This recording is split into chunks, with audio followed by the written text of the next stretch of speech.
Welcome to the McClunky Gaming stream. We are covering the Planetary Qualifier event here at the Tabletop Gaming Center. I'm Tower number 9, joined here by Mickey D, and we're going to bring you hopefully the full event here on the McClunky Gaming channel. Mickey, how are you doing? I'm doing good, ready to cast a full day of SWU. There's been a lot of events happening recently. We had Richmond sector last weekend, and the biggest event in SWU history, the Leo Regional, is happening right now. Actually, I think the semifinals or the finals are happening. So exciting stuff happening, kicking off PQ season, ready to dive into a day full of SWU.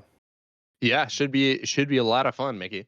And I don't know what exactly the meta is going to look like. There have been some kind of unusual builds, out there these days. Meta has a lot of shakeup after the suspensions. I hear that in Lille they actually have some Sabine Data Vault decks that have been making the cut up there, which is not something that's very common here in the US. Not sure if we're going to be seeing that on stream, but we'll have to see how things go. I totally agree. I think Data Vault's been kind of a big winner of the past couple of weeks. It kind of broke out with Kira Data Vault, bunch of different players, bunch of different teams, and most notably probably the KTOD team at Richmond brought some Kira Data Vault, and that 33 HP makes a big difference. There's been a lot of different discussions and videos about the concept of putting your opponent in check, where you're threatening an attack that will be lethal damage on the following turn, and so your opponent's kind of forced to take certain actions to either stop that or claim so they don't die. And with 33 HP, oftentimes those check situations are a lot different, which gives you oftentimes a full free turn, and that can be enough. So 3 HP doesn't seem like a ton, but when you're playing 60 really good cards, the deck building cost is totally worth it.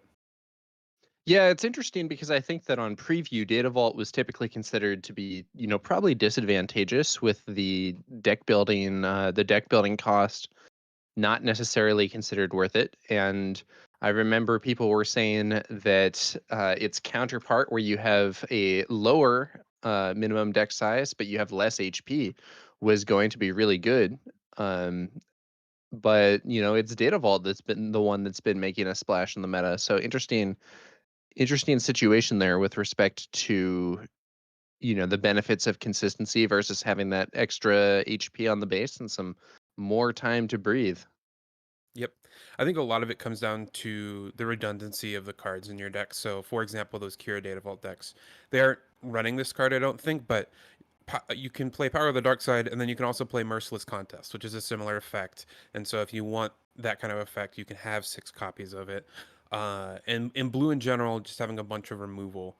The biggest things you're missing with that consistency are oftentimes going to be the ramp with resupply, super laser check. Those are very unique effects that are very highly valued, as well as the overwhelming barrage, which very powerful card. You can only run 3 copies of it, and there's no card that does anything like it. But there's Yeah. enough redundancy in the other areas that, like, you can play Mauls and Vaders, and then you can up Right. your numbers of super laser blasts, and so it's a really cool deck building puzzle that seems to have worked out. Yeah, and even with ramp, in principle, if you wanted to improve your ramp draw consistency, you could run some of the other ramp cards. There are there are some alternatives. I have seen at least some people play Price on Your Head, I think, is the ramp bounty. Hmm. Yeah. And is Price on Your Head as good as Resupply and Super Laser Blast? No, it's not. But it is another card that offers that ramp potential. Hmm. On the other token, talking about the thermal oscillator, the one that reduces your deck size by 5, I think the 3 HP is a real cost, and it's more of a cost than I think, at least I initially thought, because of, again, that check situation we talked about a little earlier. But the other thing is that right now there's no deck that really is reliant on a 2 card combo. Like, I can see like a Piet Red really wants like a ramp into a flip into like a resupply carrier, which gets you to your Devastator faster. But it's very, very good, but it's not necessarily winning the game on the spot. Whenever, if ever, there is a combo that you're looking for in your deck that almost immediately wins the game on the spot, that's when I think we'll start to see the Thermal Oscillator rise up a little bit. But until that happens, I think the 3 HP is too much of a deck building or a deck building cost. Yeah.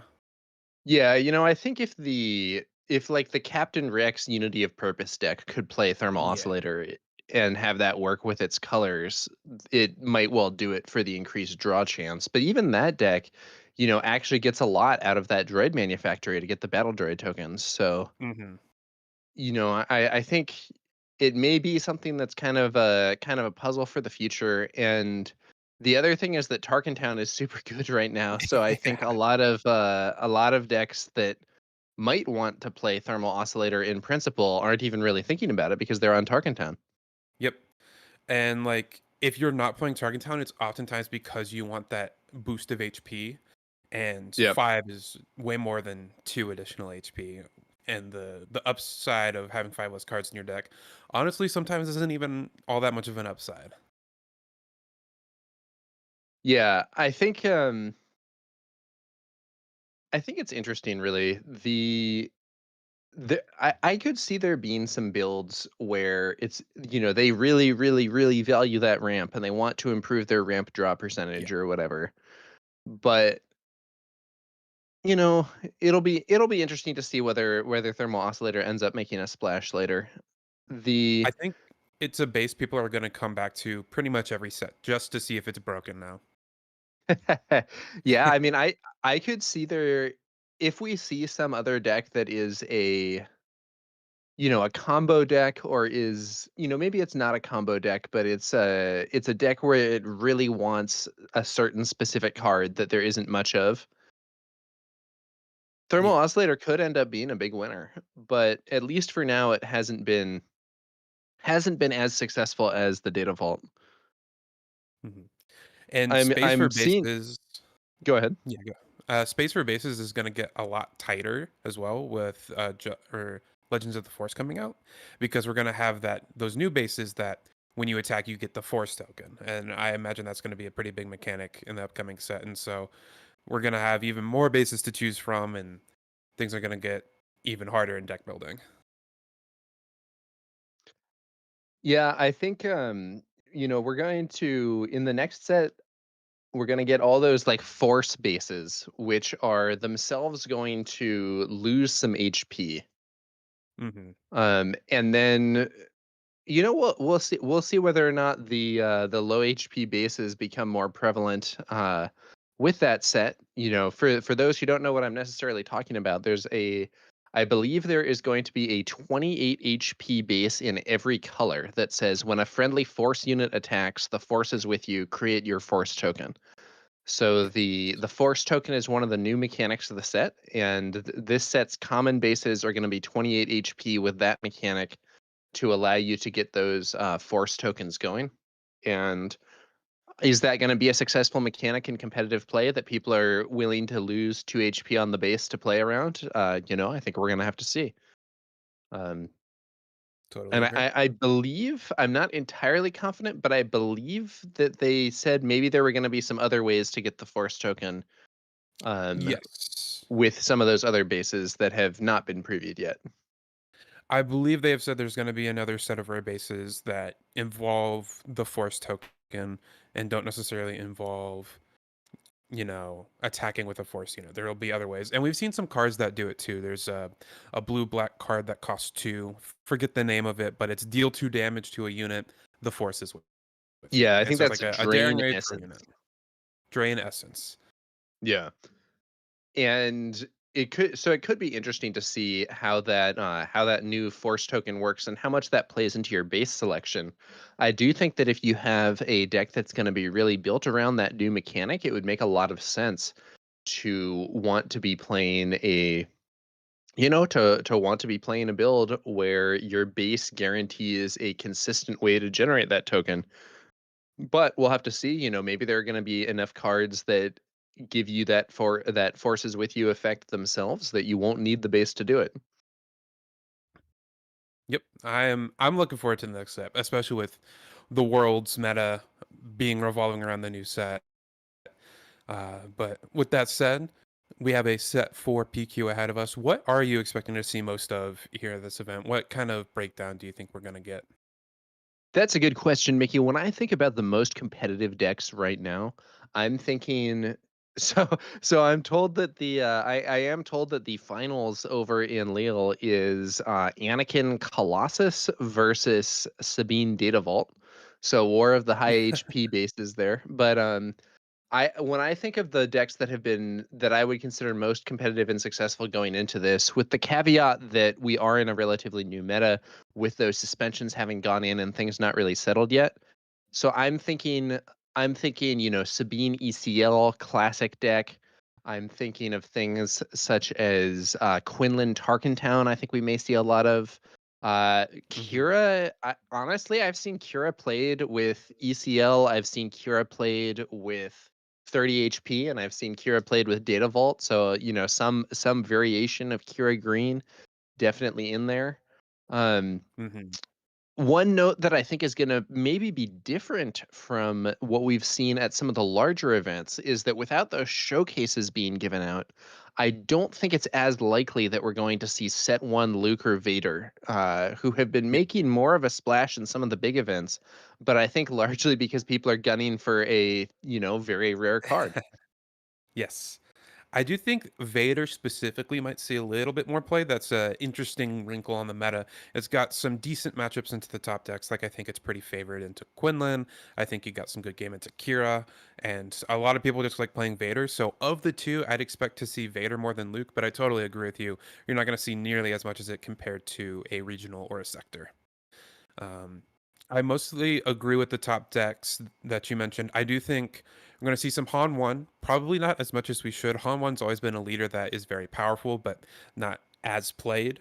Uh, but I think we'll still see some of it. And then for some more off meta decks, I think people have been really liking Vader 4 recently, specifically Yeah. Vader 4 Yellow. And then almost every event has had some amount of Boba 4 yellow, even though I don't necessarily believe it to be the strongest deck. It does have some interesting play lines, and it's a lot of fun to play. And I think some people are just going to bring it because they enjoy playing it. Boba Fett is also just a popular character, I think. But Yeah, I kind of share your assessment of that deck. I think that I've played with it, I've played against it, and my I personally think that Boba 4 Yellow is a deck that is overplayed right now. Which I is to agree. say that like I feel like a lot of people are playing it relative to how effective it actually is. Hmm. I think I totally agree with that. It definitely has some strengths, but a lot of its weaknesses are like the new Fett's Fire Spray is a powerful card, but the fact that it has 4 HP on the 4 resource turn means it's super vulnerable to Tarkin Town. Same with the IG 2000. So you open yourself up to Tarkin Town a lot, and deploying on 6 means that oftentimes your deploy can get disrupted, and it's hard to land that super powerful flip effect. Yeah, you have a slow deploy with that ramp, and then additionally, I think that pilot leaders in general are.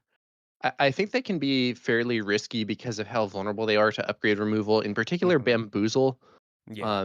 I would honestly love if FFG changed the ruling on that card, but I don't know if that's forthcoming at all. But I think that being able to kill a leader for 0 is Yeah. kind of crazy. I think even confiscate is a little bit extreme, but at least there you're playing a pretty niche card. And Yeah. like it is nice to have cards in sideboards that like if you are losing to a deck, you can say, all right, I don't want to lose to this deck anymore. I'm going to make a sacrifice by giving up points elsewhere, but I'm not losing to Boba 4 anymore. But Bamboozle is a card that's just really flexible and good in a lot of different places. And it's a free kill on your leader if it's a pilot leader. And so that is a little too extreme. Wow. Now, Mickey, we had someone in chat say Darth Revan got spoiled, which I thought was Yes, a hoax. that's why And I I was was like, waiting "Oh, on it. funny, haha." And he actually did get spoiled. Yep. It is Crispy. Shout out to Crispy. I wanted to confirm just to make sure and see, but he is a neutral villain leader. No other color besides villainy. Deploys on 5 on his A leader side, when a friendly unit attacks and defeats a unit, you may exhaust this leader. If you do, give an experience token to that friendly unit. And then on his leader side, he has Restore 1. He's a 3/6, Force Sith as his traits. And when a friendly unit attacks and defeats a unit, you may give an experience token to that friendly unit. So really likes units attacking into units and defeating them, making them bigger. Yeah, it's interesting looking at this guy. I don't think this is a bad ability, but I it isn't so obviously amazing that it seems to be totally worth losing an aspect compared to like every other leader in the game. Yeah, I agree. I think you either need some bigger stats. Like he's a 5 deploy and he's a little understated for a 5 deploy. He's a 3/6 with Restore 1. You could like we've talked about Boba being a 4/7, set one Boba Fett being a 4/7 on deploy 5 and that being oppressive. But if you're sacrificing a color to do it, I think that's a totally interesting uh twist to the game plan there. I can totally see them like if maybe it was a 4/7 and then they saw Boba Fett and how oppressive it was, and so they decided to tune it back just to not make the same mistake again. But I agree, it's an interesting ability, but I don't know if I'd give up an aspect for it. Now, it is worth noting that the ability here does work on himself. So you can attack into an enemy unit, defeat it, and give yourself an experience, and then you are a 4/7 as That long is as you true. have something to take out with that first attack. Maybe kind of similar to how Rey can give herself an experience token when she makes that first attack. Mhm. The other thing is that there isn't a limit on this ability where you can only do it once or whatever. In principle, you could deploy him and just kill a new unit every turn and become Yeah. huge. Now, is that the most efficient thing to do with your leader? Like, quite probably not. But there is kind of that high cap on there if there's things that you can keep Mhm. clearing out, or maybe you give bring out the fallen lightsaber or something and start getting a huge leader pretty quickly as you rampage through your opponent's units. So My I don't know. Could be yeah. interesting. It's definitely a strong ability. I just don't know that it's so strong that it is worth losing an aspect and having kind of mediocre stats, to be honest with you. I agree. My initial thought with it is to play in green and do some interesting stuff with like timely intervention and dogfight and all the big ambush units you get with like Vader and Maul at the top end. And you're often attacking something, killing it, and then you can make your Maul and Vader a little bigger. Um, and then with your big units, you can play overwhelming barrages. And so there's some interesting stuff in there. I imagine there might be some cards in the set that care about your leader not having an aspect, or maybe if you only have one aspect in your deck, type thing. But it certainly gets me excited both for like deck building with Revan in general, but also the fact that they designed a leader like this means that they're getting creative with their design going forward in the set, and I would not be surprised. In fact, I almost expect to see a neutral heroism leader in the set as well. Yeah, we could definitely see that, and it's gonna be really interesting to see what they do. I think that powerful or not, this leader does indicate that FFG is doing some innovative things with their leader designs. Yep. We saw it start in set 3 with the Chancellor Palpatine, and then set 4 we saw Lake Country, a base without an aspect for some extra health. Um, which going back to our base conversation, I think Lake Country is a little underexplored right now. But then we also see now Revan with only one aspect as a leader, and it's really exciting. All right. Well, speaking of things getting started here, it looks like the players were seated maybe for the initial meeting and are now moving around. I believe we're now seeing people setting up their playmats and so on. So I think people are pairing now. Yep. I'm about to dive into round 1 here soon. We'll have to switch gears from the excitement of a new leader reveal and move to the excitement of live SWU gameplay. Yep. Getting right back into set 4. Talking about set 5, set 4 has barely had I mean, it's had a lot of events, but PQ season's just getting started for set 4. We've got a couple months to go at least. Yeah, it's interesting. I think that in set 4, and even with the PQ season starting and already having had a lot of major events, we're in a very fresh and interesting meta. There's a lot of diversity right now. Now, part of Mhm, that is because we had that meta shakeup of the suspensions that happened earlier in the season with Django and Triple Dark Raid and DJ all leaving the competitive scene. mhm. But it's even with that said, though, the meta has not yet settled on something else. There isn't an obvious contender. I think some people were maybe worried that they would ban Django and they wouldn't do anything that would affect Han, and Han would just become the obvious best deck. But with DJ removed, that has taken some of the wind out of Han's sails. Yep. A lot of those Hans that were initially mono yellow without DJ have started to move to Han green, focusing on the Yep. pilots there. Um, Han Green Pilot aggro, I'm not it's a solid deck. I'm yeah. not gonna say it's a bad deck. That deck can win very fast if it gets to do what it tries to do and the opponent doesn't interfere with it much. My initial reading on the meta was that that deck was going to be the best in the format. I don't necessarily think that anymore, but I still do think it probably has the highest ceiling. Like if you were to draw perfectly every game with your deck, I think Han 1 grid would win the most games. All right. Well, here we go.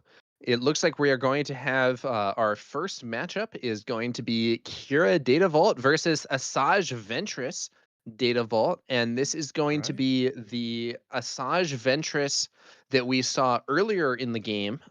So this is there was a Ventress in the most recent set Jump to Lightspeed, but this is actually the Twilight of the Republic version of Asajj Ventress, I believe. Oh, maybe I think it is the jump to lightspeed version here. Oh, yeah, the overlay was just not updated yet. We are on Twilight Ventress, or I'm sorry, we are on Jump to Lightspeed Ventress, not Twilight Ventress. And yeah, it's interesting here. The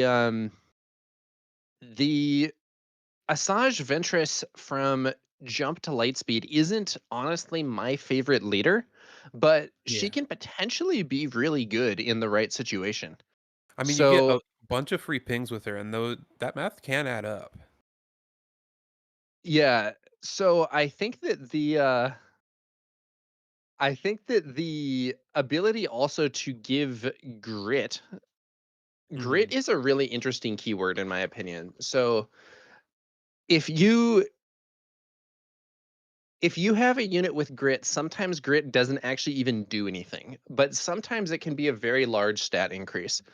So Ventress's ability to pilot a ship and give it grit and that on attack ability can really be very powerful. Now, the problem with that is that it also means that you are flipping for a relatively low base stat increase. So Hmm. if Ventress pilots something, she is a +3/+4 upgrade, which is not a ton of stats for a 6 deploy. Um, but you get grit and a powerful on attack ability, and it can Hmm. potentially be pretty strong, especially if you were to send her onto a ship that already had a bunch of damage, and suddenly you're swinging for huge values. Yep.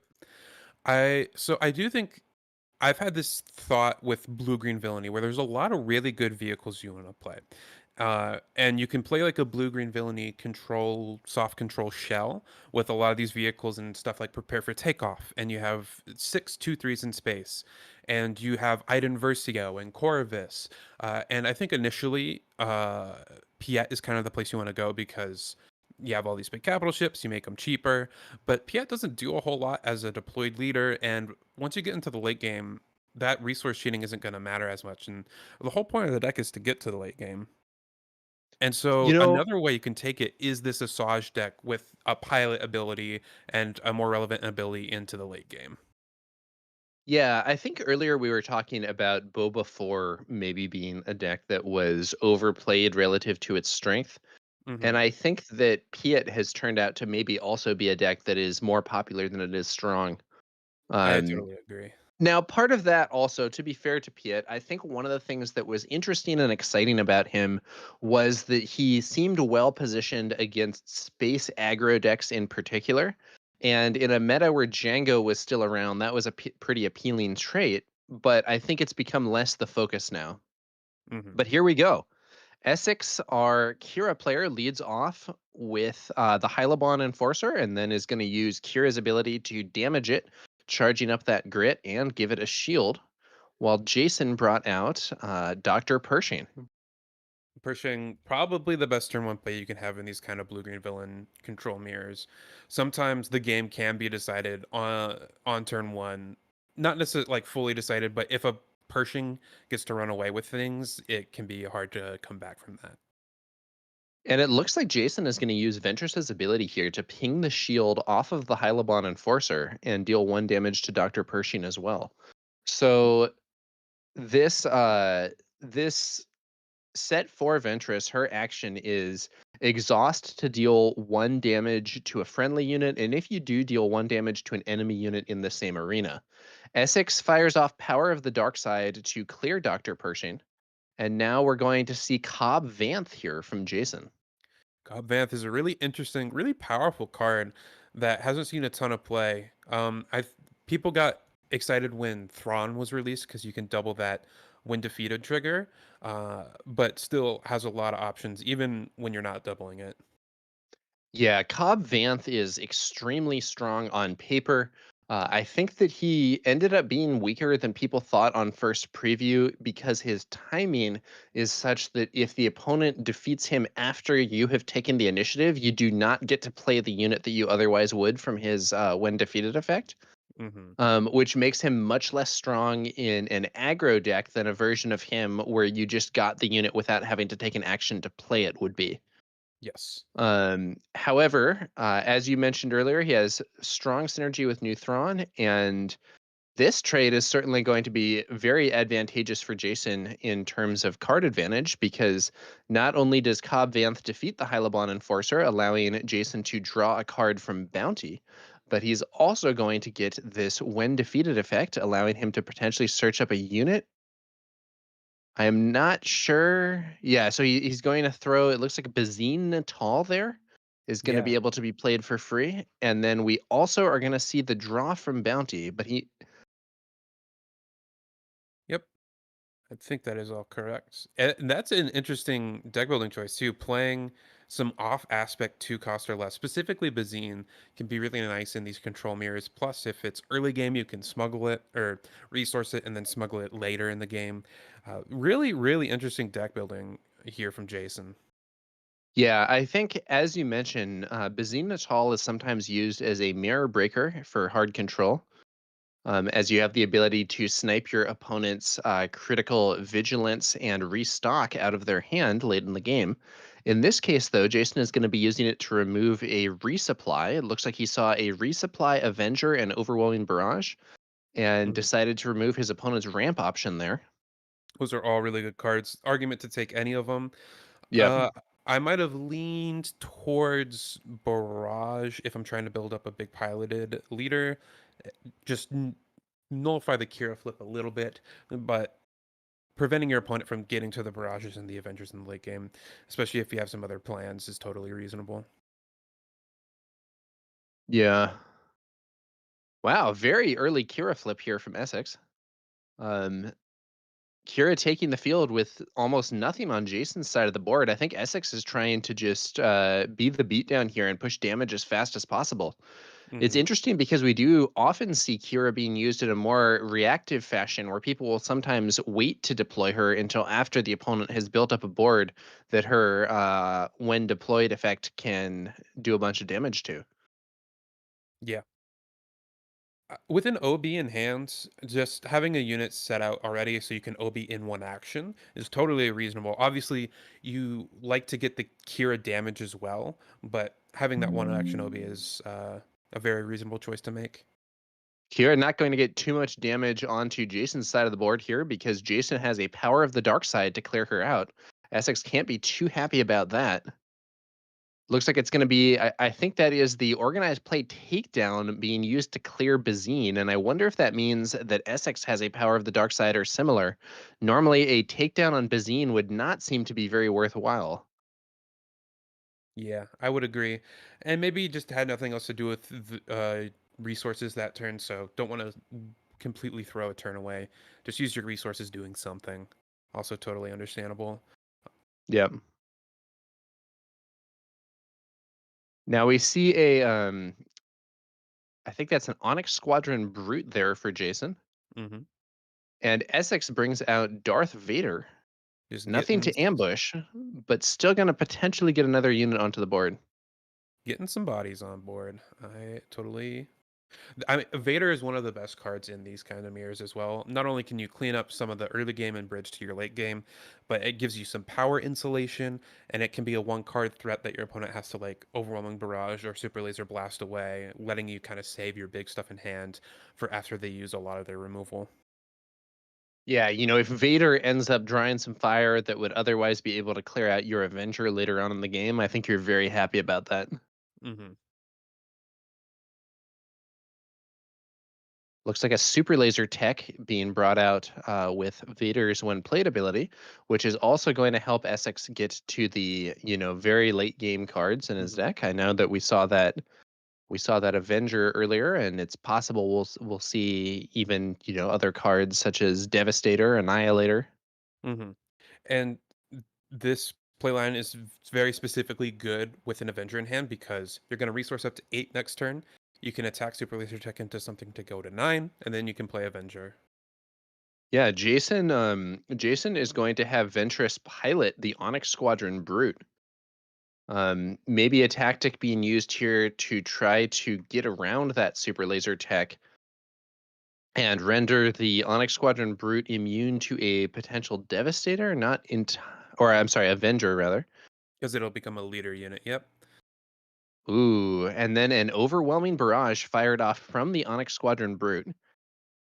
And that is going to be enough damage to clear both those units because he used Ventress's ability to put a damage on the brute, and it now has grit. So it has 2 base, +1 for grit, +3 for Ventress, +2 for Overwhelming Barrage, 8 power, allowing both Vader and that super laser tech to be cleared by the barrage. But we'll see now.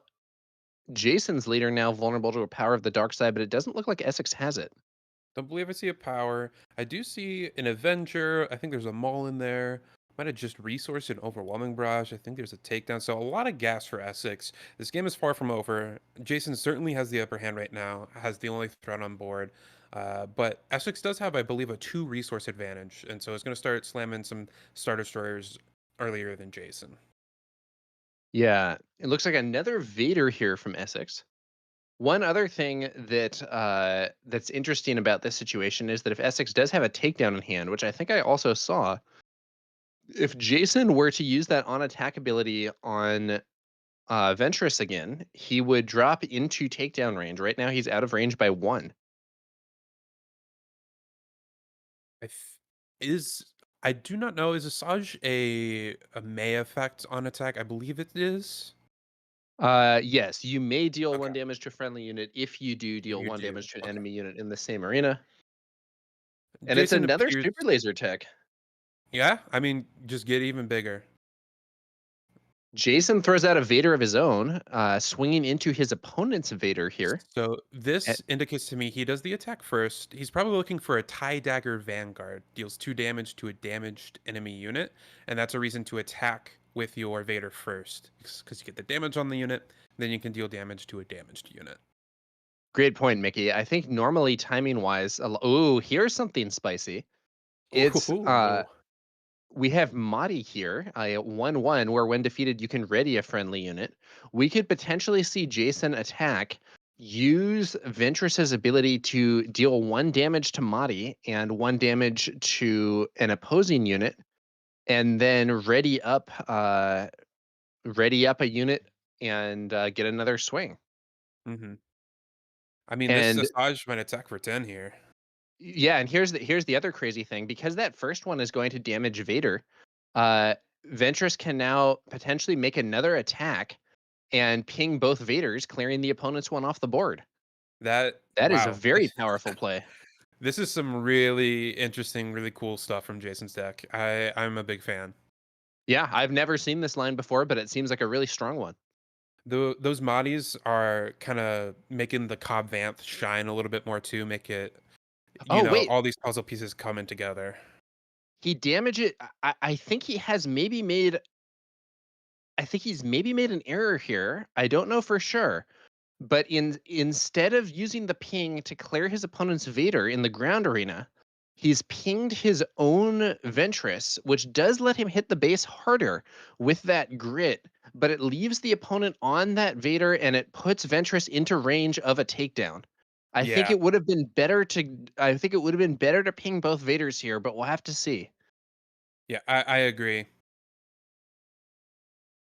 I mean, this way, like, if your leader gets taken down, you can get an attack in with that Darth Vader. But if you killed the Darth Vader, you would have gotten an attack with that Darth Vader in most likely anyway, unless your opponent Right. spent removal to deal with a 1 health unit, in which case you're ecstatic.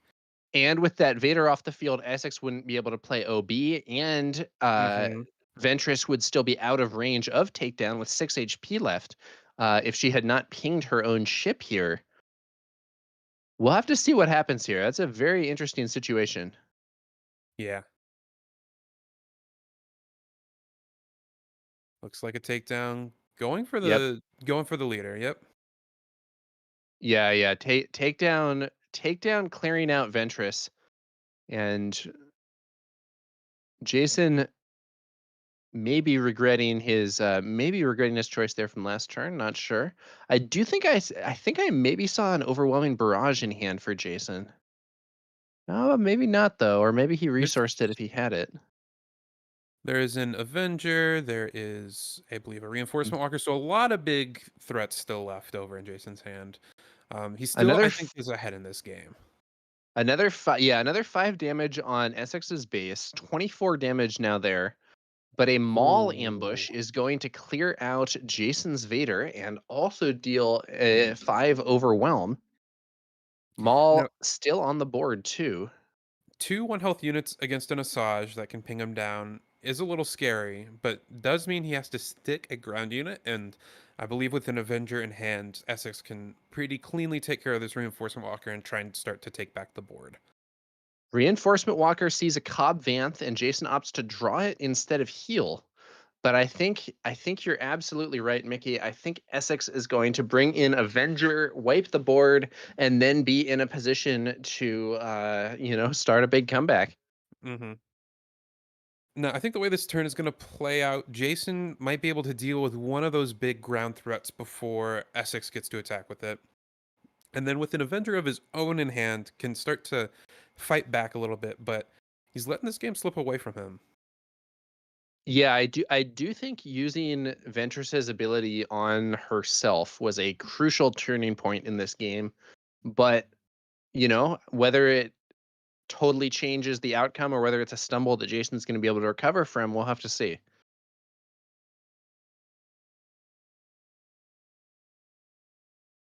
See that Avenger slammed. Pretty slam dunk play there. So if Jason plays his own Avenger, he would be able to clear out one of these units, but S6 could, in principle, just take the initiative and swing the Avenger that's already on the board into the base, clearing his opponent's Avenger. Hmm. Jason is going to bring out Cobb Vanth, and we'll see what he can do with his other resources. If he has an overwhelming barrage, Cobb Vanth would be enough to clear both these powerful ground units. I, S6 swings yeah. 7 into base with Maul. And this way you do get the Asajj ping as well to kill off either the Vader or the Maul, Yeah. leaving your Cobb closer to death for that ability. Plus, it's nice Avenger insulation. So I really like this play line from Jason. Power of the dark side now. I presume Maul is off the field. Hmm. Ooh, double 2 powers of power. the dark side. And with that, Jason is once again the only player with a unit on the board. That is a big turn from Jason, being able to take the board back, stabilize. I mean, that was we saw that Asajj ping, a little anecdotal, but being able to clear a unit there, um, and then that leaving those double powers to be able to clear the board, really, really powerful. Yeah. I think this set 4 Ventress isn't a leader that has seen all that much competitive play, but Jason looks to be getting good value out of her ability. Yeah, I mean, any leader that pings we have seen be at least somewhat competitive. We see it with Cab, we see it with Quinlan. Now, those are a little less restrictive and deploy a little bit earlier or a little bit bigger bodies, but being able to deal one damage to a unit, even if you're dealing one to your own, is really potent. Yeah, and I think even with some of the ping leaders that haven't seen much competitive success, so you look at like Bo-Katan from set 2, for instance. Hmm.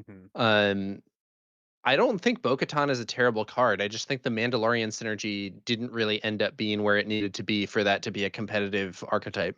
Yeah, if Bo Katan Um, cared about Rebels instead, I think she would be a whole lot oh yeah, better. I mean, I think she'd be really good.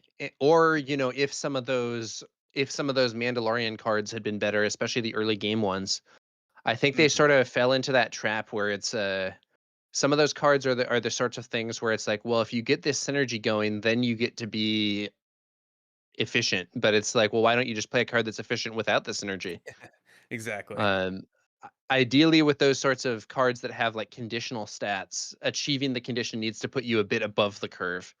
So we Hmm. see things like, oh, there's that guy that's 2 for a 1/3 that gets +1/+1 if you get an upgrade. So you get 6 points of stats if you have an upgrade.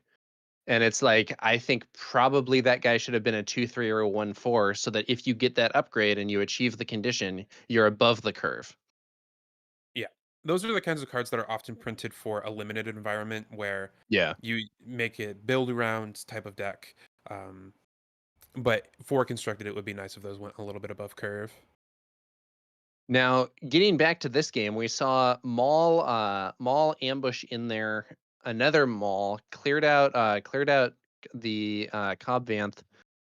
There's a Salacious Crumb. The Inferno 4 that was revealed from Cobb Vanth gets played here for free. And we see it looked like a Vigilance was used to kill Salacious Crumb and heal the base for 5. And there's been a lot of back and forth in this game, but Essex now Yeah. has the lead when it comes to both HP on base and also the actual board state. Jason, but Jason brings Mm. out his own Avenger, clears out that Maul. With only one card in hand, Essex looking at a good old classic Avenger lock here. I think he was really hoping that he was going to be able to stick that Maul. Jason's base has 24 damage on it, so one attack from Maul would have left Jason with just 2 HP. Hmm. But with Jason having the Avenger to clear out Maul, Essex is going to have a tough road to climb here potentially. Looking at a two-turn clock from this Avenger and Inferno for our pair of attacks. I think Essex didn't draw great first turn, only a Pike Sentinel and a Hylabon Enforcer. With a Yikes! Those perimeter are not the cards ATRT. you want to see at this point in the game. Yeah. Yeah, there's the Pike Sentinel, Well, it looks like Jason has a traitorous as well. traitorous. Salt in the wound here. Yeah, insult to injury. I think that's that ATRT, the 4 cost 3/5 Sentinel. Mhm. Not gonna stay on the board though with Avenger swinging in. The on attack ability removes the ATRT. Yep. I imagine And that's a card that's in Jason's deck as well, being a vehicle. yeah, to be honest with you, that's a kind of unassuming card, but one that is really good in some situations. Yeah. The now has Jason not triggered the oh okay, he points it out. There we go. There we go. And looks like we're on 27 damage on Essex's base. One more attack from Avenger will close this out. There's 2 more coming in from Inferno 4. Can he draw like a super laser blast to reset? Looks like No. the answer is no. Looked like a resupply and an Inferno 4 off the top, so Wow, yeah, Essex's draws fallen down a bit late in the game here. Those are not at all cards that you want to see in this end game scenario. And Jason is able to get the win. He stumbled a bit with that Ventress trigger on herself rather than on the 2 Vaders, but was admirably able to recover and yep. ended up getting the win anyway. Now, in sideboarding, what do you think here? If I'm Essex, the first thing that I'm thinking is upgrade removal. The opponent Yes. is running both traitorous and a pilot leader. And with a bunch of vehicles, I'd imagine there's probably some main deck pilots as well. Like I would not be surprised to see an Iden Versio from my opponent. And so any upgrade removal I have, I want to bring that in. And beyond that, I'm probably just treating this like a traditional blue-green villain mirror. So any extra top end, maybe maybe not relentless, although I still probably want the relentless just to like protect my board from super laser blasts potentially. And then any And Palpatine's returns that might be in the board and all of that. I think if I'm seeing this correctly here on Jason's side of the table, it looks like Jason is citing out some upgrade removal. I think we've seen 2 or 3 copies of Confiscate Hmm. being taken out of the deck here. So Some main Jason was deck. playing both the main deck Traitorous and the main deck upgrade removal. I respect it. If you expect like a lot of Han Greens and some Traitoresses running around and even some Dark Sabers from Sabines, it's a totally reasonable include in your main deck if that's how you think you lose the game most often. Yeah. I think that given the pilots I think that piloting has we've seen a bunch of new mechanics introduced in various sets. I think probably the two most successful new mechanics for competitive play have been smuggle and piloting. Yeah. And piloting definitely has increased the amount of upgrades that we see out there. Now, in part, I think that means that the big upgrades like Darksaber and Traitorous are riskier because upgrade removal is comparatively common right now. Mhm. But I think with upgrade removal also potentially killing mini leaders in one hit, it can definitely be something that's worth running, even in Mhm. the main deck. I think in some past metas, people would say, confiscate main deck, you're crazy. That card is so narrow. But with pilots and dark sabers and stuff like you said, it may not be as crazy as it seems. I think it's actually pretty reasonable. Yep. There's an interesting deck building conceit you can have where if your deck is weak to upgrade removal, sometimes you can just kind of go all in on the upgrades and just overwhelm your opponent's upgrade Yeah. removal. It's like, all right, you confiscate my Chewie, now I'm playing a Dark Saber. You Fang Right. Fighter my Dark Saber, now I'm playing a General's Blade, and just make them have it every single time. Yeah, like try and saturate the opponent's upgrade removal. The problem with that, of course, is that if your opponent does have multiple pieces of upgrade removal and you're playing a bunch of upgrades, often upgrade removal is like quite efficient to make up for Yeah. being so narrow. So like, getting Chewy or, worse yet, Darksaber or Traitorous confiscated is like a pretty big win for your opponent. They spent one resource to take out something that costs, 3 to 5 resources. Hmm. And you can only do that so many times before you're losing a lot of value. Yeah. It's a tough decision to make, but it does add this nice wrinkle, in my opinion, to gameplay and deck building. Yeah. I also think that you could potentially bait out upgrade removal with lower value upgrades. Maybe you have some of the two. Maybe you have like some of the 2 cost upgrades, like a Pilot Han or something. Hmm. And Pilot Han's extra good because just playing him immediately attacks, so you already get some value even if they confiscate him. And then Yep. maybe you've drawn that out for something else later in the game. You can get some value out of Pilot Luke as well. Like maybe your opponent feels they have to confiscate a Pilot Luke even though it gives you a 3/2, and that opens the door for your Dark Sabers and your Chewbacca's. Yeah, I think FFG did a really good job in designing some pilot cards that have ways to not just get super hard countered by removal. Yeah, I totally agree. All right, Essex is going to lead us off with a Dr. Pershing while Jason starts with Salacious Crumb. And then Essex will take the initiative. Jason is going to fire off Ventress's ability for 1 damage to each of those units, and we're on to turn 2. This is a really cute interaction too, where you can ping your own Salacious Crumb with the Ventress and then pick it up to deal another damage and clear all that damage off of your own Salacious Crumb. Yeah. Salacious Crumb's ability to bounce back to hand, kind of a way to mitigate the downside of Ventress's ability where she damages both sides of the board. Essex using Pershing for a draw. Jason fires off another Ventress ping. Now we're seeing the Pike Sentinel hitting the field for Essex. Other nice thing about the Salacious Crumb and the Sausage Ping is that the Pike Sentinel could be annoying there to protect that Dr. Pershing and not let you be able to get to it, but with both the ping and the crumb, they don't care about Sentinel. You can just kill that Pershing right away. Yep. Yeah, and it looks like Essex is probably, I don't say for sure, but it looks like Essex is probably only going to get 2 draws out of this Dr. Pershing. So he got one on this turn that just ended, and now he will probably get one more and then get pinged off. Now, Jason didn't have anything else to do with his remaining 2 resources. So that is not necessarily what you want to see. Not using all your resources can be a quick way to fall behind, but we'll have to see Yep. what happens. Now, Pershing pings himself there. He could have pinged the Pike Sentinel to stay on the board, but would have been vulnerable to just getting pinged off by Salacious, so it may not have been that relevant. And we Yeah. see Iden Versio, the pilot, being played as a ground unit here by Jason. Yeah. Oh, 4 cost 4/3 shielded is a totally reasonable stat line. Probably a little undercosted, but the versatility of being able to pilot makes it totally worth it, especially in a Saj deck with a ton of vehicles. Yeah, 4 for a 4/3 shielded is, in my opinion, quite playable. Is it the best? Is it the best thing you can get? No, but it's fine. Yeah. It's a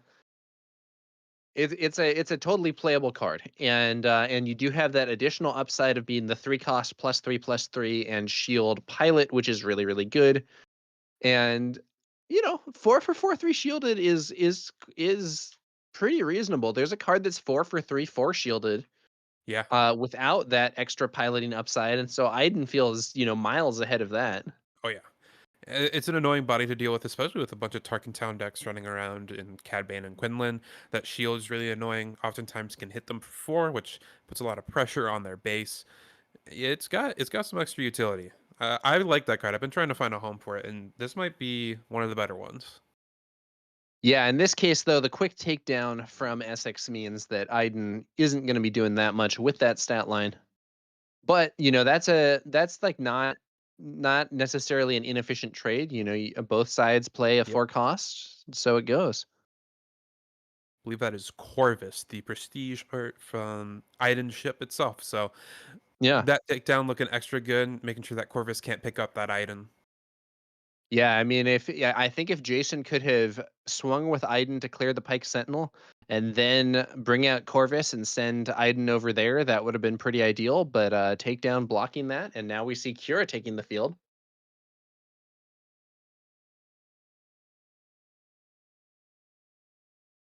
Be interested to see if Jason goes for the Asajj ping or just pick up the Crumb right away.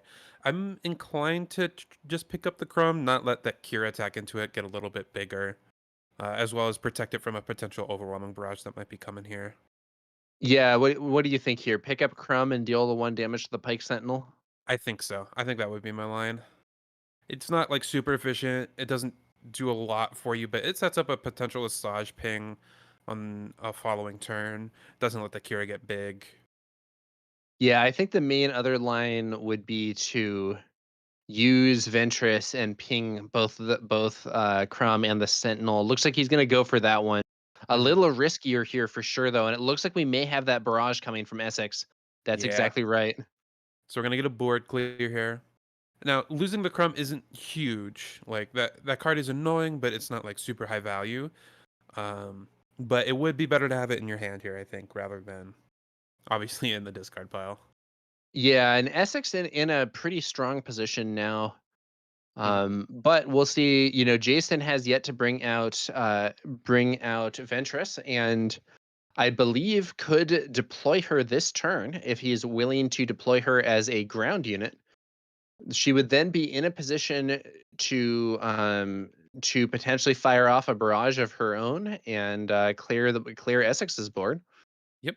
But you have to worry about deploying your leader alone in this situation. Power of the dark side is a very real threat. Yeah. Even like a second barrage, I believe she's vulnerable to a takedown. Flipping Asajj here is really, really vulnerable. So it's a play that indicates desperation, I think, if you're Jason. I do think, if I recall correctly, Ventress, when deployed to the ground, is a 4/6, so she would Or be out six. of range of Okay. takedown, I believe. But Okay. I might have that wrong. Let me look that up and make sure. You might be correct there. Yeah, 4/6 grit on the ground. Okay. So out of which is takedown range, like but yeah, it's not efficient, but it's okay. yeah. I mean, that's part of the fun of these pilot leaders too, is they're slightly inefficient on the ground. Like Vader deploys as a 5/6 for 6, Luke deploys as a, I believe, a 5/6 for 6 as well. But you still have the option to do that. And if your opponent is so worried about taking care of space because that's where your vehicles are, sometimes they leave themselves vulnerable to the ground, and just 2 hits from a 5 power leader is totally Yeah. fine. That and this is also another reason that I do think sending that Salacious Crumb back to hand might have been desirable, as Jason could potentially bring it out and force Essex to spend an attack on Salacious Crumb, or else, if Salacious Crumb stays on the field, Jason would be able to say, "Hey, I am in a safe position against Power of the Dark Side." Hmm. Vader ambushes into the Pike Sentinel. This is a situation where this is assuming that Jason is on the TIE Dagger Vanguard. I would have liked to do the Wind Blade first, because then you Yeah. can Wind Blade the TIE Dagger Vanguard to kill the Pike Sentinel and then ambush into the Kira. Yeah, I'm wondering if the fact that he resolved the triggers in that order means that he does not have the TIE Dagger Vanguard in the build. Yeah, I wouldn't be surprised at this point. Looks like he did get a double unit play here from Vader's ability, though. You get to do 3 total resources of villainy units, and he gets both another Salacious Crumb and an Inferno 4. Ooh, another barrage is really S- tough here. Second barrage from Kira. 6 Yep. damage. It's going to clear out Vader and throw up a point of damage onto Salacious Crumb. And also, this means that if Jason were to deploy Ventress on the ground, the stat buff from Overwhelming Barrage would allow Essex to trade. Hmm. Still might be worth it here. But if Jason has something like an overwhelming barrage in hand, I wouldn't be surprised to see him flip into space, set that up for next turn. But does go on the ground. Yeah, we see a ping here from Ventress on on the space arena, which also serves as a stall and allows Jason to deploy after Essex swings with that buffed Kira. Then Ventress is going to swing into the base for another 4. Hmm. A little surprised not to see a leader trade, although I don't blame Jason if you would be throwing away your leader for their leader. And if you get to the next turn, you have the potential to kill the Kira and stay alive with the Asajj. I am just a little bit scared of my life total. You're at 33, but you're gonna go up to 21 here, with a bunch of top end left over in Essex deck and probably some in his hand. Getting a I little know worried. there's an overwhelming barrage, but it seems to be being resourced here. Yeah. I mean, I peeking at Jason's hand throughout the game, he has a lot of gas in his hand. I know he has like a Devastator. I think he has an Annihilator in there. Looks like maybe Oh, two wow. Devastators. So he's got a lot of top end, but gotta stay alive to get to that top end. Yeah, maybe a leader trade would have been desirable, but I think it is so high value if he can take out Kira with Ventress now, put 4 damage on Ventress, and then be swinging for 8 thanks to grit. Hmm. Like, that's a very desirable position to be in. It's just a little greedy. Yeah. Inferno 4 trade here, so both players going to look at their top 2 cards and send them either to the top or bottom of the deck. Jason quickly opts to send both to the bottom. Ship some Think Mahdi to the bottom, which I don't blame him for. I think he's just trying to play a traditional blue green value game here. But with an 8-2 leader, it is kind of tempting. Yeah, I think he sent Mahdi, and then I think it was another Inferno 4, and Essex Mhm. left at least one of the cards on top, and I'm not sure if it was one or both. I think it was just one, but I'm not 100% sure myself. Now Jason is going to swing on in with did Essex pass? I think so. I'm not sure why. Maybe. Oh, okay. So wants to trade with the Asajj, but get extra overwhelm damage. Okay. I'm Yeah, maybe. I don't know. I think I would have preferred to just kill Ventress immediately. I think so as well. Or if you're going to do that, just kill the Salacious Crumb Hmm. and then set up a trade for next turn. 26 damage on Jason's base here. Reinforcement Walker. Spins a Discards a gunship, devastating gunship. Heal. heals 3. And this Salacious Crumb is really annoying here. It's protecting this walker from powers and Avengers. It's really Yep. only the Devastators and then the hard removal that can get rid of it right Yeah. now. We could see I think there was a Fell the Dragon that we saw in SX's hand earlier. That would defeat the reinforcement walker. I think there's super laser blast, of course. Yeah. And then if we do have the super heavy ships, the Devastator and the Annihilator, those are good answers as well. I think both players' hands are pretty filled with gas. Essex looks to have the power, a Devastator, a Blast of Fell, and an Avenger. Jason has, I think, 2 Devastators and an Annihilator, an Avenger, plus some other stuff. So a lot going on in both players' hands. There's that Fell the Dragon removing the reinforcement walker from the board. Now, one funny thing about Salacious Crumb is that you can potentially just bounce him and replay him to get some healing and stall. Hmm. But in this case, Jason's going to swing in for 1 damage, and then Power of the Dark Side actually removing Salacious Crumb here. This is totally reasonable from Essex. Set up your Avenger better, but the power Yep. of Crumb, it's making your opponent use a valuable piece of removal on a 1/3. Avenger comes out here for Jason. Essex is probably happy to see that. Takes the initiative. He's going to be able to play his own. He's going to be able to play his own Avenger and be in a favorable position there. But the question is, how will Jason respond? I think we're going to see a classic blue-green villain big triangle fight where Avenger's going to get Avengered and it's going to get Devastated and then it's going to get Annihilated, like just one-upping each other every single turn Yeah, until, this is the time of the big ships here. yep, Now Jason is currently ahead on board, but way behind on base HP. yes. And let's see how the clash of the big triangles goes. There's Avenger to clear Avenger. Looks like Jason has at least 3 big triangles in his hand to answer this. Devastator to clear Avenger. On to the next turn.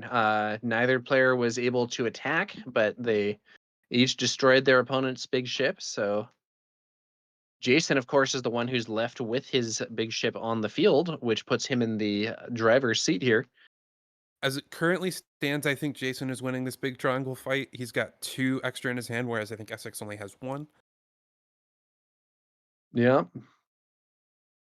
I also would not be surprised to see Jason never play to ground again. Just don't get hit by a Maul because your base damage is so high. Hmm. Devastator comes out from Essex to defeat Jason's Devastator. If you're not annihilatoring this, I don't know what card you're waiting to annihilate. Yeah, I think this is the ideal target. it's a funny situation. Hmm. Looks like he might be thumbing a Power of the Dark Side up to the front of his hand. Okay. Power of Means the he Dark probably Side. wants to play something else. I think he does have a Bazine in his resource route, which he could pay 6 to play. Essex takes the initiative. Madi, but there's no other play. Madi, however, is at least going to be a body on the field that will potentially screen further big ships from Jason from that Avenger or Power of the Dark Side. Hmm. And he even gets extra value while doing it because if the opponent does figure, okay, I have to do this and just clear it, it can be the when defeated effect from Madi can be used to ready one of your big ships if you manage to Oh play yeah. one before they clear them out. A fun thing you can do in the late game is you can Devastator your own Madi just to have a ready 10/10. Oh, there's that Maul though. Yeah, That's a pretty good response. this is what I 6 was damage scared onto of. the base there, up to But you 29. only 4 left. But Jason has some big triangles in hand. Not playing them though, going for a Power of the Dark Side.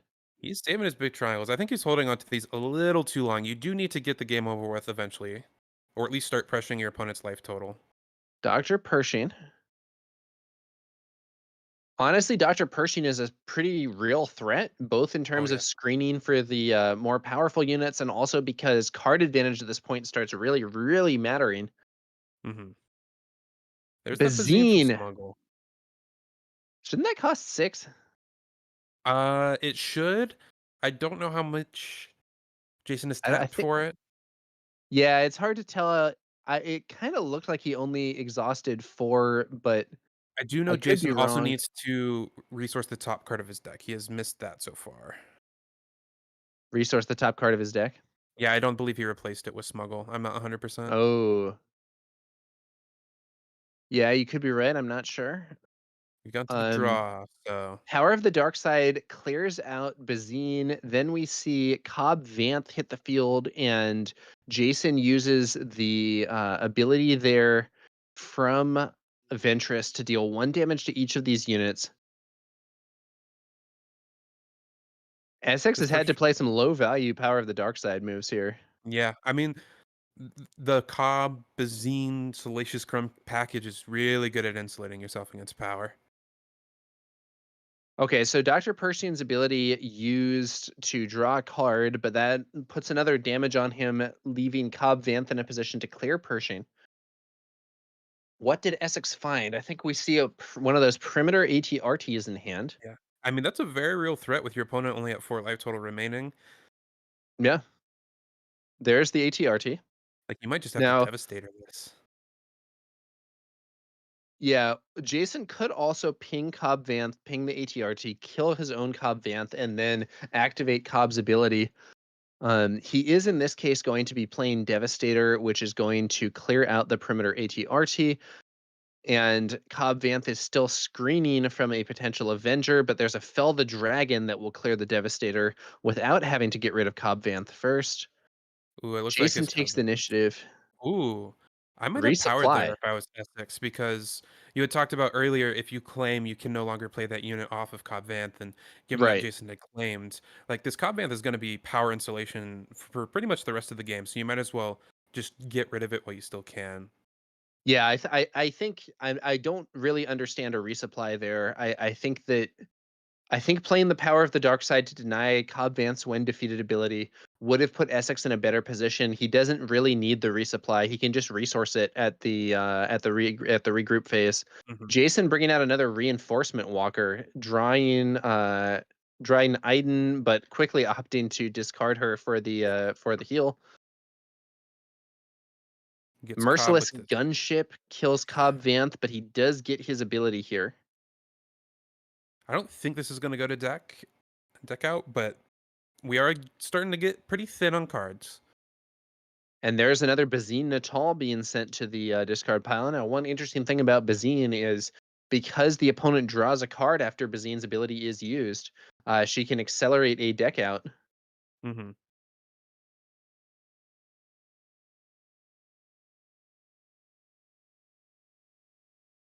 Now, we see a Power of the Dark. Was there a pass from Jason there? I What think it happened might there? have been I think it might have been like I'm resolving Cobb's ability and then action who has action gets confused because you're doing an action, but it was caused by your opponent, so you get a second action in response, like in on the Yeah, opposite side of that. So I think that that just could got be. lost. You can tell this is like I think we're getting a little bit of round one jitters on camera and we're super deep into the rounds. Like there's a lot going on. Now, what? Yeah, one thing to consider here is that if Essex does manage to win this game, they are not going to have very much time in this match for round 3. No. If Essex wins this game, I think it's almost certainly a draw. Now, this was a sharp resupply from Essex because of this Relentless. He already played his first event for the turn, so the second one he plays is not going to get canceled, which means you can pretty clearly remove it.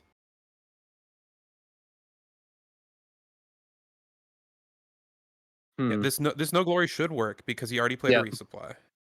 Yep. Yeah, so maybe hanging on to a resupply late in the game ended up being a good tactic here for Essex, Yeah. allowing that relentless to be cleared out. But Do still think. we're in a weird state here at this point in the Yeah, game. I think I think Jason's ahead despite the life deficit. I agree, but Essex did just draw his own Annihilator, Ooh, but so Jason's still that's holding on to his annihilator, right? So yeah. he has kind of a trump card waiting in principle. What could we see here? Oh my god. Just attack for 1, nice passing action. If Essex keeps Bazine. just passing. Hmm. Yeah. I think Essex passed there. Jason swung Bazine. Essex passes again. Jason plays a Maul with no ambush. This is a good medium-sized threat to see your opponent's answer, which looks like it's going to be that Annihilator. Annihilator clears Maul. He gets to clear all other Mauls from his opponent's hand and discard pile. Now, killing a Annihilator with like a Devastator or Annihilator is a bit tricky because they get the win defeated to kill your Annihilator or Devastator on the way back. But those no glories in hand from Jason are like the perfect answer. Even if you're not killing another unit by claiming your opponent's win defeated ability, just basically being a Vanquish and nullifying the win defeated on Annihilator is totally fine. Yeah, Annihilator is a really interesting card, kind of the final word in the big triangle fights in Yeah. terms of ultimate end game ships. So Annihilator is an impressive 11 cost that has 12/12 stats. And when played and when defeated, you may defeat an enemy unit. If you do, search its controller's deck and hand for each card with that unit's name and discard them. They shuffle their deck. Hmm. Now, it is worth noting that this does not search their resource row. So sometimes you can have a situation where this does not totally clear out a threat because your opponent is able to smuggle out another one or Hmm. potentially either naturally or via tech. Yeah. And with Palpatine's return, you can get the card, like if your opponent defeats it from the discard, you can still get it back from the discard pile. Yeah. And both players are playing the fancy prestige sideways annihilator. I have a couple of those myself, and they are gorgeous. I do love playing with them. Yeah, I think that of the two sideways cards, Annihilator and Executor, Annihilator does a lot better overall. Yep, I would totally agree. It has way more impact when played and is an annoying threat that your opponent needs to get rid of, but also doesn't want to get rid of. So, So is that a no glory only results being used by Jason to remove his opponent's Annihilator? mhm. And he That's gets to claim the when defeated trigger, even though there was yeah, no unit on the opponent's board. It means that you're not losing a unit. So, right. He essentially saves his Bazine by using that yeah, what? because the opponent Yeah. doesn't get the full when defeated trigger. Totally, totally fine to do that as well. Given that his other answer was, I believe, his own annihilator, you needed to clear that unit out, and so do it the easiest, cheapest way possible. Annihilator also, if you are playing the jump to lightspeed Thrawn, can double resolve, which is very nasty. Another interesting thing is it. First off, Devastator and Avenger on top for Essex, so big triangle fight continues. But Annihilator can kill leaders and also doesn't care about the subtext of a card. So you can kill a Han Solo leader with it and get Yeah, Han Solo Reluctant Hero from your yeah, opponent's deck. and get Pilot Han at the same time. They're all called Han Hmm. Solo. Hmm. Now, I believe this is a Corvus that we're seeing here from Jason. Corvus is a really interesting card, even on its own. I've just equated it to like a big Consortium Star Viper. Yeah. I've actually quite liked Corvus. When I was testing out Piet, I thought Corvus and the somewhat similar CR90 Relief Runner Hmm. were both cards that were actually quite nice to have in terms of being capital ships with Restore 2 that you could bring out early and start shoring up your position somewhat against aggro decks that could put damage on the base quickly. Hmm. We're getting to the point And of the we game do where it's not unreasonable for each player to be playing two to Star Destroyers a turn. so earlier I was saying that if Essex wins this, they're going to have trouble finishing the third round. With right now, it's looking like they might have trouble finishing the second round. Yeah. We only have about 5 minutes left, and Jason is currently leading, but doesn't have huge damage on the board, although that's about to change. Annihilator So misses on Relentless, or like there's not another Relentless in hand, rather. But now one problem with this card is that it honestly just takes a bunch of time to resolve this effect. Yeah. I will say And this Annihilator is going to be a lot more annoying for Essex to deal with because any answer he has right now is a unit, which is going to get defeated when the Annihilator is defeated. luckily Jason here is, maybe cognizant of the time, is not doing the theoretical optimal thing of writing down your opponent's entire deck when you play this card. Yeah. Um, which, is information that you can gain, but is not necessarily a good use of time. So gets the Devastator win now defeated. played, yeah, clears that. The when defeated goes off and clears the Devastator. Annihilator is such a good card. And now we're Yeah. searching the deck again. No No more Devastators Devastators though. left. So those Annihilator triggers have not ripped apart Essex's deck. Now But even just getting that Corvus's Devastator off Restore, board yeah, and the restore is huge. yeah, Restore is big. I think Essex would much rather have had some kind of direct removal rather than having to lose Devastator there. But 100%. Vigilance is going to, it's got to be heal and mill. It's got to be heal and mill. Looks like it. Definitely heal. He might be. Yeah, there's the mill. I was wondering if he could kill the Bazine to try and open up Avenger, but I I think think I think just I think mill might be his win con at this point. I agree.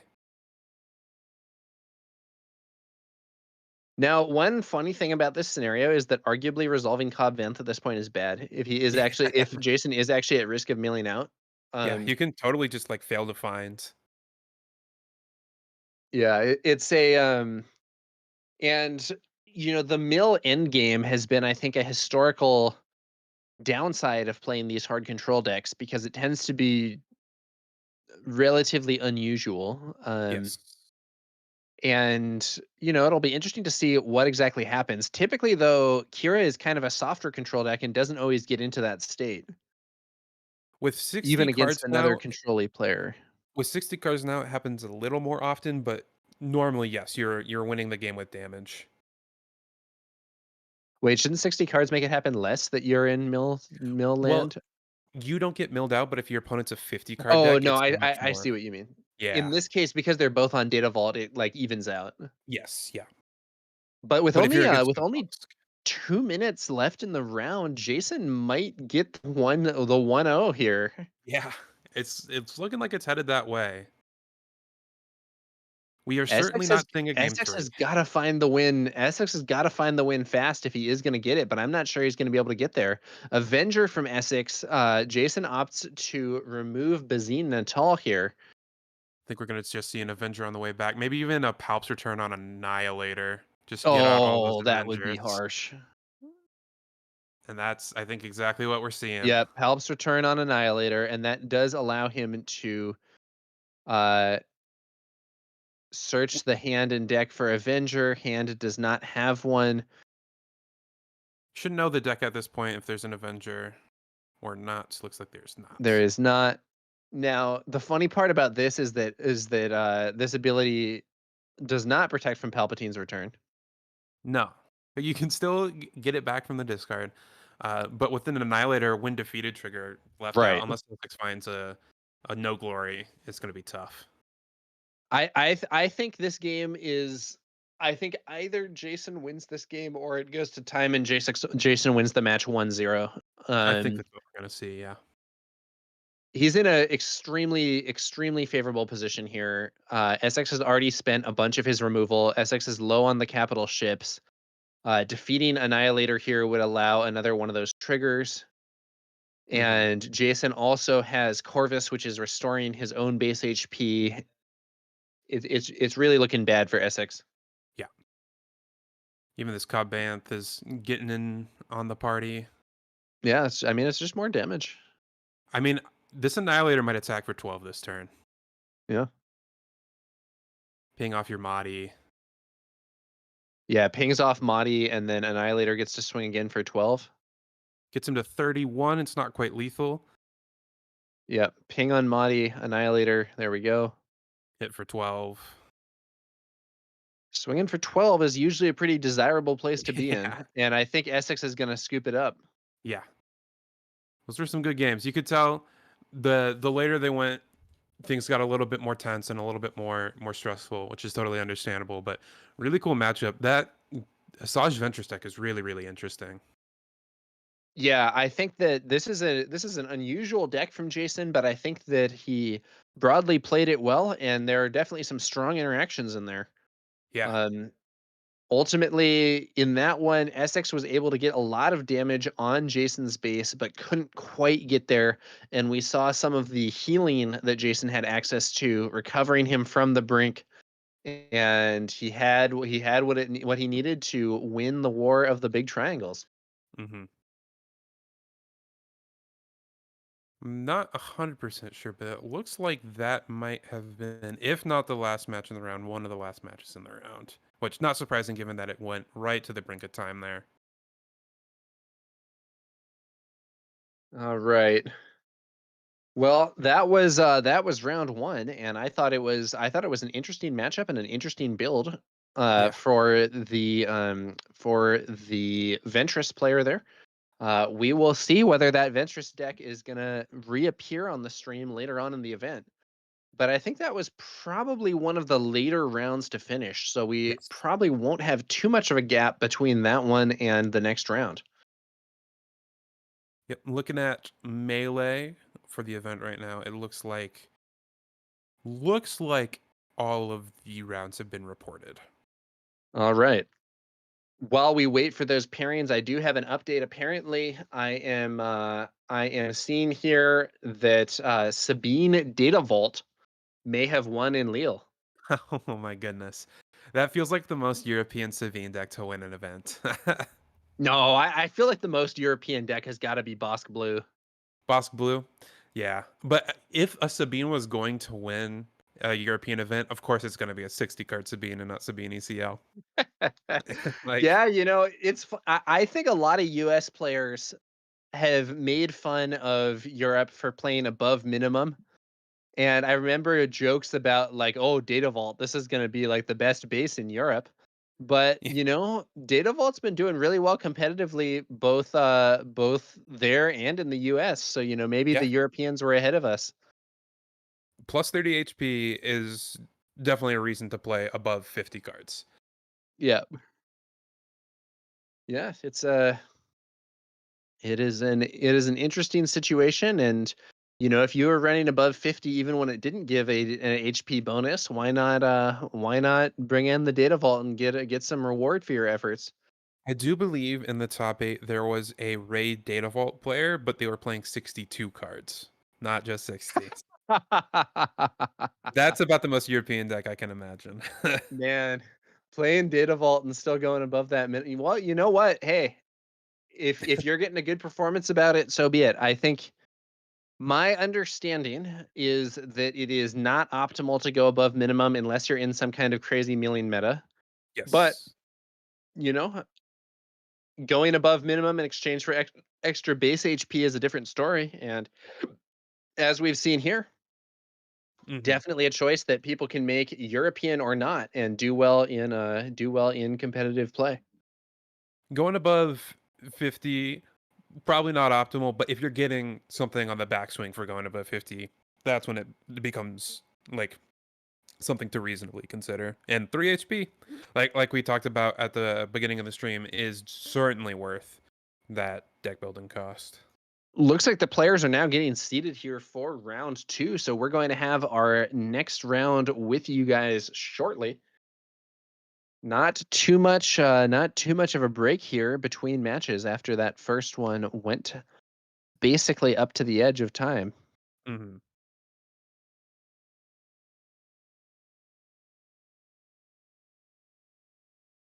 It's a fun first round though.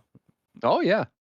I think the Ventress deck was something that you don't see every day and had some interesting play lines for sure. Yeah. I it is a little humorous for me personally, just because I had been thinking about a deck list similar to that of vehicle control with Asajj playing that blue green and see it immediately on camera. Yeah. looks like we're gonna have a Chirrut Tarkentown versus Gar Saxon 30 HP.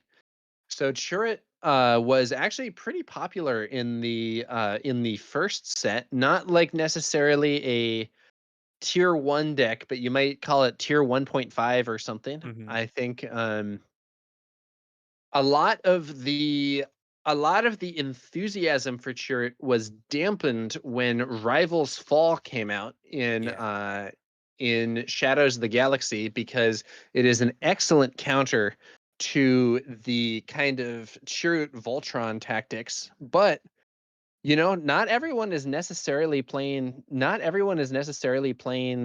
Rivals Fall, especially now that we're, several sets in from that point in the meta. And Chirrut can be a huge problem if not dealt with. Hmm. The other thing that has eaten up Chirrut's meta share a little bit has just been the release of both Rey and Anakin. Very Yep. similar style decks playing very similar cards. A blue, not necessarily a blue leader, but a force leader that plays blue-red force cards for force throw. Um, I think right now Anakin is the most popular, but Rey was the most popular before Anakin came out, and so Chirrut's still totally viable. Does some things that are very annoying for the opponent, but the Rays and the Anakins are more often what you see in this kind of leader slot. Yeah, I think that so it's kind of funny because Chirrut himself sort of took the position. I think for a while Luke Red was a deck that people were interested in. Chirrut Hmm. Red ended up being kind of the more successful of those two combinations back Hmm. in the Spark of Rebellion environment. And then, like you said, I think Ray sort of pushed out Chirrut. So we went from Luke Red to Chirrut Red to Ray Red in terms of the blue red heroism force synergy builds. Hmm. And another thing that has eaten up on Chirrut's meta share a little bit is Quinlan, honestly, just as a force throw leader. Um, Playing Yeah. another force throw leader in Quinlan, especially when you get that heavier discard package. But Chirrut's still Yeah. totally viable. Quinlan's leader side is a lot better than Chirrut's. Chirrut's leader ability is almost never used. Hmm. And additionally, one of the strengths of this type of composition has historically been that you can easily switch gears into a discard focused strategy.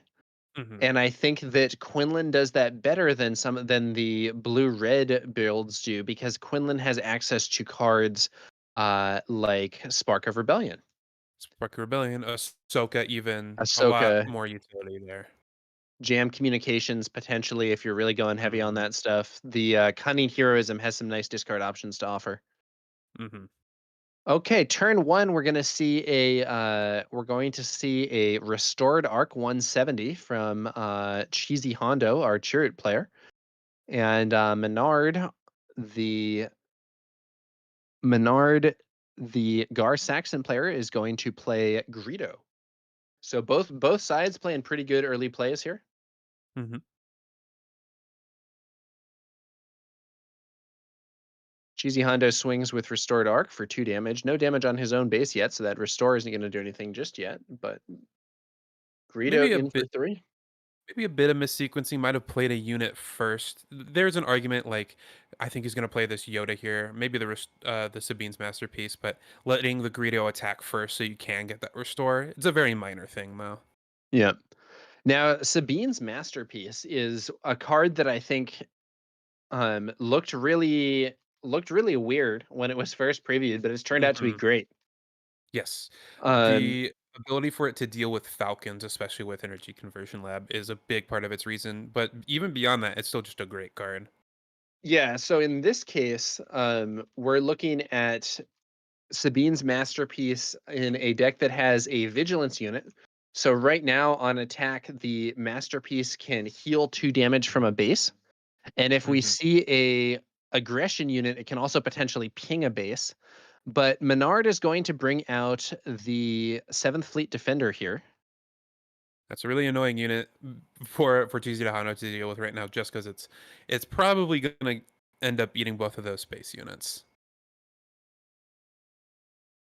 Sabine's Masterpiece is going to attack 3 to base using the ability here to heal 2, and Gar Saxon is buffing that defender. So Gar's ability gives +1 power to each friendly upgraded unit, and shield tokens are upgrades. So that defender can Hmm. swing for 4 here. The question is, are we going to see that 4 damage heading towards base, or is it going to try to start cleaning up these units? My inclination, I'm a trade heavy player, so I just prefer to trade uh, as like a personal play style. But I think I would still trade into that Sabine's Masterpiece just because if your opponent gets an aggression unit online, the Sabine's Masterpiece can then attack and ping that shield off, making the Yeah. trades a lot more painful. Oh, that's spicy. Looks like a Mm, relentless pursuit being played here and allowing the 7th Fleet Defender to capture his opponent's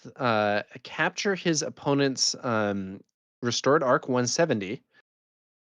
Cassian's leader ability used here to give 2 temporary HP to that masterpiece. Or I'm sorry, not Cassian, Chirrut. Now, this is a very interesting move. I wonder if this means that he's playing healing. We could it easily see could this being be. used to set up covert strength. Yes, Covert Strength is a really powerful card. It's like a little underrated gem from set two. It's got Smuggle for 3. It's a tactic if you're playing Stila, um, and especially in these Chirrut decks, it heals and buffs your Chirrut, and it's really really powerful. I think.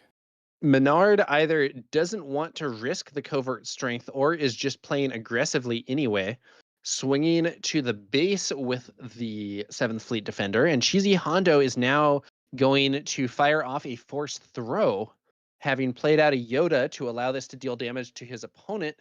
It's going to be Crafty Smuggler, and Cheesy Hondo opts to remove the shield from the 7th Fleet Defender.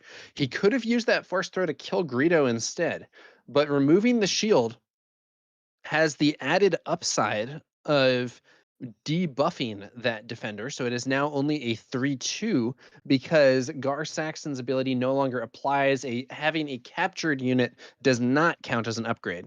Hmm. I think I agree with getting rid of the shield there, both for you're only -2 damage basically instead of -3 from killing the Greedo since you're removing a damage from board. Plus, you have a pretty clean kill with Yoda on Greedo, even if the Greedo hits and deals 2 Yep. extra damage by flipping an event. You're okay with that. You're going to draw a card. And you want to get that 7th Fleet dead because it's got one of your units captured. And so by killing it, you also get a unit on the way back. Right. So if Hondo were to swing in with Sabine's masterpiece here, he could trade for the 7th Fleet Defender, heal his base for 2, and get extra value by bringing his restored Arc 170 that was captured back onto the board. Hmm. Now, looks like Menard maybe trying to forestall that, swings to base first with that 7th Fleet Defender. This does mean Cheesy Hondo, probably Yoda swings to Greedo here. Yep, that's Yeah. right. Just prevent that damage, get your healing. Even if this Does hits, Menard hit the top deck to kill Yoda? he He does. does. So that That is does that is does good. mean Sabine's masterpiece isn't going to heal here, but we could see Chirrut deployed, which would then mean that there was a another vigilance unit on the field for the masterpiece.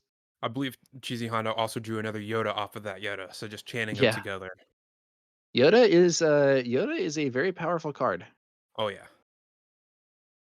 It's funny when this card was previewed early. When Yoda was previewed early on, I actually quite disliked him. Hmm. But ooh, and it looks like it's going to be a shield for Sabine's masterpiece here. I believe that's covering the wing. Yes, that card Shield is token so and good. an X-wing. It is a little below rate as a 2/2 for 2, but especially in a Django meta, but even nowadays, there's still a lot of pings going on. So protecting units from Tarkin Town, getting them favorable trades, it's a really powerful and potent ability. Yeah, creating an X-wing token and giving out a shield token, really good.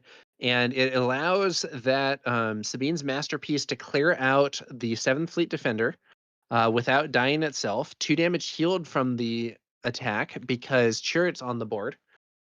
Now Yoda is being played. Meanwhile, Menard has brought out Toro Calican. And Chirrut swings into Toro Calican and then clears him out with Tarkentown. And Hondo all of a sudden has a massive board here.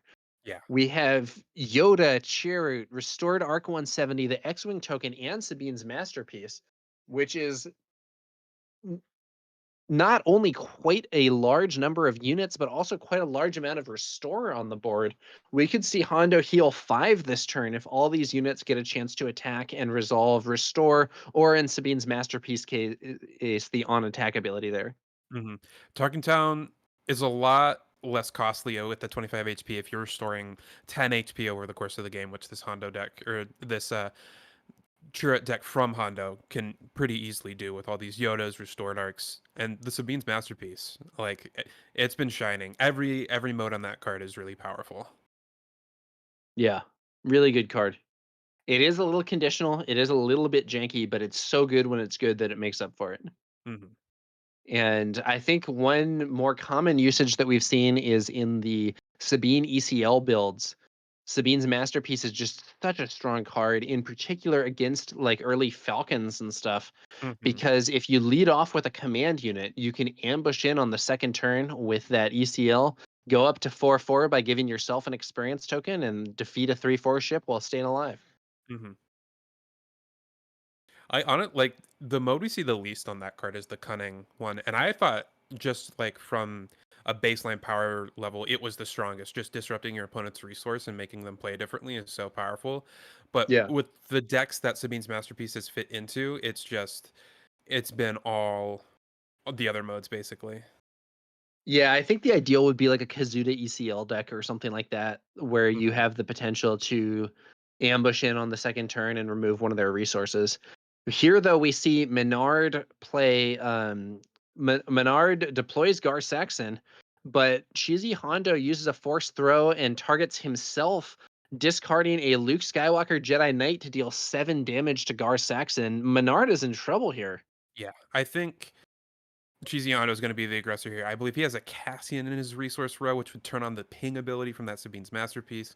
He also has a Jedi lightsaber to soup up this turret, and that turret's probably not going to die for the rest of the game. So, It's looking very good for Chirrut here, but we'll see what Menard has to counter. Power of the dark side on Chirrut could be a lot worse. That's a pretty good play. yeah, sitting it down for the next couple of turns means this lightsaber's probably not going to go on it. I would imagine this Cassian from the resource row is going to be played.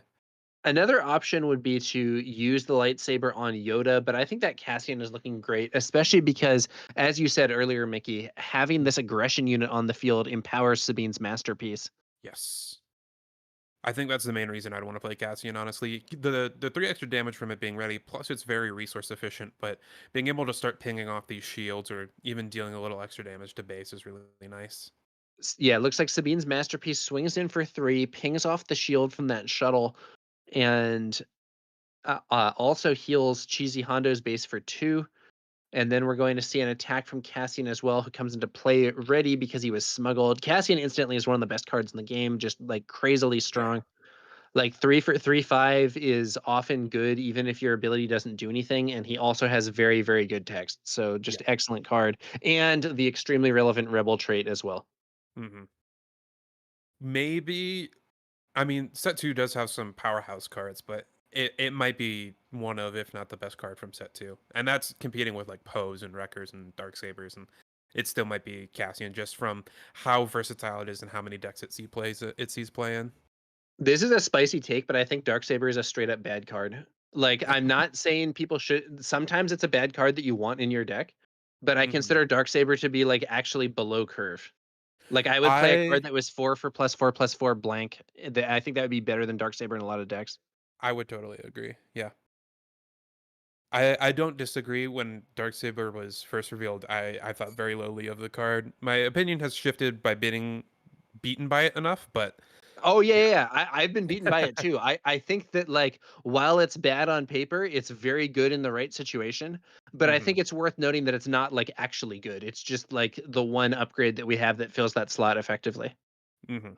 General's Blade is probably better than it, but I would agree. I think the main reason is because it's so resource efficient on the Sabine flip turn. right, yeah, yeah.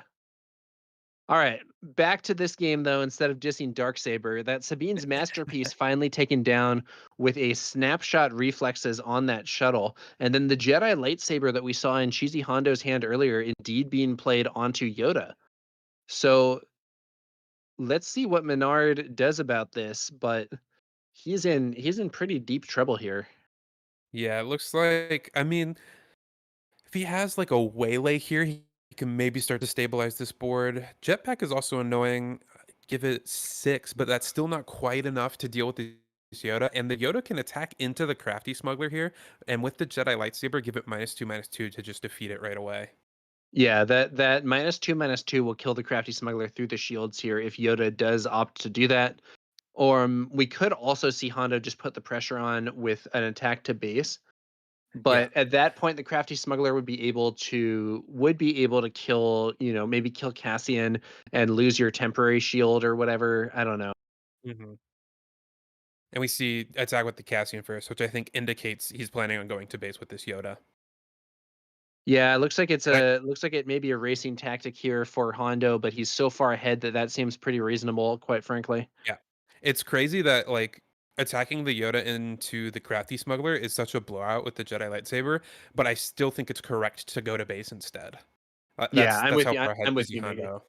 Yeah. And yeah, no, like you said, it is crazy. You get to counter two shield tokens from your opponent. That's like huge value, but Hondo doesn't go for it, and as you said, I think that's right.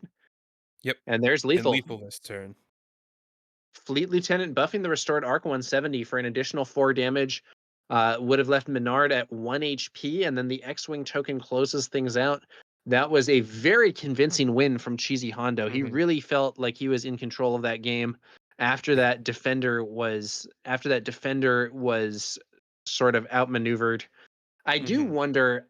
I think Menard might have done better to be using that defender to fight against Hondo's units and fight for the board rather than I trying to race. agree. I think so. I don't blame him because this guard deck is very much a tempo oriented deck, likes to get aggressive with the shields.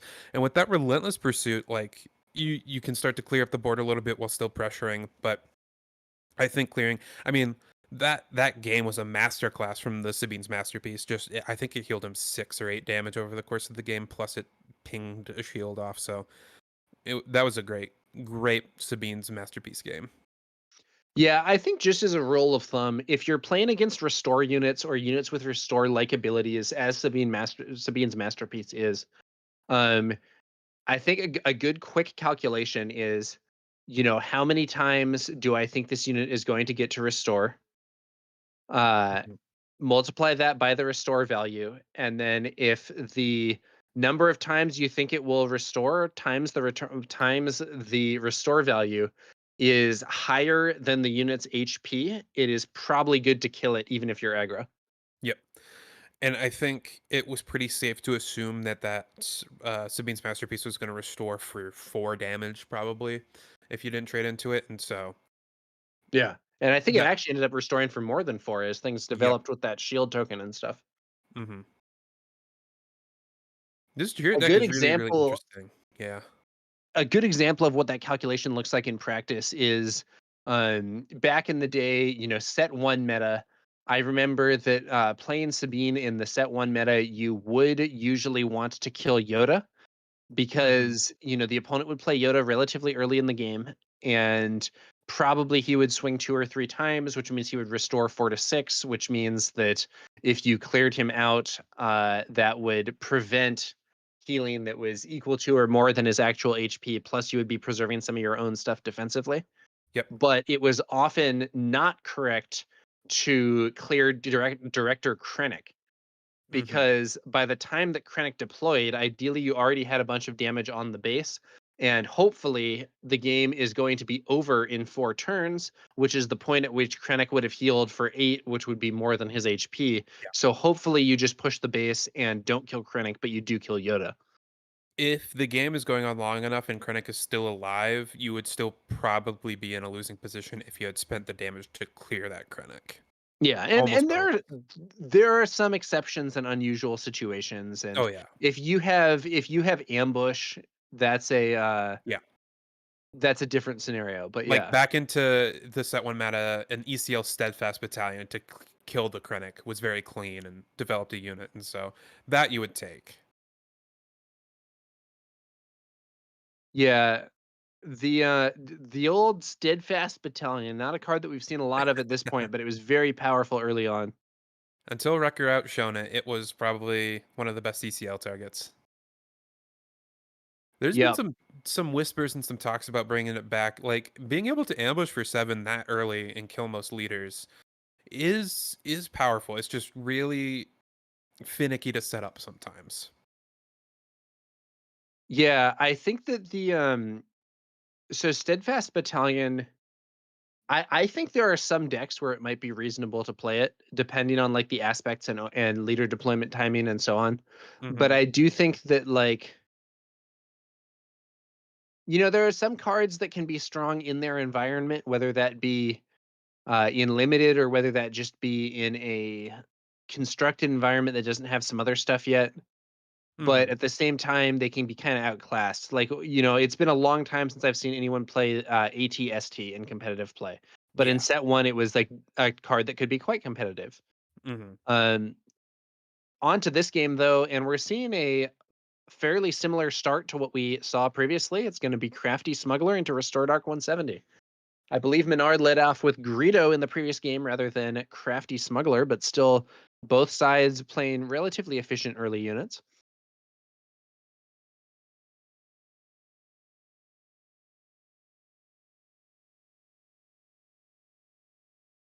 On to the next turn here.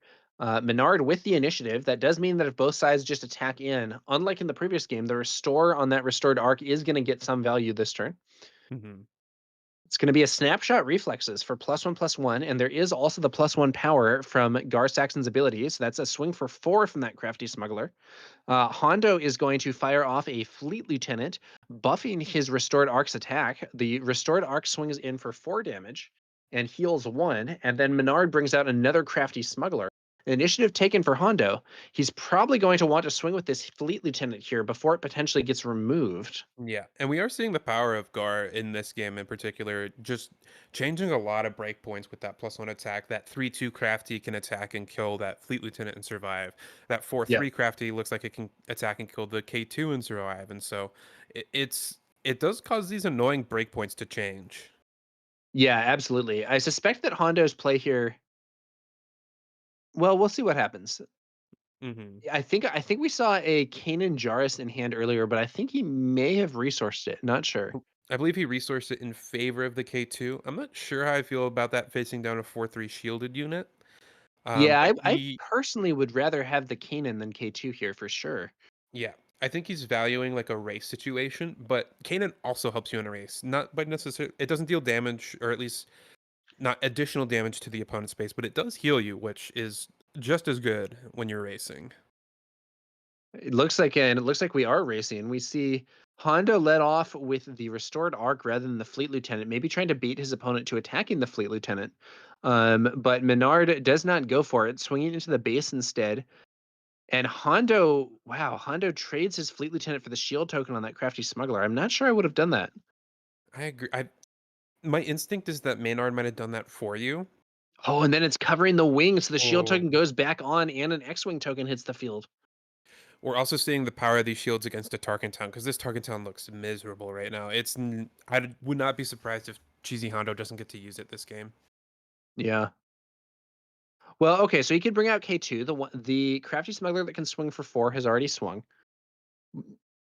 And there we go. There's K2. Now, I Mhm. do think I personally would rather have had the Kanan for the potential healing and so on, but we'll see how this goes. Menard spending 2 resources on something. What will it be? Looks like a no good to me dead is the one card he can play. Oh, he has his. Oh, it's a Oh, surprise strike, and it's going for going straight to the base. base. So that's going to Yeah. be another 6 damage. The damage is adding up fast on Cheesy Hondo's base. He takes the initiative here. Got 9 damage on Maynard's board right now, which would get Cheesy Hondo to 21. So one pump isn't quite enough. Now we could see a Chirrut leader flip this turn, Hmm. and The X-wing here is also in position to be removed easily, so we can see the restored arc just attack into the X-wing and clear it, which would then put Menard on less damage and trigger that restore. Mm, Um, but still, Hondo needs to find an answer to those crafty smugglers. Those are the main threat right now, not the X-wing token. yeah. Now we don't have deck lists. I'm wondering if Cheesy Hondo has effects like Perilous Position or Make an Opening, those -2/-2 style effects that help deal with these shields. Yeah, that would be really ideal here. Or the Jedi lightsaber that we saw Yeah. earlier would enable Chirrut to potentially take those guys out very effectively. But I'm not sure. It looks like I think we saw a Luke Skywalker Jedi Knight, which if Hondo can get there, can kill those crafty smugglers with a -X. But okay, Green Squadron A-wing. I think what we're gonna see here is I think Hondo is trying to kind of slow roll it here and bring out Chirrut after that crafty smuggler has swung, and then play wing leader on Chirrut. Mhm. But I could be wrong. That seems totally reasonable. I would also not be surprised to see Chirrut and K2 team up on a Crafty Smuggler just to try and start to clear the board. And potentially, I mean, Wing Leader, either of those ground units, and then I believe he's a Fleet Lieutenant back, so that would allow him to one-shot Gar Saxon next turn on deploy. Yeah. Wow. Okay. So Make some K2 discard. swings into the yeah. So K2 swings into the buffed crafty smuggler and is defeated. And then when defeated, removes a card from Menard's hand. Menard losing a no good to me dead. This does mean that Chirrut is now in position to potentially clear that unit. Yes. I think that was mostly it as well to get the last card out of Maynard's hand, Yeah. which I totally respect and agree with there. I think Cheesy Hondo's just going to be a little bit too high up on damage total here. He is getting close to stabilizing this board. Oh, especially with a hot Oh, shot. hot shot blaster. That is Okay, brutal. so the hot shot on that crafty smuggler swings in for 6 total, I believe, Yeah, it gets which him is to going to put 20. 20. Yeah. I don't think Hondo's going to be able to get out of this one. Now, okay, so he can flip Chirrut, he can wing leader Chirrut, and then he can kill the heavily buffed crafty smuggler while staying alive thanks to the wing leader. Hmm. Um but I don't know that that's going to be enough to do it. So if Maynard attacks with Crafty first next turn, he can then kill the Zygerian, one shot the Gar Saxon with Churu on flip, and that would Yeah. leave the Crafty still stood up, but still around. But then a second attack from Crafty. Oh no, with the Gar Saxon buff, it's attacking for 3. Yeah, that Gar math really making things tricky. Yeah, absolutely. It's gonna be tough for Hondo to get this one. If he can survive to the next turn and maybe have the initiative, he can bring out Luke Skywalker Jedi Knight and kill the smuggler through its shield. But Yes, that's gonna be a tall order. I think we're gonna go to I think we're gonna be going to a game 3 here pretty soon. I agree. I mean, you could also just attack with the Zygerian and make him have an answer for this Crafty Smuggler. And if he doesn't, then you win the game. And if he does, then you flip Gar and make him have an answer for Gar. Yeah. All right, let's There's see what Menard does here. the restore from the restored arc. I don't think changes the math, just barely.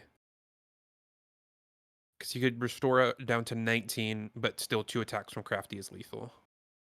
Zagarian to base, Yeah, 3 and HP left, so he now has to either kill the crafty smuggler, which I don't think he can do, or attack with the restored arc to get out of range. hmm Attacks with the restored arc. Now, if you're Menard, that does also signal that he doesn't have a way to deal with the crafty smuggler this turn, or else you would have just used it.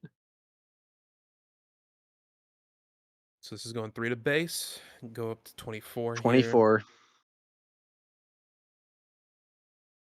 pillage. But now this Gar Saxon is going to be lethal. Darth Saxon flip, and he doesn't have the resources to play that fleet lieutenant because he played the pillage, which means that that's game. Yeah, very close game there, honestly. Cheesy Hondo was getting close to stabilizing, but we saw the power of those shields just not Yeah. allowing Tarkin Town to be used. As you were saying earlier, Mickey, A copy of Perilous Position or Make an Opening would have been really ideal for Cheesy Hondo there. I don't know if those are Mhm. in his build. They certainly weren't in his hand, and we're going to be moving on to a third game in this match. Looking at the sideboard from Cheesy Hondo, looks like he has Vigilance is still on the board. I might swap those in now, knowing that you're going to get to 6, and it's a way to just defeat those shielded units. They often don't have more than 3 HP, plus it lets you restore that 5 to get ahead in the race again. I think I would bring those Vigilances in now. Yeah, and it looks like he may be removing those Jedi lightsabers. It's an interesting choice because the Jedi lightsaber is actually a really good counter to the shielded units, but at the same time, it is very vulnerable to No Good to Me Dead, which he knows his Yeah. opponent is running. hmm As well as like Relentless Pursuit if you're putting it on a non-leader, and Waylay if you're putting it on a non-leader. Looks like just peeking at Maynard's deck, he also set it in Confiscate, or at least has it in his main deck. So not necessarily that you would know that, but getting away from the lightsabers there and not revolving your game plan around them. Yeah, Confiscate is probably a pretty good card against Chirrut. One of the most annoying things that Chirrut can do is on his leader side, because he is not immediately defeated when he takes what would normally be lethal damage. You can then play upgrades on him to increase his HP and get him out of range. Mhm. Confiscate is a good potential counter to that strategy and is extra valuable because its cheap cost means you can potentially play it late in a turn even after already played some other cards. So you can see Mhm. a scenario where you put that damage on Chirrut, they play their upgrade, maybe you only have one or two resources left and they think that you aren't going to be able to do enough damage to clear the upgraded Chirrut, but then your Confiscate can win the day. Yeah. I also think one thing that Cheesy Hondo is missing from that game too is he didn't draw much of his restore. He started with the restore deck, but then went Fleet Lieutenant into K2. And if that's like a Yoda into a Kanan or Sabine's Masterpiece into a Kanan instead, uh, he probably has like 5 more life on that turn and probably has the time to start turning the corner. I do think that game could have been quite different if we had seen the Kanan instead of K2, but I could be wrong. That K2 was nice because it got the no good to me dead out of Maynard's hand, which would have tapped down his Chirrut on deploy. But I agree. I think that in a vacuum, not knowing that, I really like the two restore there, or not necessarily always two restore, but that potential restore. Yeah. Although, maybe he mills out Confiscate and restores for 0. It Exactly. is possible. It is something. That is That's one of why the Maynard. annoying things about Kanan. He is not consistent in his restore, unlike some of the other options. I almost always assume Kanan is going to restore 1 for me, unless I need him to restore 2 and I have no other play lines. I just assume it's a restore 1 unit. You And when it do restores, also get the rare scenarios where he actually restores for 3 because of having Sabine or Sabine's Masterpiece or yeah, some other Spectre unit in play. And I you have do think multiple that specters. Sabine Explosives Artist is a really ideal card for Cheesy Hondo here because it can hmm attack into one of those 2/2 shielded units. On attack, remove the shield with the ping, and then defeat it with the normal damage, which is a great position to be in. And there it is, Sabine Explosives Yeah. Artist. Probably Hondo's best starting play here, but Menard is going to go to the Space Arena with Inferno 4. Yes.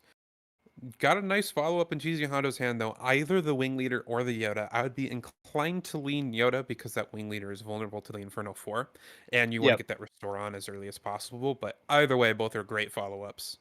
Yeah, I would save the Wing Leader to potentially buff Chirrut later on. hmm Sabine Explosives Artist, as I was saying, probably the best starting play for Cheesy Hondo here because that ping allows Sabine Explosives Artist to win against Greedo without taking damage unless they hit their top deck, lets you kill the 2/2 shieldeds while staying alive. Just very desirable overall against the units that this Gar Saxon deck tends to play. hmm Ooh, I didn't hopping into Iden the Inferno Versio. 4. Inferno That 4, is is that a in Shippers, isn't it? mighty Inferno 4. Now is a 6/6 with Gar Saxon's ability. 6/6 shielded. And that Th- damage is going to start adding up fast. yeah. This Yoda is going to impact the race pretty healthily, though. It's a 4 life point swing every time. Yep. And Drew, the Force is with me, so can get some extra buff in. And I think Cheesy Hondo might have a Velvet Dragon in hand in the far Oh left man, there. Fell the Dragon on that buffed Inferno 4 would be an excellent play here for Cheesy Hondo. Yeah. 2 for 1. Your opponent gets to, and he just pulls it right up to the front of his hand. Maynard does get to look at the top 2 here, but this Zap. is more than worth it. Oh yeah, absolutely. And this is one of the downsides of pilots. Iden is probably one of the better pilot cards in the game, but it does set you up to potentially get 2 for 1. And Menard may have missed his Inferno 4 trigger here. Yeah, looks like it.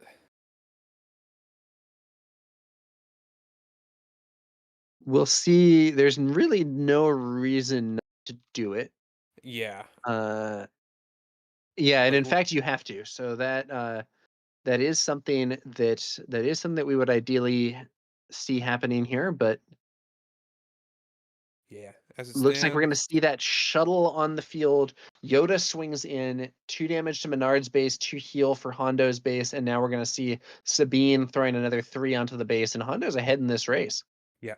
This looks like almost the opposite of game 1, where Cheesy Hondo is dominating the ground instead of the space arena, with some pretty dominant restore units, or at least one with Yoda.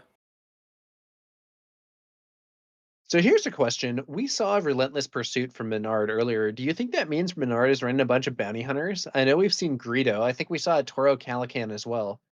Uh, Maybe some, like maybe we're on Boba Fett's, the 3/5 legendary from set 1. I think you don't need a We could see ton Pilot of Boba. Pilot Boba as well, and that's just a good shielded unit as well. Yeah. I don't think you need a ton of bounty hunters to make it work. Relentless Pursuit is just a great card that I think is a little underexplored and is probably mostly there as an answer to Chewbacca, the pilot. Interesting point. But probably a little bit more than usual. Okay, that shuttle is going to swing on in. Cheesy Hondo's base now has 6 damage on it. This Yoda has done a lot of work. Like you said earlier, Mickey, every one of those Yoda swings is essentially a swing for 4 in this type of race, because Yeah. not only is it 2 damage on Menard's base, it's 2 damage healed from Hondo's base.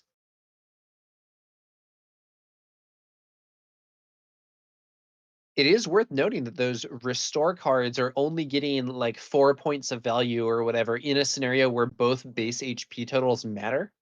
Hmm. So they're not as valuable in a situation where either either player is like very clearly the beatdown and the other player Hmm. is the control, because in those scenarios only one of the two base HP counts matters that much.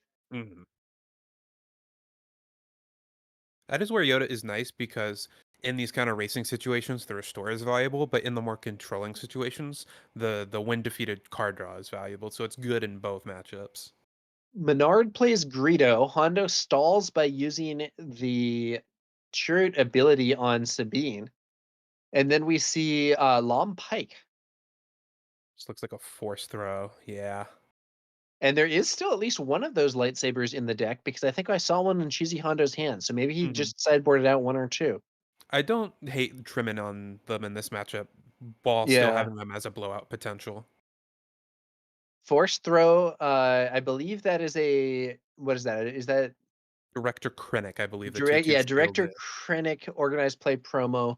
So that's going to be 2 damage. Do you just kill Greedo here? Or what do you think? I'm not touching the Long Pike. My plan for Long Pike is probably attack into it with one of my units and Tarkin Town it. Um, Unless he has like a wing leader and a fleet lieutenant, so that could set up a clean kill. But I think killing Greedo is probably the cleanest. There's an argument to take the shield from the shuttle, but I think you're just ignoring space. Yeah, the shuttle's not doing damage fast enough to win this race anyway. Yeah. It's going Also, to be the Greedo top deck ping does go off. So that's mhm. going to be 2 damage to Yoda. I think the Chirrut with a lightsaber also just gets to one shot the Long Pike and Yep. can give it the -2/-2 to stay healthy. I think that's probably the line I prefer. Yeah, rather than using Sabine and Tarkentown. It also holds Jedi lightsaber is any unit, right? It's not non-leader to give the -2/-2 effect. Yeah, it works on leaders. So it also is holding this Gar Saxon hostage because Chirrut can effectively attack for 8. That's right. That Or is 7, but yeah. yeah, yeah. But 7 is enough. Oh, but he's not gonna kill he's going to he's racing. Oh, with a fleet lieutenant and a wing leader in hand, I don't hate this. Yeah, I was expecting to see Lon Pike off the board, but Cheesy Hondo smells blood in the water. He's going to try and resolve the game quickly with aggressive damage to the base, and there's only 11 HP left for Menard. Cheesy Hondo could easily have lethal this turn. Oh yeah. Plays like this I call declaring intent. Cheesy Hondo is definitely declaring intent of I'm going to try and finish the game either this next turn Yeah. or the action immediately following this turn. He has lethal on board. Yeah. Now Menard could use Lon Pike to clear out Yoda. Awkwardly, or no, he can clear either Yoda or Sabine Hmm. because both those units are vigilance. So Sabine's defensive ability is not live. This is a deck that seems to happen more often, probably. There's some decks like in Quinlan where Sabine's defensive ability isn't online all too much, but this deck seems to have a more even split. All right, that's going to be, I believe that is a pilot Boba who, when Hmm. played, can deal 2 damage to a unit if he was played onto a transport. So that shuttle is a transport, so 2 damage is sent to Yoda. But then we're going to see the fleet lieutenant buffing Sabine 5 to base and only 6 HP left. And Chirrut with that lightsaber swings for 6. Does Menard have some answer to Chirrut, or is this going to be game over? I don't know if he has any cards in hand. That no good to me deck got flipped off the top from Greedo, and he would really like having that right now. Yeah, that would be one of his ideal answers, but I don't know that he has anything. Yeah, Yeah, there's the that's fist bump. game. Hondo wins. That was a great set of 3 games, really back and forth, like the tension of who's the aggro that racing scenario. And we saw those restore units really shined in that kind of game. Yeah. In the first game, Sabine's masterpiece was a star for Cheesy Hondo. And then in this third game, Yoda got a ton of value. Restore can really add up over the course of a match. Yes. I think to me the thing that shone the most over the course of those games was the Sabine's masterpiece. Getting to see that, even just like the blue ability just basically turns it into a consortium Star Viper with not caring about initiative, but sometimes that's totally just fine and then enough. And we saw that be the case there. Yeah. It's an interesting situation. I think that these are not the decks that you would most see. Like these are not like on every table in every event or whatever. But Hmm. I think that they both have some very strong plays, and we saw a good close match with some cool moves on both sides. Yeah, totally agree. And I hope to see these decks more as we go further in the tournament, especially this Chirrut deck. It's been a little outshone, like we talked about earlier, with Rey and Anakin kind of taking its place, but having a more aggressive slant and being able to play the rebel synergies because your leader is also a rebel, making Fleet Lieutenant and Wing Leader good cards in this deck really gives it a different flavor that I really enjoy. Yeah, plus like I don't know. I think there's just something kind of cool and fun about going for that Voltron playstyle. Now, Yes. somebody somebody should tell Cheesy Hondo that he still has his Jedi lightsaber under Chirrut there. Uh, It's still hiding out. because yeah, I mean, hopefully he'll see it. Yeah, like Yeah. when he's picking his stuff up and so on. But This I is was why I was impressed by his gameplay there, and oh yeah. I share your interest in seeing more of Chirrut. If he continues to do well, I think that could lead to some very cool games. It's a very cool leader. I like Mhm. Voltron. I think his flaw is maybe his leader side, but still a very cool card. And yep, Cheesy Hondo sees the lightsaber there. Yep. Uh, Yeah. do you want to shout out KTOD member Wu? He was a big fan of this deck. I think he started set one with Chirrut, and that's kind of what launched him going forward. That was his first major deck tech and stuff he built around. And so I think he posted a video. I'm pretty sure he posted a video recently about Chirrut in this set, and mentioned it's not the best deck, but it's a lot of fun and totally has a place in the meta. Yeah, it's an interesting It's an interesting deck for sure, and as you say, Wu did popularize it early on. I would love to see it make a comeback in the meta, but we'll have to see how things develop. Yeah. Speaking of KTOD, Stevie Getz has a request for a KTOD member on stream next round. I don't know for sure if we can accommodate that, but it would be cool to see. I think we are actually going to take a quick break here before we move on to that third round of Swiss. I'm Tower number 9, joined here by Mickey D, and this is the Tabletop Gaming Center Planetary Qualifier, brought to you by McClunky Gaming here for the stream. Yep. See you soon.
Yes.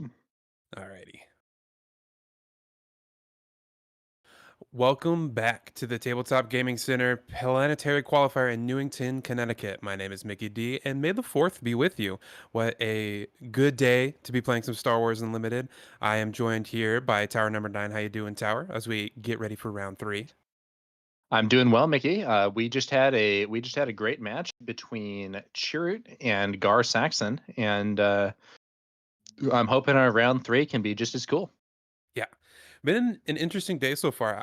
The only real meta deck we have seen has been that Kira Data Vault. Gar Saxon Yellow is on the fringes. I would call it like a tier 1.5 to a tier 2 list, but have seen some spicy lists so far and some really fun ones as well. Yeah, I think it's been an interesting time thus far, and we'll have to see how things go. Over in Lille, the event was the big European tournament. I think maybe the largest tournament ever held in this game was won by Sabine Data Vault, which is Yeah. certainly an unexpected build. So, meta is in a very diverse and experimental phase right now. It'll be interesting to see how things end up shaping up. Yeah, I believe so. It was I think they had 855 players at the end when they started round 1. It does mean so. Shout out to Lego Pizza Ian on across the network. I believe he had a hot take that the winner of each sector and regional was going to be a unique leader. Unfortunately, both the Richmond sector and the Leo regional were won by Sabine Green, although very, very different decks. So, you know, that can happen. But Sabine does seem to be in a top dog position right now, and I think that's kind of what most people agree with. Sabine is probably the top deck in the format, but not unbeatable. Yeah, I think Sabine is also a deck that I think a lot of people are familiar with at this point.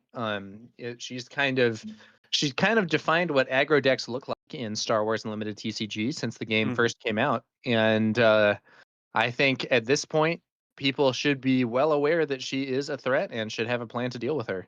Yep.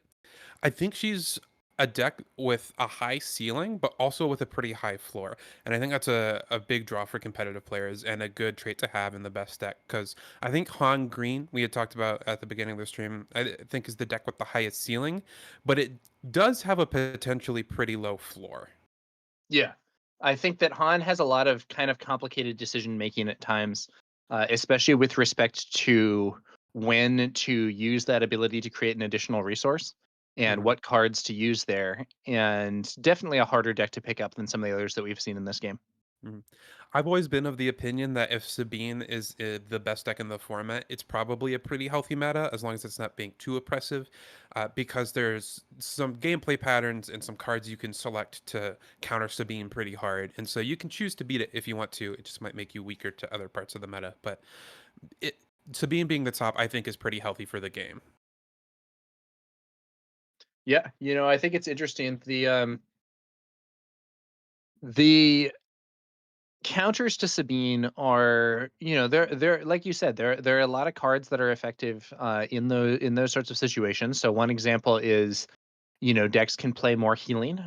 Cards like, Top Target, for instance, is a very effective card against Sabine. It's a card that is often going to be a 0 cost heal 6. Or I'm sorry, a 1 cost heal 6. That's quite good. Yep. But if you're not playing against an aggro opponent, I don't know that you really want Top Target. If you're, we saw that matchup between two kind of control-oriented decks that went into the Battle of the Star Destroyers, and in that type of situation, Top Target is a very poor card. Yeah. So you have to either have it as a sideboard option, or maybe if you're expecting a lot of Sabine, you main deck it with the plan being to side it out in some of those other matchups. Mhm. And you have to factor not just what you think the best decks are, but also what you think the level of representation and so on is going to be. Yep. Like if Han Green, you think is the best deck, but you only expect 3 to 5% of the field to play it.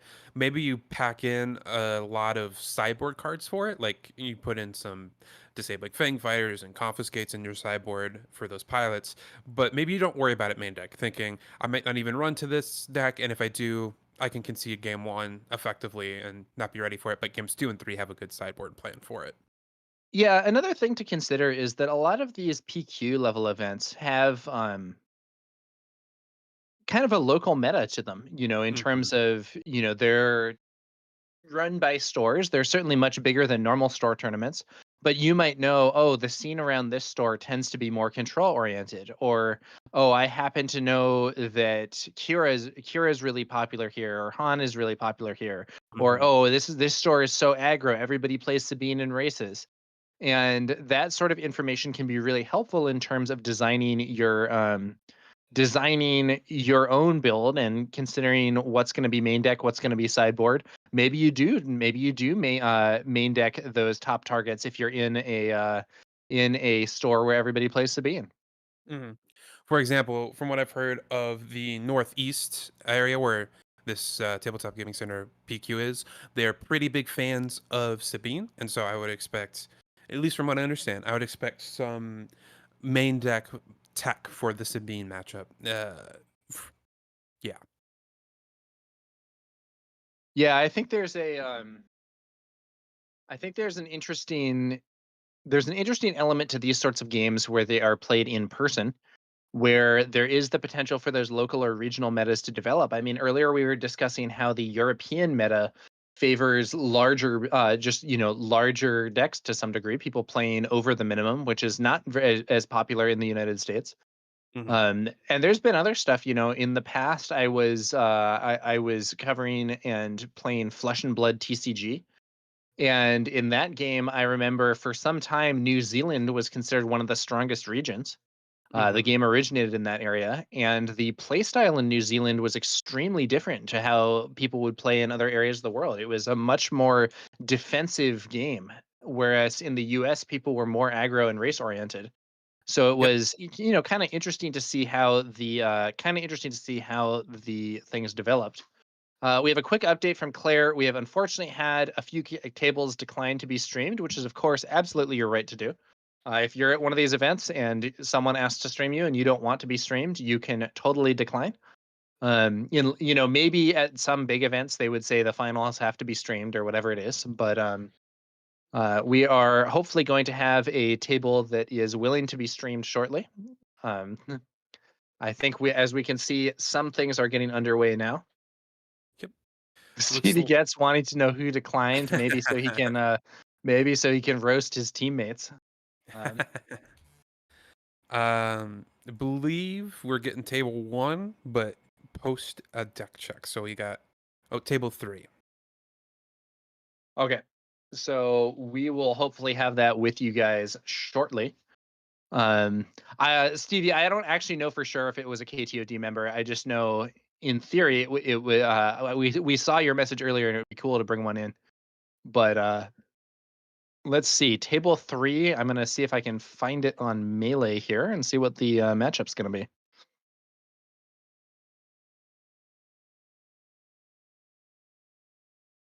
Let's see. Yeah, poking around melee myself. Oh, I don't think it's letting me. Oh no, yeah, there we go. Matching. Oh, but it doesn't show the deck lists on here. Okay. Yeah. Well, we'll have that information for you shortly. I think it will be hopefully an exciting scenario. Yeah.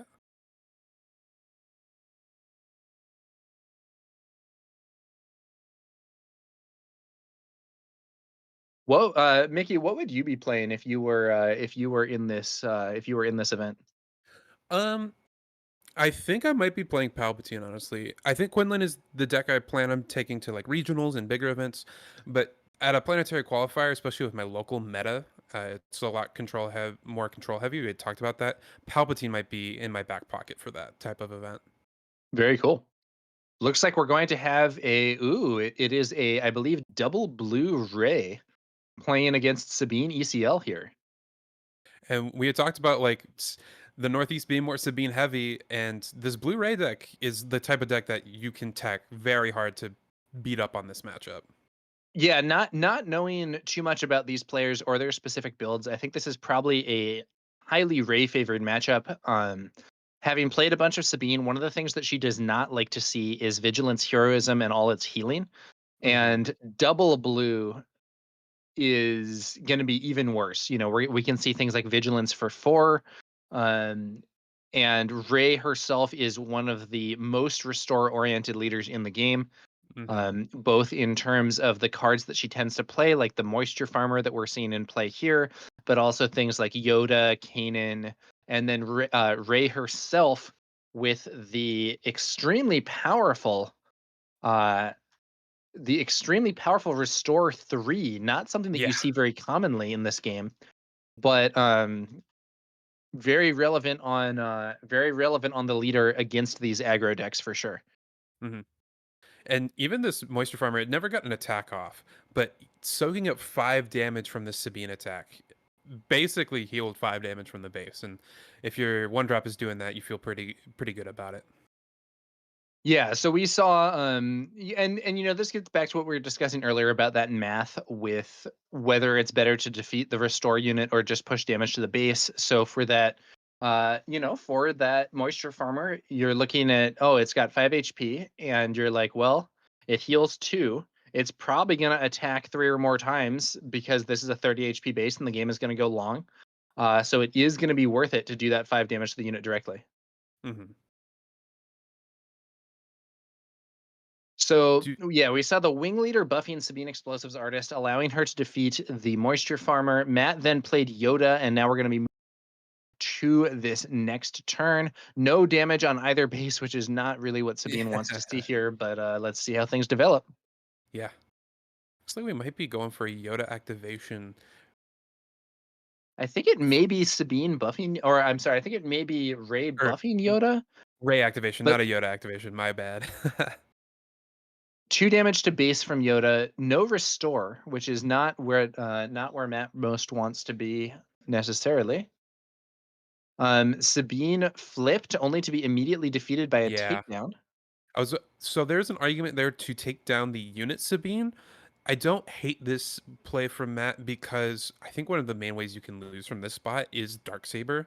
And you can still Darksaber up the Sabine unit, but you usually have more ways to deal with non-leaders than you do with leader units. So, Yeah, we are going to see the Darksaber scene play here on Sabine unit. And so then that's going to be a swing to base for a mighty 9 damage, I believe. yeah. The base going from undamaged to severely damaged pretty fast. Another 2 damage thrown in there by the wing leader. And another important thing about this is it now means that even if Yoda were to swing into the base, um, or yeah, I'm sorry, even if Yoda were to swing into Sabine, she would not be in range of the vigilance that we saw in hand. Mhm. But did get a good draw there in the Village Protectors to help soak up an attack from that Darksaber Sabine. Yeah. Now, Sabine Explosives Artist is a good counter to Village Protectors in the sense that you can use the on attack ability to clear the shield while the normal damage gets through their HP, defeating them Hmm. in one attack, which many units cannot do. But at the same time, with all these buffs on Sabine, I think Eric would much rather be sending those attacks into the base rather than into the Village Protectors. Yeah. We still do have an ECL available too, so we could see an ECL Poe. Not necessarily the best target for it, but if it means you're getting another 8 in with the Sabine unit, it's probably worth it. If the Sabine deck is playing Fighters for Freedom, that Saboteur ambushed into the shielded Oh, yeah. Sentinel can also take it out. Fighters for Freedom plus another card would be potentially sick. I think we are going to see ECL though. Yep, that's right. The ECL thing Poe. about the thing about this matchup is that the Ray deck has very large amounts of healing if not dealt with. Hmm. Looks like a confiscate being discarded to defeat the shield there. Kind of funny. And then I think Sabine's masterpiece also being discarded there to deal 2 direct damage to base. Yeah. Ray's ability now used to give an experience token to Yoda, and Sabine swings in for another extremely powerful 9 damage. We're at You know, this 22 matchup here. isn't one Oof. that I think favors Sabine, but Eric is in a very strong position right now. Yep. I think the dark saber is the one card that can really help you chunk through this matchup. You can Sabine heal here, to still yeah. with I believe 7 HP remaining. So a swing from Yoda does not put her in range of vigilance. Decides to leave the Yoda alive to try and keep that restore going. Oh, just shows a rebel assault for lethal next Yeah, turn. I think yeah. So I think Eric is just saying, "Yep, I have lethal. I'll take the initiative. Rebel Assault will win, and we're moving on to game two." You know, Dark Saber. Dark Saber is a card that it can be risky to play with the upgrade removal. It's not efficient in terms of the stats that it gives you, but sometimes it can be what you need to push that damage through. There's a Yep. reason that it sees a lot of play despite being below curve. And I think Matt immediately went for the confiscates in his sideboard, knowing that that's the main way you can lose this matchup is the dark saber, and even the Chewbacca is probably similarly powerful against you. And so get as many answers as you can for that as possible, and the rest of your deck can beat the general Sabine curve. So if you're Eric, do you side out the Dark Sabers, or are you just in like risk it for the biscuit mode here? I think you kind of have to be in risk it for the biscuit mode. It is not your only win condition, but certainly your main one. And this is a kind of matchup where I would probably feel at least slightly unfavored, if not moderately unfavored. And those are my ways to steal games. Yeah, you know, an old saying goes, if he has it, he has it. Sometimes that's the risk you've got to take. Yeah. And you know, sometimes you can do things that are really bad if the opponent punishes it, but if that's your only out, you got to play to your outs. So, you know, Hmm. we'll see how this one goes as things continue. The the battle is about to be joined here in game 2 with Eric Hunter up 1-0. Um Yeah. Also, Stevie, we apologize for not being able to bring you a KTOD match, but hopefully this Ray Blue will compensate. No, Stevie was a big Ray Blue guy in sets 2 and 3.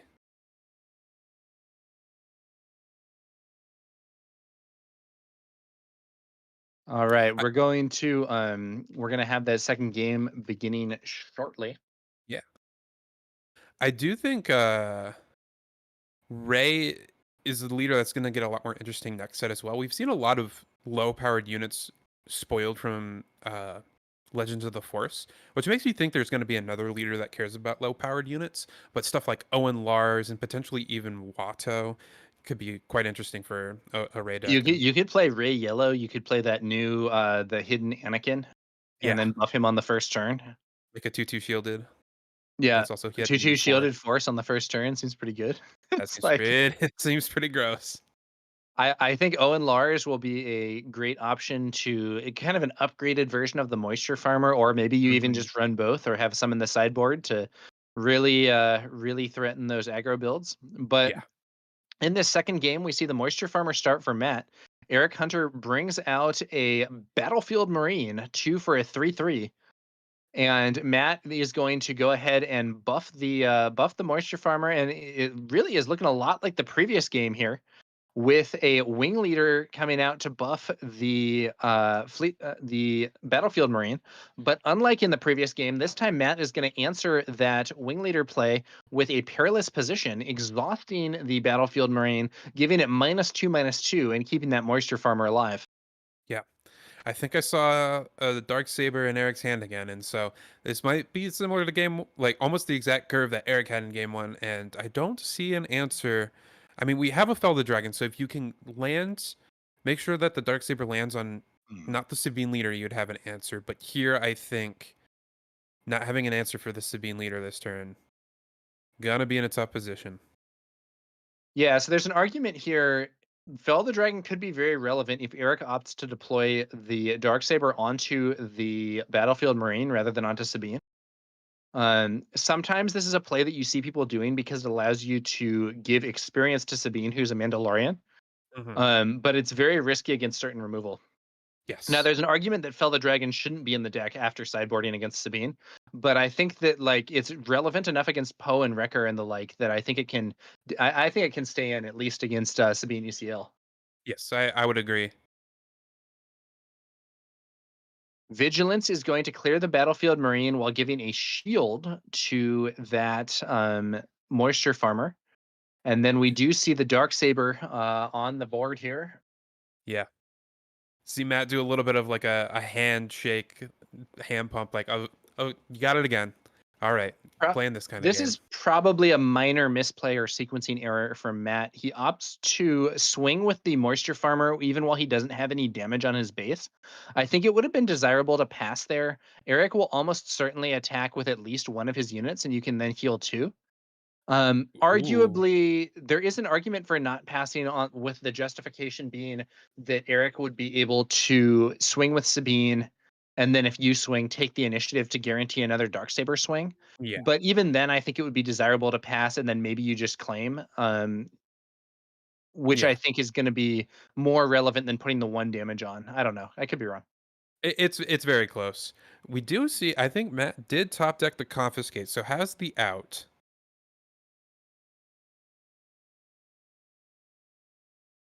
We'll see if it's Yeah, enough. confiscate. Now, what would be really funny is if we see a second Darksaber, but don't know if that's forthcoming. Probably you would resource a second Darksaber at this point, Yeah. but maybe you would see potential upgrade removal coming.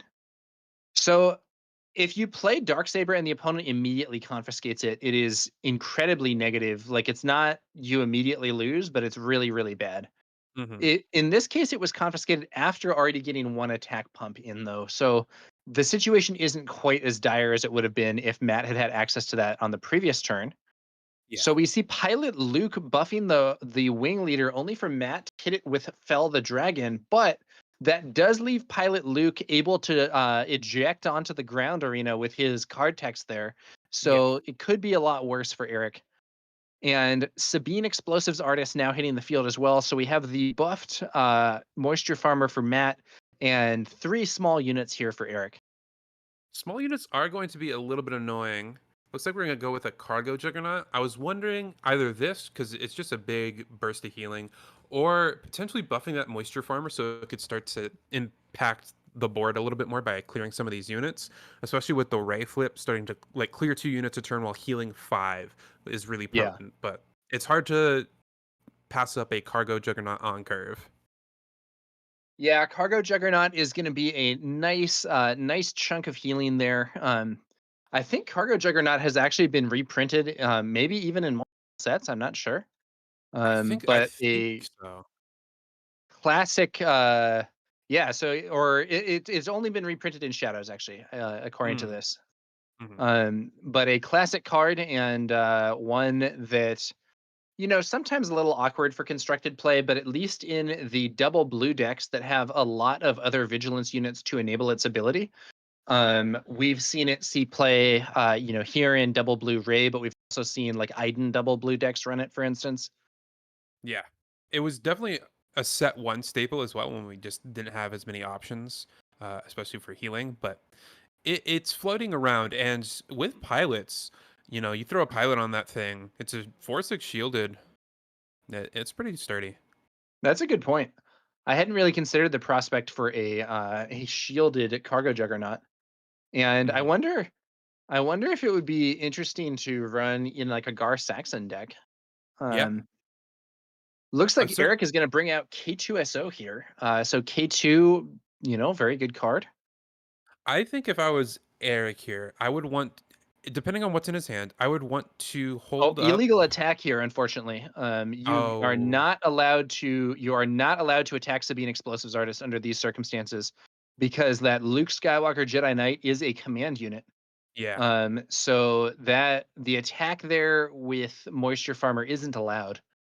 got Now we're commands. gonna see Ray deploy Rebel Yeah, Assault. Are they gonna kill Ray? They are. this is what I was Rebel Assault wondering. into Ray. So from Eric there, I would have liked to hold up the resources to potentially threaten like an ECL Wrecker or Poe to hold the Hmm. Ray flip hostage. But Rebel Assault does the same thing, and you're kind of almost baiting your opponent to flip there by saying, "I don't have Wrecker or Poe, so your Ray is safe," and then you get to get the Ray when they flip. Yeah. Unfortunate that he erroneously Sabine there thanks to the illegal attack. Yeah. But that's easy to miss. So I think that yeah, it is what it is. I don't know if they'll catch that or roll it back or whatever, but let's see what Yeah. happens as the round continues. Yep. Looks like they're just going forward. Dealing 3 to base after this K2 is defeated with the Cargo Juggernaut. Yep, K2 cleared by the Cargo Juggernaut does deal 3 to base. Luke Skywalker Jedi Knight swings on in. That's going to be another nice chunk of damage. We're up to 15 damage on base. It's going to be Luke Skywalker Jedi Knight. Yeah. Sabine off the field, and this board is looking grim for Eric now. Still with ECL up, so a Wrecker or a Poe here can trade with that Luke, and if it's a Wrecker, it pushes a good amount of damage. That's like losing the unit while you do it is generally not how you want to. Timely intervention. Looks like a Poe, I'd imagine, if we're doing timely here. Yeah. Timely intervention Poe. I presume this is going to actually be ambushing the moisture farmer here. Potentially. And just leave the threat on board. I mean, I Although could be wrong. I think I would trade with Luke. I don't know if you can let that Luke get an attack off. Restore 3 is so big. And like, well, if you trade with the Luke, the moisture farmer is going to get an attack off. Yeah, It's so tough. no, he goes for the moisture farmer. He isn't using Poe's ability, it looks like. Mm-hmm. And then we're gonna see one to each base. This could be like a wrecker, setting up a wrecker to ambush over that Luke after it has 6 damage on it. Yeah, we could also see something like maybe ECL ambush another Poe. Like, so if we Mm-hmm. presume Luke swings and if we presume Luke swings to kill Wrecker. Oh, but there's a Fell the Dragon, so Wrecker Ooh. killed without getting that Poe killed without doing that damage on Luke. I don't know why I was calling Poe Wrecker. I get those two cards mixed up a bit. They're Sorry, guys. very big red Heroism the late game. Yeah, they have similar roles as being the only large units in the Sabine builds. Now, interestingly, Luke not clearing Pilot Luke here. Besides, I mean, you do need to get the game over with eventually against Sabine. Don't let them top deck into their pose and their wreckers in their 4 causes. In the chat, a viewer suggests that Sabine lost a lot of ground by pinging on the previous turn. Mm-hmm. I don't know. It's a situation here where I think Ray had the initiative at the time that Sabine pinged, because I could be wrong, but I believe what happened is that Poe ambushed and killed the moisture farmer, and then Ray didn't have another action, so took the initiative, and then Sabine pinged afterwards. Looks like it's going to be Mm-hmm. a K2SO brought out by Eric here, as well as a Sabine's Masterpiece already on the field from earlier. Interestingly, Matt trying to race now. And so, earlier we were talking about how Yoda is a HP swing in a race. Luke Mm-hmm. is a 9 HP swing in a race. Yeah, and it's really, really powerful. And the restore units, like Sabine wants to race pretty much every matchup, from my understanding, or it's best at racing in a lot of matchups, and the restore units really help counteract that, which is why this Blu-ray feels like it should be so good into Sabine, because those restore units get that benefit of those extra numbers in a race situation. Oh, so in chat, the viewer points out that actually Sabine shouldn't have been able to ping at all because she should have been exhausted Mm, after being removed by Luke's ability. I think you may well be right. Um, I guess, like, in some sense that makes up for the. I think there have been error. There's now been 2 notable errors. The first one mhm. was the illegal attack into small Sabine, and then the second one being that ping. And if so, hopefully they even out because one favored one person and one. Wow, look ECL at that! Sabine just to get the village protectors off. Village protectors on the field countered by ECL on small Sabine. I wonder if that means there's another timely intervention in that. What do you think, Mickey? I wouldn't be surprised if there's one hiding out there. It also tells me there's probably no Wrecker or Poe hiding out. So if I'm Matt, I'm feeling pretty confident that I don't have to worry about a Wrecker or a Poe this turn. Makes me feel more confident in racing here. So I agree with this attack to base because I am not as concerned about those big Yeah, threats. and he's turning on the gas, and Sabine's base only 5 HP left. Another attack from Luke ends the game. Does appear there's a Dark But Saber though. is Sabine's masterpiece a Mandalorian unit? Oh, that's a good question. I'm not sure. It is not. Sabine's Okay, masterpiece is Rebel Vehicle Fighter Spectre, so it does not get buffed by Darksaber. but it does get an experience and a damage with this on attack. So that's basically an attack for 5. That puts Matt to 18. We have 7 more Yeah. on board. That's 25. Darksaber is +4. That's 29. Ping is 30. So Eric does have Does he lethal have it? uninterrupted. But I If think he this actually perilous. wins this from this state, that would be very hype, for me at least. I think this perilous position from Matt's going to disrupt this lethal plan here. Perilous position on K2. So what do you do? I guess you Darksaber. No, I mean, I don't think he can. Well, I guess you Darksaber Luke. I think you Darksaber Luke because if Matt claims to get lethal with the Luke, you can trade Luke for Luke. If Matt Yeah, attacks with the Cargo Juggernaut, is Luke a rebel? You could Luke is try a and rebel. top deck to a rebel assault. Yeah, does Rebel Assault win in one action? I think it does, because you It can would be do. the Sabine's Masterpiece plus the Luke has to be lethal, right? It would be like 14 Yeah, damage, I think. yeah. Eric has some outs here. Will he find them? That's another question. But Yeah. If I'm Matt here, I attack base and just make my opponent top deck the Rebel Assault. yeah. This also shuts So out the now Eric has. ping. Also, Eric could misplay it. No, but he takes the initiative. That's correct. Yeah, If he has the Rebel Assault, he should be able to win this. that would get the Does he game. have it? I think it's just Rebel Assault. I don't think Fleet Lieutenant or any other pump is good enough here. Yeah, because Fleet Lieutenant would do 9 damage, so that wouldn't make it because this is a 30 HP base. Yeah. Yeah, it's a 30 HP base with 18 damage. He needs to do 12 in one action. The only winning play is Rebel Assault, which would allow him to attack with Luke and Sabine's Masterpiece for lethal. Unless he has a Sentinel or something. Is there something he can do with Wrecker? No, because he's at 1 HP. So any of these remaining units win. Yeah. Nope, and it looks like he doesn't have it. So that he's going to do a normal attack.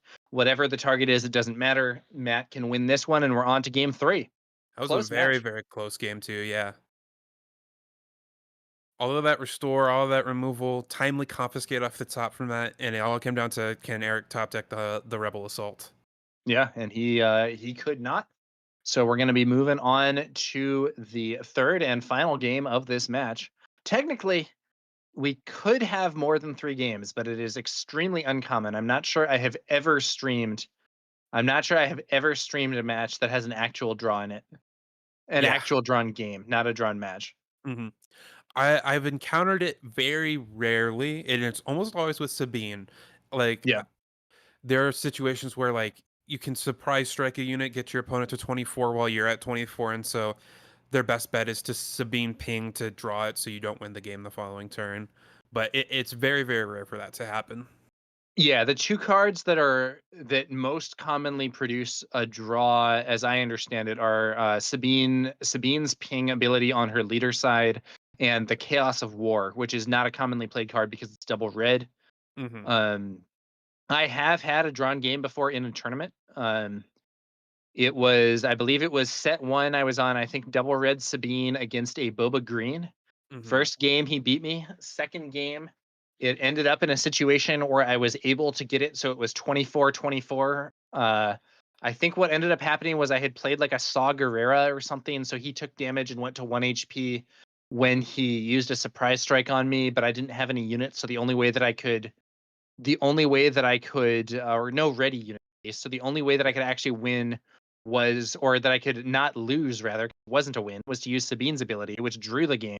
But then I actually came back to win the next 2.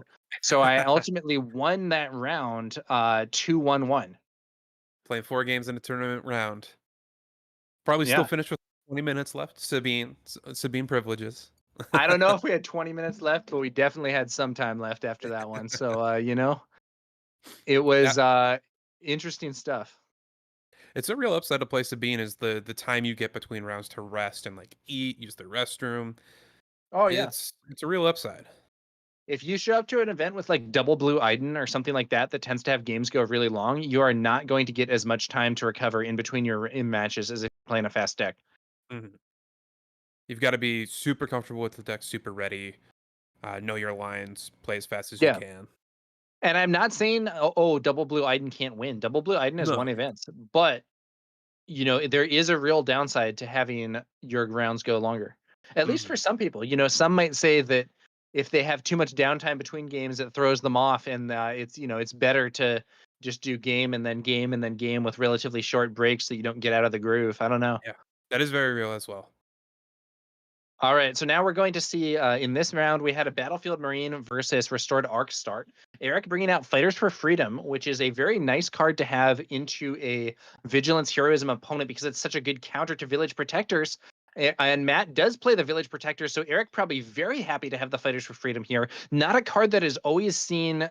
Not a card that is I see a potential blowout coming though because we have a Darksaber in hand for Eric, and I think I saw a Confiscate in hand for Yep. Matt. And I think we're going to see a perilous position on this Fighters for Freedom to finish it off. Oh, we're using the Ray ability. Okay, my plan was going to be perilous position fighters and then confiscate this dark saber, but now Yeah. only have the resources to do one of those. Ooh, okay, Hairless goes. on Sabine, but now we can do Darksaber Marine, and then that's gonna buff Sabine with the experience. Very rare situation where Darksaber's text actually does anything. Yeah, I Normally it's just played as a +4/+3 no text, but Sabine is a Mandalorian, so there we go. I think I would have liked to keep this resource up from Matt. I don't know if this one damage on this restored arc will come up. I could totally be proven wrong here, and this one damage is going to allow Matt to race into the late game, especially against a 25 health base. But I think a play of Perilous plus Dark plus Confiscate the Dark Saber. What is my preferred line that turn? It did let him stall in action, so there's that. But Not yes. no, I think no, I think that preventing that dark saber swing would be worth more than that +1. The question is just, would he had to like pass into that and his opponent would see it coming? I'm not sure. Mhm. The other thing is that Fighter using swings. Yeah. Using the fell here instead of the like this confiscate is now going to rot in your hand because your opponent's Yeah, probably not going to play another dark saber, and now this Poe is just stuck, and you don't have an answer for it. yeah. Having the fell available for Poe might have been a better scenario. Hmm. Um, Now Sabine here is +1/+1, but also -2/-2. So she swings for 2 total damage, 1 from her actual power and 1 from the on attack. Um, it is worth noting that when Poe came in, there was a ping from Fighters for Freedom for an additional point of damage. Um, I remember when Fighters for Freedom was previewed or like was shown early, I thought it was just going to be an amazing card. And I found that it was harder to get value out of that ability than I had first thought. Yeah, But that doesn't mean that the ability is valueless, and in some situations, it can really start adding up. I probably would have swung with Fighters for Freedom instead of Sabine there. you might be leaving it up for a saboteur if like your opponent plays a village protectors, trade off the village protector so you can still have a clear path to Ray deploy here. Yeah. Oh yeah, But you know what? Maybe he's keeping it to. Maybe he has some ploy against Ray. mhm, Doesn't look like it. Gonna be just a swing to base. going to 17 Still here. 6 resources ECL Let's see. not used. So Ray is absolutely under threat here from a potential Wrecker ambush. Does have a lot of Dirtle actions on Matt's side of the board, though. He could confiscate that experience token from Sabine, reduce its damage to just 1 a turn. Also, Dirtle's in action. Probably not going to find much use for it later in the game. Yeah, that could be helpful, although it would feel extraordinarily bad, I think, if he does that and then gets Dark. extraordinarily bad if he does that and then another dark saber hits the field. Mm-hmm. Eric is going to say, you know what? I'm not going to pass. I'm just going to fire off this wrecker immediately. Ambushes in Wrecker with ECL, defeating R2D2, 3 damage to base from Overwhelm, plus an additional point of damage from that Fighters for Freedom. Matt now at 20 damage on base. Ray deploys, initiative taken for Eric. Yeah. Matt can recover 3 with Ray's Restore and can clear out probably the Fighters for Freedom or maybe Poe here. But There's, it is not a really desirable position for him to be in. there's an argument there where, as Matt, you should just be trying to go to base and race because I don't think you can clear all these units. Yeah, and he can't clear Poe actually because he doesn't have another source of damage. Poe is a Hmm. 4/4 right now. I had thought for a moment that he had his choice, but no. The Fighters for Freedom is the one that he can clear. Yeah. And yeah, I don't know though. I don't think he's winning that race. He would need to do what, 14 damage before his opponent does 12 damage, and the opponent's board is way stronger. I think maybe his only hope is to like somehow contain all this. I don't know how he would do it, but Yeah, maybe because you can kill the Sabine next turn. Maybe your Ray dies, and if you top deck like a Luke, you can kill another unit. Maybe some village protectors. Okay, clearing the fighters for freedom opens up village protectors as a top deck to help save a lot of damage. yeah, but Poe can kill them in one hit. I don't know. It's not that That's good. true. Does look like Matt top decked the Luke though, so that is a good spot to be in. Yeah, I mean, Luke's a good card. He's not going to be able to actually kill this stuff in one hit, though. Wrecker swinging in for 7. Goes to 25, 24. Okay. So So what? that What do you do? Play Luke, debuff. I don't think it works. He can play Luke and debuff Poe, but it won't actually kill him. Poe could no. still Poe could still swing for 3. Then you can attack with Ray to kill the Poe, and then you heal that 3 back. So we're at neutral. Sabine attacks for 2, putting you to 26. But then But the no, other because thing is that once you play Luke, you're tapped out, and the opponent can potentially just just take claim. initiative and swing with Wrecker. Yeah. After the Poe situation, of course. But yeah, Hmm. I don't know. This is tough. The 4 I health on the Poe is really annoying. Yeah, if it were 3 health, this situation would be a lot easier for Yeah. Matt. Both because he could have potentially killed Poe with Ray on the previous turn, or indeed with an attack now, and then also because Poe would be in range to be removed by the -3/-3 from Luke. Hmm.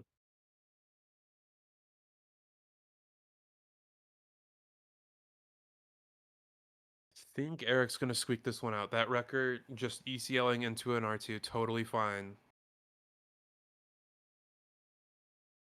There is also the Restored Arc, which can swing a bit more damage onto Eric's base while also granting a point of restore, which is probably more important than the damage to Eric's base. Hmm. I think the math works out where that restore isn't quite enough to get him out of just claim attack with Wrecker. Vigilance, that's a big play. Vigilance kills Sabine. Wait, but it can't kill Sabine. +1 menace. Yeah, it doesn't. Yeah, yeah. The experience counter from that dark saber saving Sabine from vigilance. Yeah. So that's going to be a very different scenario here than what Matt was envisioning. Maybe back to the drawing board a bit. Hmm.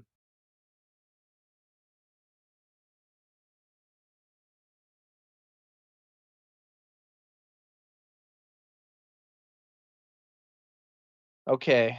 Yeah, so it So, is going to be Luke debuff Poe. hmm. Poe swings. That's going to be 1 damage, and then you discard a card for 2 more damage.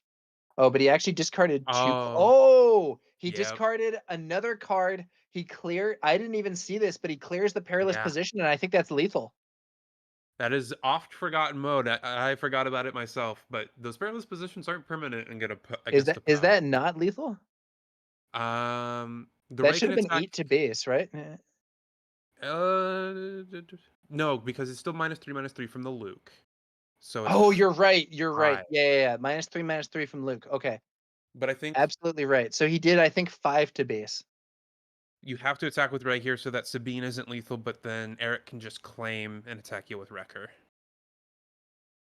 Yeah, so Ray will kill Poe. Um, Right, but no, he's dead on board. All Eric has to do is take the initiative. Yep.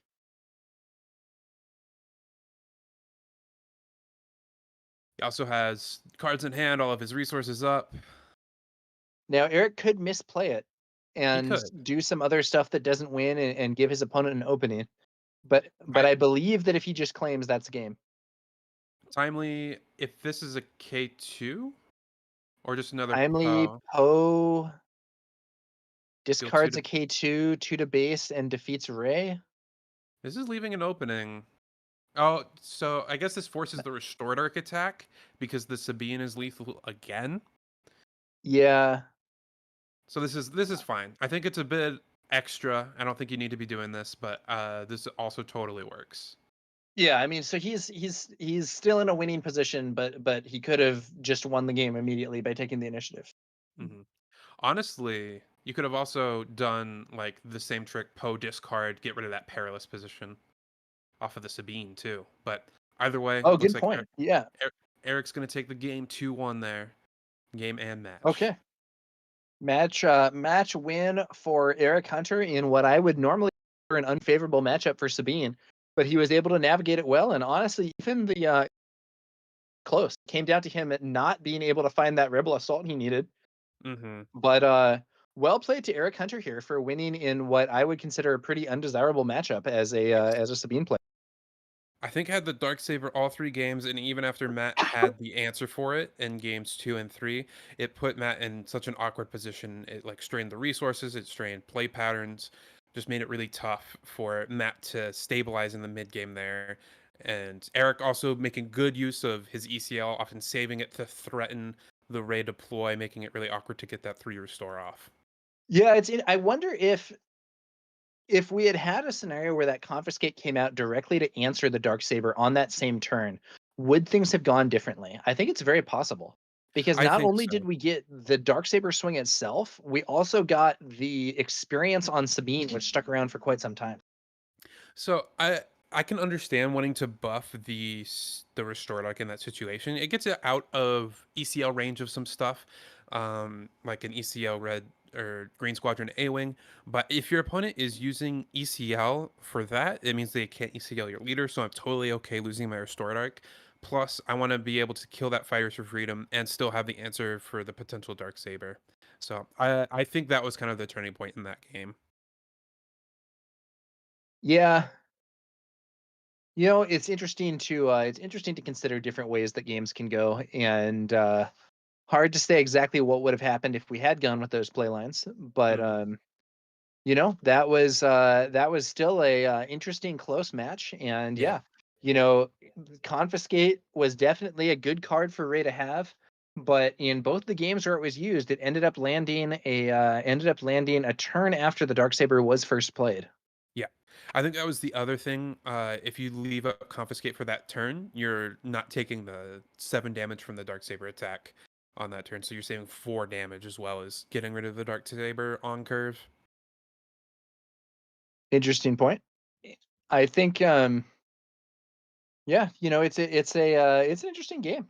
There are a lot of different ways that a turn can go, and I think that the alternating activation structure of Star Wars Unlimited TCG creates those situations where you have really interesting interactions.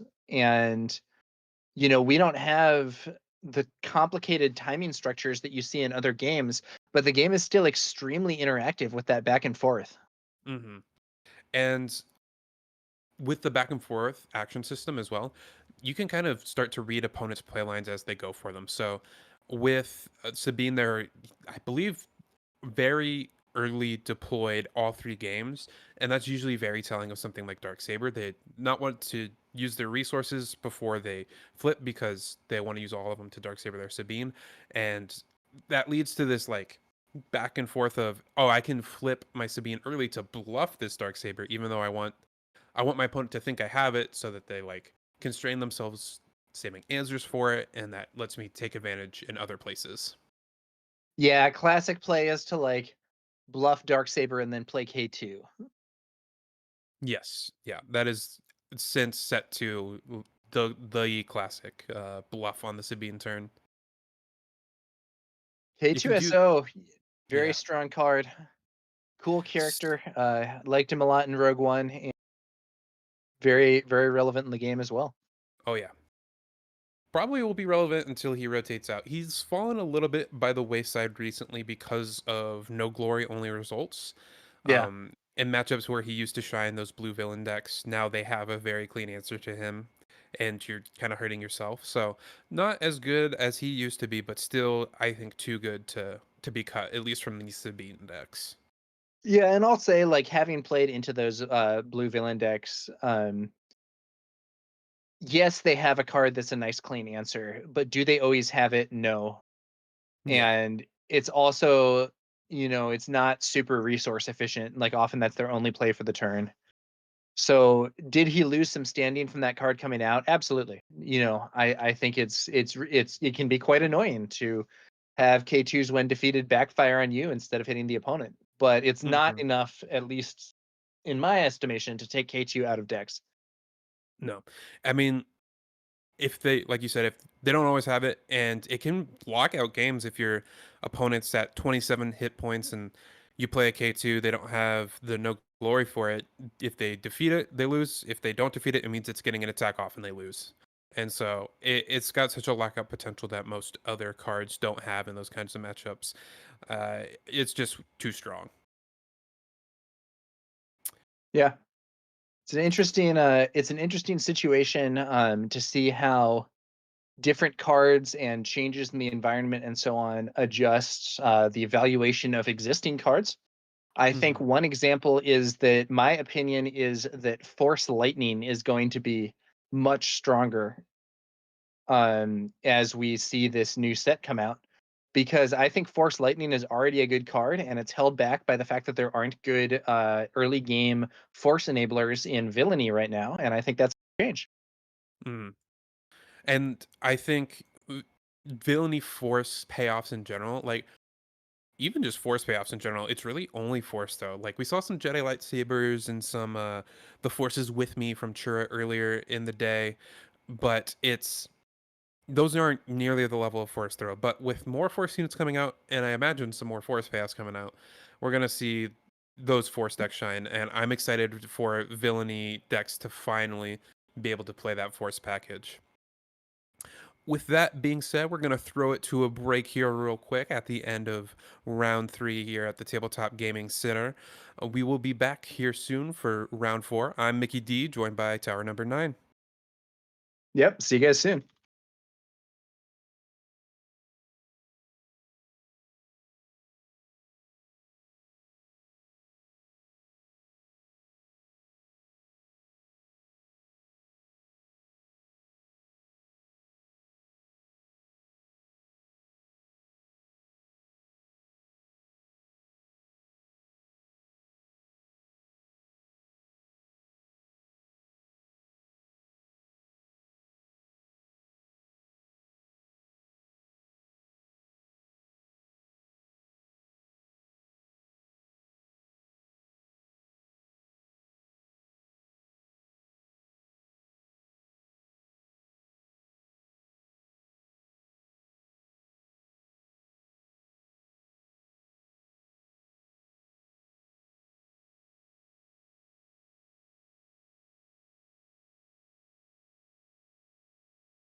Welcome back to the Planetary Qualifier here at the Tabletop Gaming Center in Newington, Connecticut. I am Mickey D, joined by Tower number 9.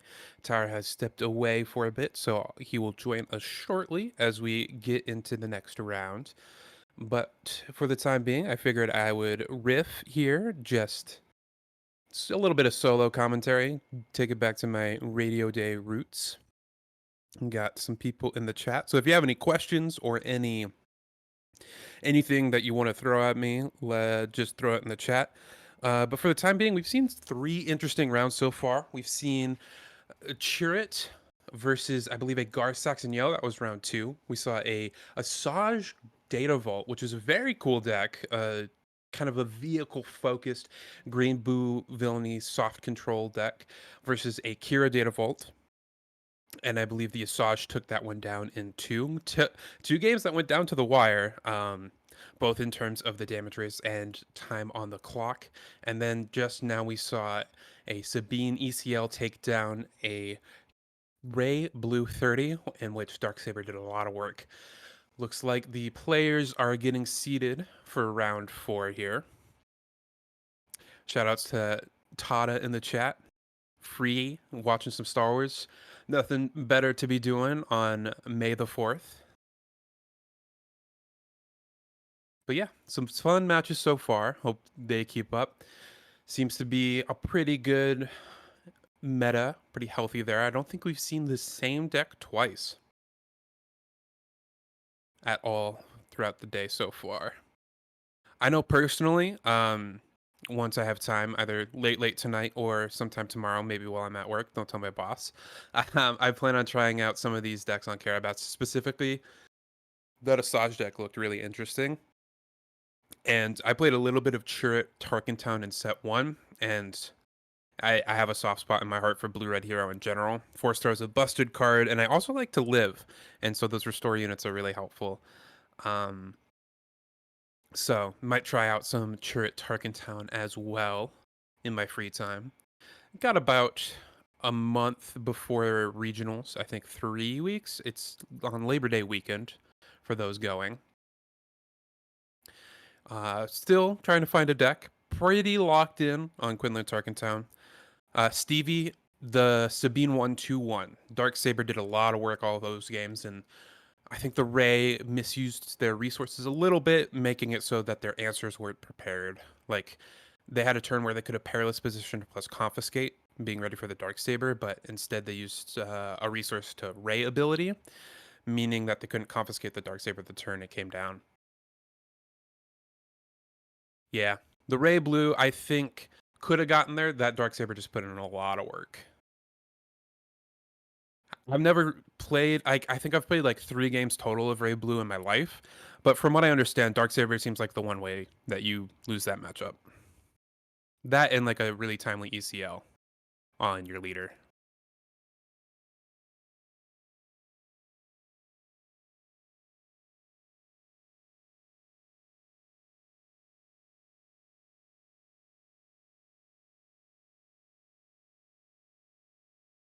One thing that I think is maybe not the most amazing about the double blue Ray is that compared to the double blue villainy builds, there seems to be like a less clear end game win condition. Like Luke Jedi Knight is really good, but I But it's don't think not. he's like at the same lockdown level as Avenger, you know? You don't get Avenger, you don't get Super Laser Blast, which I think is big, and you don't get Power of the Dark Side either, which I think is a really, really big loss. It's going to be really interesting to reappraise some things, including both like specific decks, but also broader aspect combinations and so on. Once we hit that, once we hit rotation. Mm-hmm. Once Power of the Dark Side is gone. Yeah.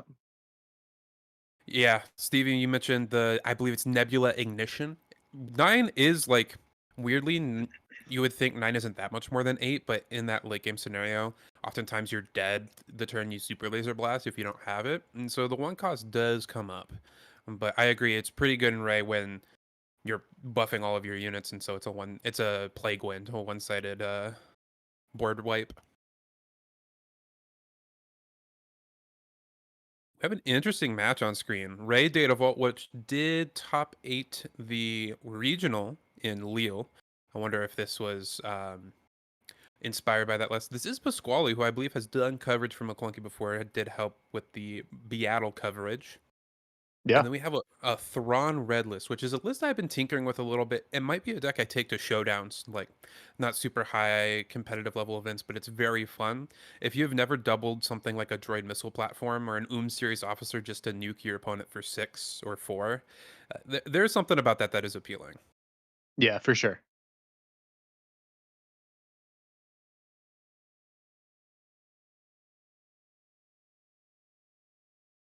I will say, I think these Thrawn decks are usually a little bit more burn oriented, at least in red, because of those when defeated triggers dealing damage. And so the 33 HP plus, which would seemingly be a lot of restore in a Ray deck, I would imagine this would be a tough matchup for Thrawn. But you do have potential to play those like blue villain top end cards. So we'll see how aggressive this Thrawn red list is. Yeah. All right. We are going to we're going to be getting underway here shortly.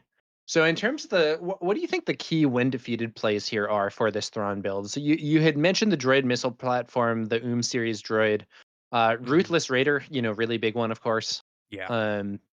What else do you think we might see? In the early game, I really like I believe it's the Desperate Commando, which I think is in Sam's hand here. The Yeah. 2/2 that gives -1/-1 when defeated. Can help trade into those 3 health units on the ground and can also it can give -2/-2 to something in space if you need to. It's got a lot of versatility. Probably Against playing more some. aggro decks, you can bring out the Onyx Squadron Brute. You could also play that CR90 Relief Runner, very similar.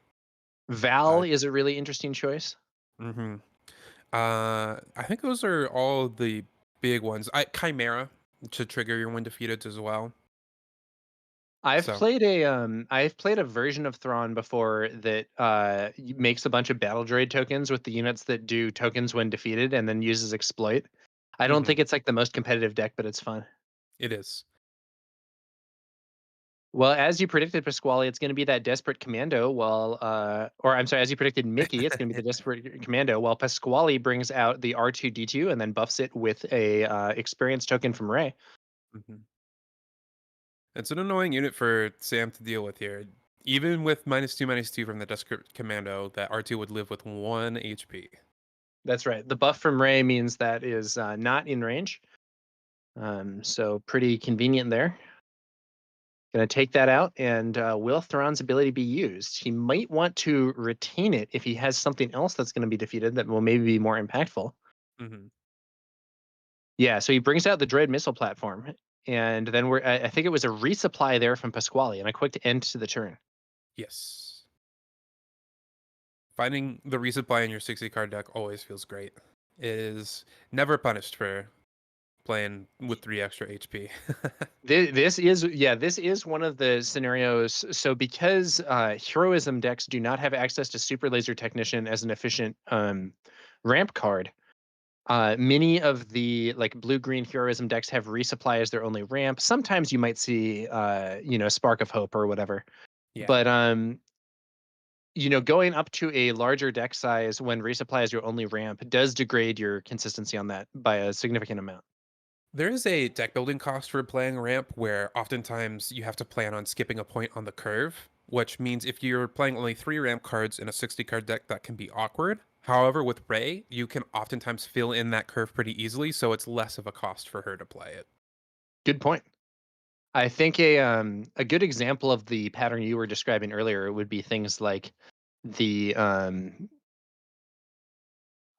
old Boba Green decks that would essentially skip 4 cost and just go from 3 to 5. Okay, so we see Pilot Iden deployed, but as a ground unit instead of a pilot, and it's going to be the Village Protectors from Pasquale, as well as another buff for R2. R2 now a 3/6, although with 2 damage on him, he's essentially a 3/4. Yes. I wonder about not piloting the droid missile platform. There's a tension there of Pasquale has not shown a ton of answers in space right now, and so you can start beating down. However, you kind of want that droid missile platform to eventually die so you can get its when defeated and double it. Yeah, the other thing that I worry about is that I do feel that playing Iden onto the droid missile platform with put it in range for both takedown and fell the dragon, being very high. Yeah. But you would then get to get that one defeated, do a ton of damage. So Yeah. I think that's a good call out. I think you don't want your Dread Missile platform defeated at that point. Even if you're getting the 3 indirect to make it 6, your opponent has a lot of health on boards in the form of units, and you're getting 2 for 1, so probably not worth it. yeah, so I think we see heavy staunch martyr here from our Thrawn player. That's an interesting when defeated. So heavy is a 4/4 with coordinate for raid 2, and when defeated, he deals 1 damage to each enemy ground unit. Yeah, heavy's a Um, really interesting card. yeah, so really good against swarms. The swarm meta that I think this card was maybe designed to counter kind of no-showed. So like those token decks didn't end up being a huge presence in the meta, but heavy can still be quite good. With coordinate enabled as it is now, he can swing for 6. And the when defeated ability to deal 1 damage to each enemy ground unit when doubled by Thrawn could be quite nasty. I know in Han 2 decks, heavy is often played because you can play it on turn 3 as a 4/2, and then you can attack into a Sabine leader for 4, and then the when defeated will finish off the Sabine before they get to Darksaber it. Good point. It's also Okay, fun in Ray is going Thrawn. to deploy. Yeah. Iden traded shields with that with the village protectors. I believe Pasquale used Ray's ability before deploying in order to give an experience to the village protectors as well. Now the droid missile platform has been getting some bombardments in. Oh, and Pasquale plays entrenched on his own Ray. A lot of the Interesting. time when we see entrenched, it's been played on opponents' units to prevent them from attacking bases. But in this case, Pasquale is going to use it on his own Ray to keep her on the field longer. Mm-hmm. He's going to trade the village protectors for Iden, possible thanks to the buff. And then it looks like Ray is going to defeat Heavy, but Heavy's ability is then triggered with the Thrawn ability to double it. So 2 damage to both Ray and R2. So Ray has now taken a total of 6 damage, but she's Mm-hmm. still on the board thanks to that entrenched. So have 2 health left on that R2, 3 health left on that Ray. Ray is attacking for 5, so Thrawn can still relatively safely deploy here, although the R2 and the Ray could trade into it. Yeah, Thrawn is a 4/7, I believe, when deployed, which puts him in a in a pretty decent spot. Um, Mm-hmm. and that droid missile platform is still firing away in space. Yeah, it's been chugging away for 4 a turn for the past 2, 3 turns. Pasquale was at 10, which is even out of 33, you're starting to get a little bit wary if you don't have ways to interact with that arena. Okay, so let's see what happens next here. I think right now I feel like Pasquale is ahead, but I don't think he's insanely ahead. It'll be interesting to see how this game develops. Hmm. I think if Sam has a clean answer for the board on the ground, and Pasquale doesn't have something like a Luke, Sam could start to pull ahead here a little bit. But as it stands, I would agree. I think that Pasquale is ahead. One other big question is what endgame are these two decks playing? Like, is this Thrawn deck mostly built to play aggressively with not that much endgame? Hmm. Similarly, is Pasquale running home one and some of the big end gamey cards for heroism? We'll have to see what happens there. I think we can safely say that Sam is at least going up to like Ruthless Raiders and maybe even some like Malevolence for that exploit that you had mentioned earlier, and that Pasquale is going all the way up to Luke. I would bet that Pasquale, given that it's a 60 card deck, you have the extra time and the health to do it. You're probably going even a bit bigger with home ones and stuff like that. I'm not Yeah, so home sure one on and Sam. U-wing and stuff, maybe. Hmm. One card that I think has been interesting is the Tantive 4, Yes. which is a big sentinel in space that creates an X-wing when played. One of the other benefits that it has is that because Tantive 4 costs I believe 7, Hmm. it is in a great spot when uh, U-wing reinforcement comes out. Yeah. If you're So already those like building your green deck Han around decks and U-Wing, stuff can sometimes bring that out and really shut things down in space. it's a great little extra tool in your toolbox of I need a Space Sentinel. It's a big Space Sentinel, gets a body, it costs 7, so it fits perfectly in that Han curve. What do you think about Redemption Medical Frigate in the current environment? I think I like it. The game has slowed down a little bit, and even the Sentinels matters in the late game. You have to be a very specific deck. Like you have to be one of these blue hero restore deck. Obviously, you have to be blue hero to play it, but like focused on heavy restore package. So like I think the Rays really want it. I don't know if Anakin wants it because I think Anakin wants to finish the game a little bit quicker usually. Mm, okay. But I think in the right deck, it can be very powerful. Yeah. The other awkward thing with Redemption is in a Ewing deck, it does cost 8. So there is a little bit of an opportunity cost there of knowing that sometimes you're going to swing by this card on a Ewing reinforcement and not be able to take it. Mm.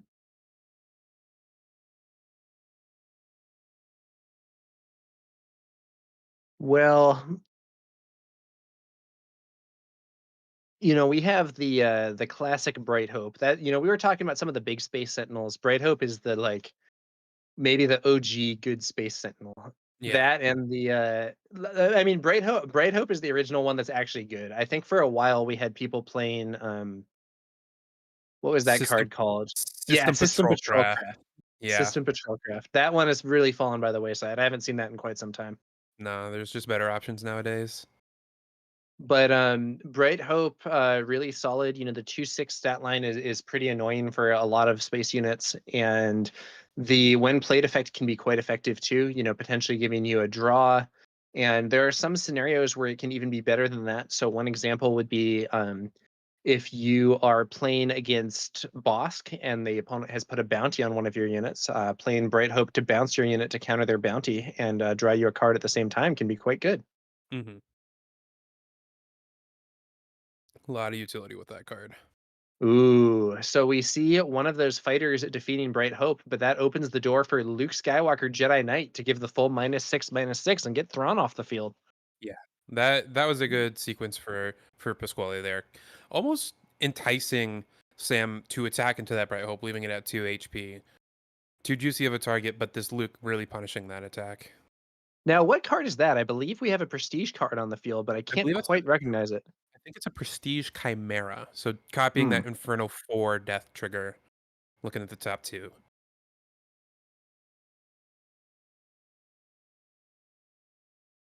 Do you have a bit of a space aggro going on for Sam here? That's 9 damage in space versus only 7 from Pasquale on the ground, but with that restore 3, like we had talked about before in the earlier rounds, it's basically a 9-point life swing in a race. Yeah. And Luke is, Luke is very strong. Yeah. I think Luke is one of some of the cards that were really strong early in the game ended up having some really notable competitors that have made them in not necessarily the same position they used to be. So a good example would be Boba Fett Disintegrator was I think at one time one of the most valuable cards in the game. Hmm. And then, set 2 came out and Toro Calican was arguably a better card for a bunch of decks. That 3-cost 3/5 stat line wasn't unique anymore. Hmm. Um Another one would be Darth Vader from set 1. Now, is Darth Vader a good card? Yeah, absolutely. But Darth Maul has come out, has a similar role, and in some decks is better, and is also a lot more available as a rare instead of a legendary. Luke is a card that just doesn't really have comparison, both in the impact it makes on the board when it comes out, as well as the body it leaves behind. A 6/7 restore 3 is really, really powerful. That's right. That's right, Mickey. Luke, compared to some of those other cards, has really had enduring value and has not been easily replaced. Hmm. We were talking earlier about the home one. Does look like Pasquale is going up to home one. Yep. And I think Home One brings back Bright Hope there. Hmm. That's a That's little fun fact with Home One, not something that I think everybody realizes. So Home One, when played, you get to play a heroism unit from your discard pile. It costs 3 less. This is very often used simply to play a unit that costs 3 or less for free, but you can pay more in order to bring out a unit that's more than 3, and I believe that's what we saw. back in set 3 when DJ was legal and Han Green could just steal resources from your opponent, there were times when I was playing home 1 and playing a Luke from a discard out of aspect. Oh, that's brutal, dude.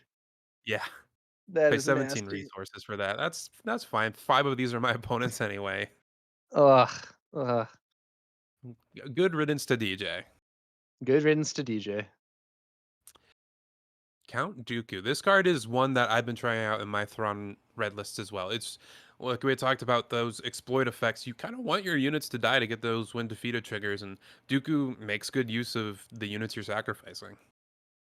Yeah, so this is the Count Dooku from the Twilight of the Republic set, not the set 1 Count Dooku, and he is really interesting. So he has this ability where when played for each unit you exploited while playing this card, he has exploit 2. You may deal damage to an enemy unit equal to the power of the exploited unit.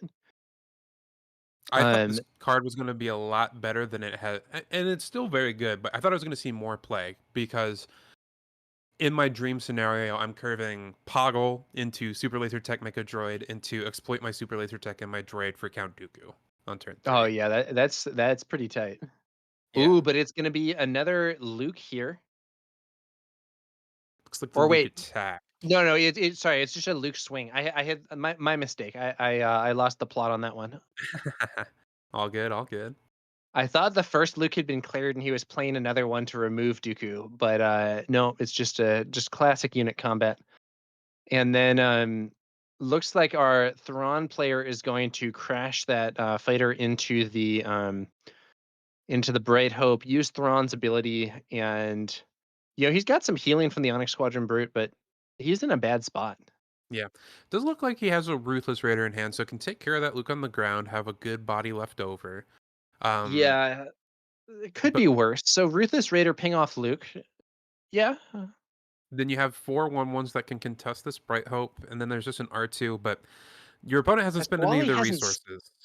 Yeah, that's just what I was about to say, Mickey. Pasquale hasn't spent resources yet. So unless he has a handful of like kind of mediocre cards, which is possible, I Mhm. think this is a troubling situation. Now, It is, one thing Sam does have is a bunch of TIE fighters from that Chimera. yes. But it looks like Pasquale's hand is not nothing. Yeah, Ewing there's the reinforcement. old U-wing reinforcement. What is he doing? Getting the 10, it looks like. Oh, I guess he just like drew not that many cards at first and then Yeah. filled it out. Mon Mothma C3PO and a blue leader. So presumably we're going to see the blue leader swoop in to take down one of those ties. And Mon then we might. Mothma also going to allow a draw. Mhm. We might see that blue leader swoop in and then pay the 2 resources to move it to ground and just try and start outracing this Ruthless Raider. Oh, looks like Mon Mothma actually missed. No rebels in those top 5 Oof, cards. not great. But we do see the blue leader move to the ground there. I love this little interaction where you can ambush and then move it. Blue Yeah. leader is such a fun card. Blue leader is a really good card in my opinion. Oh yeah. The flexibility there is so strong. And honestly, if you had a card that was just like 3 for 3/3 ambush in space, I think that would be a quite playable card. There are many Yep. space units that see play that are like 2/3s or even 1/3s or whatever that can trade very favorably into. Back in set 1, people were playing that 4 cost 3/4 ambusher in yellow Yeah, that heroism. was the Tech Liberator gunship. Hmm. And this card is almost exclusively just a strict upgrade. Yeah, I think you do get those situations where like, oh, they have a 3/2 or a 3/3 and the gunship kills that and survives or whatever, or red 3 or blue leader would trade, but Yeah. blue leader I think is in general a much stronger and more flexible card. There's also an argument if you had a card that was a 5/5 ambusher for 5 on the ground, you would also just play that. And this card gets to do Oh yeah, either. that's a playable card. Like Yeah. the like people play Syndicate Lackeys in some decks, which is 5 for 5/4 ambush on the ground and doesn't have the flexibility. So like yeah, blue leader is just really really good. People complaining about yellow and all these green cards are just better. I this I slash look, sarcasm. are there some good yellow cards? Yeah, for sure. It is worth noting that I think everything they've had to suspend so far has been yellow. Yes. Um, Yellow is well, most probably the strongest color. Yeah, but there are some crazy cards in other colors. So like Yeah. Overwhelming Barrage, is not yellow, is really good. We were just talking about how good Luke is. Ewing Reinforcement's a great card. There Mhm. are a bunch of good cards in this game, and We if you were think yellow is the best color, maybe play some yellow. But I think there's cool stuff to be found in many colors. Mhm. We were talking about how high we think Sam's deck goes. It goes up to at least Devastator. That's a big ship.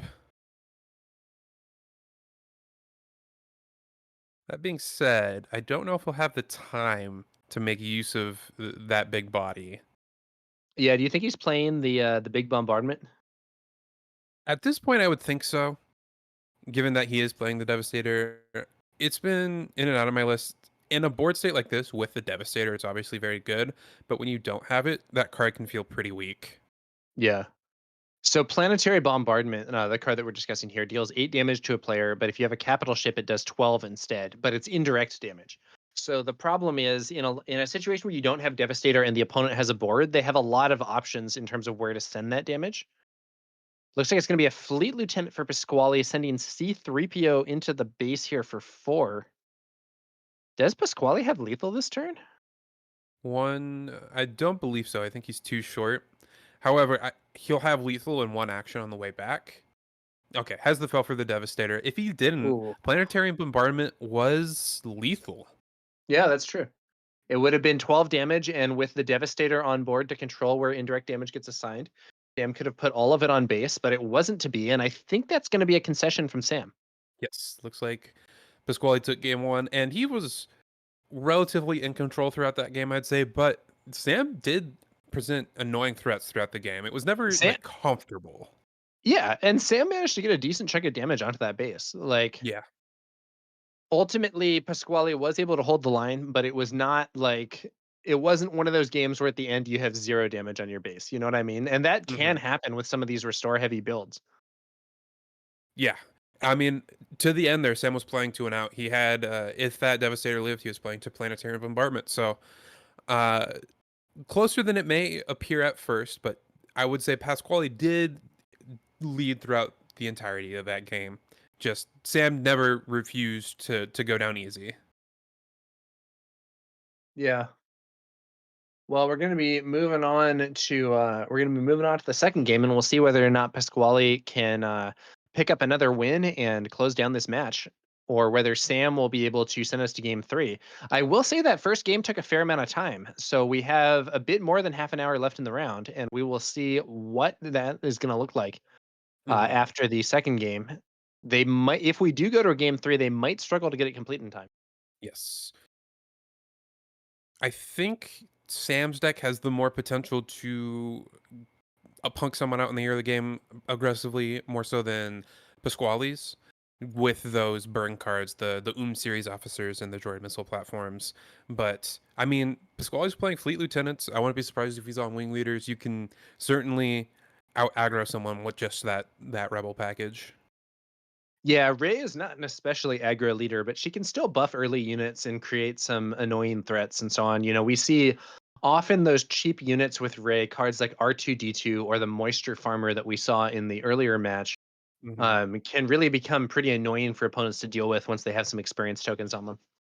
Yeah, not necessarily aggressive, but like the units get very sticky and they're poking you for two every turn, and they're really hard to remove. And eventually, this R2 has hit you 5 times, and you're at 10, 15 damage on your base, with depending on how buffed it was. And you're like, how did I Yeah, get here? it is not necessarily where you want to be. No. But game one played out about how I expected, I think, especially with Pasquale finding the ramp there. It really helped set him up early to get ahead on the board and keep Sam at bay for the rest of the game. All right. They're shuffling on up. I'm curious whether that's going to be possible. Can Sam there I don't know. One of the things that I think is not so favorable for Sam here is the large amount of restore available in a Ray deck makes it Hmm. so that a lot of those like get damage on the opponent's base early things don't have the same permanent effect they would do against a deck that doesn't have healing. Yep. I also think the large amount of health on Pasquale's units, both just naturally having 4 health a lot of the times and being buffed up to 4, 5, even 6 health, makes those indirect cards like the Joy Missile platform and the Desperate Commando giving -2/-2 to something a lot more awkward to line up. Yeah, and we saw exactly that in the first game, where that Hmm. R2D2 with experience, as a 2/5, was able to take out the Desperate Commando and not get removed even by a potentially doubled debuff. Hmm. Star Wars Oddball in the YouTube chat. Are we going to see an invasion of Christophsis? Now that would be some hot tech. I don't know if either deck could run it. I would imagine more so on Pasquale's side since Sam has the option to play Super Laser Blast. Um, it could be. I would doubt it from Pasquale, but you never know.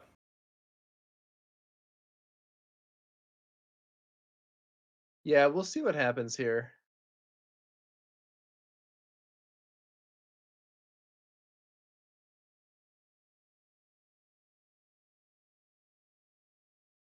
Believe this is the first hand for both players. No, this might be a mulligan.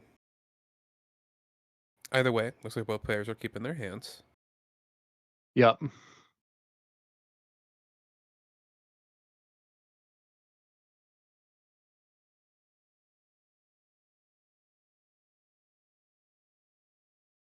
Okay. Sam's going to lead us off with Director Krennic. Very nice card, 2 for a 2/2 shielded, already good. And then you have that extra benefit for playing cards with when defeated effects, which this version of Thrawn really likes to play. Yeah, kind of a signpost card for Thrawn.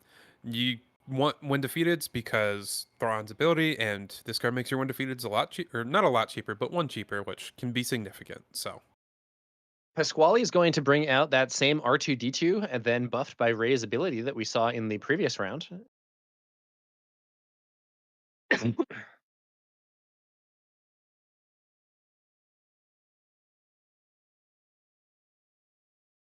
Power of the Dark Side is going to clear that R2.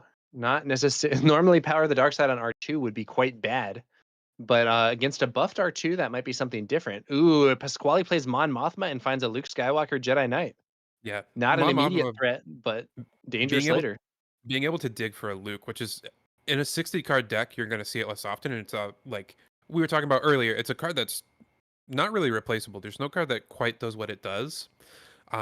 Being able to dig for it and find it more consistently is really powerful. So that's a nice deck building nod for Pasquale, realizing Luke's Yeah. really important. So both Mod Mothma and the U Wing to find Luke, and if U Wing doesn't find Luke, it can find Mothma, which can then find Luke. So really cool Yeah, deck Mon building there. Mothma is herself also, I think, more effective in a raid build than in some others because, like some of those other units with low attack power, Pasquale can use Rey's ability here to buff Mon Mothma with experience and make her a more relevant threat. Can buff her all the way up to a 3/5, which respectable threat at that point. Another desperate commando on the field for Sam. Pasquale sends Mon Mothma to remove Krennic's shield. And now we will see how the remaining resources here are used. Now, it is worth noting Sam only paid 1 resource for that Desperate Commando. And when I Hmm. first saw that, I actually thought, oh, is this an error? But then I remembered, that Director Krennic is reducing the cost there. Interesting decision here. Pasquale plays the Bright Hope. There's an argument to pick up this Mon Mothma and just keep churning cards, but I think he realized, rightly so, that card advantage isn't going to be the where I lose this fight. It's going to be on the board control, and he wants that 2/2 still out to potentially trade for either of those units. Yep. Sam fires off a perilous position, clearing Mon Mothma, but, Pasquale did at least force him to use another card. So some nice card advantage from that Mon Mothma because she drew a card when played, and then the opponent used a card, and then Pasquale also got some extra value by clearing that shield. Now we see an Yep. R2D2 hitting the field for Pasquale. He's on top. Ooh, Ruthless Raider for 5, though. This card is busted when it costs 6, so making it cost 5.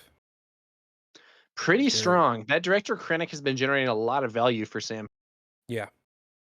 I mean, I think he's maximized his resources every turn, and at least in the past 2 turns has played a when defeated unit alongside it, so fully maximizing that ability.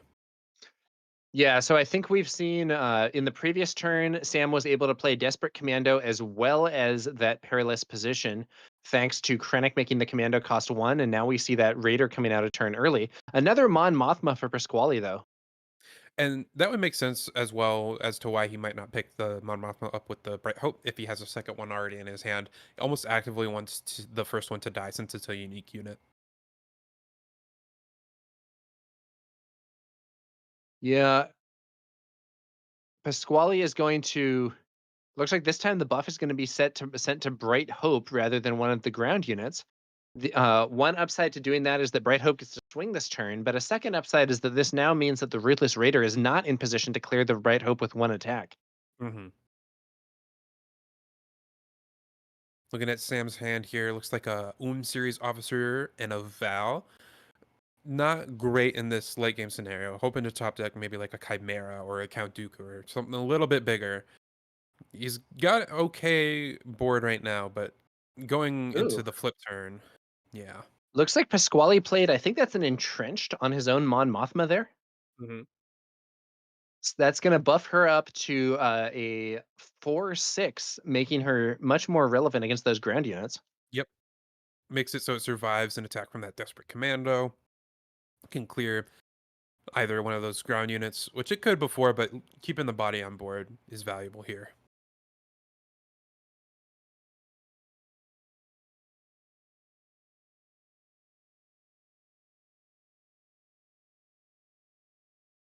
What comes next? Looks like a takedown is in Sam's hand now, so that's a good answer to that Bright Hope if you want to get through with some damage in space.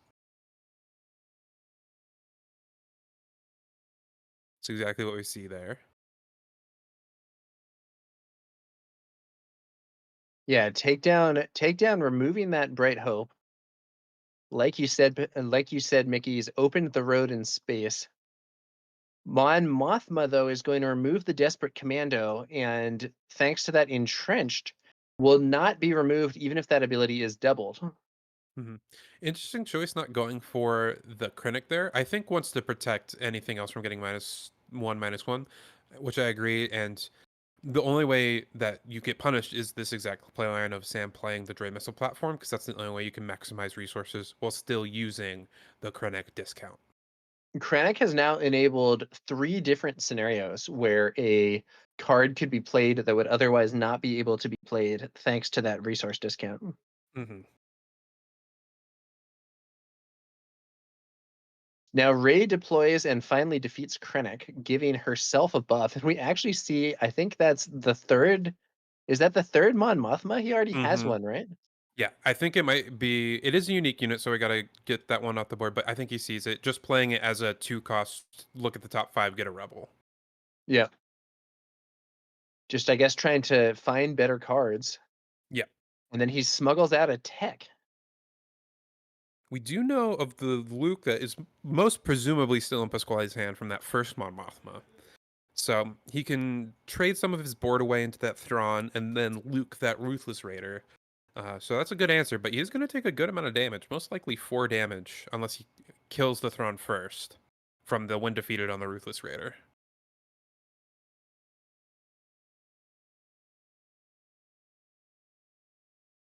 Rey swinging on in, doing a nice chunk of damage, 3 damage there, and 3 healing as well. So Rey's Restore 3 is very handy in a situation where the opponent is ahead in a race. Mm-hmm. And 17 damage, though, with 8 damage in space. Gets you to 25. Both when defeated to deal damage. It's not. Yeah, Pasquale is not exactly in a comfortable spot here. Even with that Restore from Rey, the damage is piling on. It's a lot of pressure. I mean, not going for that Krennic, I think made sense at the time, but you let your opponent get this 4/2 in space additionally, and that's a lot. Luke Jedi Knight does make his appearance, though. That's going to add even more Restore, and it clears out Krennic. Or I'm sorry, not Krennic. It clears out Thrawn.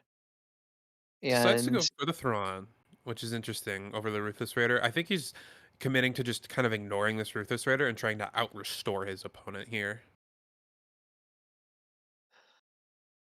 Tech swings in for an additional 2, and then Sam is going to bring out Inferno 4. Pasquale probably taking the initiative at this point. Yep. Looks like both to the bottom. I think I saw an Iden among those cards, so at this point, Iden I don't think is very necessary. If I'm Pasquale, I really want Space Sentinels. I really desperately want Space Sentinels. Yeah, I want that Bright Hope. I want Tantive if it's in the deck. I wonder if Pasquale has Tantive somewhere in the 70. Maybe they're in his sideboard. I would not be shocked if he didn't bring them in after game 1, but if this does go to a game 3, I wouldn't be surprised if he did bring them in for the game 3. That is a fair point, Mickey. Now, it's worth noting that Sam also managed to develop a Desperate Commando and an droid. So even more threats on the board now for Sam. Admittedly, some small threats, but it's going to, I think, force some of these attacks from Pasquale to go into units instead of base. And that's exactly what we see with Luke Skywalker Jedi Knight clearing out the Desperate Commando. Mm-hmm. Zoom Series Officer kind of playing the role of a mini K2 of it can attack for 2 every turn, and your opponent just never wants to clear it because it'll represent 4 damage with Thrawn. Takedown on Ray there is huge. Take 30 damage off the board, but most importantly, 3 restore from your opponent. Yeah, the restore is probably more important than the direct damage given the game state here. Pasquale does fire off a U-Wing reinforcement. Let's see what he can find. And let's hope for his sake that it's a Space Sentinel. I think I saw a Space Ambusher at the very least. That might be all.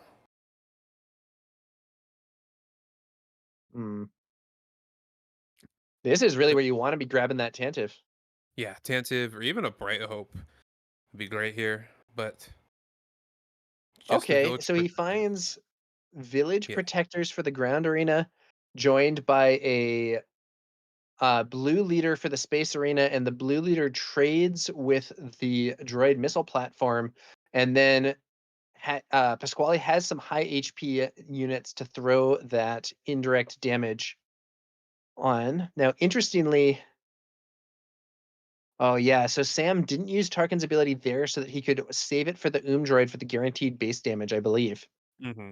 Which is smart because your opponent had plenty of health of units to put that indirect on, but guaranteeing that 2 extra to base here.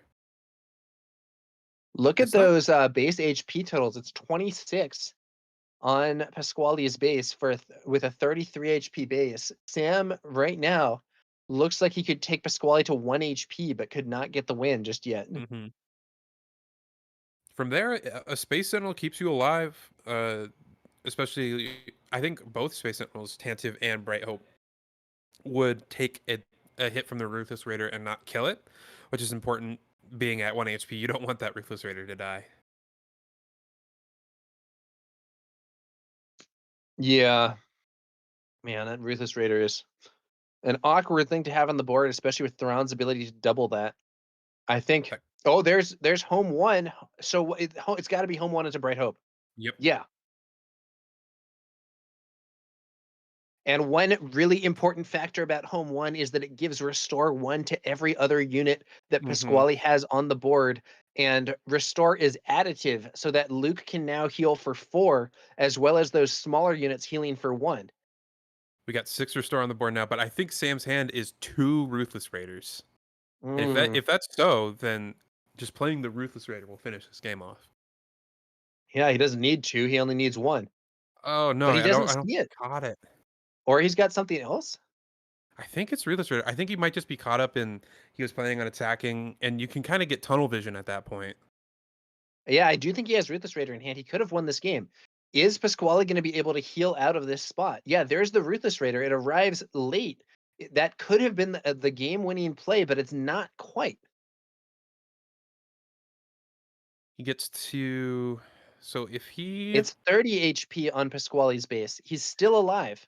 He does claim... I think he can attack there, because if Sam just claims, then you get to attack with both, and you're not dead to 1 Ruthless Raider attack. I guess maybe it was 29 HP on the base. He's at 31 now. So he can attack with Luke and heal for 4. Mm-hmm. Which basically negates a Ruthless Raider attack. and then home Yeah, one and he restores does for it. 2.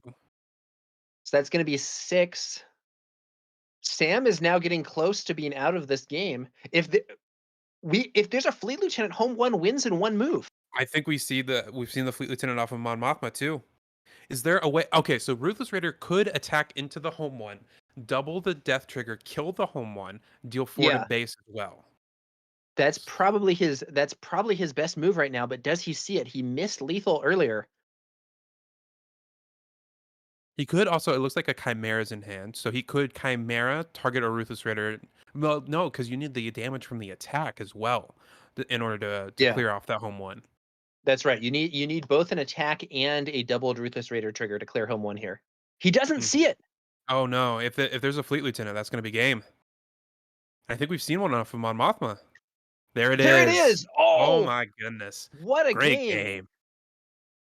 And that's why man. Yeah, I always tell people, play it out. Your opponent might yeah. misplay. No, absolutely right. And Sam could have won that game if he had just played the Ruthless Raider for 2 to, unless I was missing something. He could have just played the Ruthless I Raider think so, yeah. on the earlier turn for lethal, but he kind of battered his way through that Bright Hope instead and gave Pasquale a chance to heal out of it. What a situation.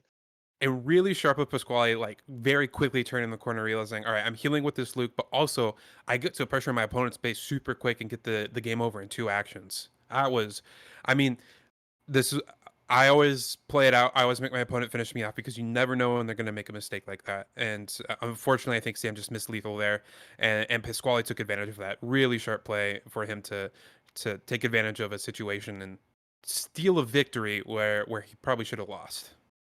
Yeah, Hyperspace Cube suggests in chat that maybe the base damage was off. It is possible, maybe they're writing it down on a pad and there was something we missed or the count was off or whatever, but it sure looked as if Ruthless Raider from hand would have just won the game with the one played ability.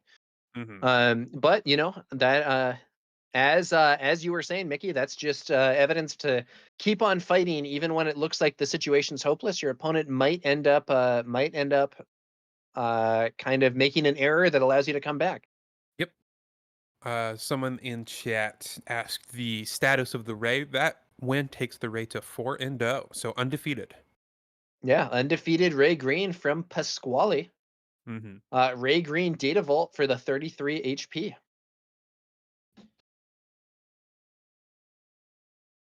We were Yeah, talking earlier about how Data Vault's done a lot better than people thought on first preview, and yeah. yeah, I That think on a 30 HP base he was dead, right? Yeah, health certainly mattered there. John Tata in chat. I think he needed to double trigger the home one to kill it, and I think from there the Fleet Lieutenant wasn't lethal. I'm not Yeah, 100% sure on the map on that. because the other units on the field weren't rebels, so at that point the Fleet Lieutenant doesn't actually constitute an attack buff. Yeah, because Tech and Village Protectors aren't rebels. So if you attack Ruthless Rider into the home one, get the double trigger to kill the home one and deal 4 to the base, then you're presenting lethal with the other Ruthless Raider attacks and the Ruthless Raider from hand.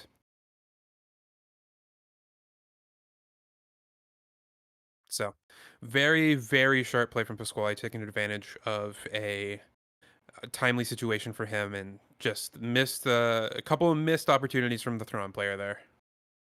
Now, Dio Lorenzo says, thanks. Played Ray myself yesterday's PQ in Stuttgart. How'd you do? How was that PQ? I think Ray is a cool leader.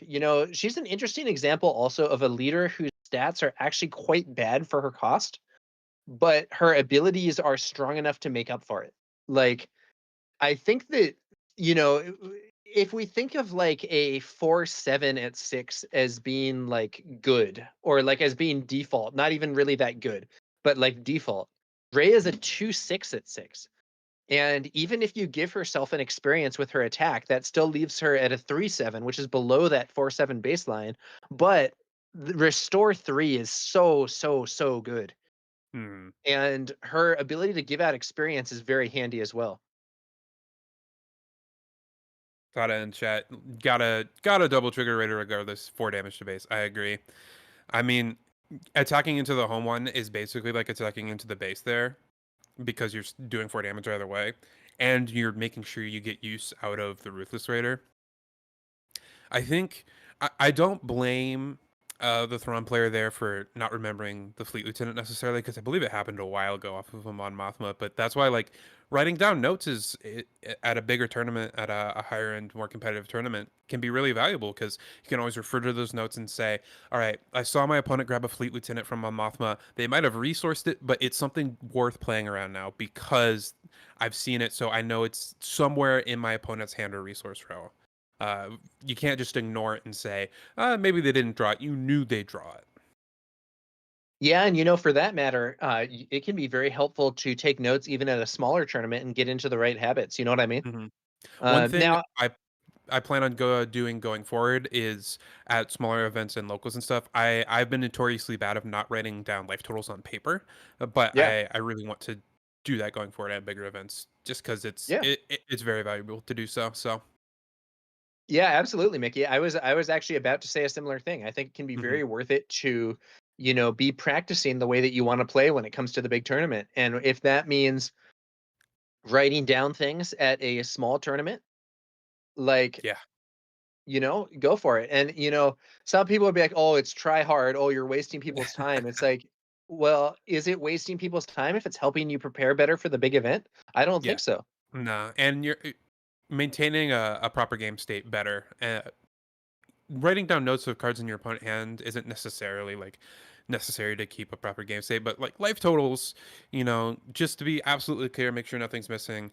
And I like doing both, so I have a little life wheel that I like. It's hard to mess that up, but writing it down kind of gives you a history of the damage. So instead of just, oh, I'm at 14, I wonder how I took it. It's like, oh, I went from 30 HP to 29 HP because my Sabine opponent pinged me, to 26 because their Sabine attacked, and you can note, like, kind of mark what actions were taken throughout the game that way in case a discrepancy comes up in the life totals.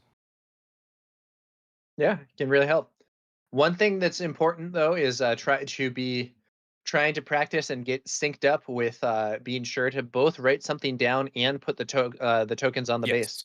I think both are very, like, I going forward I plan on doing both. It takes a little bit of extra time, and that is something to know if you're playing, like we mentioned before, like a boss blue. It does a lot of healing, and taking that 5 seconds every time over the course of a match when you're playing, 3 games of a super long matchup can add up. So something to be aware of, and all the more reason to get practice with it at a smaller event before it bites you in the butt at like a regional or worlds. Yeah.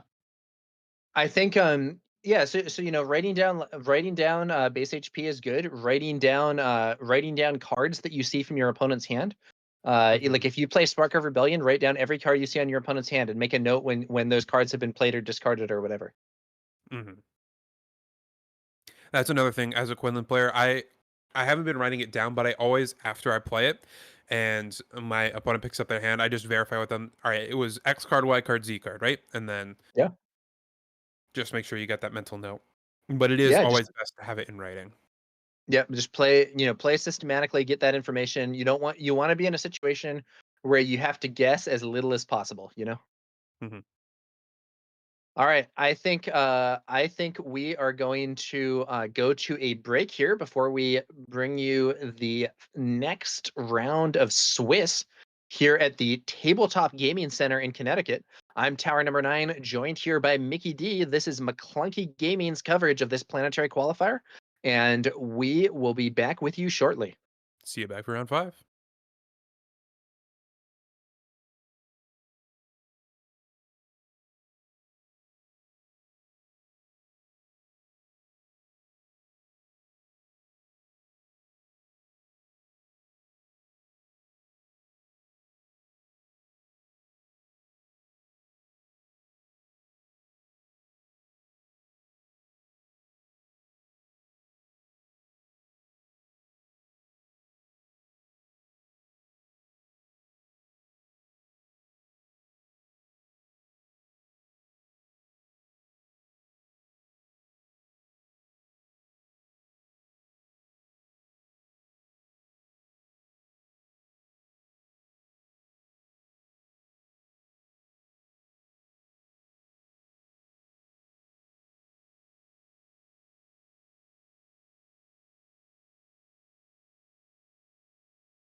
Welcome back to the McClunky Gaming coverage of the Tabletop Gaming Center Planetary Qualifier here in Connecticut.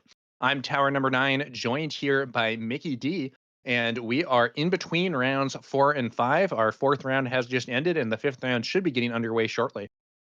Yep, looking forward to it. We've seen, I think, 8 unique decks at this point throughout 4 rounds, so very diverse meta here. Some similarities, like we saw a couple blue-green villain decks. We've also seen a good number of Data Vault decks, but overall, nice meta spread. Yeah, it's been an interesting event for sure. I think that there have been I think we've had some really cool matches on. Yeah, That last match with Pasquale playing Ray 33, very cool stuff. yeah. The round 1 going to time and just like absolute battle of the triangles. Whoever had the biggest triangle won. Um, round 2, we got to see some cool off-meta decks in Chirrut and Gar. Round 3, got to see the Ray Blue versus the Sabine ECL, and got to see Sabine ECL overcome what would presumably be a bad matchup with some timely ECLs and Dark Sabers. And then in that last game, we saw Pasquale kind of steal a win at the end there in that game too. Opponent had lethal with that Ruthless Raider and played it out, and Pasquale managed to sneak out that win. Yeah, it was an interesting scenario. You know, the opponent could have won the game, but ultimately, you know, didn't see that line, and yeah, just goes to show never give up. I mean, sometimes you might want to concede for time and so on. Yes. I'm not saying that like literally never ever give up, but you know, you can stick with a game that's even in a losing position. Sometimes your opponent will make a blunder and you'll be able to come back and win. hmm So it looks like we have a bit of a meta breakdown here of leader-based combo at the very least. No deck lists yet, but uh, we've seen a nice variety.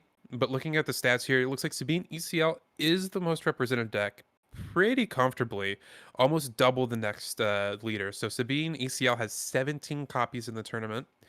Next highest appears to be Kira Data Vault with 9. And then below that, it's a bunch of like 5s and 4s and 6s. So 6 of the red boba 30 yellow base, and then only 5 Quinlan Tarkin towns. I believe 5 Han Solo Command 30 with an extra data vault there. So 6 green Hans. Looks like we Um, have 5 jump to light speed Vaders with yeah. 30 HP cunning bases. So beyond that kind of top end of Sabine and 17 players at an 110-person tourney, that's still only about 15% of the field, which is a pretty healthy number for your top deck to be represented at. Beyond that, it's a bunch of like 5x of this, 6x of this, with Kira also being about 10% of the field at 9 copies. So pretty representative. We've seen a nice wide meta here. Yeah, and maybe as we predicted in our pre-event discussion here, Mickey, the fact that that showcase prize doesn't apply to PQs does seem to mean that there is not a single player playing Luke Skywalker Faithful Friend from the Spark of Rebellion set, nor is there a single player playing the Spark of Rebellion version of Darth Vader. All the Darth Vader Yes. players are using the Victor Squadron leader from the new Jump to Lightspeed set. hmm Coming up, though, we got a real spearhead of a matchup between Bobby Sapphire from KTOD and Titanic from McClunky Gaming. So, two stalwarts of the community, two great people. I have had the blessing of meeting both Claire and Titanic and a bunch of the McClunky guys. Wonderful people in person. I've not had the chance to meet Bobby Sapphire yet, but from interacting with him, also a wonderful person. So, two great people going at it at 4-0 here. I do. That's right, Mickey. Both very strong players, and we will try not to be too biased in favor of Titanic, even though he is a McClunky Gaming player, and this is the McClunky Gaming stream. Mhm. Now, depending on how the tournament is, with the introduction of intentional draws, once you get to 5-0, is when you can really start considering drawing with your opponents to guarantee a top 8 slot. So this matchup is really important because if you win this matchup, you're looking at potentially being able to draw for the rest of the day, get into top 8, which is really valuable. One, because you get to top 8, but also it gives you a lot of extra time to get some food, maybe use the bathroom if you haven't had a chance to, get some air, go outside and breathe. So really, really important match coming up here.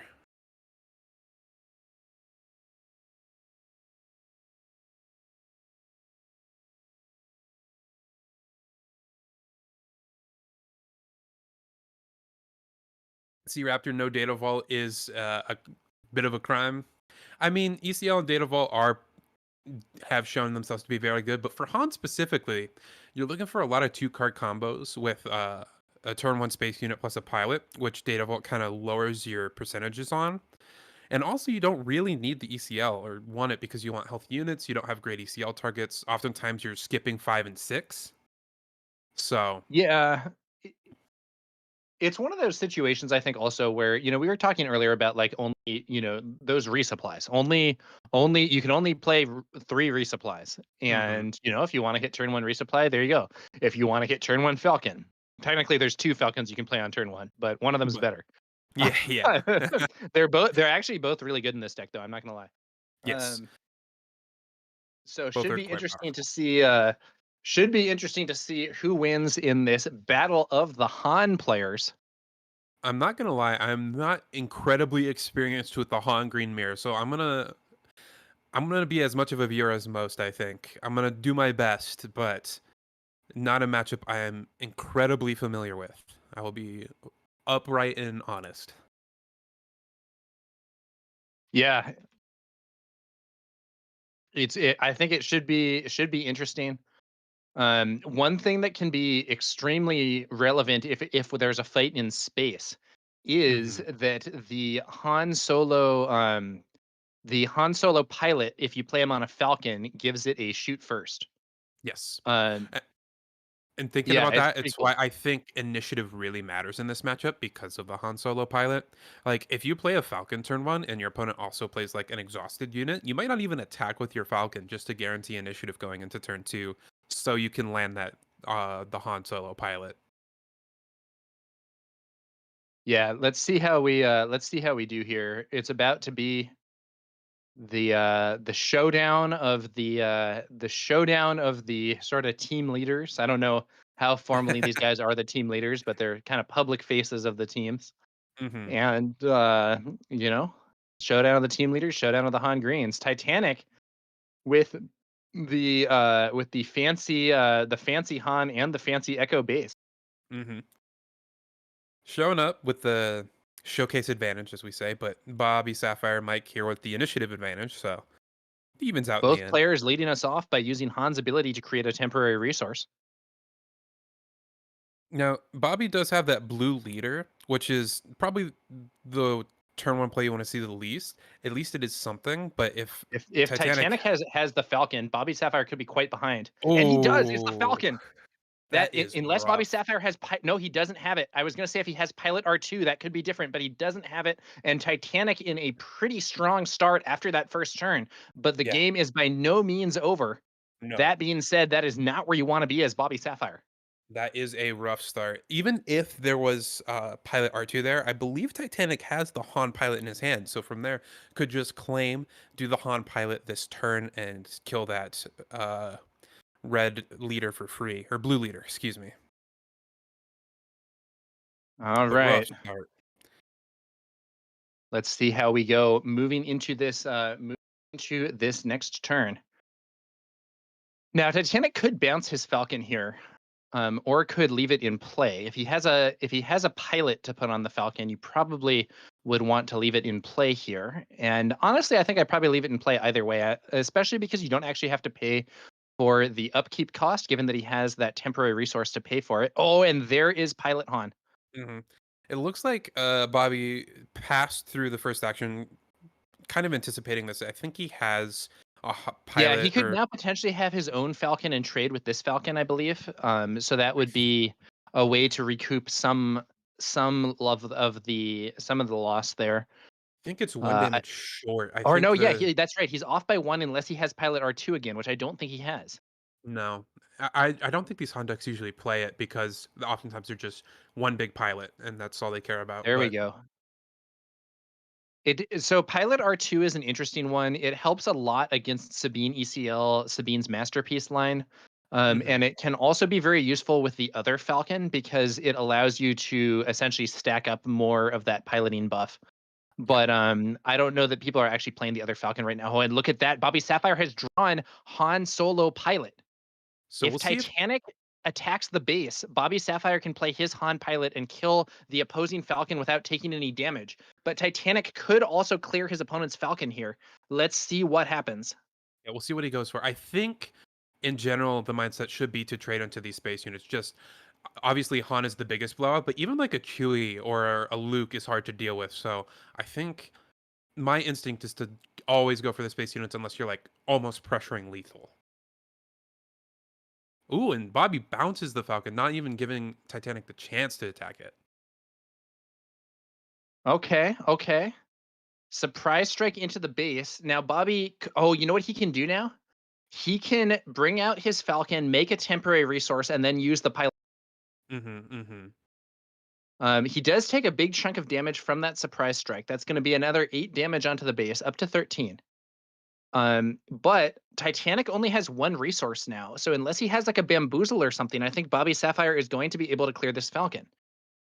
That is going to spend a lot of Bobby Sapphire's resources from like both in play, but also his hand. And I think he might Yeah. have resourced the big Falcon or the Falcon, the Han pilot. Excuse me. Oh, okay. So it looks like Well, he's going to do he's the going for pivot a this different round. line then. Yeah, Resupplies. Initiative taken, I think. maybe. But Bobby does get to deploy his Han leader this turn with a Han activate. No, he can do it this turn. Yes, yeah, he gets to do Oh, it this yeah. I'm turn, sorry. Yeah. mm, I thought you and then said he next turn for some reason. can. Okay. So and that's going to generate another resource, which will also allow him to actually play that Falcon. hmm So he's putting on a lot So of damage. I will say Bobby has navigated this game really well, given how poor his opening hand and how poor those opening turns were for him. yeah, I do still think Titanic is ahead, but you're right that Bobby has definitely made a game of it. Mhm. I think sending his Falcon back to hand there proved to be a pretty good move Yeah, in that Titanic probably would have just cleared it and been in a pretty desirable position. Let's see how this develops, though. A lot of things could happen in this match. Titanic's Han should be hitting the field this turn. hmm Not guaranteed, but seems to be likely. not gonna have a 7 resource turn though, because he does have to pay for that Falcon. Did not Han activate last turn. All right.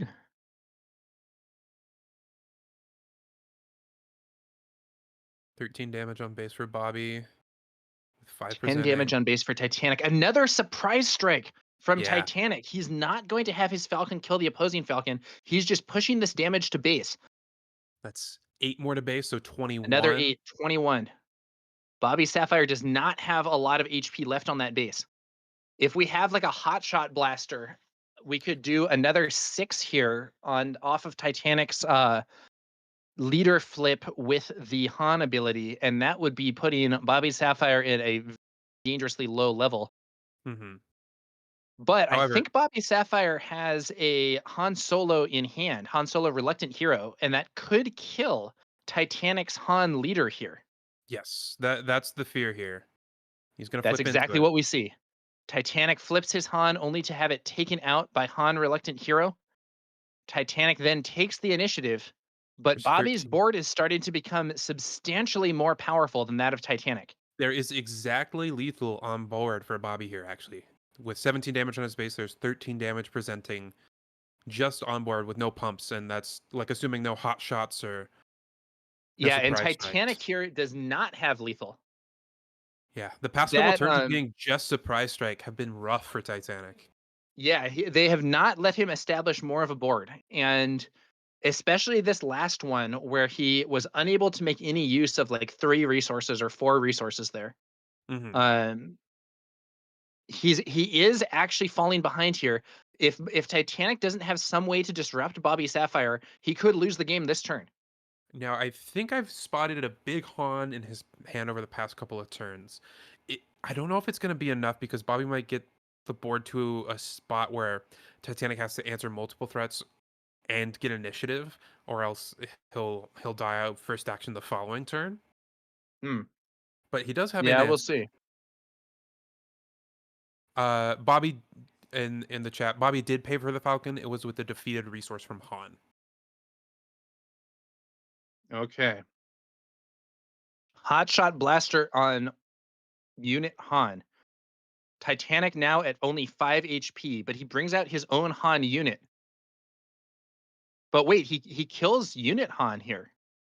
Yeah, I think Isn't I that think just it's isn't that like just that? Yeah, I think that's lethal. To be fair, I don't think Titanic had a way out of this game either way. You can kill I guess you can top deck the third surprise strike. That would be your out. You've already spent 2 of them, but like a hot shot on your Han unit isn't lethal, and so only a 3 Yeah, I point guess he rule. has to kill unit Han or else Bobby Sapphire can just take the initiative.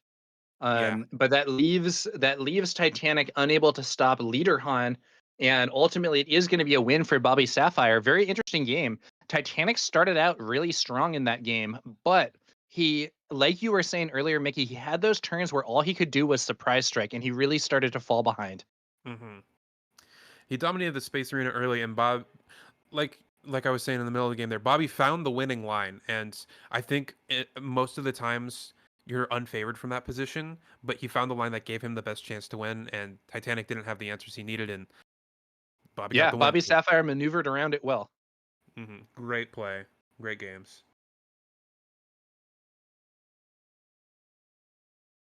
Looking at the sideboard, peeking Bobby's side, looks like he's bringing in a Confiscate and some Traitorous.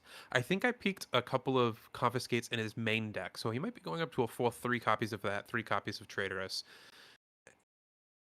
On Titanic side, not seeing as much what he's bringing in, but I wouldn't be surprised if it's very similar. Just Traitorous is a great answer to blow out your opponent piloting something big, and Confiscate answers both the pilots as well as the Traitorous.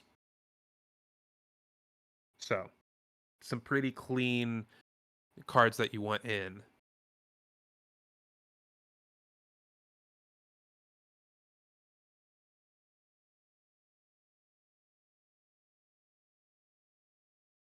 That was a good comeback win from Bobby Sapphire in the first round.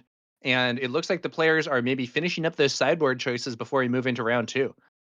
The and C Raptor says Bobby sitting on that Han in his opening hand, waiting on the flip, turned out to be the key. Yeah, I think the Han Reluctant Hero from hand for Bobby Sapphire to answer Titanic's leader ended up being huge, especially because Titanic then didn't have much else to do with his resources that turn. I agree.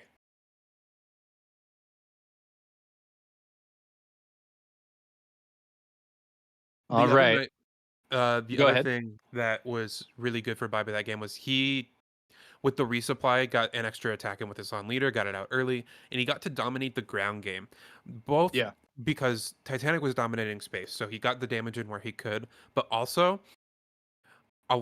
there's a lot of power in Hotshot Blaster being able to resource it early while also getting a pump in the late game, but you can only use that on ground units. And so if you dominate the ground and just never allow your opponent to stick one, you're taking away an option from your opponent, which is really, really powerful.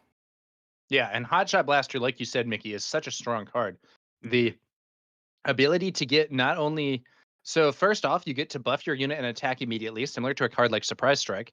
But then if your opponent doesn't clear your unit, you get to swing with it multiple times while still having that buff.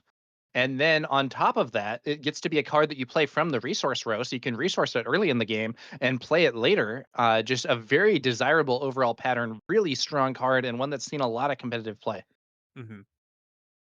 After just watching one game of this mirror, there's a seemingly a little bit of silliness to it of like the initiative battle, and like sometimes you have the pilot and they don't have the out, but there is a lot of intricacy of when you should like play your pilot as a pilot versus save it as a ground unit and try and dominate ground, or do you need a big space unit to like trade with your opponent so you don't die.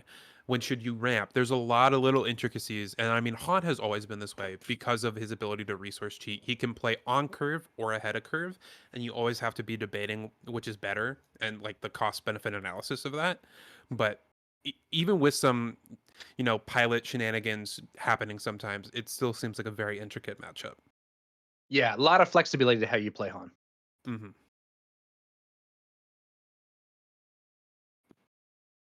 Okay. We are going into game 2 here. Let's see.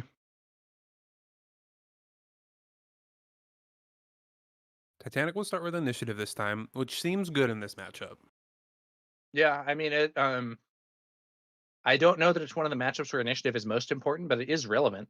Yep. Like normally Han is one of the leaders that cares least about initiative because he often loses it anyway by Yeah. virtue of using his ability on the first turn in order to play a 3-cost card. But in the Han mirror, if both players have that potential downside, then in a sense, it cancels out and initiative becomes important again. Hmm.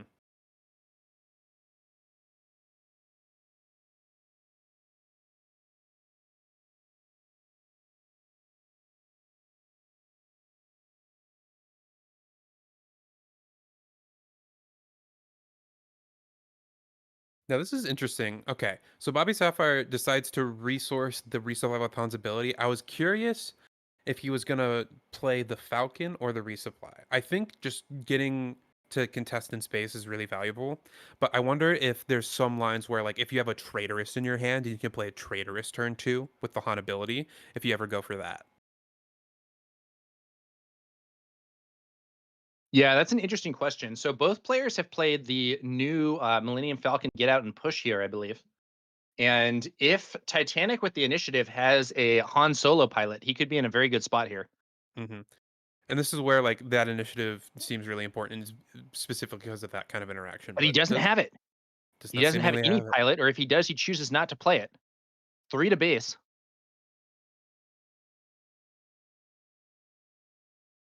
Now, does Bobby Sapphire have it? He doesn't, but he has Chewie. Resupply from Titanic. Does go for the Falcon. I was curious about this as well. Just don't open yourself up to getting blown out by any other pilots. I think so. Han would give +2, +3, the Han pilot, and then the +1 ability from the Falcon itself is still not enough to kill a Falcon with the Chewie on it. That's right. It would be off. So this Falcon with Chewie becomes I believe a 7/7. And it would only be 6 damage, but there's a confiscate for Chewie. That's a good out to have. And I was with Titanic resupplying last turn. We're kind of seeing the inverse Pilot of last R2. game. Ooh, Kira is nice. Chirrut for oh man, yeah. I have a feeling that the card declared here is going to be Han Reluctant Hero. Yeah, And if Titanic was playing Traitorous, he now knows that his opponent has that confiscate and he can avoid playing it. So I that's a think pretty big Kira here for Titanic. we're gonna see the. I think we're gonna see the inverse of last game, where Bobby has control of the space arena, but Titanic is ramped, and so he's gonna get to ground a turn sooner. Plus, with that disruption with Akira, so Bobby's not gonna have that answer for Kira or the Han leader. It's gonna be really strong for like I'm seeing these two games. I have been favoring the person mentally, at least, going to ground first. Now, to be fair, Bobby didn't have much of a choice, and Titanic had the confiscate to help mitigate some of that space damage. But it's really interesting to see it play out. But yeah, Bobby Sapphire is here able to mitigate some of the impact of that Kira by smuggling out a tech. If he had been only with the cards in hand, he wouldn't have had an impactful play. But Smuggle is kicking in. Stevie Getz declaring with great confidence, I'm calling the shot right now. Bobby is going to win this tournament. Well, I'll tell you what. I feel like if Bobby Sapphire wins the PQ, I think that it would feel well deserved in some sense. I Long. think that Bobby Sapphire has been a top competitive player of this game for some time, has gone to a bunch of events, and has just barely missed out on winning that day one buy. And I feel like sooner or later he's got to get it. You know what I mean? Hmm. You don't get that close by mistake that many Yeah. times. Now, it's possible that he'll have an unlucky streak and he will not be able to secure that day one bye for the Galactic Championships. But I don't know. I have a feel. I kind of have a feeling that he will end up receiving one, whether it be at this event or something else. And there is a Pilot Han joining Pilot R2 on Bobby Sapphire's Millennium Falcon, throwing even more damage onto that base. I think that's a swing for 8, but it looks like he's rethinking it. He's not going to do play it. on the... Oh, Now, wait, what was that? Oh, Kira is naming Han Solo, which makes it cost 3 more. Right. It Yeah, doesn't matter that Kira it's... naming Han Solo applies both to Pilot Han and to the unit Han because they're both named Han Solo. So Bobby Sapphire has to pay all 5 of his resources to swing in there with Han Solo, the pilot, on that Falcon. It does swing in for a mighty 8 damage, though. Titanic now with 13 on his base. Titanic bringing out a small Falcon. Very heavily representing a hotshot blaster here to deal with the Han on flip with 3 resources left up. He's trying to keep Bobby Sapphire pinned, or at least make Bobby Sapphire play. If he has it, he has it.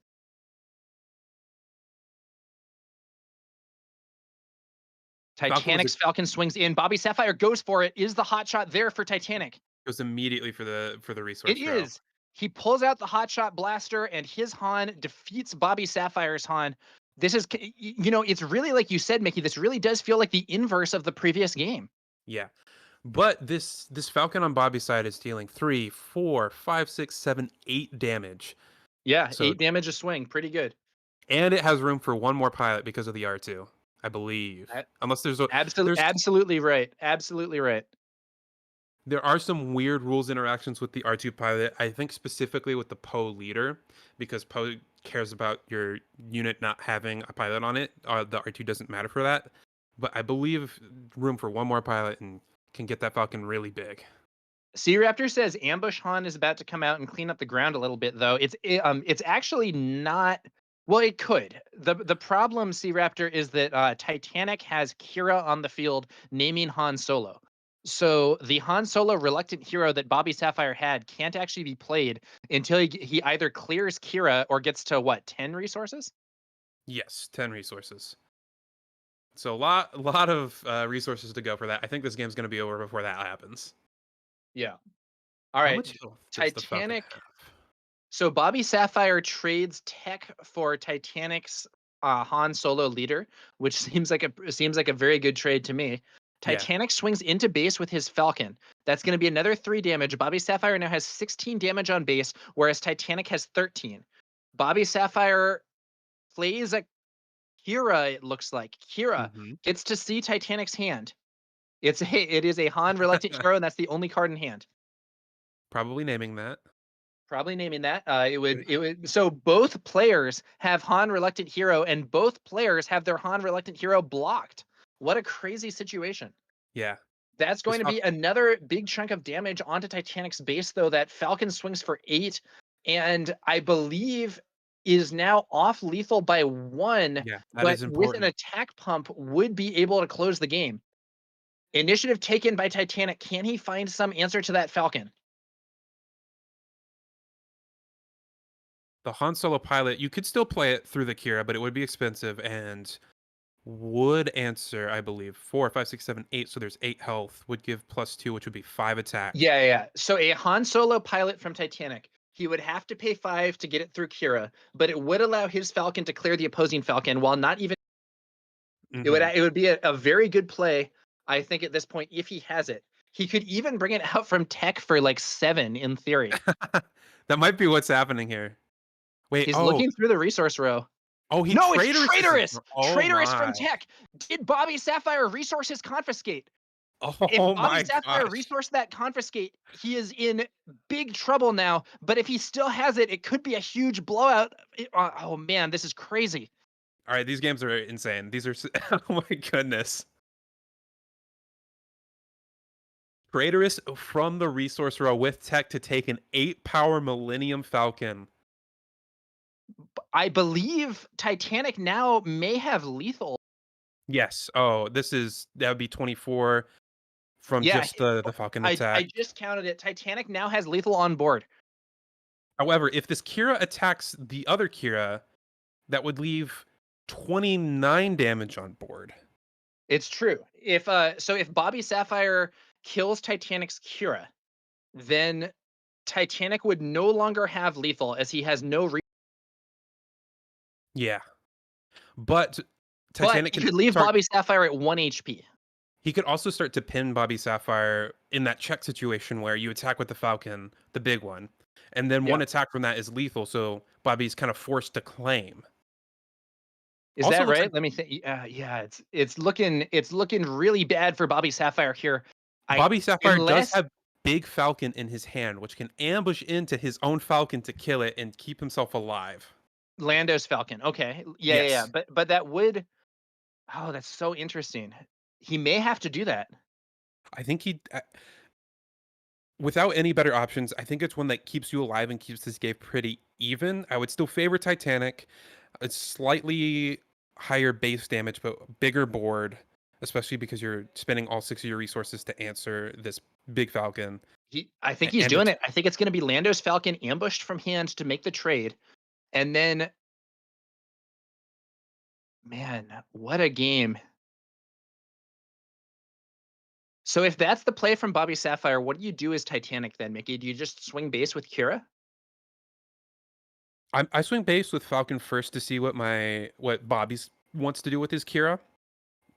There's a world I might want to trade with that Kira because I want to leave my opponent with no board because I'm gonna be the one left over with a board especially with a tech. And with the tech, I make my opponent have to answer that, which lets me push damage other places. There's the big trade. Lando's Falcon trades with the supremely buffed Falcon there. And now the question is, what will Titanic do next? He swings Kira to base. So the advantage of doing this is that if your opponent uses Kira on your Kira, you still got the damage to base, and you can potentially then kill their Kira with tech. But it does mean that he no longer has the option to remove his opponent's Kira this turn. If your opponent's Kira goes base, which is what's happening. Which is what's happening. So now we're at 24, which means that a Hotshot Blaster does not win the game, but a Surprise Strike would win the game from that Kira. And we're going to see another 5 damage thrown onto the... Now, what happened to the base HP totals there? I don't think that's right. I think there's a 10 hiding out below that other 10. I think it's 24 yeah. That's 2 10s, and one of them is much more reflective than the other. Okay, so we're at 24 HP for both players. That means both players can win this game with a single Surprise Strike. Yeah, but Bobby's the one with initiative. Bobby's the one with initiative. Titanic's the one with the tech in play. What will happen? This is coming right down to it.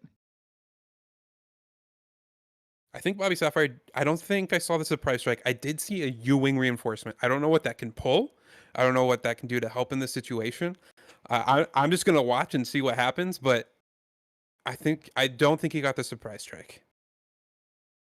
Well, if he does have a Surprise Strike, it's going to be a pretty short turn. But I think he must not have it, or he would have played it already. Yeah, I don't think he would slow roll Titanic like this. That's not the kind of guy Bobby is. Not playing to the crowd, you think? No. Let's see here.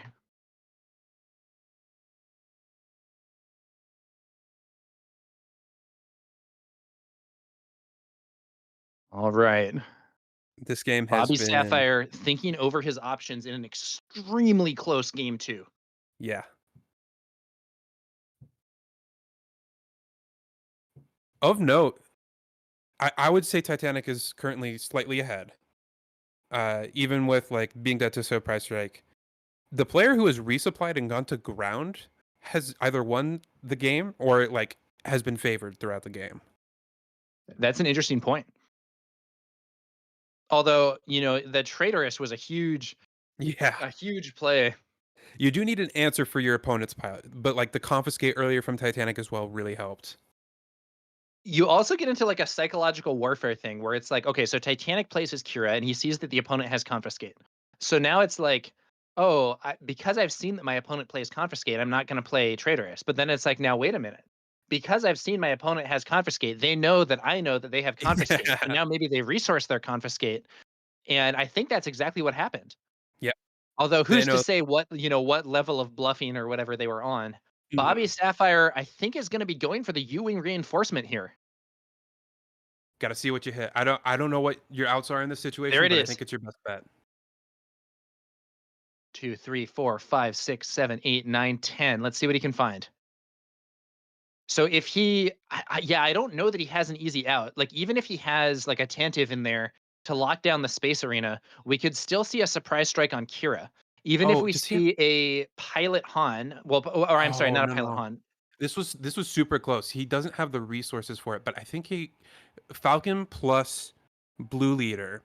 And if you have 2 extra resources, you can Blue Leader ambush Kira so Titanic doesn't have Ooh. lethal on board, and then the Falcon is lethal with the Kira. But So I wait, think wouldn't surprise strike on the so you would still lose to surprise strike, but you yes, would like clean up the you're board. not dead Titanic on board, doesn't have the surprise strike either. He swings into base with Kira. but Bobby doesn't have the But pump, Bobby and then Sapphire doesn't have anything else. He swings into base with his Kira, and now, yeah, that's it. oh, That is what a game over. game. Oh my goodness. What a game. Han Solo on the Falcon just to do some bonus damage. I think it was lethal even without that. Titanic gets the win, and we're on to game 3 after an intense game 2. I'm glad That we get to see one traitorous more from game of this. Titanic was huge. That tech into traitorous. I mean, he claimed early to make sure that that Falcon wasn't going to get a hit off. That was sharp play from that was oh my goodness. We get one more game of this. What a match. All right, on to the third game of what has been an excellent close match between two top players here in the fifth round of Swiss. Both of these players very prominent in the community, and they are giving us a great match. Yeah, what a show. Like I was curious how this matchup was going to go. I felt it could maybe be a little bit scammy with all the pilots and stuff, but it's been far from that. There's been a lot of dynamic gameplay back and forth. All right. Let's see what's going on here. We're going to be moving into that third round, and this time I believe it the Bobby Sapphire with the initiative. Mhm. Neither of them seem to be going back to their sideboards, know what they're doing, like their sideboard options. Just Yeah, shuffling up and playing. let's see how we Twen- do. 22 minutes, 22 and a half minutes, just over on the clock. Not That going to be should a be enough with problem. the speed at which these players are playing. Yeah. Both have played methodically, but at a fair pace. I mean, especially at the end of that game there, the board state was so complex. A lot of things to consider. Like Bobby Sapphire is probably running through his plays, thinking, what can he hit off this Ewing? Am I looking for? You know, a lot going on. Yeah.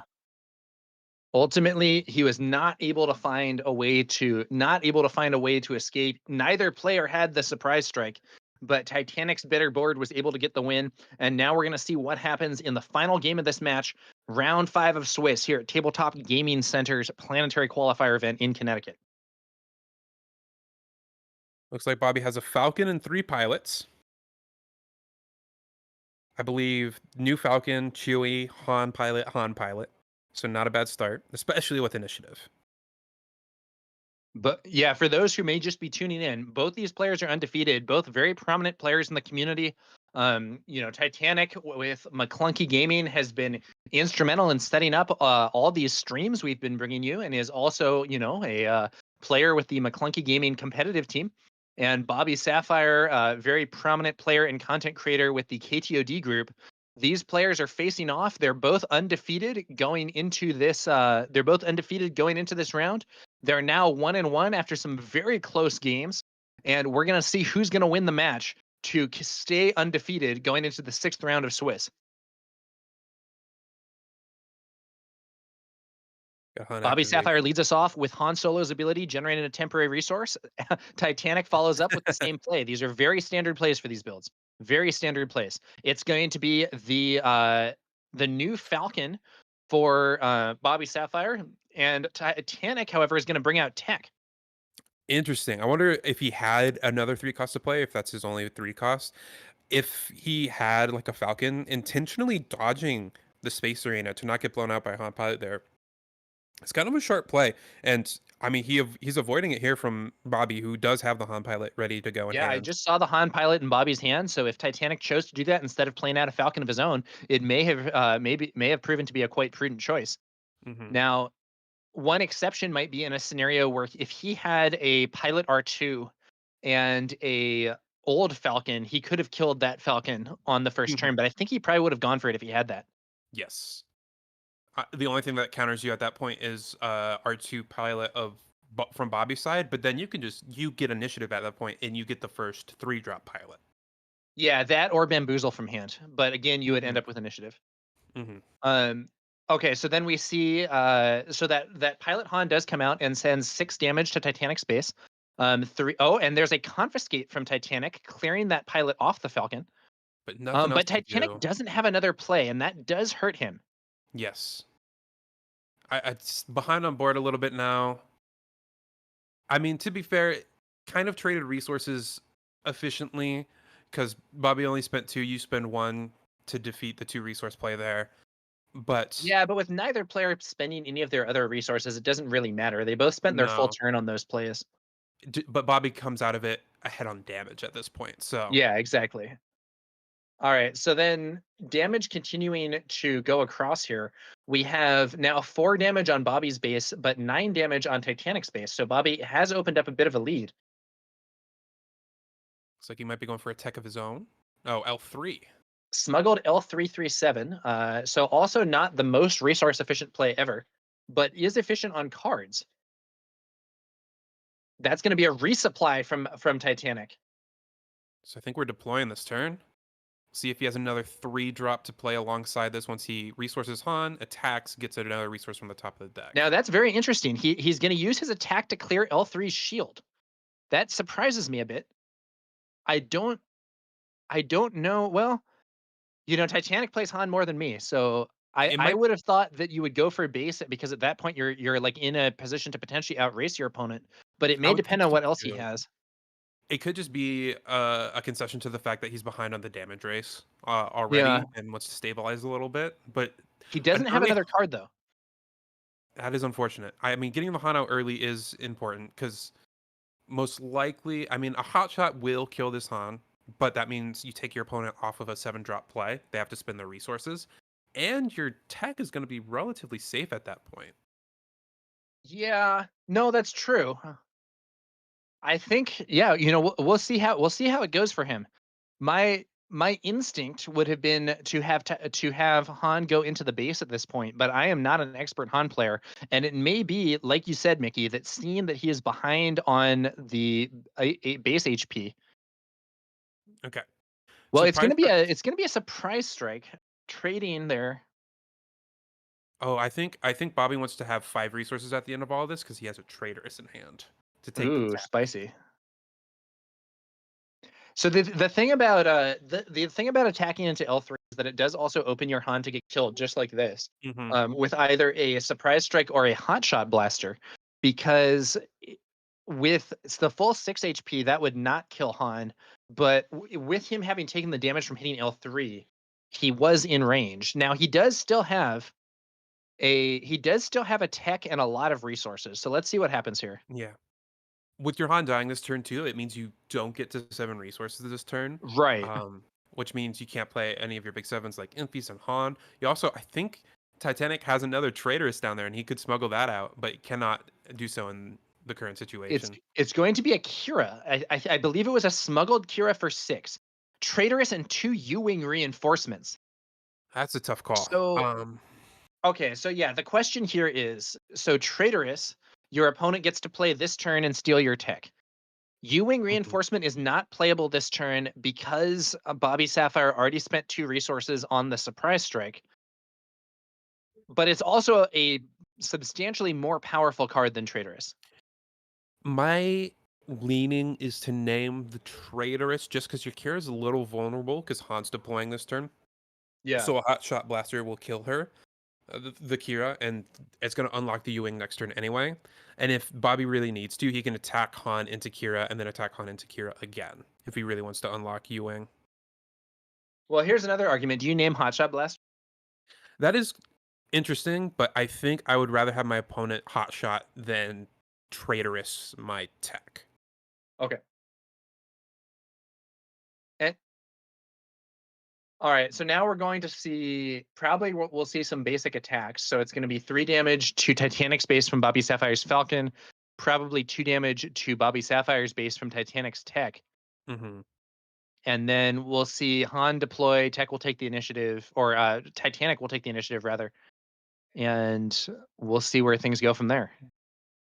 Bobby Sapphire is a fair bit ahead this time, I think. Yes, I would agree. I mean, if Titanic has like a Han Solo unit, being able to clear that Han before Bobby can get to 7 next turn and keep him off of viewing for another turn would be huge. I am curious what this goes for. Tech, okay. If Kira's naming Traitorous, which I believe it is, I believe Bobby pointed that out.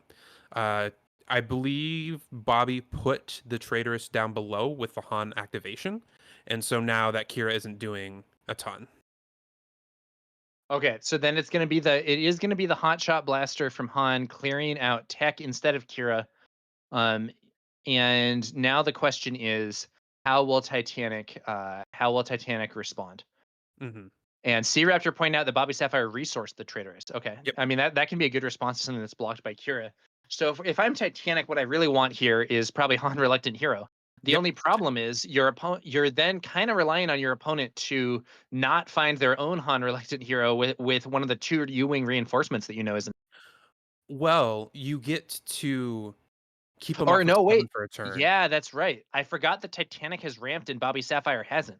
Yes. So but if Titanic can kill that Han, he can prevent Bobby Sapphire from hitting 7 resources per turn. You're absolutely right.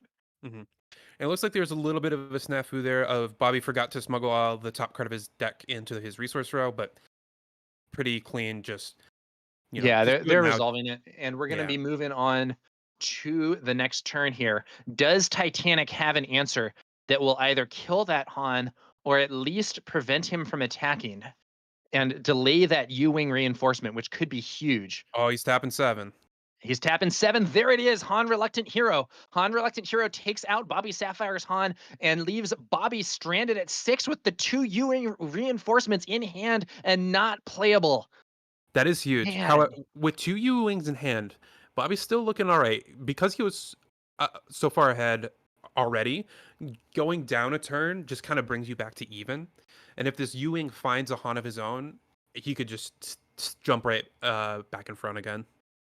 Yeah, I'm not saying the comeback is complete or even that the comeback is here, but this was definitely a turn that Yes. Titanic was happy to see. Now, there's a waylay from Bobby Sapphire bouncing Han Reluctant Hero. This does mean that Titanic now has Han Reluctant Hero waiting in hand if Bobby Sapphire plays that U-wing reinforcement. But honestly, I would say Bobby Sapphire is probably still ahead at this point in the game. I would agree, just from a base damage perspective, but it's not by as much. I think they have equal cards in hands. We know Bobby has 2 U-wings, but we also know that Titanic has at least 1 Han. What? Oh, it's the Tantive 4. Tantive. Oh, that locks out some of Tantive the on the damage field, race. maybe locking down that space arena unless Bobby Sapphire comes up with some kind of answer. Bobby might be wishing that he still had that waylay, but I think he kind of had to play it previously. He fires his U-wing reinforcement, the first of 2 that we saw in hand. Let's see what he can find. What do you want to find here if you're Bobby Sapphire, Mickey? Probably Enfys Nest could help clear that token or that Kira. Maybe a combo of like a Tech and a Kira.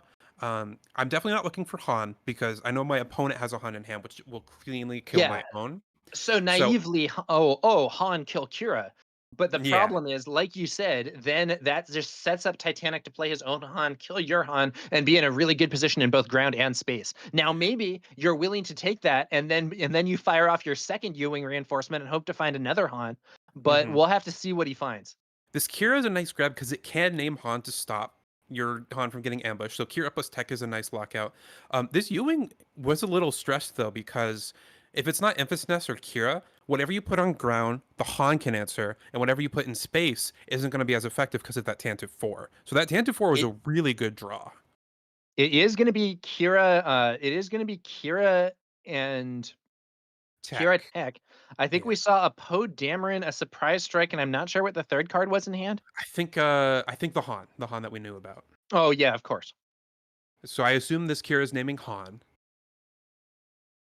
Let's yeah, I don't know for sure. I mean, that would seem to be a pretty logical choice. Now, Titanic is going to take the initiative rather than swinging with his own Kira here. With a surprise strike probably ready to, like, not named by Kira, ready to go. Don't let your opponent get insane value with the tech. Just answer that as soon as you can. Yeah, and Claire in chat saying that Bobby Sapphire called Han for Kira. So blocking the Han Reluctant Hero from coming in from the hand. And now we're going to see what Titanic does. Sea Raptor saying nice pull with the Tantive. Yeah, Yeah. Tantive's a cool card. Surprise strike, but it's not going to be into tech. It's going to be into Kira. So Okay. Titanic's Kira removes Bobby Sapphire's Kira, opening the door for potential Han Solo Reluctant Hero. And Titanic was on 9 resources at the start of this turn, so that Han is an open option at this point. But Bobby has the response with a Han in hand of his own now. And Doesn't even have to and a gamble Ewing for it. reinforcement. So Yeah. he might be quite happy with seeing Titanic bring out a Han. We'll have to see what happens. Bobby has 8 resources up, so he can't do a Chewie pilot and one of the 7s, but that Chewie pilot does let that Falcon break through the Tantive in space. Yeah, because with Chewie pilot, that Falcon becomes a 7/7. Bobby Sapphire's tech removes the Kira Tantive from Titanic, swinging into the base here for another 5 damage. It looks like we're now 14 damage to 15 damage.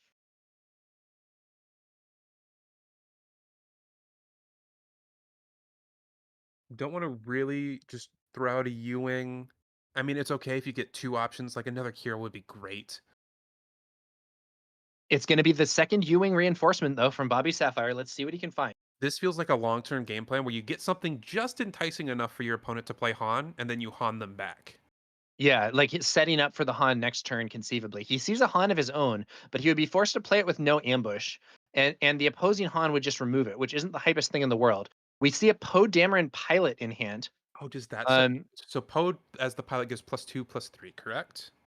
Yeah, so Yes. you have to play a unit with Ewing reinforcement, but you can play unit Poe for 4 and then resolve his ability that sends him over as a pilot. However, that does not give enough power to break through the Tantive in one shot. But with a Falcon, another Falcon, or even that blue leader with ambush, both space units can team up to get through that Tantive now. Now, Bobby Sapphire should, I believe, get an X-Wing token here. Yes. There we go. Gonna hop in And that. yeah, Oh, Ewing Ewing reinforcement up from his Titanic. own. Just What would have bomb been after really hyped there bomb. would have been another traitorous on the piece of on the get out and push Falcon there. Yeah.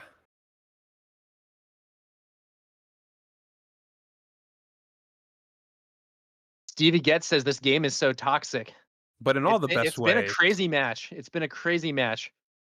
In all the best ways. Like, maybe it's not, but it's fun. This is a thrilling watch. This is such a good game. Not too much anxiety. As a third party observer with no real horse in the race, it's incredible. I think it's been a great match. You know, some people don't like mirror matches. And I think this match has been a demonstration of how, you know, 2 strong competitive players playing the same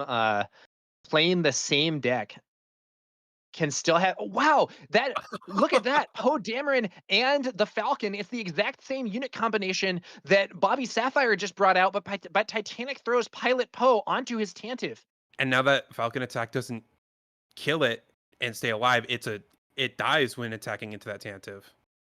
Wow, what a clutch situation for Pilot Poe. And with no Sentinel in space for Bobby Sapphire, Titanic's X-Wing token and Falcon are able to swing on into the base, throwing another 5 damage on there, I believe.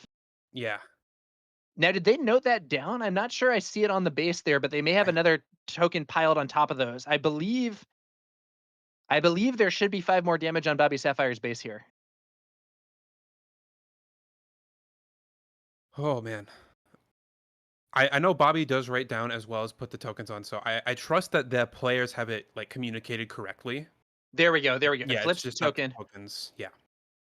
Okay, so Titanic has taken the lead. Titanic has inflicted 19 damage on Bobby Sapphire's base, while his own base has only suffered 15 damage. Titanic needs 11 more damage, and he may actually have it on the board here. Does he have lethal on board? I think he does. 7 from Tantive plus 7 Yeah, from plus his the other 2 space X-Wings. units. Yeah. So we need like a waylay for that Tantive. Really starts to crack this game open for Bobby. Heaps Champ says probably don't matter, but need to pay for Falcon. Yeah, I mean, I don't. Did Titanic Han activate? I don't think he did. So yeah, probably do have to pay for Falcon on Titanic's side. Isn't it both of them? I don't. Did either of them use Han's I ability? think both of them do. I think maybe both of them need to, and both of them forgot. This That's is a funny scenario.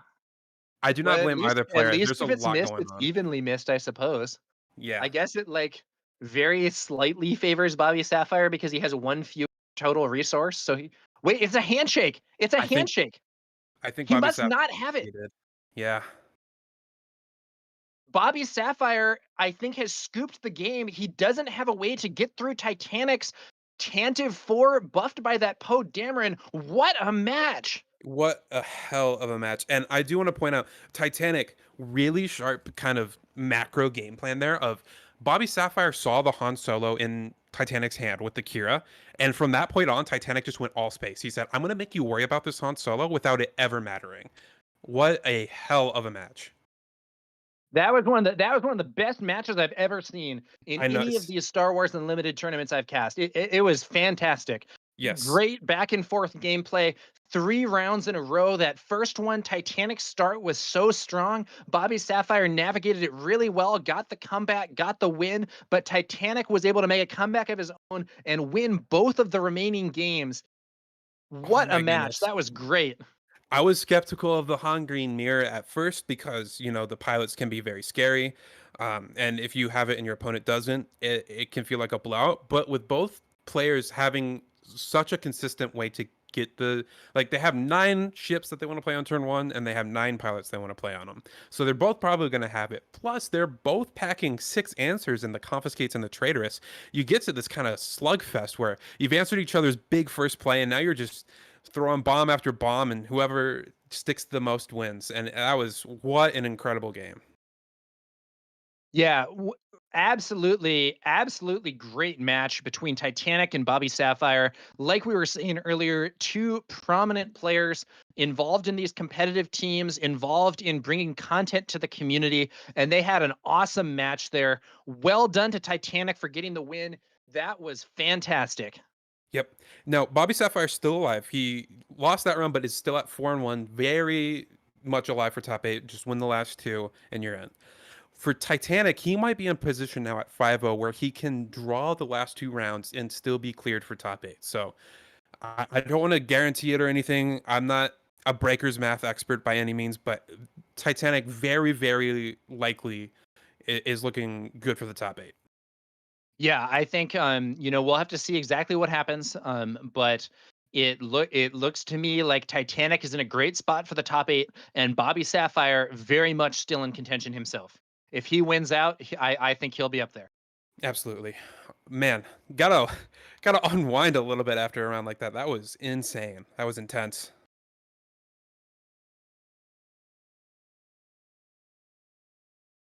The Han Green mirror seems a lot more interesting than I initially gave it credit for. You know, some mirrors can be really interesting. Some mirrors can be less interesting, but I think you would be hard pressed to say the Han Green mirror is boring after watching that great match. Oh yeah. I mean, if every game plays out like that, I would hate it because it would like spike my heart rate and make my heart go crazy. But it seems incredibly fun and incredibly wild. It's the kind of game that I would love to play at the kitchen table, but would hate to see in tournament just because of how stressful it would be. Yeah, I'm happy that we were able to bring it to you, the viewers, on our stream here. What a great match, and man, I'm happy that we had that as the as the streaming table match for that round. But, Yeah. there's still a lot of tournament to go. Maybe we're going to be able to have another match that's even better. We'll see what happens here. I think we're still going to have I believe it's 7 rounds of Swiss. Is that right, Mickey? Yes, 7 rounds. There was 111 people, I believe, at the tournament. So crossed the threshold for 7 rounds. So 2 more rounds of Swiss to go, plus 3 more rounds in the top 8. We're only halfway done with this tournament. We got 5 more rounds of matches to cover. And in the chat, Stevie Getz reversing his earlier opinion, saying, "This is why I don't like watching my boys play. No more KTOD matches." And Claire pointing out that he was the one who asked for a KTOD match earlier in the day. Well, I don't know. I thought it was a great match. See what happens. I have a feeling though, I wouldn't count those KTOD guys out just yet. No. I think they're very strong players. Like we were saying, Bobby Sapphire still very much in contention, and we'll see what happens as the event goes on. Oh man, we are one time appears to have been called, or at least very close to it. So probably gonna just smoothly transition into the next round here. Give us a little bit of a wind down time with the chat after such an insane matchup. And Yeah, that was amazing. yeah, two great players, two stalwarts of the community. Of course, they have to have a great match on camera.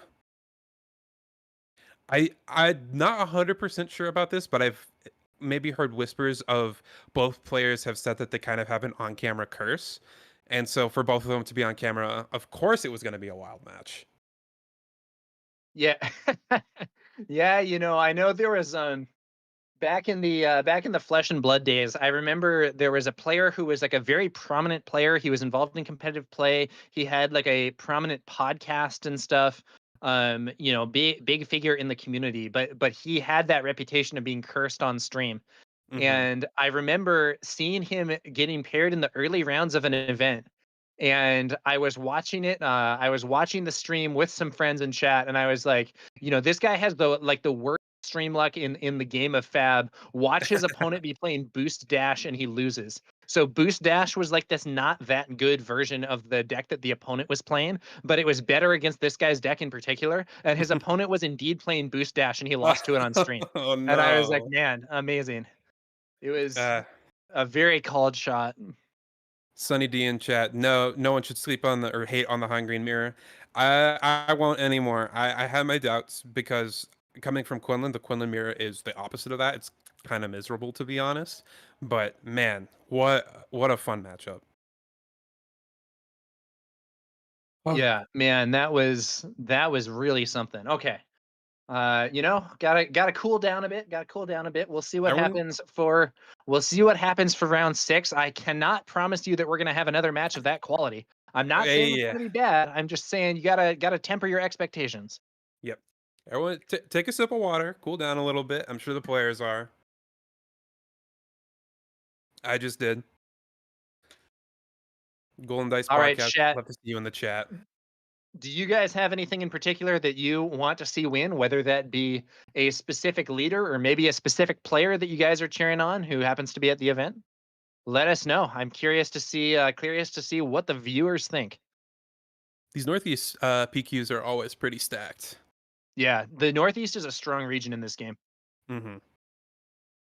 I believe both the McClunky and the KTOT teams are located primarily out of the Northeast. So maybe Alpha Charlie cheering for Titanic here in chat. Carlos rooting for Cad Bane. Have not seen a Cad Bane today, actually. Those were our first Hans as well. I think, yeah, that's interesting. CAD has definitely been quite popular at some times, and various versions of him too. We've seen CAD Blue, some of the McClunky gaming players, with the CAD Green. We've Mm-hmm. seen CAD Tarkentown, that definitely a base that works well with his ping ability. Mm-hmm. Definitely one of those leaders that doesn't feel locked into a specific combination. With the banning of Django, it seems it has consolidated more towards Tarkentown because that got opened up in the meta and like that ping plus Tarkentown interaction is so powerful. But I totally agree. Like pretty much every color of CAD is viable. I've seen some yellow CADs. I've even seen some lake country CADs out there in the wild. Like Lake Country. lake country CAD. I mean, the Tarkentown decks are oftentimes pretty much just 50 yellow cards or 47 yellow cards. And the only reason you're playing red is for Tarkentown. And so is it worth it to get 9 extra HP to get that target down out of there? There's a reason you don't see it like at PQs and at regionals and stuff, but it is an interesting thought. I think at Denver there was someone who actually made top 64 and won a Leia showcase using Lake Country Leia. I Hmm. believe that's accurate. And that was in the Django meta, which makes it even more impressive to me. Yeah, I mean, I think the idea with so Leia actually has some nice game into the Django matchup because That you is can true. use her ability to swing with multiple units before getting exhausted. And I think the Lake Country Leia game plan was basically just like, all right, boys, here we go. I'm gonna race Yeah. you, and I have 4 more HP, and I can swing with multiple units at once. Here we go. Yeah, you're just so action efficient and like you can have a turn done in like 4 actions and it be Yeah. like a very productive turn. Yeah, I mean that would be like a big and complicated turn. Some turns are like 1 or 2. Yeah. I mean, with the Leia ability plus Rebel assaulting a Leia feels dirty. Like you get attacked with 3 units in one attack. I'm dealing 15 damage to your base. It's a Yeah, lot. it does hurt to lose access to those aggression cards though for those rebel aggro builds. You don't have for a cause, you don't have Cassian, you don't have K2. Maybe we should call that the Rogue One package. All Yeah, those yeah. all those cards are from Rogue One, and they're all really good cards for rebel aggro. Hmm.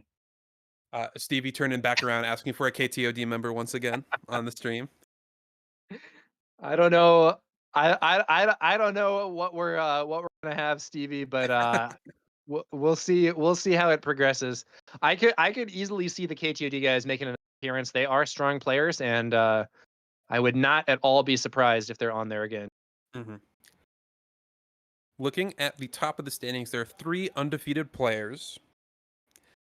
Hunter, and then Pasquale, who we saw with the Ray data vault, and then Titanic, who we saw just now with On Green.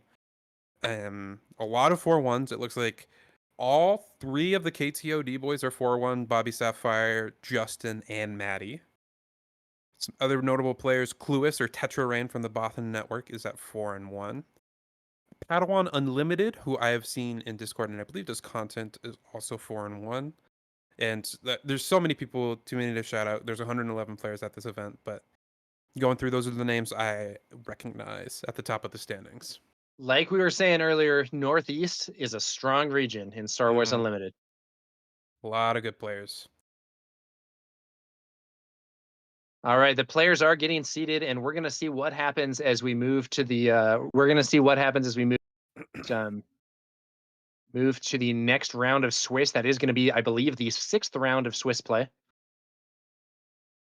All right, looking at the pairings, looks like Titanic got paired against Pasquale, 2 5-0s. I would not be surprised to see a buy there. And we do have some interesting matchups. We have a KTOD Maddie versus Justin pairing in round 6.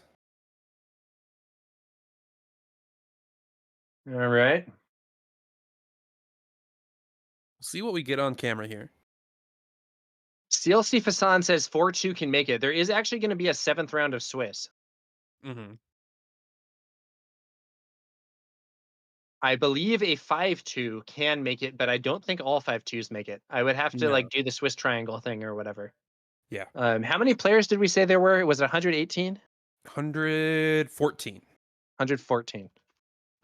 Yeah, let me consult the Swiss triangle. I think with draws now it's a little different. So with draws it might be a clean cut. But Wait, we'll we're see if doing they have to 7. play We're doing 7 rounds. 7 rounds. Okay, so according to this, if it's 114 players, after 7 rounds, there will be 1 undefeated and 7 X and 1, which would mean X and 2 would not make it. But I'm So not pretty clean actually cut. sure if that will be the final outcome, depending on whether or not we've had drops and IDs and Yeah. double losses, or I mean, not that there are actual double losses, but like games that end up being ties among the top players. So we'll have Hmm. to see what happens. There's technically 4 undefeated players. There are 3 players at 5-0, and then there is 1 player at 4-0-1. Okay. So I'm not sure if the players will be able to draw this round at undefeated, because 4-1 does go down to 20th place. All right. We will hopefully be bringing you this match. There we go. we have this time it's going to be a 30 HP Han Green versus a Kira Green Data Vault, so 33 HP. And we are going to be getting things set up shortly.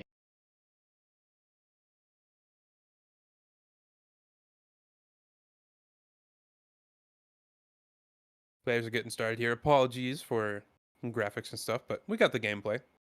Yeah, we should hopefully have the other stuff going fast. We got the video itself, and we're going to be leading off with a L337 from Han. No temporary resource created, while our Kira player brings out Inferno 4. L3 swings to base. That's going to be 2 damage on that Data Vault. And it looks like on the left we have Tyler from McClunky Gaming running the Han Solo 30 HP, and on the right we have Mike running the Data Vault 33 HP blue-green villain Kira build. So that's going to be a phase. What is that? Phase 3 Dark Trooper? Yep, Phase 4 Dark Trooper? Phase 3, I believe. Which phase did they say it was? The third one, I believe. Okay. Little fun fact, the original Phase 3 Dark Trooper was the last boss of the video game Star Wars Dark Forces, which I played when I was a little kid. I had no idea. That is not canonical anymore, though. And the whole Dark Trooper thing was a reference to that game, though, but it's been updated for modern canon, and most notably features in The Mandalorian.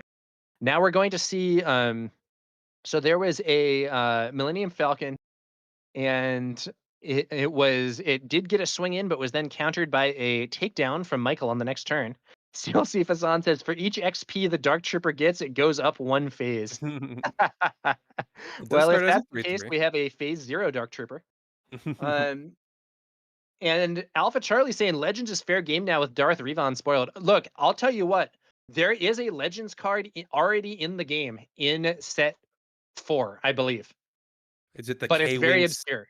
It's the K-Wing. I think it was on Reddit, someone mentioned the K-Wing is from a Legends, and so opens up Legends for other cards. Yeah. So Orbiting K-Wing, which is not a super prominent card, I believe is Legends. I'm not sure K-Wings have appeared in like modern Star Wars canon. Which is good because they look really silly. Sorry to any K-Wing lovers. I think that's so goofy looking. But Legends is already in the game technically, but it's going to be even more in the game with characters that people actually know and care about in the Legends of the Force set coming out soon, and I bet they chose that name for a reason.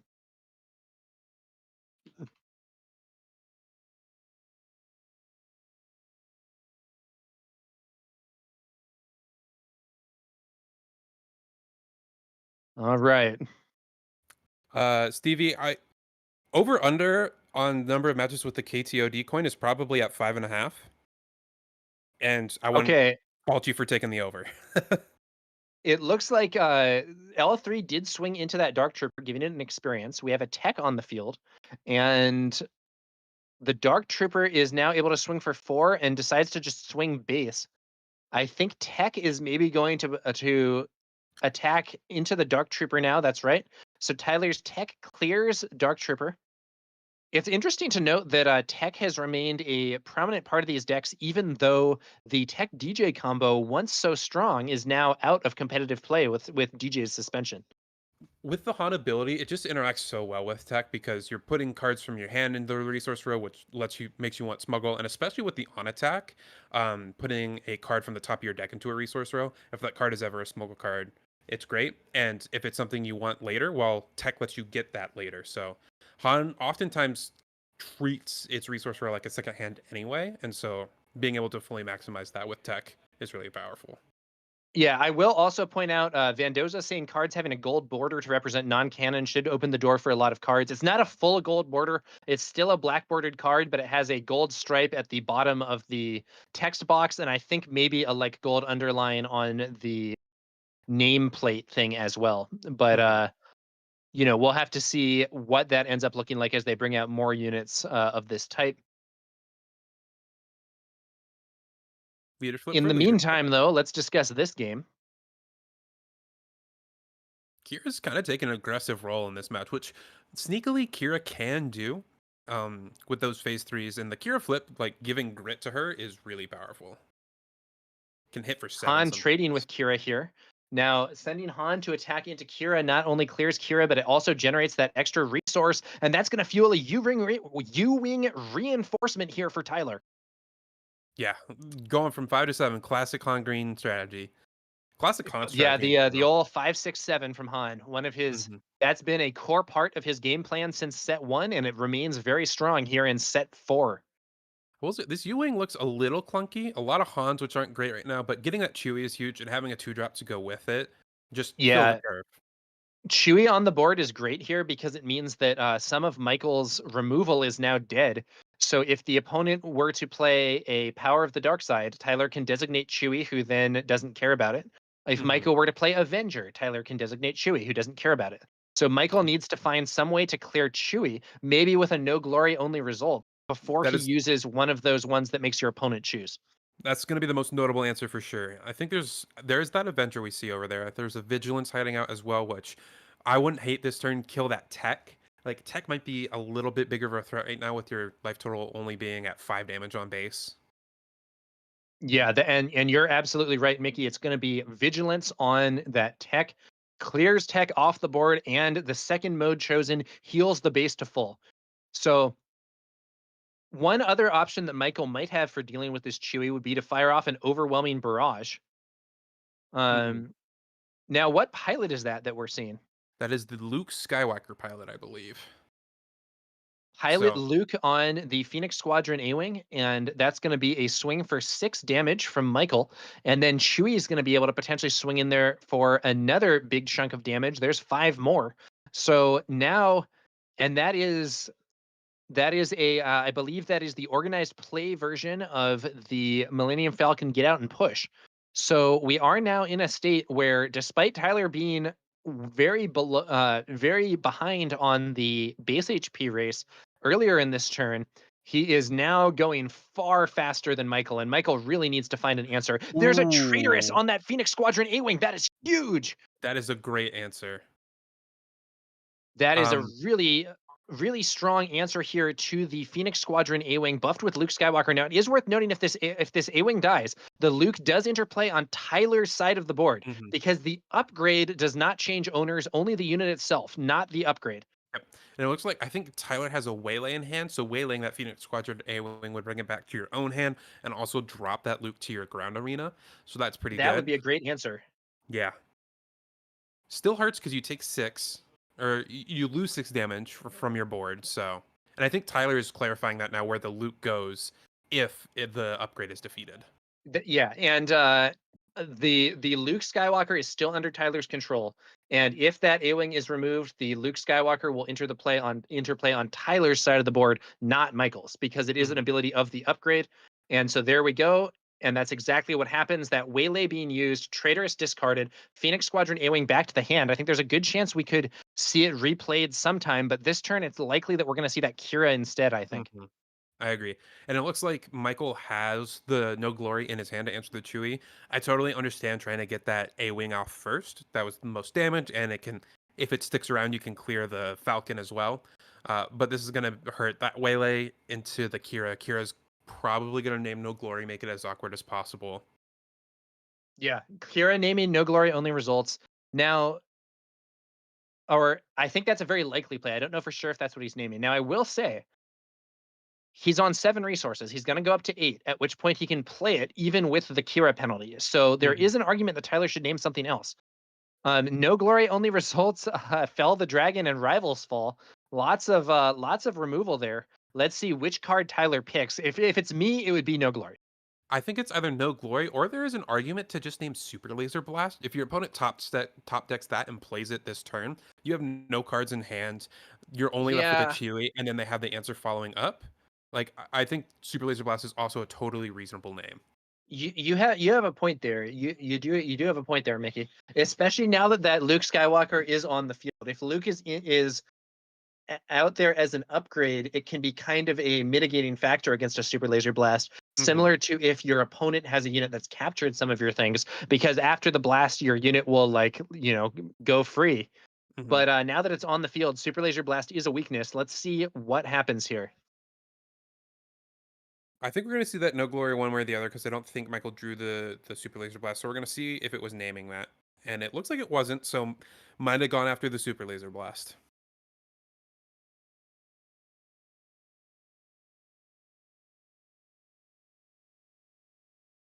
All right.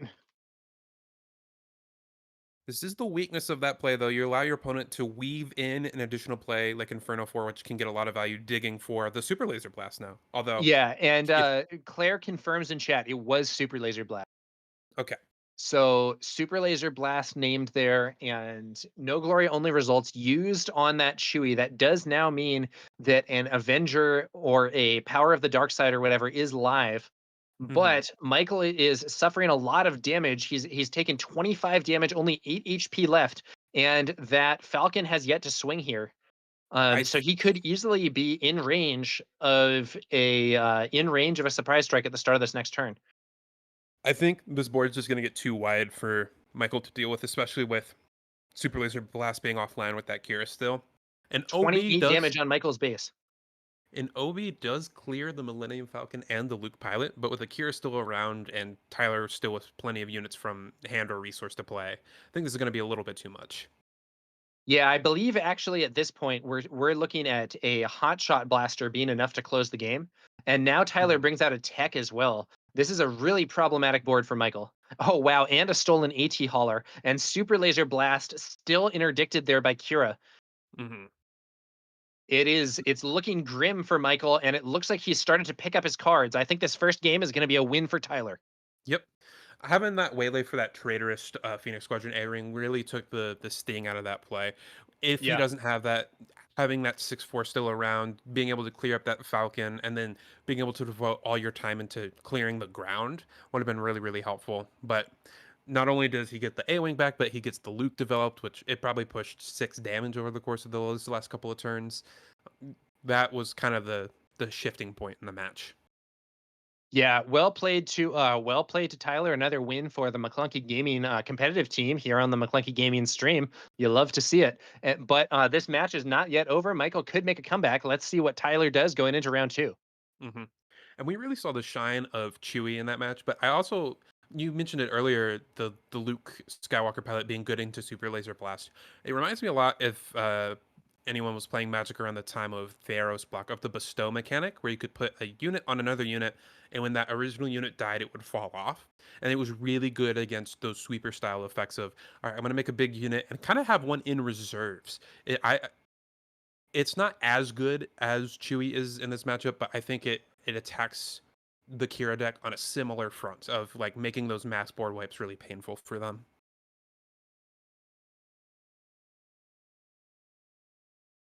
All right. It's looking like the sideboarding decisions are being made here. What do you think? If you're the Kira player and you just took a loss to Han Green, what are you bringing in to try and counter? If I have any more upgrade removal or traitoresses, I'm going to bring those in for sure. I might bring in some more blasts as well if I have those, because the game can get over very quickly, but if you have the tools right to deal with the early pilot stuff in those traitorous and those confiscates, then your Han opponent can still kind of play into the late game with U-wing reinforcements and Han units, and so maybe even home ones out of the sideboard. So I probably want some more blasts as well. From One really funny situation. I don't think it's very likely that we're going to see it here, but one really funny situation. Traders is actually countered by Change of Heart. that is Um, so it's a niche interaction, but Change of Heart specifically says that at the start of the regroup phase, its owner takes control of it, not the player who Mhm. previously controlled it. So if your opponent plays Traitorous on one of your units and you play Change of Heart on it, it actually goes back to being under your control, even though the opponent played Traitorous on it, and the Traitorous is still there. Mhm. Having played enough Palpatine, I am all too familiar with that interaction of stealing my opponent. This was like set 2, stealing my opponent's Fet's Fire Spray and getting it. The worst was when they would a new adventure it, return it to their own hand and replay it, but even Change of Heart to take it and keep it. From the Han side of thing, I think I saw a glimpse of what Tyler said, and he brought in the confiscates, which seems almost exclusively for traders. Although sometimes these cure lists play entrenched as well, which is another good counter for the piloted units. And then also home one, so going up a little bit higher on the top end, playing a little bit later of a game. Now, one interesting thing I saw is it looked like Tyler was removing some, or he had some traitors in his own deck. I don't know if you do you keep those or remove them? What do you think? I think I remove them. You really only want to hit like a Pershing and a super laser tech, and so it's really only good on the first 3 or 4 turns of the game, and you just have better stuff to be doing if you're Tyler. Like I'd rather play Falcon and then chewy it up and then like resupply. So by the time you have the resources and the availability to do it, the Trader's is kind of weakened and isn't as impactful at that point. So I it do think definitely Traitorous on Super Laser Tech is an insane play, but like, it is a blowout. But your opponent's playing a 60 card deck with only 3 super laser techs. I yeah, don't that's a good point. I don't think it's worth it just for that one interaction, unfortunately. But I have traders many a super laser tech in my day, and boy does it feel great. Yeah. Traitorous on Super Laser Tech, pretty awesome. No Glory only results on Super Laser Tech, pretty awesome. Oh yeah. I It's think just I've this had that one. It's especially nasty. Like if you play resupply and they play Super Laser Tech, and then the next turn you're on 5 resources and you hit their Super Laser Tech with no glory, it's brutal for them. Yep. I have done that a few times. Exploring some Palpatine decks. It feels great. All right, we're seeing a very similar start to previous. It's going to be Inferno 4 versus L3. Mhm. In fact, was that the exact same opening line that we saw in the previous match I or the think previous so. game? Only with Tyler had initiative last time, and Got it. then Got it. I think same follow up here with the Phase 3 Dark Trooper. Yeah, deja vu. I mean, the good cards are good in the matchup, so might as well play them every game if you can. Now, I do think Tyler has a hotshot blaster if he wants to go for it, but he might also just play out something to develop his board, and that's what he's going to do. It's going to be a tech I swing think for base, 2 damage to Tyler's base there, and then I think Tyler likely going to take the initiative here rather than swinging this L3 into the Phase 3 Dark Trooper. mhm. This is kind of. I'm wondering if this is what Tyler's thinking of playing this tech. He has a confiscate in his hand, and tech is a really annoying unit for Michael. You can flip Kira attack into it, but it's a little risky. But it is a great target for Traitorous. So I'm wondering if Tyler's trying to get Michael to Traitorous his tech so he can blow him out with confiscate. Yeah, I could easily see that. He might even, if he has that hotshot blaster, imagine playing that on tech to make it an even juicier target. Hmm. Um, and we could see that happen, but we might not. Looks like it's going to be a resupply instead. So resupply is going to put him in a position to use Han's ability and bring out Han this turn. Hmm. Looks like Michael also has a resupply to match, so if he wants to keep up with the deploy, he can do so this turn. Interesting point. Now, one funny thing about this scenario is that if Michael were to deploy Kira here, it will damage the Phase 3 Dark Trooper and leave it in a position where one of these other units can trade with it, Hmm. I which would think otherwise not be the case. Temporary resource made. I think if I'm Michael, I'm gonna hit this phase 3 into the L3 to start, just get the shield off before this Kira flip. Goes Now base he goes instead. base. Oh, well, 2 Tyler's gonna damage do it there, for you. loses the shield. Yeah, so I think what Tyler is trying to do here is he can crash his units into the Phase 3 Dark Trooper here and potentially clear it before Kira can flip. And then if Kira does flip, it will actually heal a bunch of this damage off of tech. Hmm. And then you're kind of leaving Michael with 2 units he wants to kill with his Kira. Does he want to get rid of the Han or does he want to get rid of the tech? Right. There's the flip. Did Michael take the initiative or did he pass here to bring out Kira? Looks like he I just think he took took the initiative. initiative. Little surprising. Last game, his Kira did get answered by the Han attack, so Tyler has shown that he is willing to throw his Han for the Kira, just trade leaders.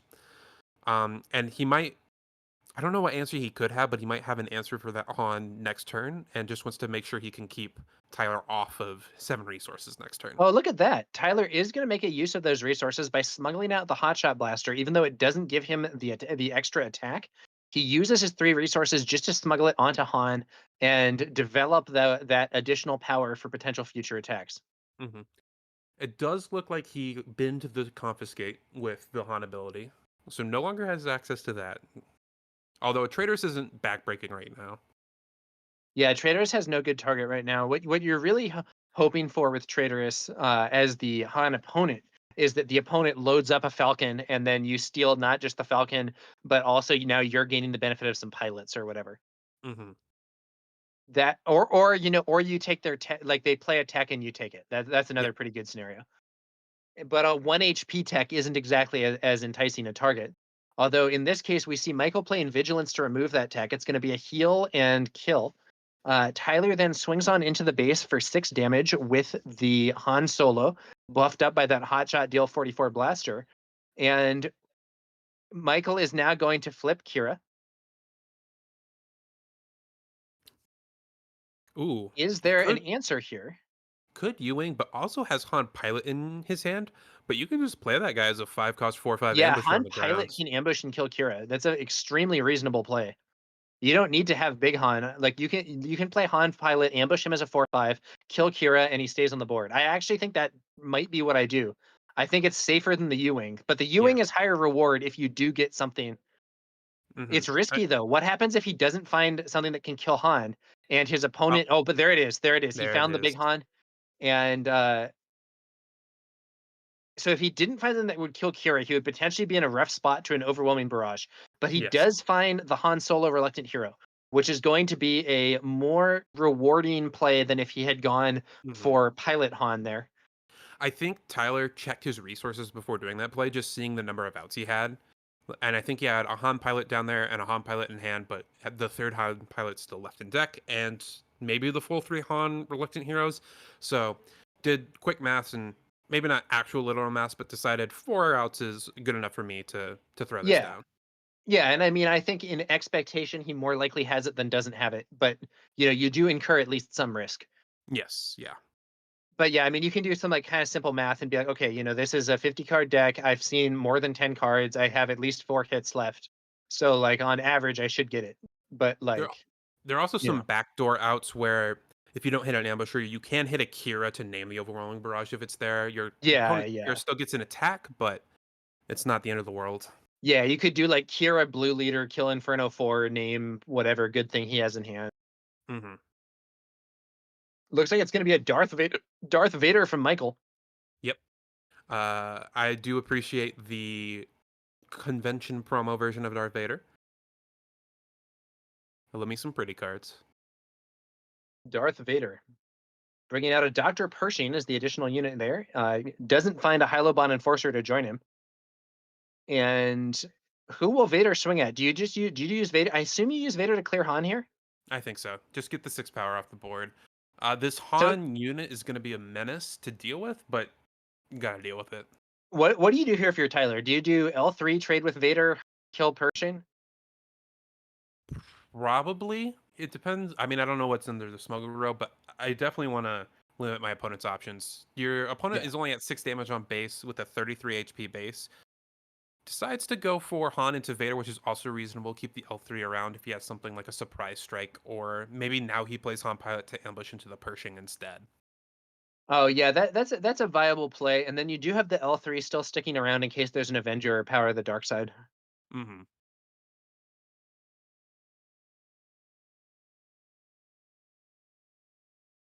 Could also just be not L3 swinging respecting the base, so he Pershing. may just decide to leave this Pershing on the field, which is a little surprising to me. But I am not a Han Green expert. And then he's going to bring out Chewie, which is going to be a nice protection against that Power of the Dark Side or against that Avenger. And Hmm. Chewie is also going to survive a potential Super Laser Blast. So I think are we? Oh no, we're at that point now. I was wondering if there was going to be one more turn, but we are now at that 8 resource point. Hmm. Leaving this L3 alive is kind of nice, specifically for a sequence of like no glory, your Chewy, and then power without that Yeah. L3 around. Looks like it's going to be a Maul ambushing in. Who's the target here? Do you go for Chewie or do you go for Han? I think I go for Chewy. It leaves my Maul alive, plus it's the most annoying threat because it locks out my Avengers and my Power of the Dark Sides. Yeah, and that is going to be the call. Now, if I am Tyler, One thing that I could do here is bring out, I think he has a Poe Dameron in hand. So playing that Poe Dameron and generating the X-Wing token there gives you an extra small body to potentially absorb something like that. Let's see what he does, though. We saw him forgo 6 damage last turn to value this L3 body even just as a 2/1. I would not be surprised if he does something similar here. Attack the Han into the Maul, just to keep the 2 around as power and Avenger insulation. Could be, yeah. Goes for Pershing this time, though. Han clears Pershing.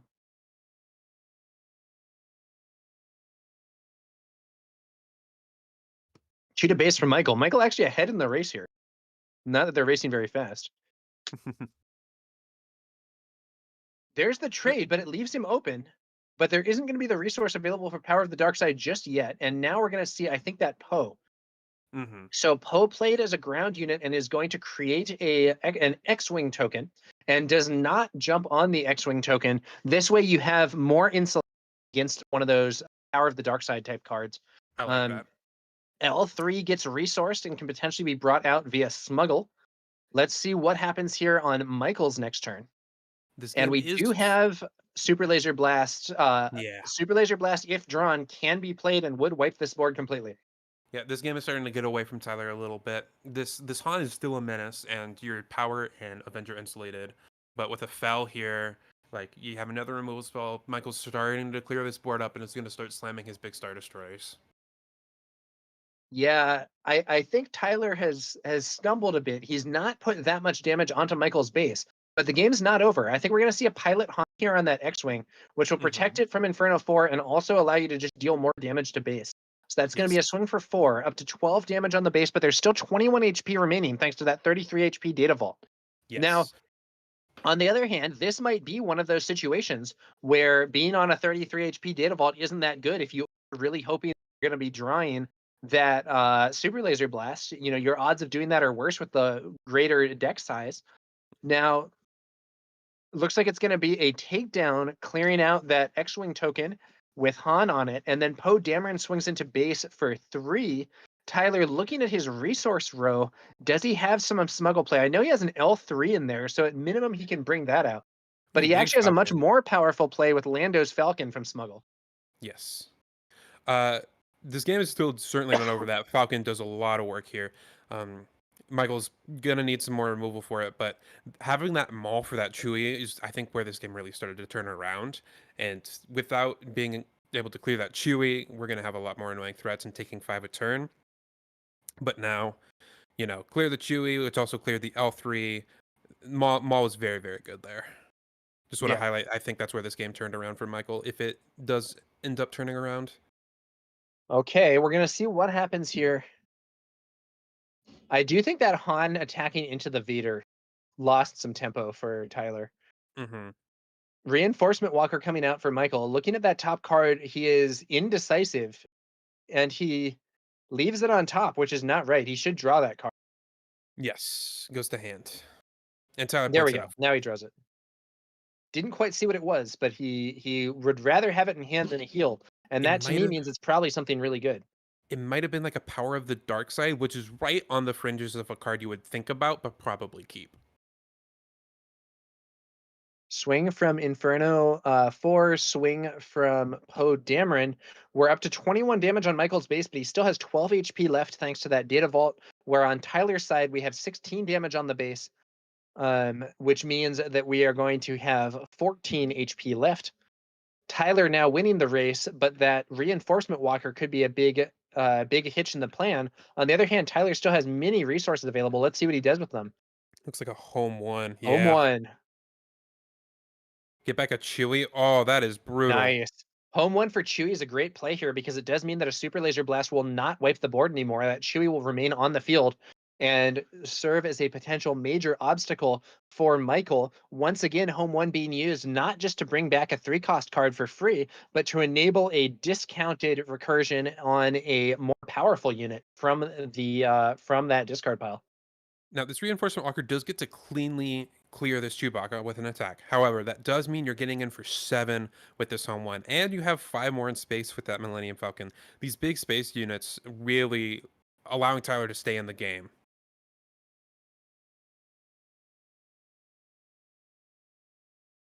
The barrage targets home 1, and then there's going to be, what, 1 point of damage left over?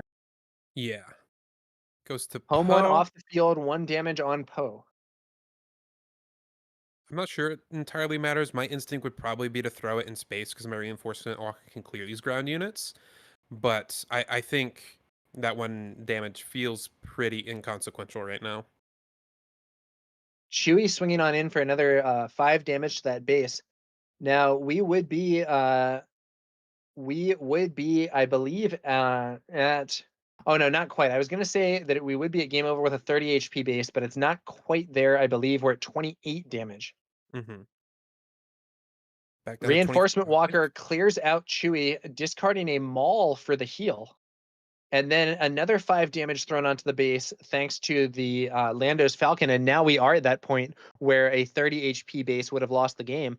But with 3 more hit points, Michael's still in it, and he fires a Power of the Dark Side, which doesn't matter. But that Tyler 3 just damage is loses going to the finish Falcon, it. and then Poe gets in Yeah. for the win. Wow. That runner home one into the... or the Millennium Falcon into the home one really let Tyler play into the late game here. And I think Michael kind of misevaluated the threats at the late game. Obviously, you want your walker to defeat the Chewie, but if you're going to do that, I think you have to do that first action and not take the 5. You're going to take 7 from home 1, but then you can barrage later. It's a tough situation. I So you think do first action swing and then fire the barrage after. I think that's quite reasonable. You didn't need the extra stats from the barrage. there's either that, or if you're going to barrage first, I think you have to kill that Poe, obviously. It's a rock and a hard place. That home 1 for that Chewie really helped Tyler push in that last bit of damage there. Tough situation. Tyler was able to pull off a convincing win, going 2-0 against Michael here.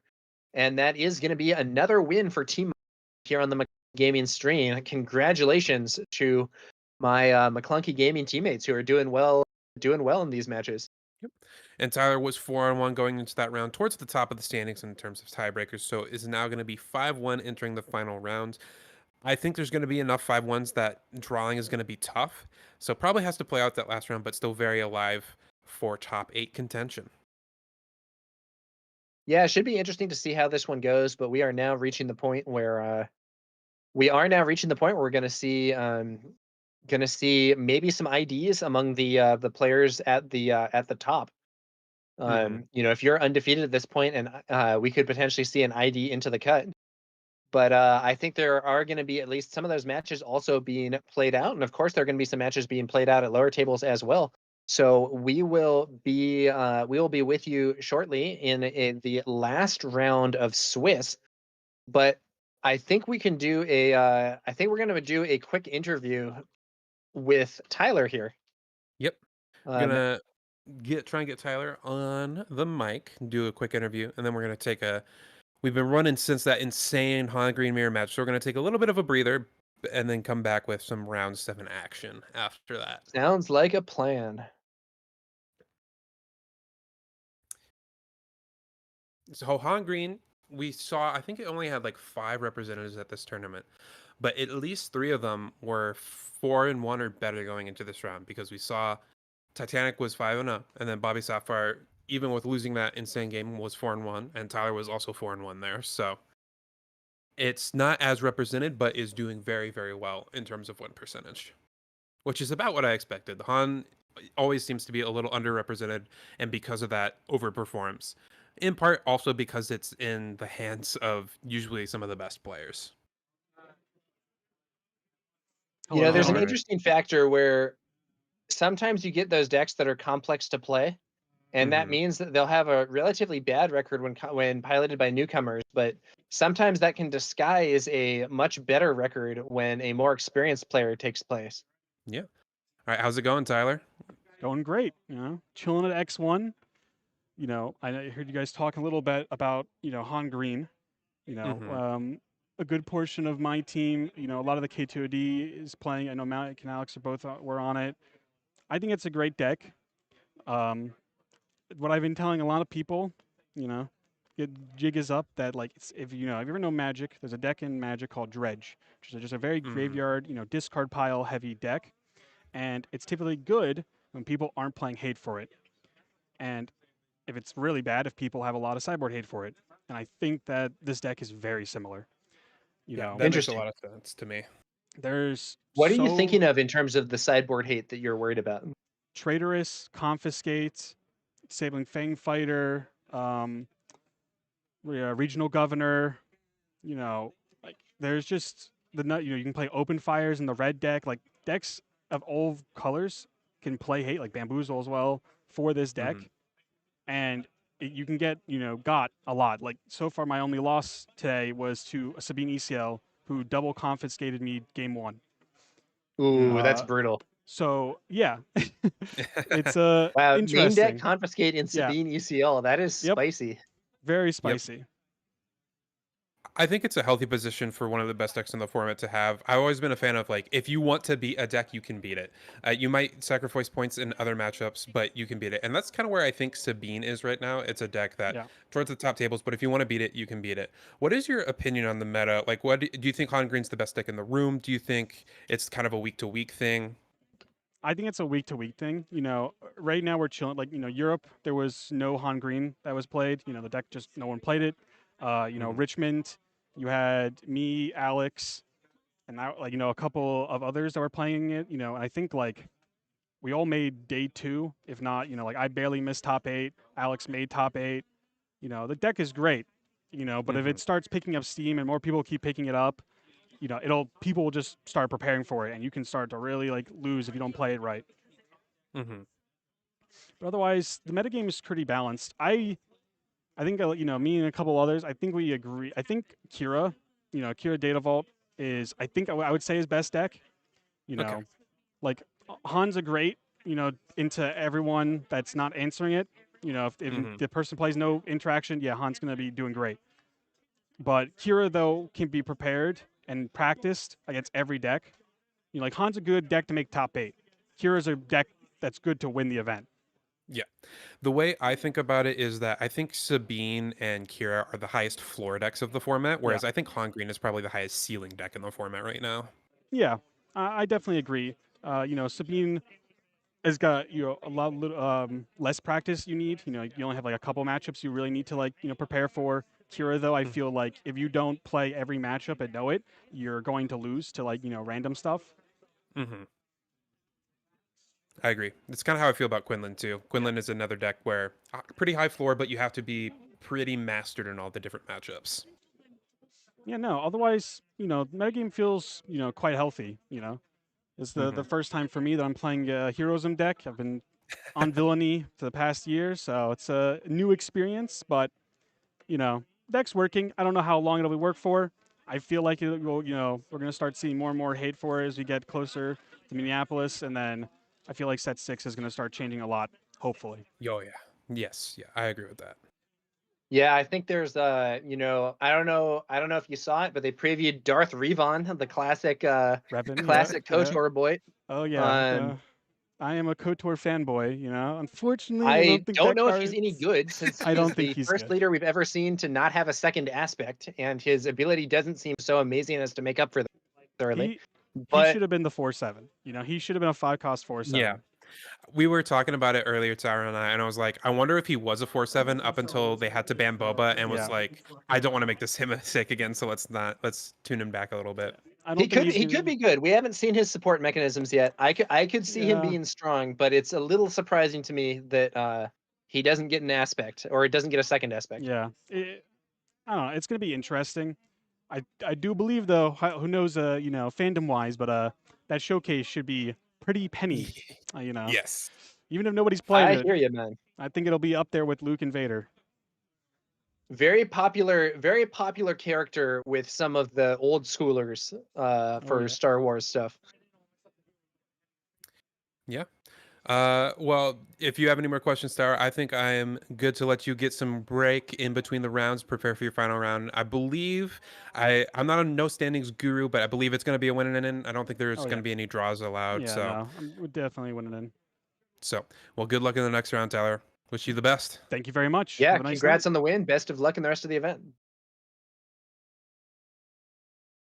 All right. Well, that was Tyler from McClunky Gaming. I believe goes by Jark on his Discord and username elsewhere. So good luck to him. Great win. And we are going to move to a quick break here before round 7. Let us recoup some energy, maybe go grab some food, get some water. And I am Mickey D, joined by Tower number 9 here at the Tabletop Gaming Center PQ. And we will see you after this break. Thanks for watching, guys. See you again soon.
Welcome back to the Tabletop Gaming Center Planetary Qualifier in Newington, Connecticut.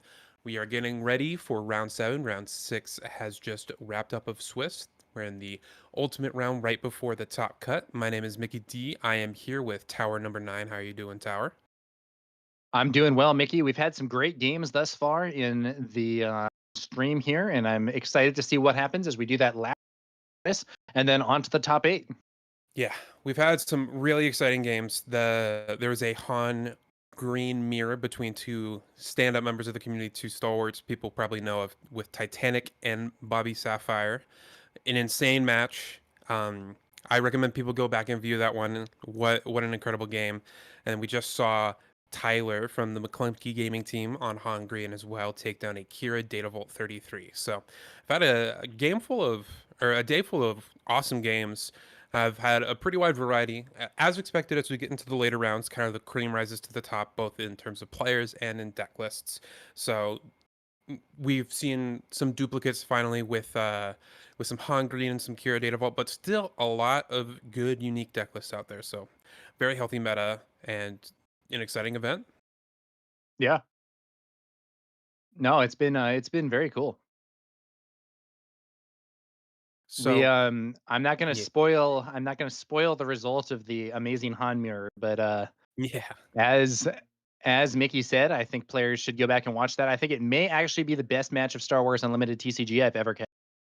yeah, I would agree. It's back and forth, a lot of intensity, a lot of like changing of the game plans, and especially in pretty much every single game, it was hard to determine who was ahead at any given point up until the very end of the game.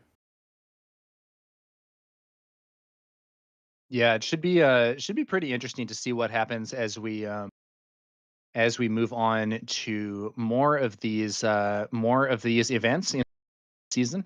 Are we going to see, I think there's a real question. What are we going to see? Is it going to be all Sabine all the time? I don't think that's that likely necessarily, but she's put up some strong early results post suspension. Are we going to see more of these Han mirrors? Maybe, we had an interview with our Han player after the previous match, where there was some discussion of, is Han one of these decks where opponents can side into it very easily, and we're going to see people can see. Mm-hmm. And the meta is at a point right now where it feels very fluid. It feels like Quinlan was kind of public enemy number 1 right after the bans, given that it was probably the second or third best deck in the format at that point, and it was the only deck that didn't have any cards banned from it. But Quinlan as a deck doesn't stand up to being targeted super well, and so it's been subdued a little bit as Sabine and Han and Kira have kind of risen into those spots. But as people start to target those decks, there's going to be this like ever cyclical motion of decks rising to the top and then being targeted and falling down and then rising to the top again when no one's expecting them. We have here a breakdown of the leaders and base combos, or just the leaders. And as expected for a Northeast tournament, Sabine, number 1 deck at 15% played. Tyler did mention that he had been talking to some people and that they think Kira might be like the highest floor, maybe the most consistent deck in the format. Can't get hated out. And it was at 10% of the field, second most played deck, followed by that Boba Fett leader from set 4. Maybe not the strongest deck in the room, but a lot of people enjoy that kind of play style of burning your opponent out at 6%. And beyond Sabine and Kira, the top 2 decks, everything at 5% or lower for the most part. We're going to be we're going to be seeing how these things evolve at the recent, I believe it was the Richmond event, where Sabine was, I think, 10% at that event and the most represented leader. This time we have her at 15, which is higher, but once again, nowhere near the representation that we were seeing of like Boba Fett back in the day. And there are a lot of other things being played. Really diverse field as people still figure out some elements of this post-suspension meta. I think as well, a big part of the conversation with the Django ban was not only was it a bigger part of the day one field, usually at about like 25 to 30%, but its biggest issue was its conversion rate. It would often end up being half or over half of the decks in day two. And so being such a highly represented leader and still outperforming that representation was what was really alarm bells were going off at that point. Yeah, I think I think in terms of like what size of the meta Django was, like you said, it wasn't really that much of a problem, but the conversion rate was crazy. Yeah. And I personally felt that Django could be countered. But the overall stats were pretty wild, and it was difficult to deny that he had got a huge power boost from the jump to light speed set. Now you could I say, well, Tower, a lot of decks got power boosts from jump to light speed. Sabine plays a bunch of new cards, Han plays a bunch of new cards. And while it's true, I felt like there was a much bigger shift in power for Django than some of the other builds. Mm-hmm. In Triple, particular, triple Dark Raid yeah. before jump to light speed was an inconsistent card. It was very strong, but it made up for its strength by being somewhat unreliable. And we saw on stream here in McClunky Gaming some matches where triple Dark Raid fell down, where it couldn't find a unit that could ping an opponent to get that exhaust, or maybe it couldn't even find a unit at all. But when the new set brought a huge influx of vehicles, several of which could ping other units and maybe even multiple at the same time, that card's inconsistency really went away, and it just ended up being a crazy card. Mm-hmm. And Django did have some counters, I think, but one, the counters to Django were often then countered by Han, and DJ was still very much an issue at that point. And two, I think the counters to Django were play patterns that FFG just did not want to promote. Like they didn't want to encourage that kind of gameplay because if Django's tapping down your units, the best way to beat it is just don't play units. Don't let them get any effects off of their Django ability. Just play a bunch of removal, a bunch of healing. We saw that with some of the Bosk Blues doing well against Django, with some of the CAD Blues doing well against Django. And so, while there were counters to it, I think it was in a style of gameplay that FFG didn't necessarily want to promote. And while a small part, I'm sure it was part of why they took action against Django. Yeah, I think there's a similar thing. I remember back in the Boba Fett days, some people were like, hey, you know how I'm going to beat Boba? I'm not going to play units. He's not going to get free resources if he can't play units. I'm just going to bring out the Sabine or the Iden Red all removal deck or whatever. And I mean, having that wrinkle in the meta exist, I think is relatively healthy as long as it's like kind of on the fringes and a relatively small percent. Like you get some experts of that strategy being able to really master it, but I don't think you want oops all events to be the best deck in your format. Yeah. I think that I know there are some people who like that kind of sort of really hard control deck. But I remember at the time that was popular, there were definitely some people who were unhappy to say the least. I mean, games going to fatigue, not being able to. There is some feels bad, and experience it a little bit nowadays with Quinlan with the hand discard. There's some feels bad of like just not being able to play the game. It's like, well, I put this cool unit in my deck, and I want it to do a cool thing, and it gets removed. And it's like, all right, well, at least I have this other cool unit, and it gets removed. And having that play pattern repeat over the course of an entire game, well, it can be fun and stimulating for some players, and like being able to play around that and position yourself. It's a very heady kind of gameplay. For the general public, I think that's not a style of gameplay that they enjoy, at least not in mass. Yeah, and you and again, you could counter it. You could bring out multiple small units. You could attack the hand. There were definitely things that you could do, but it was not. It wasn't a play experience that everyone liked, to say the least. Yeah. I think they've done a good job of making sure like Bosk Blue exists and Iden Red existed at the time. It's kind of been taken over by Bosk Blue. Those are still in the format. You got to be worried about them, but they're not everywhere. All right, looks like we have up on deck. I believe this is going to be Justin from KTOD on Sabine Green. most notably because that is a sleeveless Sabine showcase, which I believe he is known for. And then on his right is Farm Boy, I believe, if I'm looking at the melee pairings correctly, who I believe is top 8 at least one PQ with this Tarkin Blue deck. Let's see what we got here. Should be interesting. Justin from KTOD, and we are going to see some interesting gameplay here. Mhm. And Stevie Getz says, "I thought we said no more KTOD members." after calling for it in chat. It'll be all right. Got one off table as well. I believe Bobby Sapphire got paired into Tyler from McClunky, so that'll be a great match. Another mirror there happening off camera.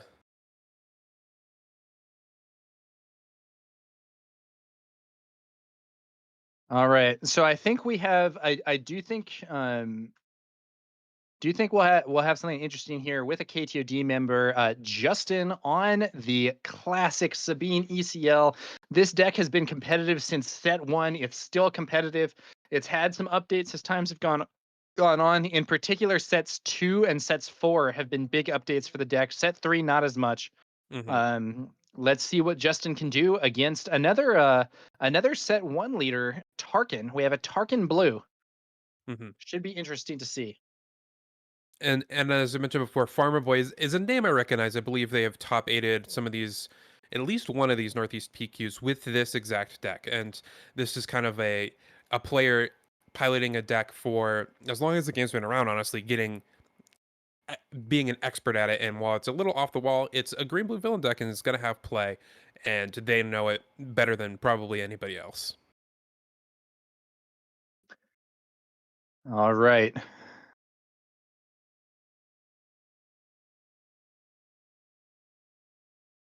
Now, Justin has the initiative, so in this situation, Farmer Boy could use Tarkin's ability to give an experience counter to this Inferno 4, allowing it to kill the A-Wing. However, Justin has the opportunity to make the first attack and have his A-Wing clear Inferno 4 if he prefers, but it looks like he's going to throw Chewbacca on there, which means he's probably not going to be attacking into the unit there, but rather the base. Farmer Boy answers with a pilot of his own. It's going to be Iden Versio.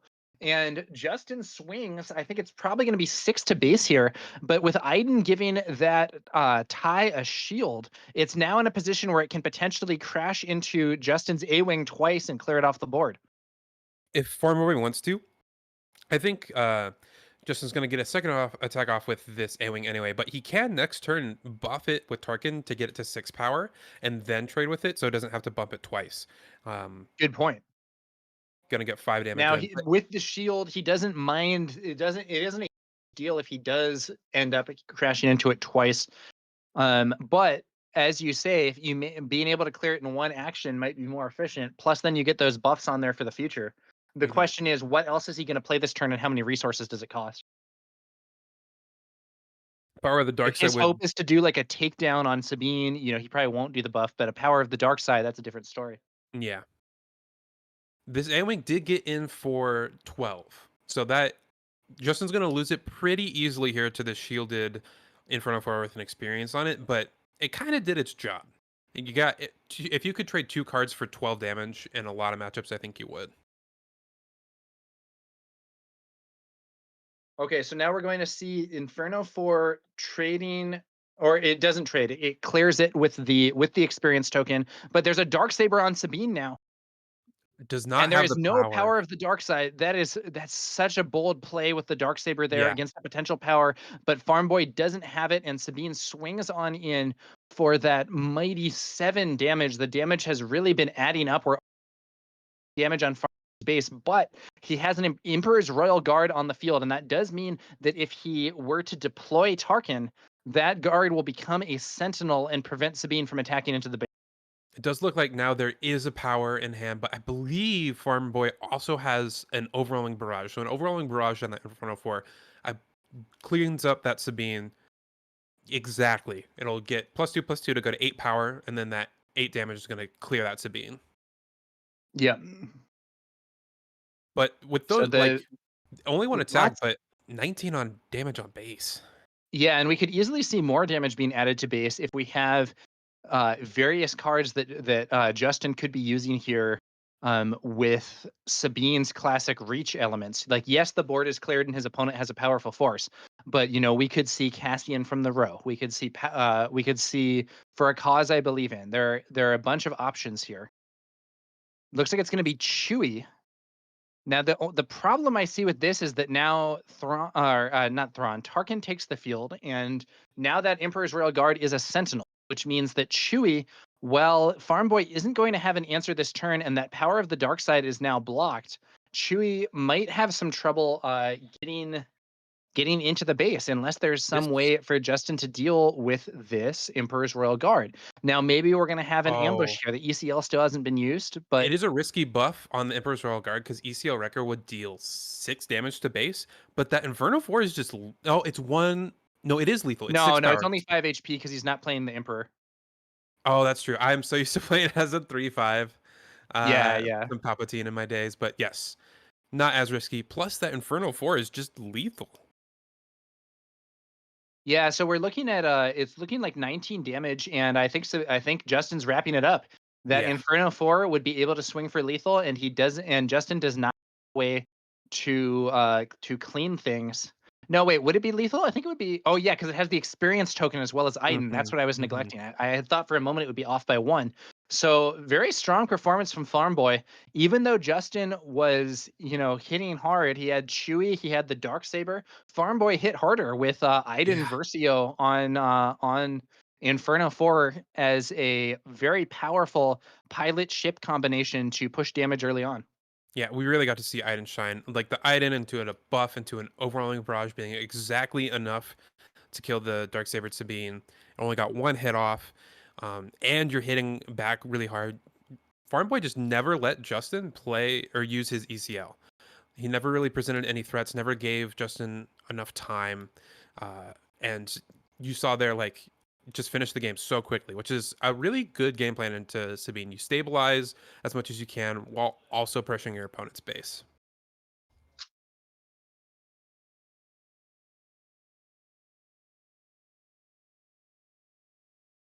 Trying to peek at the sideboarding here.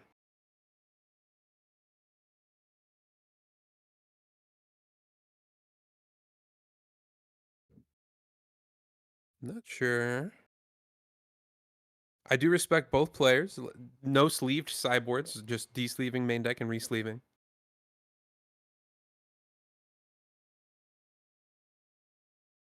Yeah, I think this may actually be against the rules. I'm not sure. I think there are somewhat ambiguously worded rules about sideboards having to have the same sleeves as the rest of the deck, and I'm not sure whether or not that applies to an unsleeved sideboard or if it is merely meant to exclude putting your sideboard in actively different sleeves. I think it's this. I weirdly enough was looking at the rules for sleeves recently, and I think the main deck has to be sleeved and the sleeves have to match. But I believe your side deck, I mean, it has to be sleeved if the cards come in, but I don't believe it has to be sleeved before the game. Yeah, there's an interesting situation with some of these rules. I think technically transparent sleeves are not allowed. Yes, it's opaque sleeves and. But the funny thing about that is that technically transparent sleeves are not allowed even at events where you are allowed to not have any sleeves, which is kind of a crazy situation because if you can play with no sleeves, why would transparent sleeves not be allowed? Yeah, it's a. But this rule is in practice not enforced. It's one of those things and it only really matters at casual level events where transparent sleeves aren't as much of an issue or whatever anyway. Yeah. Some of the rules seem a little archaic to me or a little unnecessarily not enforced, but nitty gritty, nitpicky, but they are what they are, and it's never been a problem for me at least. So yeah, it's not a big deal. And I think that a lot of these things are there mostly to have clear policy in the event of potential more serious issues with cheating or marked cards or those sorts of things in a major event. Exactly. Put the rules strict in the rule book, but if it's more of a spirit of the law than letter of the law, but have the letter of the law there ready. Stevie Getz asks, are there any rules about actually having the prizes promoted for prize support? I You would don't hope so. know. I'm not sure if that's like in scope for the official rules. I do think that stores handle that very differently in different places, but I don't think FFG like steps in on that. But I could be wrong. Yeah. That is an area where I have no idea. But you would hope so. All right, we're moving on to turn 1 of game 2, and Justin's going to open us up. Luke Skywalker, the pilot. Luke Skywalker, you still with me? Green 3-2. Oh, Stevie Getz says, Yeah. I was talking I was about the about to say. showcases FFG promised. Yeah, so as I understand it, some of the showcases, the Luke and Vader showcase, not immediately available, and they were like, you can pick it up at Galactics, or maybe they're going to email them, or I'm sorry, mail them. Yeah, that's going to be done. But Mhm. yeah. Now Justin's going to lead us off with that Luke. Farm Boy here has brought out a TIE fighter and buffed it with Tarkin. And now we're going to see a fleet lieutenant from Justin buffing his Luke Skywalker for a swing of 5 damage to base. Farm Boy is going to play out. It looks like it's going to be another one of those Phase 3 Dark Troopers that we were seeing in the earlier match. And his buffed TIE is going to continue a space attack here. Yep. Stevie I'm Getz says curious. they're going to email out the PDFs of the showcases. Yeah, that would be a bit unhype to say the least. I am curious if Justin trades here or if he decides to use his ECL. I think he has a K2, which is kind of a juicy play. UCL Yeah. K2 is pretty good here. Get in Yeah, one overwhelm, keep your board big. UCL K2, 1 overwhelm. You do take 3 damage. He looks like he's erroneously only put 1 damage on K2. Should be 3. Farm Boy is going to bring out, I think that's an Iden Versio, a pilot that was very effective for Farm Boy in the previous match. Looks like Farm Boy points out that the damage on that K2 is wrong. And then we are going to continue here. So that buffed tie with Iden and an experience, I believe, represents 6 damage here and could go up to 7 with Tarkin's buff. There's Tarkin's buff. But And overall Justin barrage has with 6 damage just with these units, plus Sabine's going to hit the field. There's a lot of damage coming in from Justin's side of the board, too. Yeah. I think Justin is just thinking about OB. I think OB is the way Justin gets out of this game. Or Farm Boy gets out of this game, excuse me, and without it, Justin feels pretty far ahead. Yeah, so at 7 power, and OB would hit for 9, which could kill everything on the board except Sabine, or it could kill Everything on the board except Sabine, Luke, and think. K2, and just leave the fleet lieutenant or whatever. Yeah. 5, 6, 7, 8, and yeah, I could kill Fleet, K2, Sabine, leave the Luke Fleet, behind. K2, Sabine, just leave Luke. Something like that. I do But like. there's a sense in which you have to say if he has it, he has it, and see where things I go from agree. here. So Sabine deploys and throws another 3 damage onto that base. We now have 16 damage on Farm Boy's base, only 10 Just on top. Justin's base. But because Farm Boy is on a 30 HP base, he has 14 remaining to Justin's 15. So it's actually very close, even though Justin has done substantially more damage. I think Farm Boy just top decked the overwhelming barrage as well. This is going to be a bit backbreaking, and that TIE fighter is going to be able to hit in for 9, 10 potentially if Tarkin gets an attack in as well. An overwhelming barrage here could be crucial for this game. Let's see what happens. There it is, the overwhelming barrage coming in for a incredible, I believe that is going to be an incredible 9 damage. And as we were discussing, this is probably going to leave Justin with only 1 unit on the board. Overwhelming Barrage, one of the best cards in the game, one of the cards that I am personally most excited about seeing rotate out. And now with K2's when defeated effect, we could see either a discard from Farm Boy's hand, or, as I think is more likely, 3 damage to Farm Boy's base. I believe that 3 damage brought Farm Boy from 16 to 19 there. Yeah, damage to base was selected, so that's going to be 11 HP left for Farm Boy. We could see Luke swinging in for 3. That would still lead Farm Boy on 8, though. But then a Poe would threaten lethal the following turn. That's true. A swing from Luke and then play out a Poe would be a big threat. We'll see if Farm Boy just attacks or deploys. Does go for the attack, putting him to 19. Does go for the now attack. This TIE fighter is lethal in one action. Put Justin in check. That was really sharp. There is some kind of incentive or, innate feeling of, oh, I want to flip my Tarkin to pump my TIE fighter to then get in for an extra point of damage, but you don't need that. Just threaten the check with the TIE fighter right away. Yeah, and I honestly don't know what Justin has that would deal with this TIE fighter. I mean, a Bright Hope to block it for a turn, but I Bright don't know Hope, if if he that's has upgrade removal in from the side, playing a removal card on Iden would get that TIE fighter off of lethal, I believe. Yeah, because it needs the bonus stats from Iden to be lethal, because then it would only be strength 4 without her +3. For a cause I believe in. 1, 2, 3 hits for 4. So that's gonna put us at 27.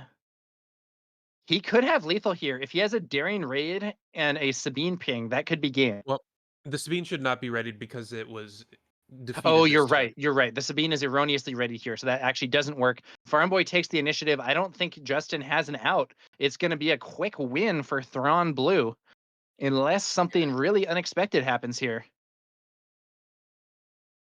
Iden Pilot here has been really impressive. Iden Pilot with the OBs. Sabine ping. This isn't legal, but he, I think he was just correcting it.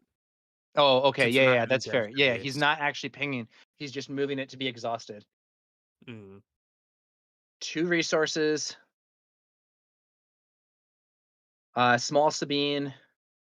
I think he's just hoping his opponent misses lethal here, and it does happen sometimes. Yep. I mean, we saw it earlier today, but yeah, but is it's not going to exactly happen here. lethal. Farm Boy goes for the swing. There's the handshake, and very convincing win from Farm Boy on Tarkin Blue 30 HP. Not a deck that sees a ton of play, but defeating arguably the top deck here with Sabine ECL from Justin on the KTOD team, ultimately suffering a defeat here, unfortunately. Yeah, I mean, those overwhelming barrages were really, really impressive. I think that feels like the deal breaker of the match. If Farm Boy has, I mean, going Iden Pilot into overwhelming barrage both games is a little bit unlucky from Justin's side. You would hope that they would miss at least one of those pieces, but I mean, you are part of the reward almost for playing Tarkin is your overwhelming barrages feel a lot better. You get to set up a bigger unit sooner, and Iden really plays into that game plan of buff up a big space unit and make my overwhelming barrages overwhelming, very fitting. So congrats to Farm Boy. That should lock up top 8 here at the Tabletop Gaming Center PQ for him. And as Sunny D points out in the chat, Farm Boy has been rocking Tarkin forever. So an experienced Tarkin player knows what he's got to do, and he was able to do it very well. Sunny D says ban OB. I do think Overwhelming Barrage is not a balanced card. I think it is not a normal of where the overall power level is in the game, and I think it was also a for limited play because it was at uncommon rarity and therefore present probably more than it should have been. However, I am not sure that it's such an urgent problem that any action needs to be taken. I think there is a good chance that we are going to see that one simply rotate out, and maybe then FFG can print Whelming Barrage, which is the exact same card but doesn't give the stat boost. The same with Conversion Lab, not Energy Conversion Lab, that gives ambush to a 4-cost or lower unit instead of a 6-cost. Yeah, I've joked about calling that one Energy Conversion Workbench as a scaled down version of the lab. I think Energy Conversion Workbench would still be a reasonable card for at least some matchups. I think it'd be totally reasonable, but feel balanced. I'll also be real. ECL itself does not feel like it's at the same point that it used to be. Like at the time when everyone was complaining about it, it was a huge share of the meta. And these days, we're seeing a lot more 30 HP bases and even data vaults. ECL is, Sabine ECL is the top deck, but the other decks are not on ECL. I do think ECL is very restraining from a design perspective, and we see that with Wrecker, where like the reason why Sabine is the one playing ECL is because it gets to play Wrecker very effectively, and that's like the most unfair thing Sabine does probably is ECL Wrecker, even more so than Darksaber. And so FFG, by having ECL around, has to be very wary of any 6-drop or lower card that they print, because they have to be worried about it, not just as a unit on its own, but also as a unit with ambush. And that can be very tricky to design around. Yeah. And I think now someone might say, well, if it's just Wrecker, like why wouldn't you say 5 or less cost? Well, I think at 5 cost, Poe is also a pretty crazy play from ECL. Yeah. And there are a bunch of other cards too. Back in the day, we saw even Steadfast Battalion, which I think is like really not even all that good a card in the vacuum. It became a great card with ECL. I think ECL K2.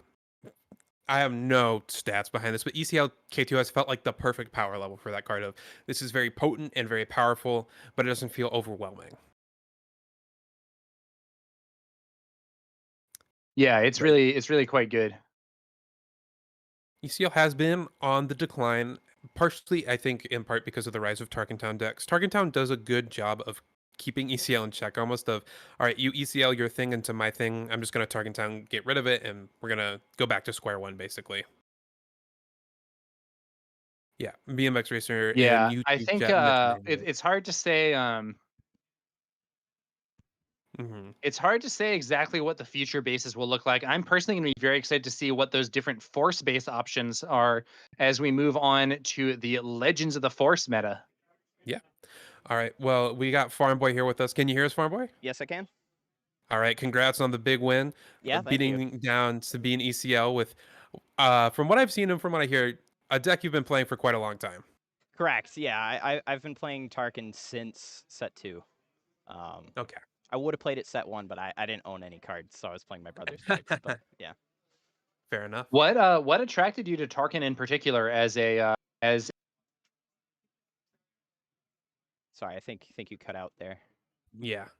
But as far as what attracted me to Tarkin, so I originally tried building the deck as Krennic way back in set 2.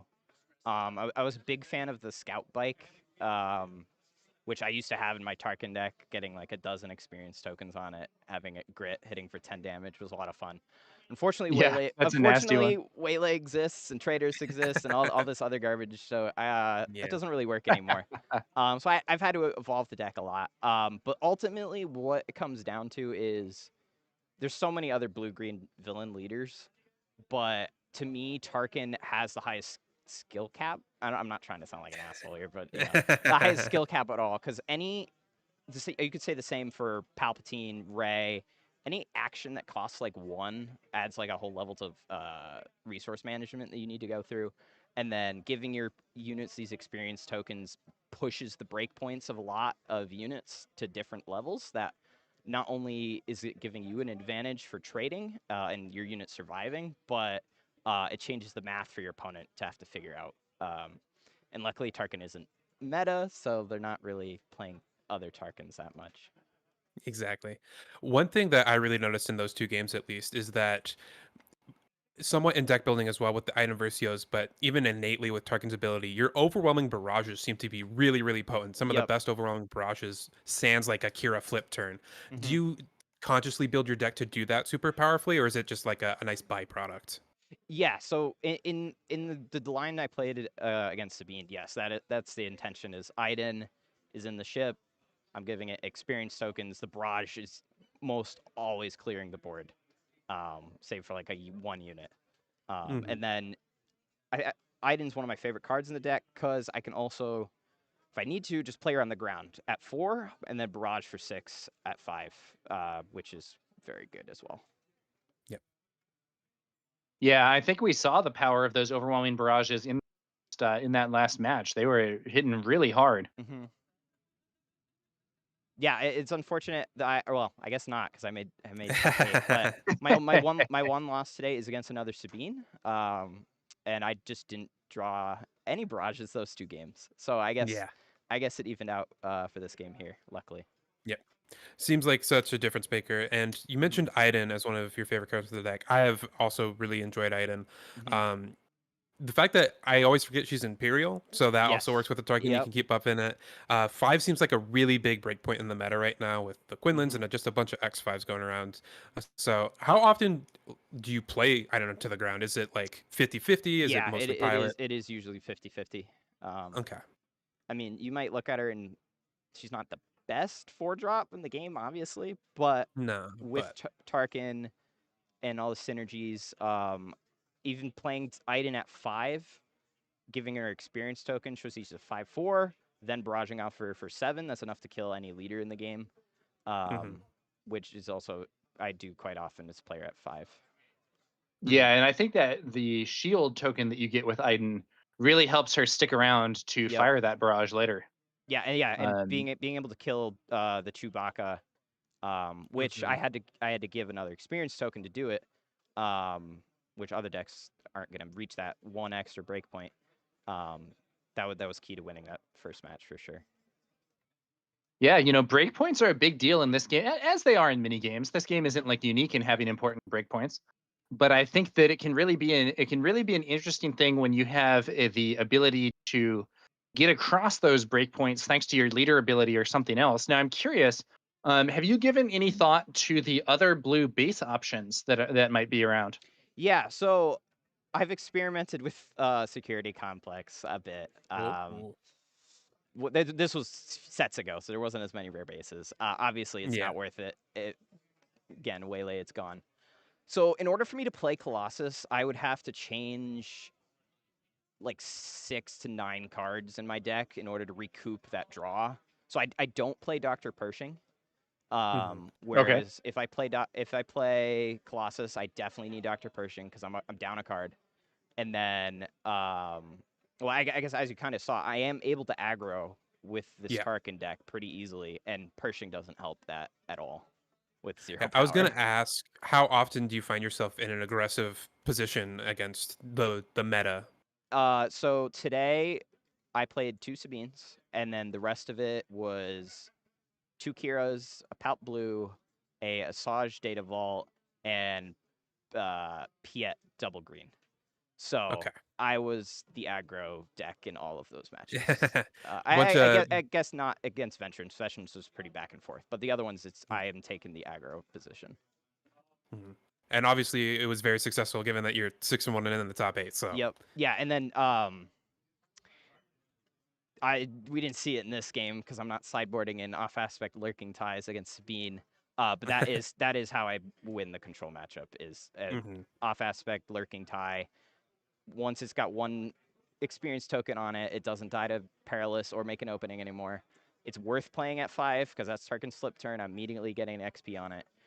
Pulling it off of Vader for free, ignoring the aspect penalty, and then throwing Iden in the lurking tie as well. So yeah, Iden is one of the biggest cards in the deck for sure. Yeah, Iden on a lurking tie is pretty gross. Very strong.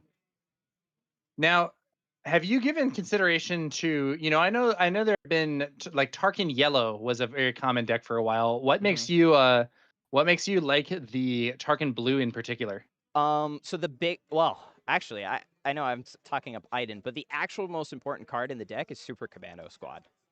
It's a 4/4 shielded. When upgraded, you get it gets Sentinel, and it's an Imperial. So Tarkin's always upgrading it, and that is a blue card.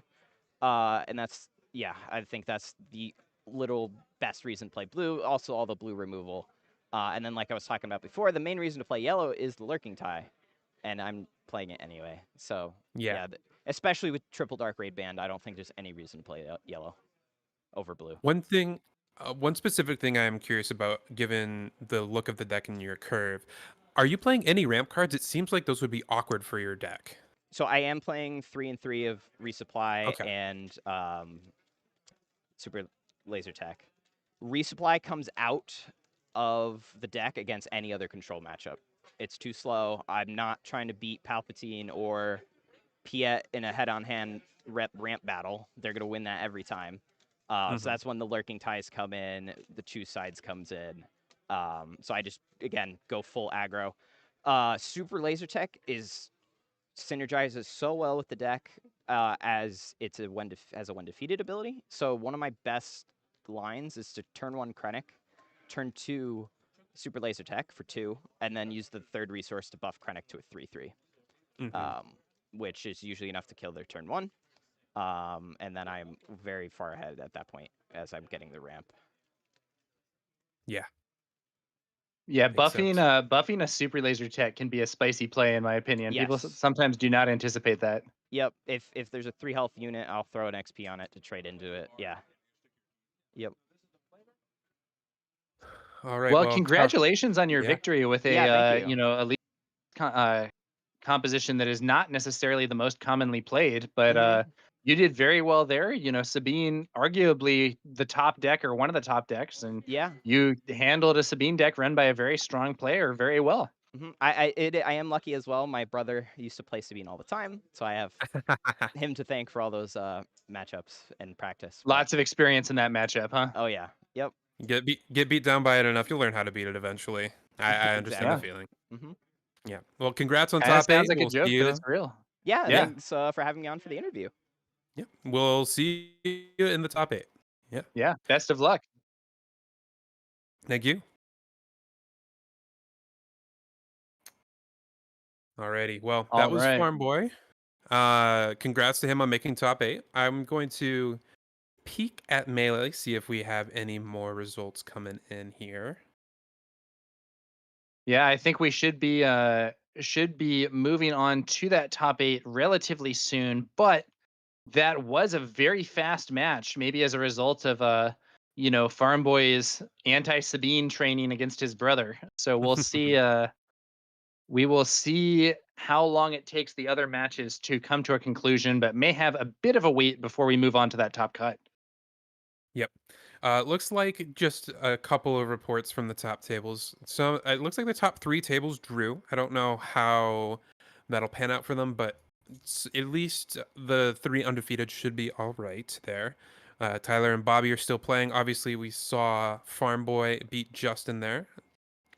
And still not a lot coming in because that matchup was very fast. So I think, Tower, we might cut to break here, take a little bit of a longer break before top 8, get rested, get fed before the showdown matches begin. Yeah, that sounds good to me, Mickey. This is McClunky Gaming's coverage of the Tabletop Gaming Center Planetary Qualifier event for Star Wars Unlimited. We're playing up in Connecticut, and we will be back soon, or kind of soon at least, with that top cut. Stay tuned for more as we move on towards those final matches.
Welcome back to the Planetary Qualifier here at the Tabletop Gaming Center in Connecticut. My name is Mickey D. I will be joined by Tower number 9 here shortly as we get prepared for the top 8 here. And we have some interesting matchups and some interesting deck lists in the top 8. A lot of the expected, but one deck in particular that we haven't seen yet today is kind of spicy. What are you thinking about when you say a spicy matchup there, Mickey? Well, we got a lot of. I mean, we've seen the Tarkin, so we know that was in the top 8, and we've seen the Ray Data Vault before. Those are two more unusual decks in the top 8. But sneaking in as our 8th seed is Darth Vader, Victor Squadron Leader, with Jabba Palace as a base. So a Vader 4 yellow did in fact sneak into the top 8. Yeah, hey, how about that? That should be exciting. I wonder if we'll see it on stream. But there's been some discussion of that jump to light speed Vader as a potentially strong leader, and we'll see whether or not it ends up winning the top cut here. Yep. So just to kind of go over the top 8 here, in first, after Swiss, our first seed is Eric Hunter playing Sabine ECL. Second is Tyler, who we saw on stream in round 6, I believe, playing Han 1 Green 30. Third is Farm Boy or Luke playing that Tarkin Blue. Fourth is Titanic, our Tim playing that Han Green 30. Fifth is Pasquale, who was our Ray Data Vault player. Sixth is Joseph Martin, who we might have had on stream earlier, I don't recall, but playing Kira Data Vault. Seventh, Jay Hollingworth, also on Kira Data Vault. And then eighth, Francois, I believe is how you pronounce that. As mentioned, playing Darth Vader, set 4 with the yellow 30 HP base. Yeah, it should be interesting to see how the matches go here. We have a range of leaders, range of players, and I'm rooting for a McClunky win. I'll tell you that much. Got 2 members in the top 8, it looks like, in Titanic and Tyler. Yep. Both good players. Oh yeah. Titanic had a really amazing game against Bobby Sapphire in that green mirror. Yes, and that was an insane match. I'm not sure if we'll see anything. I'm not sure if we'll see anything at that level. That was a great match. I would suggest people go back and watch it. Watch it back if you missed it, because that was an incredible one. Went to all 3 rounds, and they were very close, good games. Mm-hmm. So Matthew in the YouTube chat, I'm not sure if Eric Hunter is Haze Hunter's brother. I'm not as familiar with some of the Northeast players, but I mean, if they go to card shops and play together, I would not be shocked. So, yeah, the Northeast is a strong region in these games. I've said it before, and I'll say it again. And we will see. We will see how they do in this match. mm-hmm. I will say Could be very there's interesting. only one Sabine ECL in the top cut when it was, I believe, it was the most represented, I believe, with 17 copies in the field total. So. Yeah, so Sabine confirmed to be a fraud. You heard it, guys. Fraud detected on Sabine ECL. Sabine ECL is out of date. We're playing Sabine Data Vault now. After it won, as shown by the biggest Star Wars Unlimited event thus far up in Europe. So you got to watch out for those European players. They know they got some tricks. Mm-hmm. It's interesting. It still relatively matches its conversion rate if you think about it. It was about 15% of the field and is 12.5% of the top 8. Once you get to sample sizes as low as 8, those kind of conversion you get sample size issues, and at a certain point, it's like, okay, how representative are we at this point? Who's to say? Mm-hmm. Who's to say? But with about 15% of the field, you'd expect 1 to 2 to make top 8 at a reasonable clip, and that is what we have here.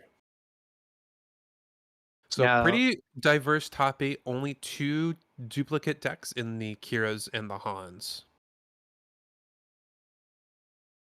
2 duplicate decks with Kiras and Hans. Kira and Han. both very much good. Both very much good decks. I don't think very many people would be trying to count those leaders out at this phase, and we'll have to see how exactly the games end up going. But it should be interesting to see. I think we have we have what, 2 Kira, 2 Khan, 1 Sabine, 1 Vader, 1 Rey. What are the other 2? And Tarkin. And I believe that should be all One, 8. one,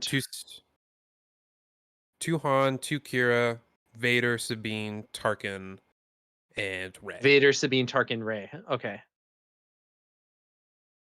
Yeah, should be interesting to see how that goes. But we have we have a set of decks here that I think incorporates not just some of the well-known competitive builds, but also some more unusual ones. So I think one interesting thing also is Quinlan not making it to that cut. Yep. There was Cluis or Tetraran, I believe, went X and 2, and that he was on Quinlan, but it wasn't super represented at this tournament. There was only, I believe, 5 Quinlan players in the entire tournament. And with the rise of Kira Data Vault, it's not too surprising that is not necessarily an unwinnable matchup, but I think it's certainly one of your toughest in the field, and with it on the rise, it might be a time for Quinlan to take a step back for like a week or two and wait for the Kiras to get countered. What do you think will be the counter to those Kiras? I think we could see some people potentially try and go a little bit bigger with like a Palpatine to try and counter the Kiras. The only issue is that if you think Sabine is also among the best decks, the Palpatine Sabine matchup is very, very tricky. But the Kira Palpatine matchup is relatively favorable for Palpatine. So if you want to beat Kira, that's the kind of strategy I would go for. Okay. That seems pretty reasonable. I think often for some, there's kind of that old saying. I think you may well have heard of this, where you either want to be a bit above your opponent or a lot under your opponent. In terms of, you either want to be a much faster deck to aggro them out, or you want to be a trolley deck that's just that little bit above them to like have the trump cards, have those upper level, have those have those things that are just that bit above what they're doing to try and overwhelm them. And I'm seeing here we have confirmation that the players are seated and the judges are we're waiting for go ahead from the judges, as I believe there's some deck list review going on at this time. Yep. Once you make it to top 8, you get to exchange deck lists with your opponent, and so doing some deck list review.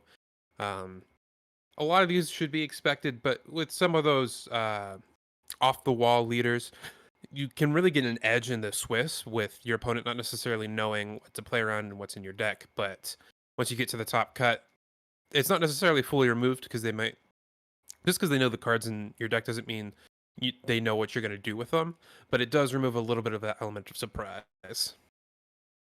Yeah. And is that, and that's not insurmountable. You can get around things, no. But it is, like you said, some of that element of surprise removed. And I think there is an argument about not leaning too hard on gimmicks as a result. Yes. You don't want to be going super hard on you don't want to be going super hard on things that require your opponent not to know what you're playing, in an environment where in that top cut your opponent is going to have access to your deck list. For example, I still think it is a potent strategy, but we saw in that game 1, Justin versus Farm Boy, Justin had an A-Wing ready to attack into that Inferno 4 if he so choose. He decided to go with a Chewbacca instead, which is a totally reasonable playline if you expect stuff like Power of the Dark Side from your opponent, or even just wanting to race. But knowing if Justin knew that Iden Versio was in his opponent's deck, he might have taken that trade instead. Yeah, that's an interesting point. And that's not how that round ended up going. And I think it's interesting to think about how would it have gone if we had seen that first action, instead of bringing out the Chewie on turn 2.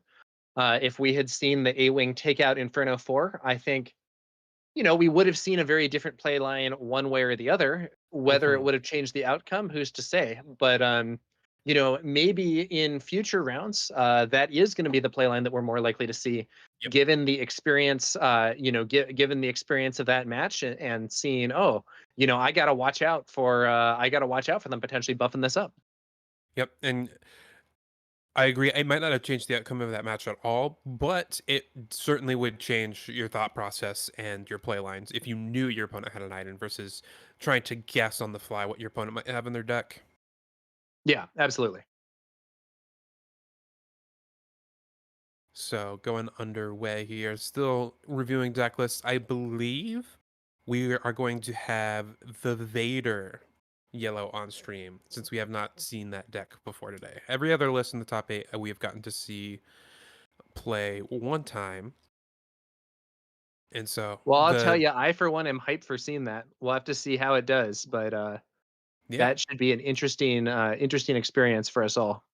It's going up against a Sabine ECL, and that's going to be an interesting matchup because a lot of the sting of ECL can be taken away by Vader since they're a predominantly space deck, and so you're not getting ECL Poe or Record, but Poe can answer Vader Pilot with the on-attack ability, discarding a card to defeat an upgrade. And definitely still has some good space presence. It has usually at least 6 turn 1 space units, has Sabine's Masterpiece, sometimes Bright Hope. I think they're mostly off of Bright Hope now, but still has a good fighting presence in space. So curious to see if the Sabine deck will be fast enough to get it, or if Vader can disrupt them enough and close the door quickly. Yeah, we'll have to see. We'll have to see just what happens there. I could see it going either way. Mm-hmm. I am a Sabine fan. I love to see a Sabine win, but can't be too partial in these matters. So should be interesting to see what we get. Yep. And this Darth Vader 4 list has started to creep up in popularity over the past couple of weeks. I think it had a relatively decent performance at Richmond. It overperformed its day 1 representation. I think there was 3 or 4 copies into day 2, and has started to creep up in online circles a little bit. People exploring the deck, and C1 in top 8, we get to see it in action here. Often gets to play some off the wall cards that otherwise don't see play, such as Sanctioner Shuttle, and then I forget the name of the card, but the 4-cost 3/3 that gets +1/+1 for every space unit you control, or for every other. Oh, the Clone Combat Squadron, I believe. Yeah, that one. Yeah, it should be interesting to see just what results we can get from some of those unusual cards. I am a sucker for seeing somebody play weird cards and get results with them. So we'll have to see. We'll have to see if that's what's going to happen here, or if maybe some of these cards turn out not to be widely played for a reason. That is definitely a thing that happens sometimes as well. Yes. So, looking at this bracket and how it's going to break down, who do you think is going to be favored at least to make it to the finals and potentially take down this tournament? Who will be favored to make it to the finals? Looking at the bracket, well,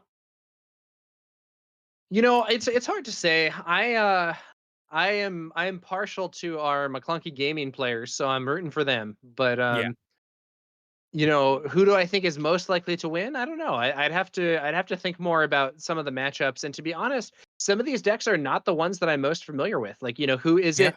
Who is it that is going to have the advantage when this Kira plays against? When this Kira it potentially plays against Rey? I have no idea. That's not a matchup I know very much about at all. I would assume Kira, but I don't know. Yep. Could be interesting to see what happens. Yeah. And it looks like, so the way the bracket's going to break down, the winner of this Sabine versus Darth Vader match should be playing the winner of Titanic versus Pasquale, which would be either a Han Green or a Rey Datavolt. And then the winner of Tyler versus Jay, which is a Han 1 Green versus Kira Datavolt, will be playing the winner of Luke versus Joseph, which is a Tarkin versus a Kira Datavolt. Okay. What do you think about that? I think whoever wins the 4-5, whether that be Titanic or Pasquale, is going to make it to the finals, because I think both of them will be happy to see either of these decks, especially if it's Titanic. I think he can handle both Sabine and Vader relatively comfortably from a matchup perspective. Pasquale, I think, would be good into Sabine. I don't know how that Darth Vader matchup would go. So that would one I'd be curious in seeing how it played out if they got matched up. On the other side of the bracket, we did see Tyler beat Akira Data Vault beforehand. So I think he feels pretty comfortable into that matchup. And then I'm partial to Tarkin Blue just because it's an exciting deck. And that's another interesting one of Tyler versus Luke, or the Han Green 30 versus a Tarkin Blue, given that Luke can kind of fight punch for punch with the pilots since he has his own Iden. Overwhelming Barrage can help counter the Chewbacca, and you get to buff your space units to get to those breakpoints that you need. Yeah. Should be interesting to see how it goes. I think I'm a I think in this matchup that we have here, I'm probably more in favor of Sabine over Vader in this matchup. I would think But so. it's gonna depend on some specifics though. I think that the one thing that I think is a potentially relevant factor is Vader is very strong in space. Sabine is very strong on the ground, and Sabine is not devoid of space options as well. If Yes. Sabine can potentially do an early ambush or similar and get Vader's early space unit off the board, normal unit, not token unit, you can kind of put Vader in a tough spot. Like, let's say that we have a scenario where, if Sabine goes first, we lead off with Battlefield Marine.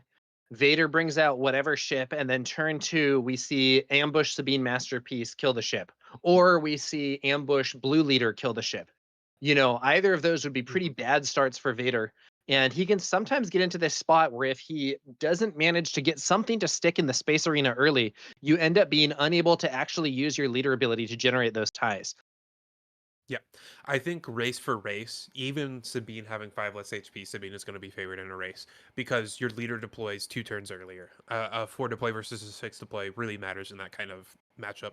So I think the most important cards from Vader's side, not having tested this matchup at all, if I'm being honest, but I think the most important cards are going to be the disruptive elements. Stuff like Sanctioner's Shuttle, stuff like I think the Death Gift Skirmisher, the 3/3 in space that if you control another space unit, taps a unit down. No Good to Me Dead, Overwhelming Barrage. How many of these interactive units can Vader play while maintaining a board presence enough to finish the game quickly? Yeah, it's an interesting question.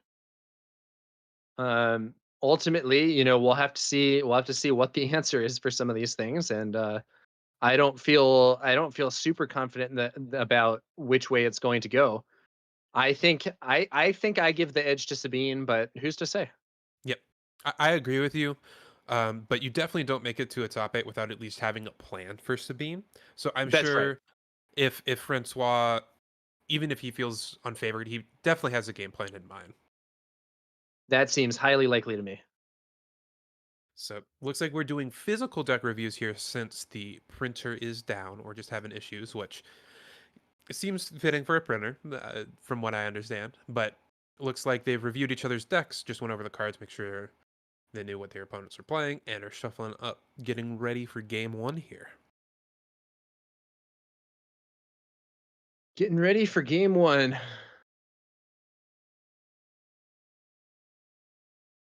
I do think this is a matchup where initiative matters a decent amount too. With initiative, Vader can unless the Sabine opponent ECLs, can start that token generation going pretty early on. Yeah, it can be interesting to think about some of these. It can be interesting to think about some. What do you most want? What do you most want to see as your early line? I think what Vader really wants to do is, as we've kind of discussed a bit, I think what Vader really wants to do is get something to stick in the space arena and start getting those ships flying.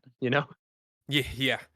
I also think if the ships get going, if Francois starts to get the snowball pushing down the hill, Eric Hunter can still potentially outrace it just with so much explosive firepower on the ground, and that's where a card like Victor Leader, which is really, I think, the reason to play this Vader deck comes in. Just that Victor Leader can be 5-10 power worth of stats depending on how big your board is. It can definitely be a pretty big number, and I think a similar thing is true for the Clone Combat Squadron that we were discussing earlier. Mm-hmm. You can see that really adding up, and both of those also. We were talking earlier about how Vader's ability doesn't allow you to create a new. It doesn't allow you to create a new token from a token, Yeah. but both of the cards that we're discussing here work great with tokens. Mm-hmm. One interesting inflection on this matchup, I think, is I think Sabine is going to get to ping pretty freely because Vader also needs an action to use his ability to create a tie token. And Vader is also an action intensive deck since it creates so many tokens. It's doing 10 actions in a turn potentially if you got a board full of them. So the Sabine player, honestly, on the flip turn, might end up with initiative just with how many actions Vader might take over the course of that turn. Interesting point.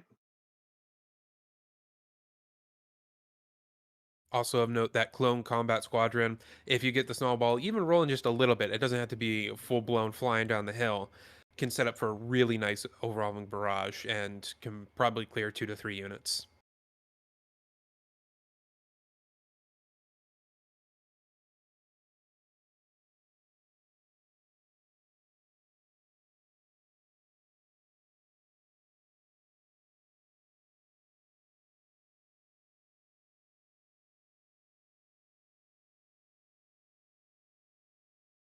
All right, looks like we're getting ready here, and I think the match is going to start shortly after a bit of a hiccup, maybe getting the printer set up, getting all that stuff good to go. Mm-hmm. Looks like Sabine is keeping their opening hand, and I imagine Vader is as well with how long they're looking at it, although could be a tough mulligan decision.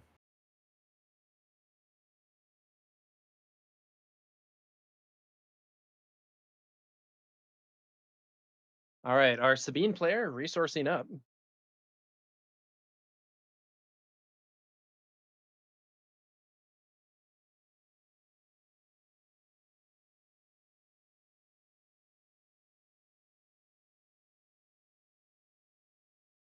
Looks like Vader has the overwhelming barrage in hand, which is one of those key disruptive elements, I think, in this matchup.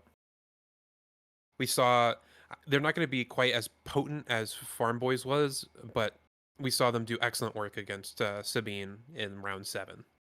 Yeah. Now, one thing that I'll note is I think this increases the importance of can Vader land a relevant, powerful unit. One thing that Overwhelming Barrage is not very good at is getting a lot of results when you have a bunch of 1/1 units on the board. You really want to land something bigger in order to be the source of that barrage and inflict widespread damage on your opponent. Now, with that Clone Combat Squadron, you could see some pretty huge damage going out, but we'll have to see whether or not that ends up being possible. 100%.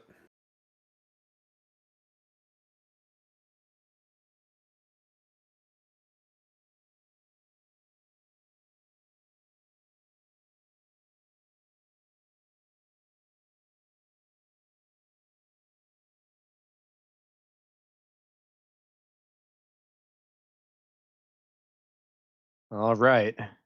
And we are about to begin here with Sabine being played. And our Vader player sends in the X-34 Land Speeder. And it is worth noting that Vader's ability does not say that the vehicle has to be a space unit. The X-34 Land Speeder is a vehicle, and it is going to allow Vader to create a tie. But the problem here is that Eric Hunter can potentially remove that X-34 Land Speeder using Sabine's ping ability without actually losing Sabine himself. Yeah, that makes sense as to why Francois kind of tanks so hard on turn 1. Normally, you don't see that kind of tanking happening that early, but I mean, this is a snowball effect where you can try and go space and race and start the snowball that way, or you can get a token immediately, but you're going to start losing the ground. And so it's 2 very different play patterns that you have to dedicate to one of them on turn 1. Now, if Eric goes for the maybe greedier, more aggro line of attacking the base with Sabine, then the X-34 Landspeeder will be able to trade, but it's going to be an ambush. Is it Sabine's masterpiece? No, it's gonna be an ambushing Fleet Lieutenant. The Fleet Lieutenant ambushes the X-34 Landspeeder, clearing it while also buffing Sabine and going in for 5.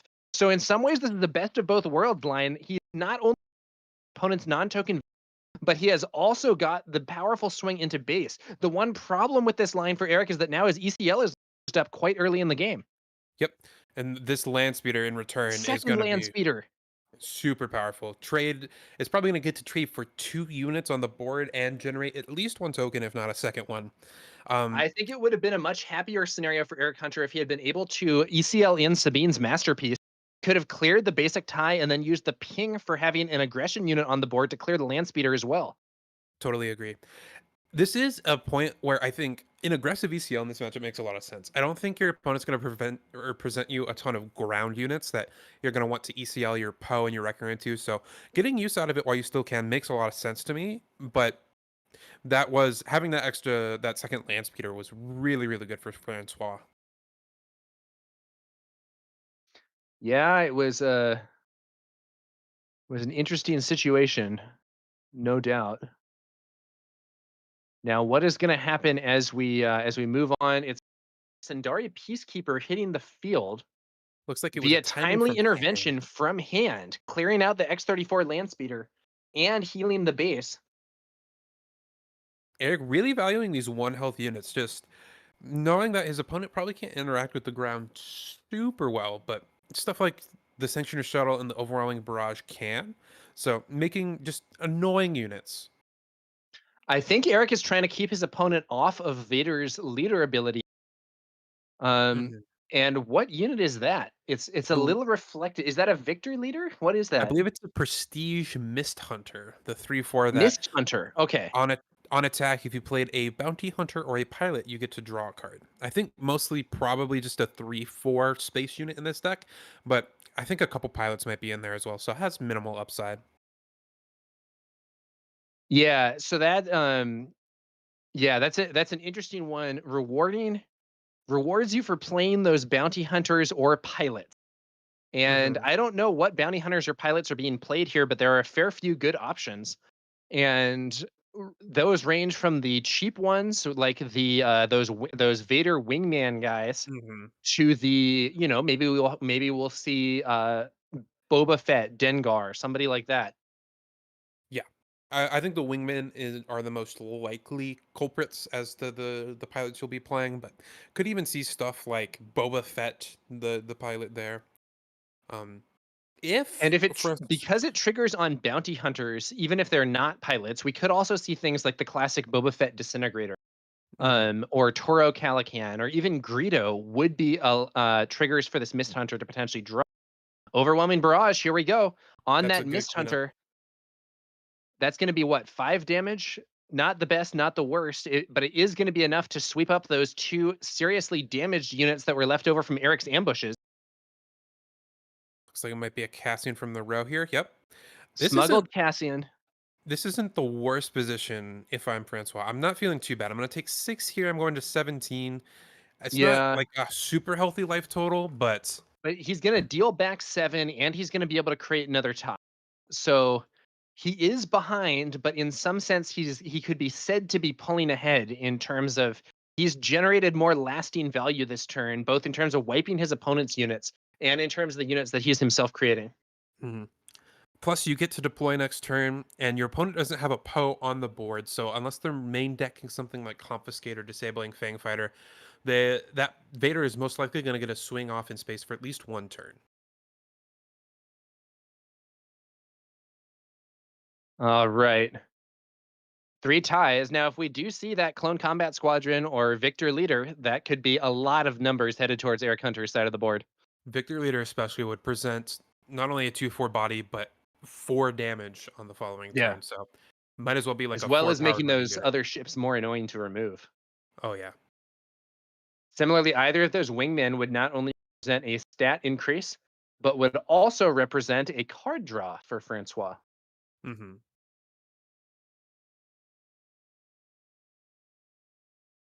Francois could also potentially have even more of those disruptive elements if he doesn't have the damage, like something like a no good to me dead to save damage for 2 turns, or the Sanctioner shuttle to capture that Cassian before it gets an attack off.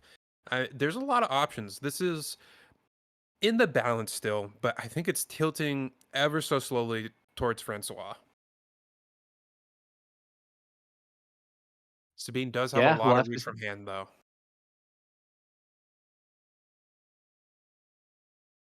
we'll have to see just how this just how this one is going to progress. The key HP totals.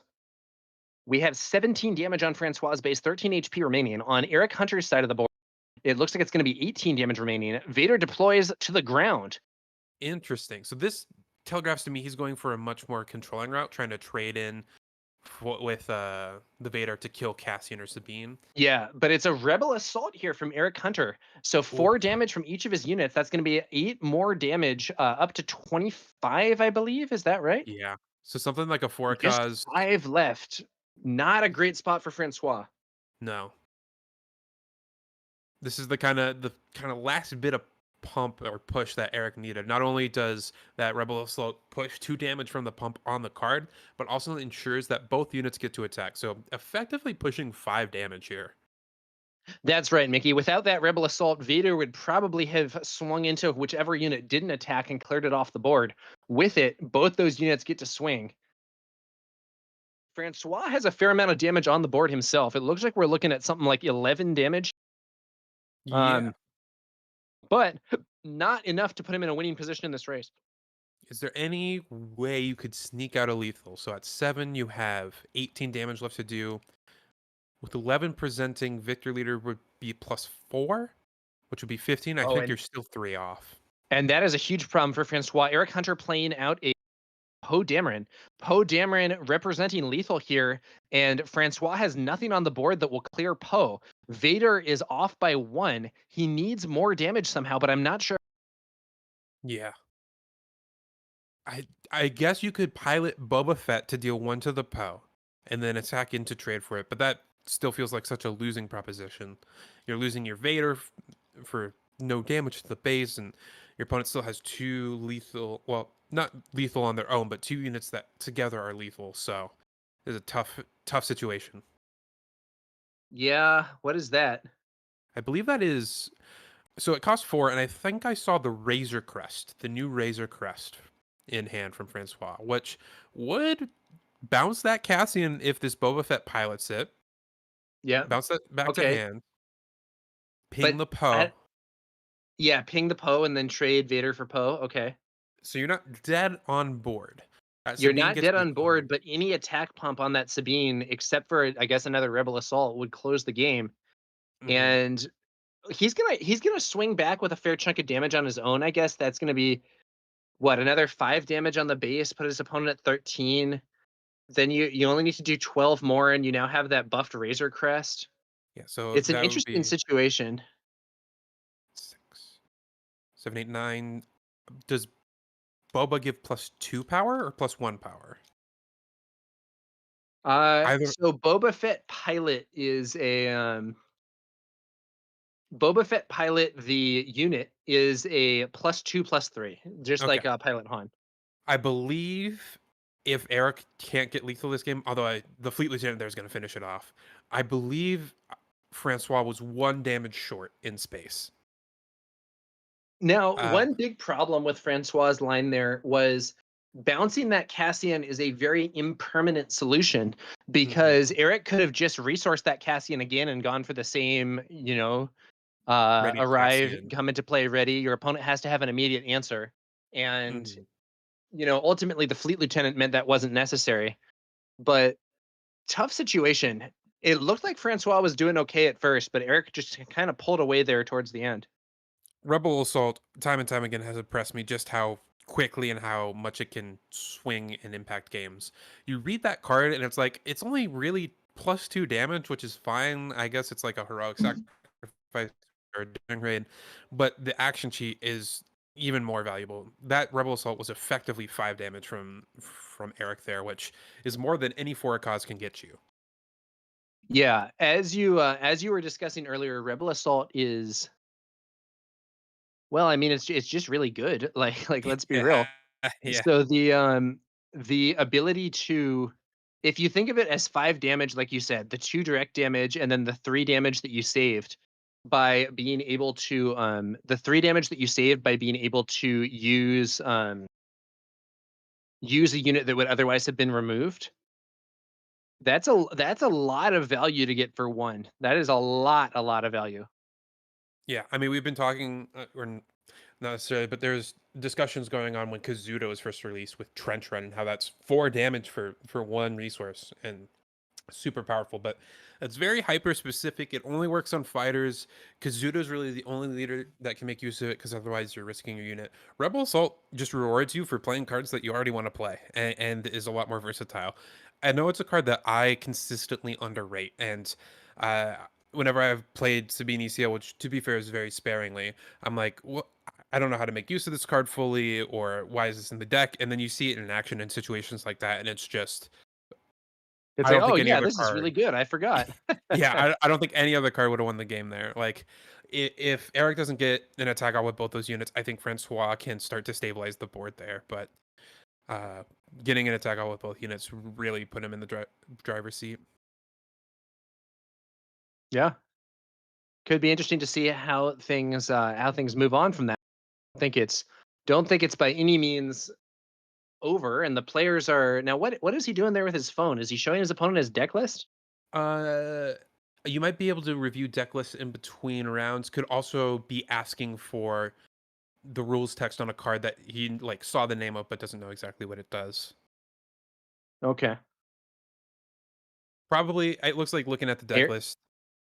Eric Hunter in a favorable position after winning game 1, but I'm not counting Francois just yet. He might well be able to make the comeback here, win the next one to force us to game 3.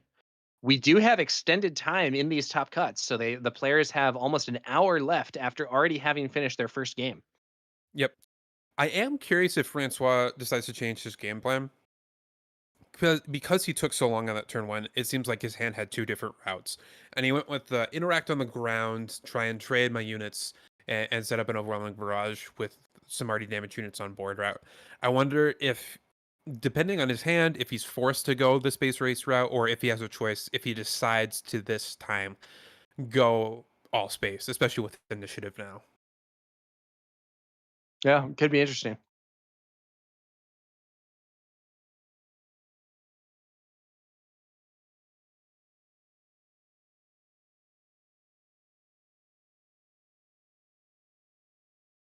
What do you think of space versus ground races? In the past, I think those were definitely situations where the ground player would be highly favored, but I do think that's potentially shifted as we've seen jump to light speed, bringing a lot of ways for space to throw some damage out there, especially with the pilots. Yeah, generally ground units are statted more aggressively than space units, but pilots kind of allow you to almost have pseudo readied units. Now, you're not getting a readied unit, but you're getting an amount of power on that turn that can attack immediately, like a readied unit would. So that certainly impacts the space race, as well as specifically for this matchup.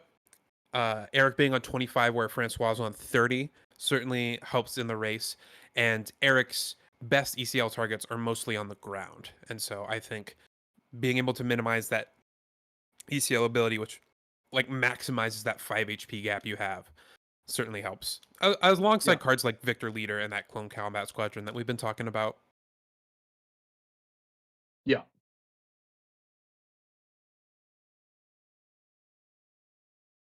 Okay. So we should be moving to on to game 2 here. Looks like Eric already has 1 resource down. Francois maybe still pondering, and those early resource decisions in this game can be very important for how a match progresses. Absolutely. It looks like Francois has a relatively good hand. I think Zygerian Starhopper, the 2/3 that when defeated deals 2 indirect. No Good to Me Dead was in there. I believe Boba Fett the pilot. Maybe an overwhelming barrage as well. So really, really potent hands. All right.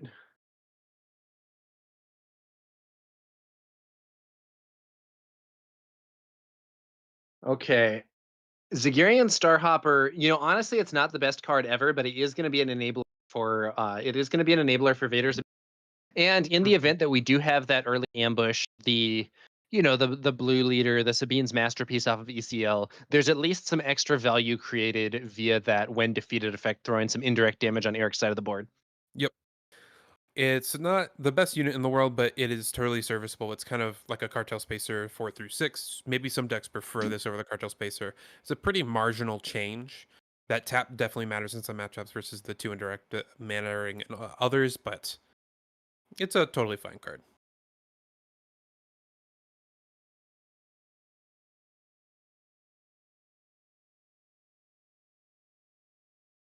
There is that ECL Sabine's masterpiece that we've been talking about. About the best use of an ECL I think you can get in this matchup.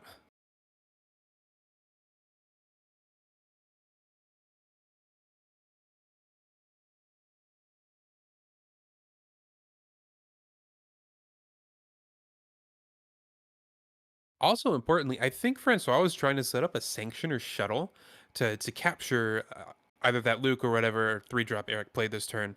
But with being down that unit now, no longer has coordinate for that capture ability, so just has to play it out. Now, I do think they might have missed... No, did Eric do the 2 to his base from the indirect? I'm not so sure.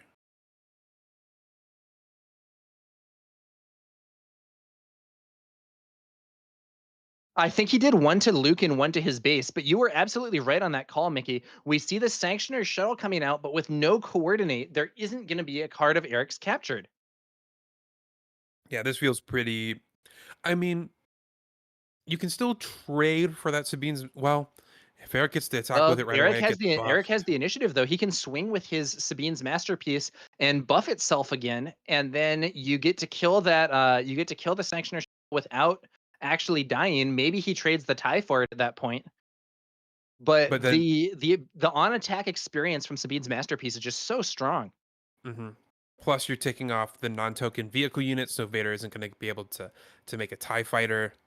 And right. I think I snuck a peek at Eric's hand and saw a wing leader in there as well. So if he really wants to go over the top with it, he can just wing leader his Sabine's masterpiece too to keep it out of range.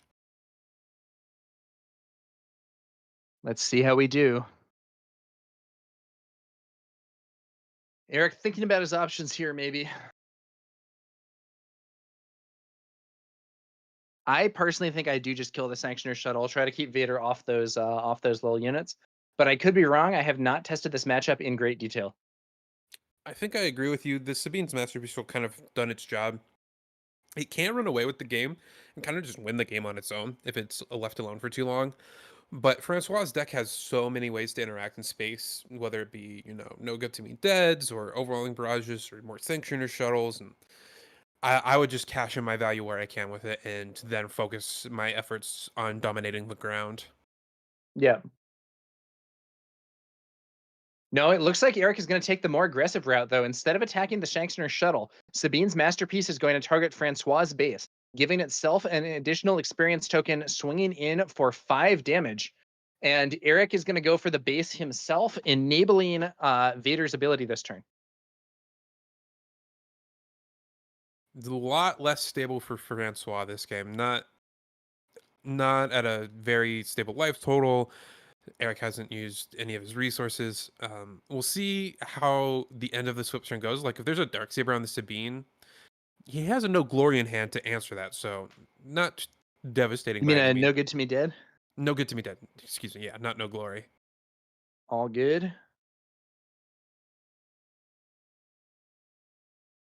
Now, Sabine hits the field. Francois hasn't spent any resources yet, and neither has Eric, but was it a pass there from Francois? I think he attacked with a TIE fighter, and then Eric that's right. He attacks the base for 1 with the TIE. Then we see the swing from Eric. Second Sanctioner shuttle, this one capturing Sabine's masterpiece. We're now dominating the space arena, and we're only at 14, but that's a lot of damage on ground from Eric. Eric could have kept his opponent off that second Sanctioner shuttle if he had attacked the first one, or rather the Sanctioner shuttle could have been played but would not have had coordinate. because one of those ties is only on the board since the first Sanctioner shuttle was able to attack. Yep. You do make Francois play a little bit awkwardly in terms of the curve, and you have a great ground presence right now. It's pushing for 10 total damage with overwhelming barrage would only be able to trade for one of those units at most. So I like this position from Eric. I do think Francois is going to have to fire off this no good to me dead, even though you're not getting an upgraded unit, just to save 4 damage on that K2 this turn.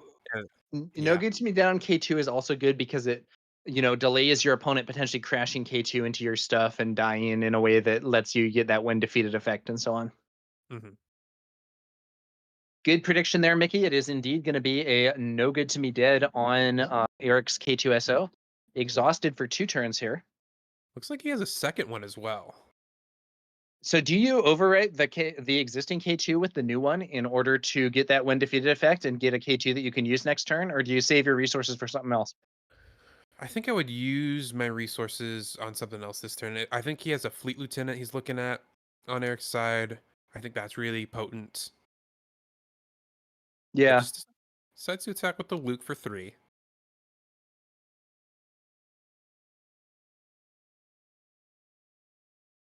Now we're going to see some more resources spent. It's another no good to me dead, this time on Sabine. Eric's suffering a lot of disruption here from Francois. Will it be enough? Got a Poe now, so that presents 11 damage on board next turn, which at 18 only puts you to 29, so not technically lethal, but any amount of pump will kill you. Yeah. Poe Dameron hitting the field for Eric. Poe Dameron, as you were saying, presenting a lot of damage, and it's going to be just another tie. Looks like some more tap effects, so can maybe a make lot it of through what this Francois has been doing here is a little bit low impact. Do you know what I mean? There's a lot of these small little actions that I don't know. I have to say I think Eric's favored here. I agree. Like you're making 1/1 TIE fighters and attacking for 2 and attacking for 1, and it's what your deck does. So you kind of have to do it, but it doesn't feel really impactful while Eric's slamming Poes and K2s and even tap down. It's just so many threats that you don't have any one card right now that can just sweep the board. Yeah, like even if he has the barrage, he can't even kill both K2 and that Luke. The most damage he can do with a barrage right now is 4. It's really not so good. Now, maybe he could deploy Vader either onto one of these ships or as a pilot or as a unit in the ground arena and then do a barrage. But he's going to get real hard before he can pull that off. Yeah, I think he's going to get hit really hard. I think it's just going to be too slow. Like I imagine Francois here is going to flip Vader to ground to try and set up an OB that can kill a couple things and then trade for another. But with a fleet lieutenant in hand, I think Eric's got this one locked up. Yeah. What is going on here? Just making sure it looks like we're at 26. Yeah. Yeah. Okay. There's another die on there briefly that was set to a value that would mean the game had already ended, but we are at 26 HP. I don't know, man. Luke Skywalker left to swing for another 3, and then I see little hope for Francois. Is there if Sabine doesn't have any buffs, is there some way for Francois to find lethal? 1, 2, 3, he 4, can do 5, 7 on the board. That puts Eric on what, 19? The Vader itself is then you do 5 24. from Vader. So like a Victor leader. Even so he could go to off by 1. I mean, overall and barrage a Victor is leader could put him at lethal. Barrage. Wait a minute. He might pull this off. Yeah, if he kills Luke here and then has no pump, if Eric has no damage from hand, this might be enough to get the game. Yeah, Francois' overwhelming barrage, as weak as it is, as that card goes, it does give him 2 more points of stats. So we're now looking at 4, 5, 6, 7, 8, 9. Plus 5 is 14. 14. We're at 20. We're at 12. 14 is lethal. That's 26 damage. If Eric can't end the game this turn, Vader can deploy to the ground arena. Everything just goes base, and that could be it. Could also have some timely intervention stuff to potentially attack in space and clear some of these units out. He brings out an A-Wing. I mean, what could he have that? So if he has 4 Cause and it hits for 4, that would be an instant win. A Yes. Castian from Smuggle would actually not win. No. Darian Raid would not win. I think he's got to have 4 Cause, or he's got to have some way to stop some of this stuff. Otherwise, Francois may have managed to snatch victory from the jaws of defeat here. Yeah, that is. I mean, that's the cost of playing these 25 HP bases. You are really frail, and you can get kind of punked out of games that you otherwise are very favored in.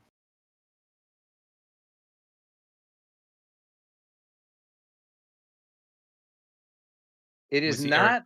Eric. Sorry, go ahead. Go ahead, Mickey. We see Eric passing here, just making Francois question. This is, even if you know that you're defeated, like you know you don't have an answer and your opponent has lethal on board, make it as tough for your opponent as possible to see it. We saw this earlier. Yeah, you can maybe bluff them into misplaying it, or they claim the initiative too early or something. Mm-hmm. There's a swing. Goes to 20. Now in chat, someone asks, think he has it disabling Fang Fighter? It doesn't matter. Vader should deploy ground here to get max damage. Mm-hmm.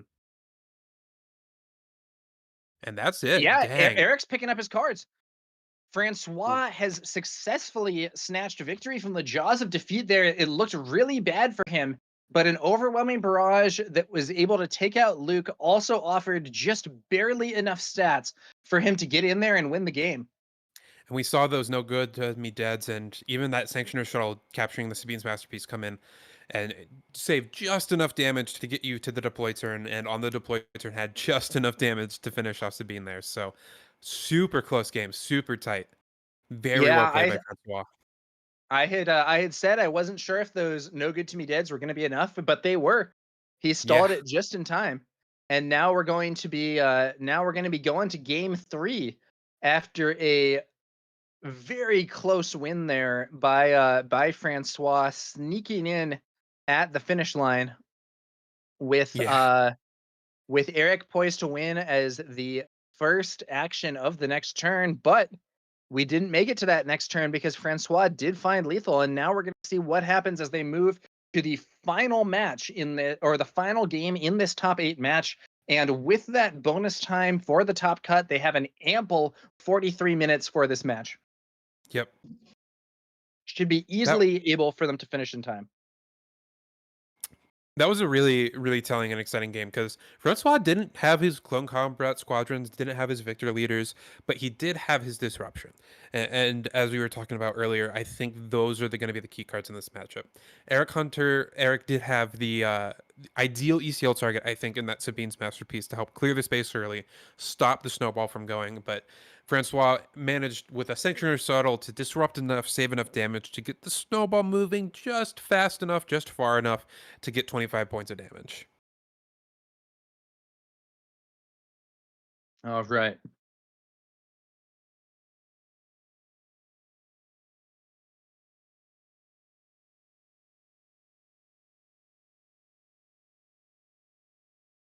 I'm wondering if there's any line Eric could have taken in that last turn to potentially, like, I don't think he had anything. I think he played it correctly. Just Francois top decked a tab effect to disrupt that, or had the OB to get the Luke, and that was a very sharp play by Francois. I do want to point out, like, people might be tempted to flip your Vader to get as big of an overwhelming barrage as possible, but saw that if my opponent has pump, I'm dead, and I can set up lethal here if they have no interaction for my units.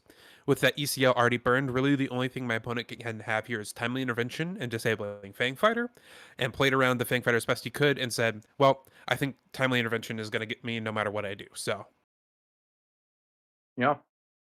I wonder if I really do think Eric might have been in a better spot if he had sent his Sabine's Masterpiece to clear out the first Sanctioner shuttle. That would keep Francois off of Vader's ability for that turn, and that would in turn mean that the second Sanctioner shuttle would also miscoordinate and be unable to capture the Masterpiece. we're saying it in the game. I think just trading in Space Arena, making it as hard for your opponent to get the ball rolling as possible, knowing you're going to lose that Sabine's Masterpiece, but I don't need that to win. My plan is to dominate ground and just delay space long enough. On the other hand, maybe he thought, hey, I can get there. And in expectation, maybe he would have got there with like an average scenario. The double no good to me dead really slowed him down a lot more than he might have expected. So hard to say. It could have been the right call in expectation. Yeah.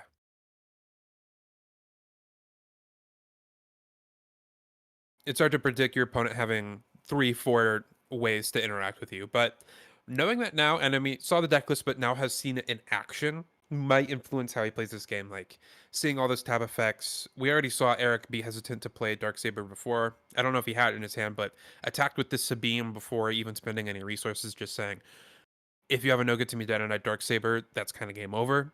And so is really respecting that and might respect it even more now.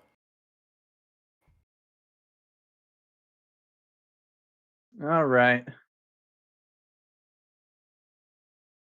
Should be interesting to see how we do here.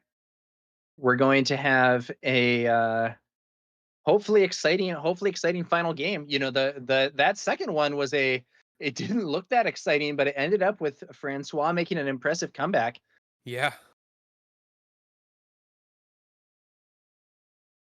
Sabine now with initiative though, which does feel important in this matchup. Yeah, absolutely, especially with those ambush threats. Mm-hmm. Like Francois, even with getting his Zygerian Starhopper ambushed last game by the Sabine's Masterpiece, still got at least one attack off with it, which set him up to make it a TIE Fighter, and then could still get some tokens going and start the ball rolling at least a little bit. And with how close the damage race was, those points of damage certainly mattered in the end.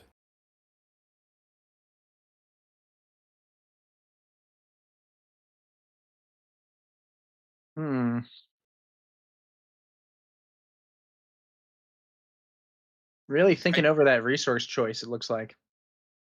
Especially in a top cut, I do respect Francois taking his time on the early turns, making sure he knows exactly what game plan he wants to go for. Battlefield Marine from Eric. That is going to be a command unit. Sets him up for that Sabine Masterpiece ECL with +1 counter. I think I saw an A-Wing. He could potentially scale his A-Wing to kill the Zygerian Starhopper here and try to keep Vader off of the leader ability. Yeah, not the ideal line, but if it's what you got, I think you do it. Just it sets your opponent back almost an entire turn, even if you're being inefficient with your resources. Ooh, now that's a way to do it. I think that's a blue leader. Yeah, and he prestige puts blue the leader. indirect damage on his Battlefield Marine. Yep. Seeing how close the damage race was last time, you do open yourself to getting OB'd and the likes, but that's 2 turns down the line now, and that would imply your opponent is sticking a unit, which you can do a pretty good job of cleaning up with these X1s. Victor Leader does take the field here on Francois' side of the board. Eric's Battlefield Marine swinging in for an additional 3 damage to Francois' base. Not the craziest Victor leader, but it is the first one we've seen in this matchup, and even just being a 2/4, being able to clean up that blue leader and pump out a 2/2 token has a lot of value here. Yeah. Victor Leader is, I don't know, not the hypest card ever in this state when there aren't other friendly space units on the board, but does have the potential to kind of grow and generate out of control value if we see a lot of other vehicles being brought out by Vader here. Mm-hmm. And we've been talking throughout the day about different breakpoints, like especially with the Tarkin deck and how that can affect certain cards and certain breakpoints. And Victor Leader does the exact same thing.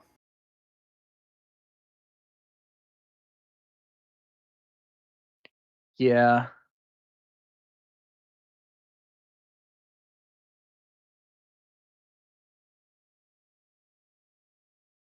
Ooh, All right.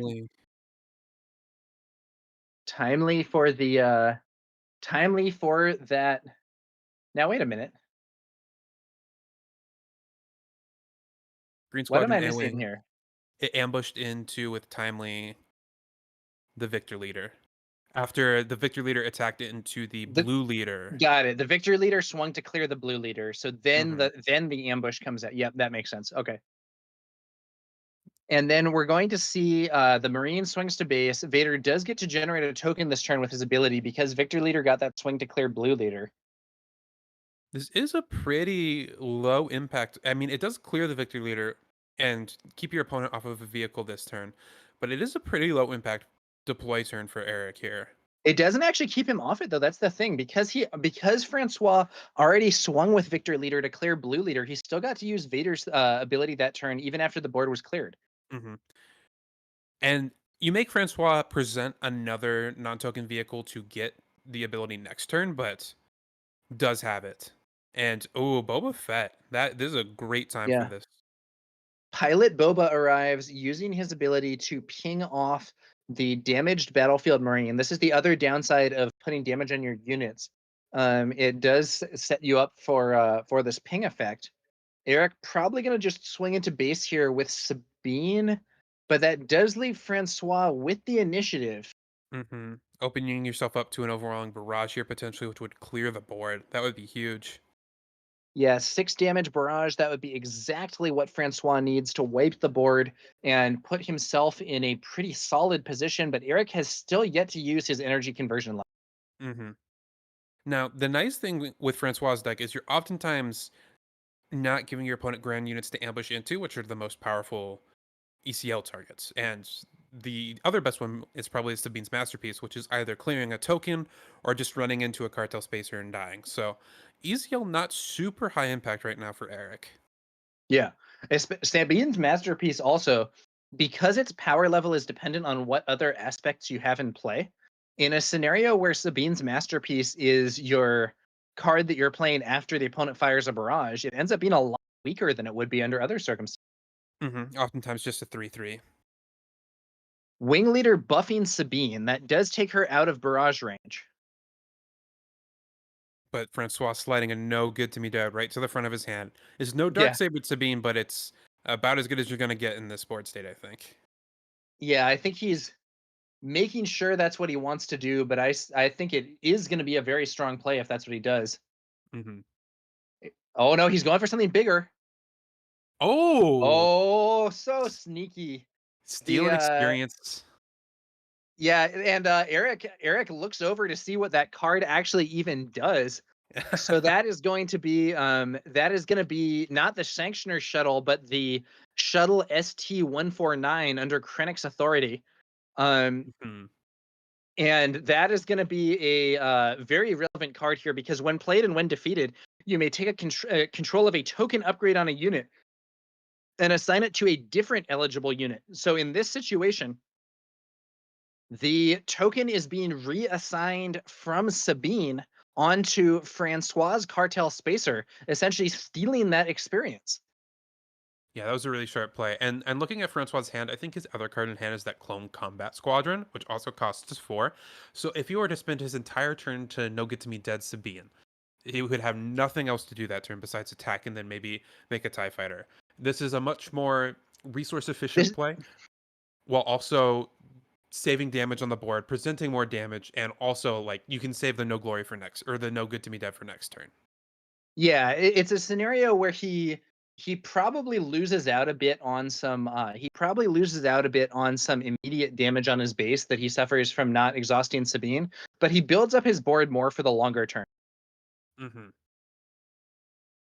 That was an interesting decision at the end of the turn there from Francois. He decided to lose initiative to make the TIE fighter, which I think is a totally fair choice. My instinct is to just claim initiative. No good that Sabine right off the bat on the start of the turn, but deciding that 1/1 is worth it, especially with a Clone Combat Squadron, seems valuable if you think this game is going to go a couple more turns.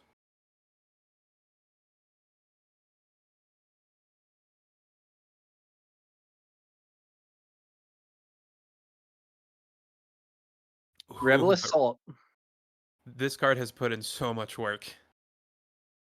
Rebel Assault, both Sabine and the Wing Leader swinging in. I think Eric recognizing that his Wing Leader would easily be a trade that Francois might take with one of those little ties. But the Sabine still having the one buff from the one experience that didn't get stolen. Going to be able to swing in for a total of 5 from Sabine plus 3 from the wing leader. That's going to be 8 damage and 9 damage remaining on the base here. Mm-hmm. Now, it still has a unit up for that No Good to Me Dead, which saves 3 damage here at minimum. Could also, save 3 damage next turn, and potentially any pump your opponent might have this turn turns that off as well, like a Fleet Lieutenant. We could also see Pilot Vader deploy this turn, either to the ground or to space. I think this is a game where I want to pilot to space. My opponent hasn't used their ECL, and 6 health is a really dangerous health total on the ground when an ECL wrecker is lurking. Yeah, that's a very interesting point. He wouldn't be able to do it this turn, but he could potentially just take the initiative and close the game that way next turn. Mm-hmm. 21 damage on Francois' base, 9 HP left. 20 damage left on Eric's base. No Good to Me Dead on Sabine, as you predicted there, Mickey. Mm-hmm. Does look like this game is going to last another turn, and so that 1/1 is going to at least get an additional attack in, plus might pump up. Ooh, Cassian Andor. Very dangerous here. I don't know if Francois has an answer to that Cassian. That could be another 3 damage on his base, which would then leave him at only 6 HP, at which point a Fleet Lieutenant on Sabine would end the game. With that experience laying around, yeah. We might, that experience also really brutal here because now you can't flip the Darth Vader and kill the Sabine leader. Right. Another game that was looking good for Francois, and then that Rebel Assault swung in and just brutal.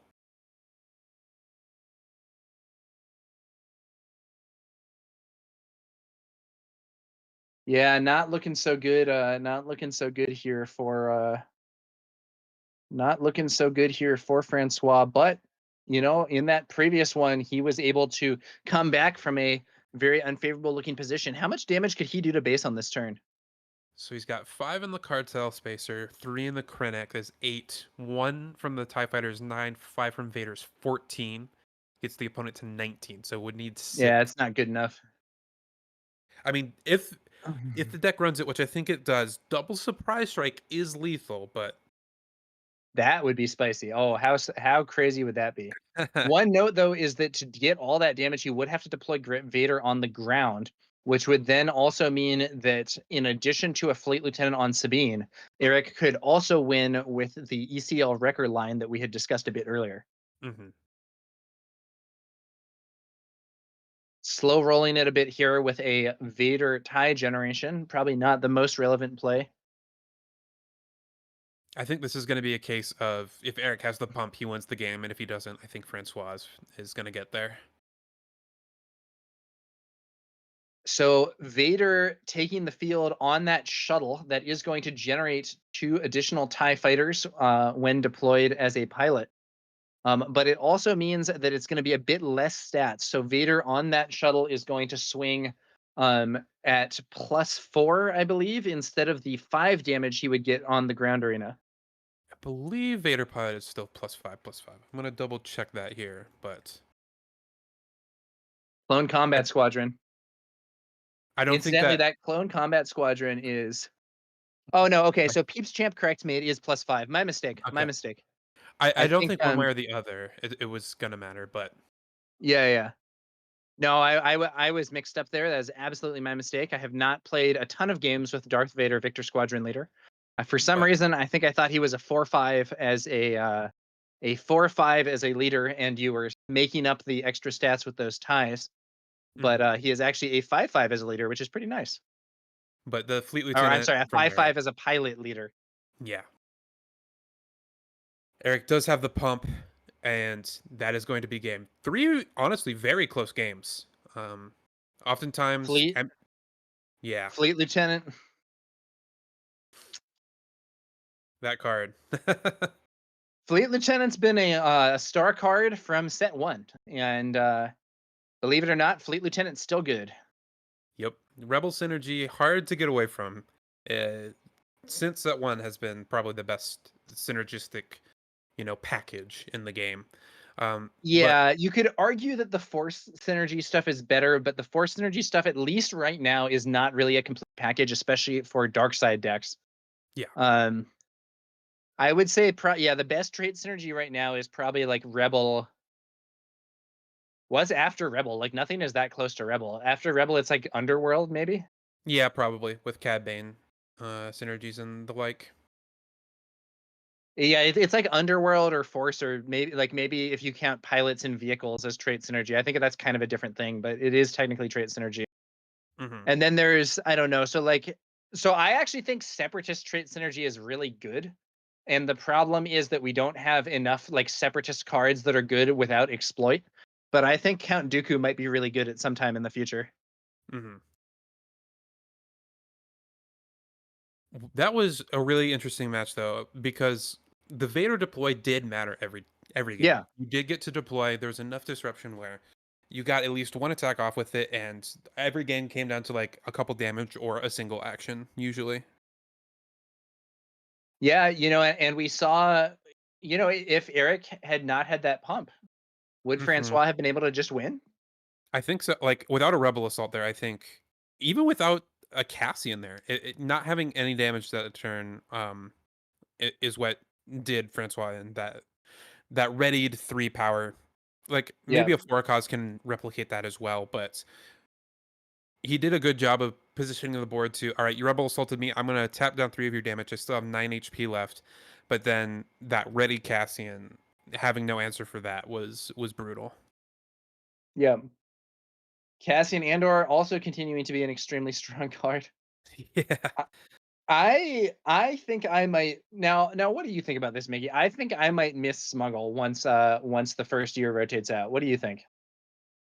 I know. Shout out to George the Hulk, the Smuggle Master. He's gonna miss it. It does provide this nice little safety blanket.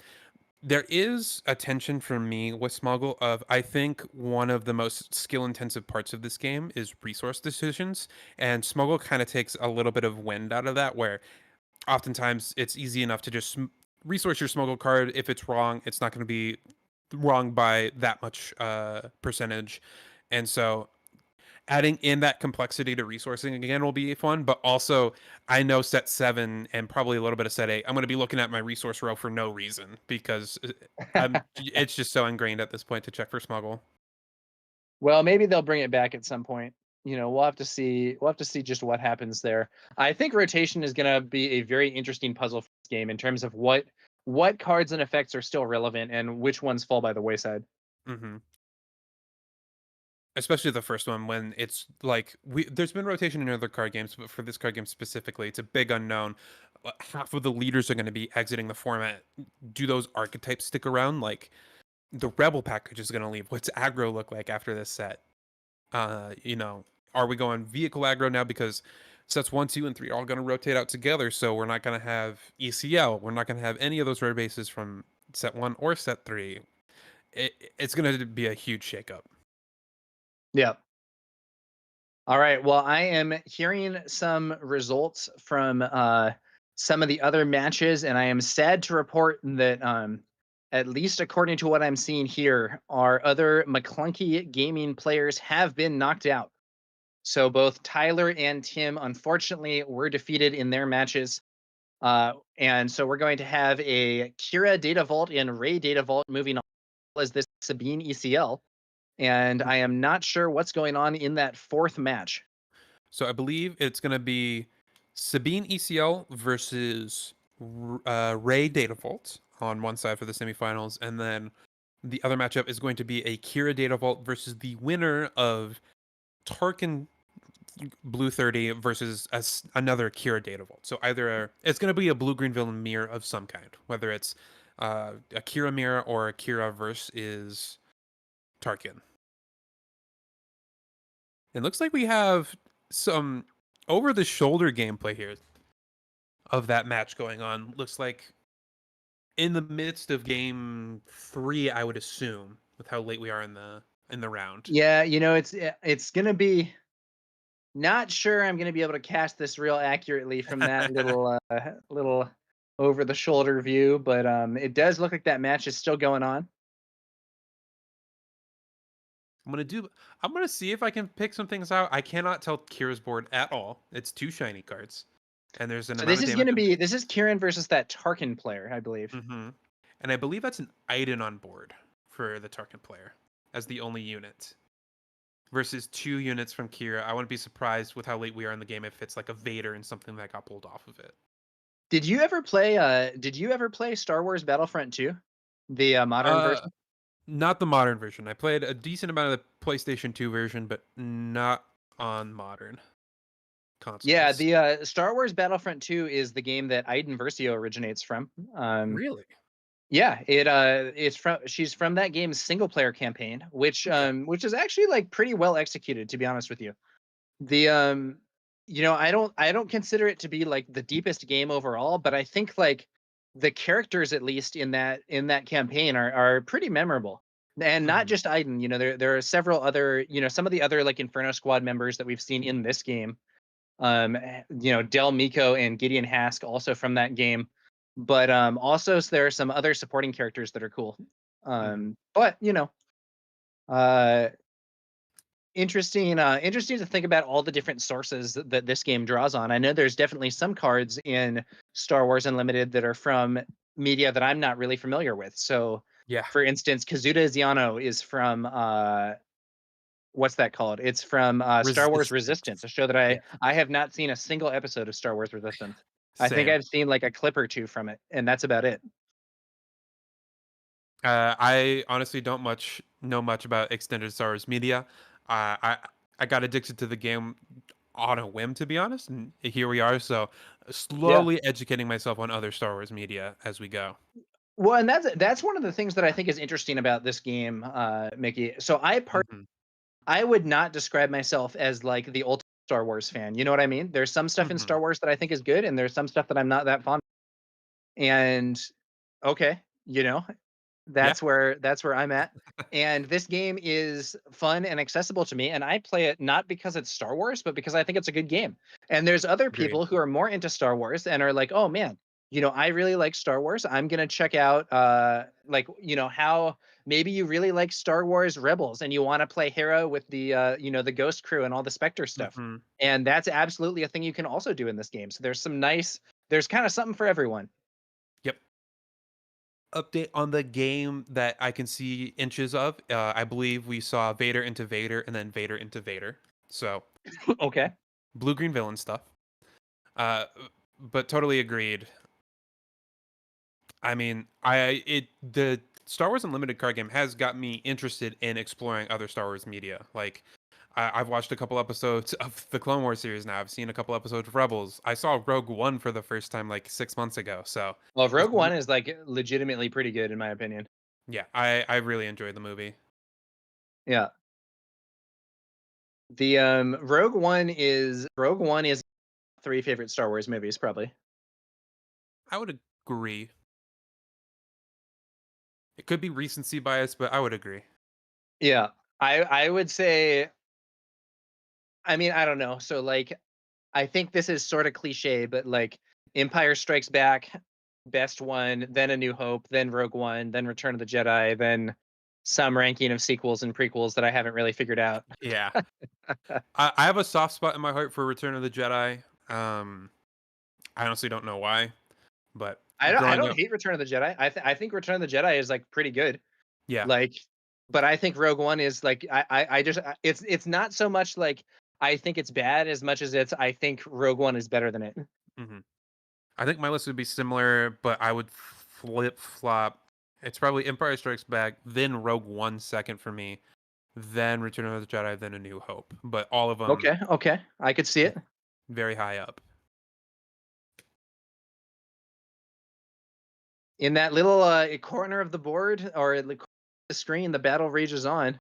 I think that's a third Vader we've seen played since we've tuned in. What is that? I think, is that the 2-1 tile in? Might be the only pull. Deck is extremely thin, and this is part of the value you get with Data Vault is just like in these super long, drawn out games, you have more cards. And with how drawn out they are, you're going to use most of them, if not all of them. It's part of why I think Chirrut 30 is a tough call in a meta where Chirrut Data Vault was popular, because I think you're kind of throwing away the mirror a little bit with just 10 less cards. The 3 HP doesn't matter as much, but like those extra resources throughout the game do. So you're thinking just in terms of if we go to that mill scenario, having those 10 extra cards is actually upside. Yeah.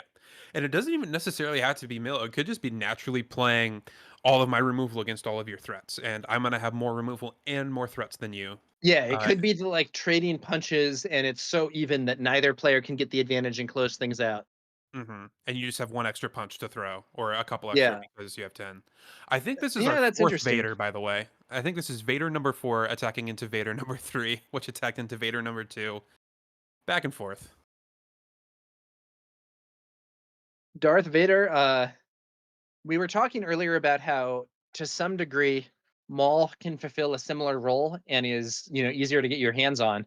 But for these decks that have a bunch of Imperial stuff, and relevant synergies, or not even just Imperial, just villain units, and Vader is still very good. And Vader really shines in those blue-green mirrors, because Maul, you can push damage, but the damage isn't going to matter as much. But Vader, even just as a 5/7 that pulls a 2/3 space unit with it, is going to insulate you against power. It's 2 threats that kind of forces your opponent to potentially super laser blast before they're ready. It's a nice amount of soft pressure. Yeah. And another thing that I think is really cool about Vader is that bringing Vader onto the board, by bringing out an additional unit or two, is giving you some breathing room against. One way or another, that game just concluded. My best guess is that Farm Boy conceded there. He looks like he has only a couple cards left in his deck, fewer units on the battlefield, and a similarly high life total, I'd imagine. So, looks like Akira Data Vault Mirror is what is in the works.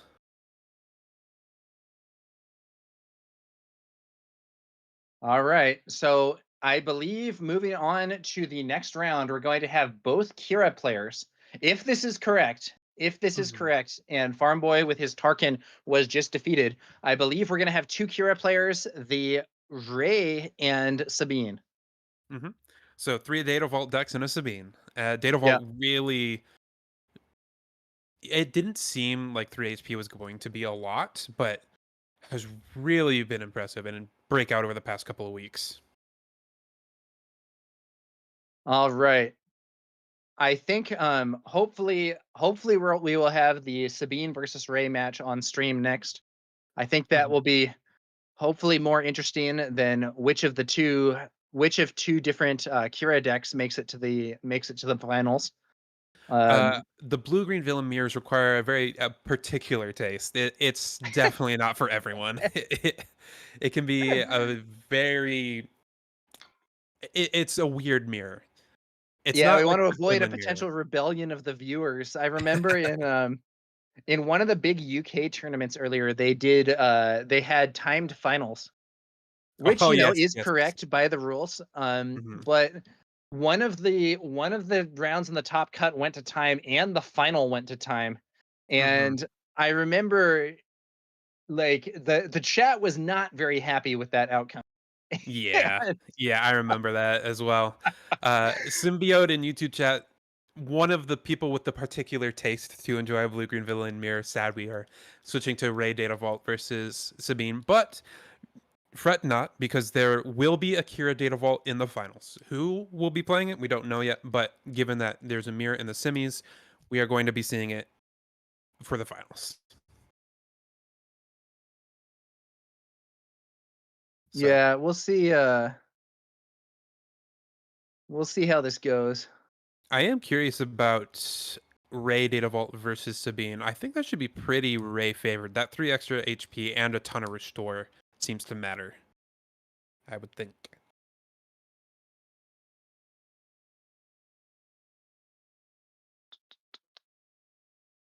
All right. Now, what if our Sabine player had been playing this Euro style Sabine Data Vault, and we would have 4 Data Vaults in top 4? That is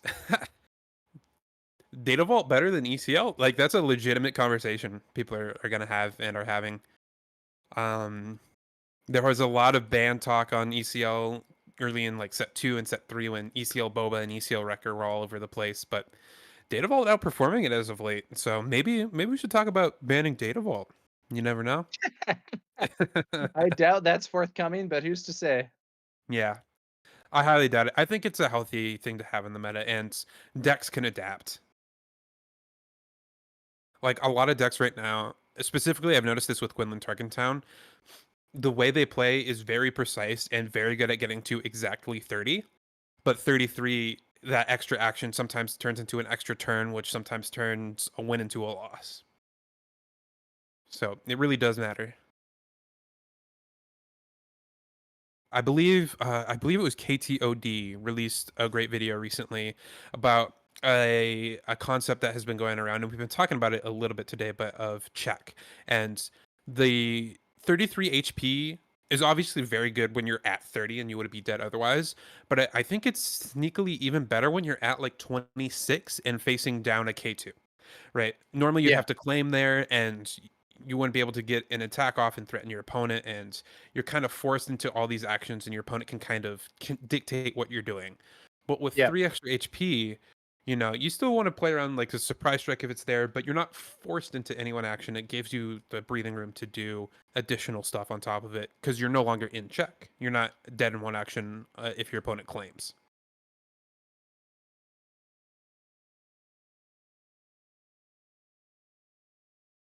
Well, we're gonna see whether or not our Sabine ECL, the last Sabine standing from what was once the most played deck going into this event.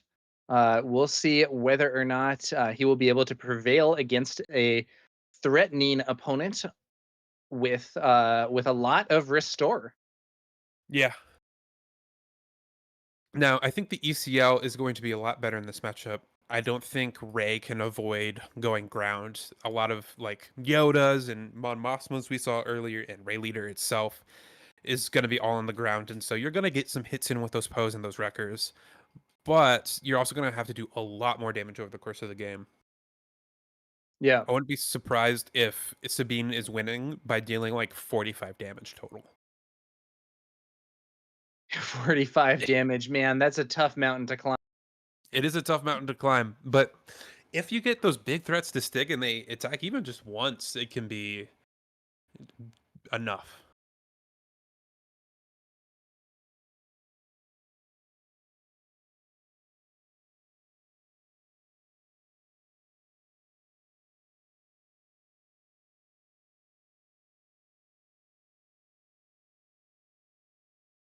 So now we've seen the shakedown of the top 4. We have the Sabine versus the Rey and the Kira Mirror. What do you think from here is favored to take down the tournament? I mean, I think so. In a certain sense, if we're looking at 3 different leaders, Kira, Rey, and Sabine, the favored will take down the tournament, Kira, because we know for sure Kira makes the final, and it's not as clear which of these players is going to make the final. In terms of matchups, Sabine can get under Kira's overall strategy at least sometimes. I think Kira is probably very favored against Rey, although I don't know that matchup very well. I think that traditionally speaking, the blue-green villainy has a much stronger endgame than the blue-green hero. And Rey is really not like Rey doesn't seem to me at least, to have what it takes to switch to an aggro game plan. I would tend to agree. Pasquale does have about as much top end in a blue-green hero deck I think you can have across the obvious lukes, but also having home ones in the list. But Super Laser Blast is a hard card to overcome for blue-green hero. You do have some tools, so like you can kind of do this soft pressure just like with Vader, but instead of Vader playing home ones, and maybe you're just playing a couple Dirtle units and a U-Wing reinforcement, and then you can get a regional governor. Just when your opponent's like about to Super Laser Blast, you play this kind of cat and mouse game of putting just enough out there so that they don't want to do it. And the second you think it's enough that they do want to play the Super Laser Blast, you play a regional governor and name it. And so that way you can just push in for that final bit of damage. Yeah, and next turn, then they can remove your governor. Probably have to spend some part on doing that, and they probably don't have the resource to play the actual super laser blast. Then, since removal in this game tends to be not all that efficient, yeah, it can be an interesting scenario. I know in the people used to play Rogue Squadron Skirmisher as another card that could allow you to develop multiple units, essentially. But I think that one's fallen by the wayside a bit as the meta has evolved. Phil in chat, shout out to Phil Waffle, fellow member of Bothan Network. Also shouting out Chewbacca is really big for Blue Green Hero into those Kira style decks. That's a great way to apply a soft pressure and like pressure an over or super laser blast while still having a threat left over at the end.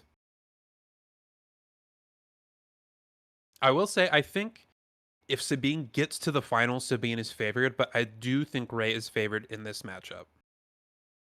Now, Philip Ritchie in the YouTube chat here is saying that Chewbacca is big for Blue Green Hero as well against Kira. Yeah, so Kira, no glory only result can definitely change that, but Chewie can be a big obstacle. And Kyle Kraft says, I know I would typically want to be on Kira in that matchup, but very impressive he's beaten 3. I think he's going to be more familiar with the matchup than the Kira opponent is going to be with Rey. Like, that seems very likely. You can make some guesses on certain cards. Like, U-Wing's probably there, Chewie's probably there, but you don't know how much top end. You don't know exactly what threats you want to play around. And so I'm sure that gives him an edge. And maybe we'll see in the finals, if he does make it with the Kira Data Vault, that open deck list be a tipping point. Yeah, it could be.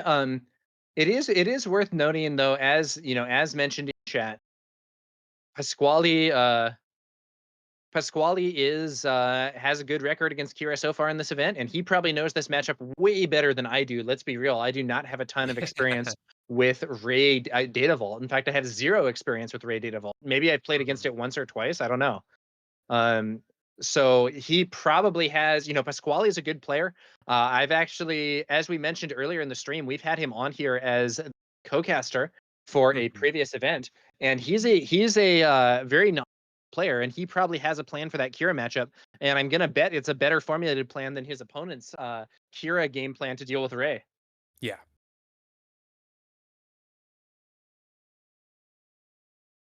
But first, we got to get through a Sabine ECL, a matchup that you're certainly having a game plan for, and it's a reason to play Data Vault is this matchup, but always going to be a threat. ECL Poe, ECL Wrecker, always going to be scary. Yeah, and ECL, ECL Sabine is not a joke deck. In fact, it's been historically one of the most successful decks we've seen in this game as a whole. Yeah. Probably like the signpost deck of Star Wars Unlimited, besides maybe like Boba, but Boba was its own entity and got banned after a couple of sets, so. Yeah. The Boba. Yeah, I mean, it's interesting. So Boba has been banned. Django has been banned. Han has been nerfed. Sabine is one of the is maybe the only of the classic maybe the only one of the kind of classic very strong set 1 build leaders that has not been banned or nerfed. You can argue that Kira's kind of taking on the flag of Krennic from set 1 or even Iden. It's just that's fair. scooped up a little bit, but of something that has stayed ubiquitous throughout the entire game, Sabine ECL has been at the top for about as long, probably longer than anybody else. Yeah, I think you can definitely say that to at least some extent, Sabine seems to be the modern inheritor of the old school blue-green villain builds, like the Krennic decks that used to be much more commonly seen.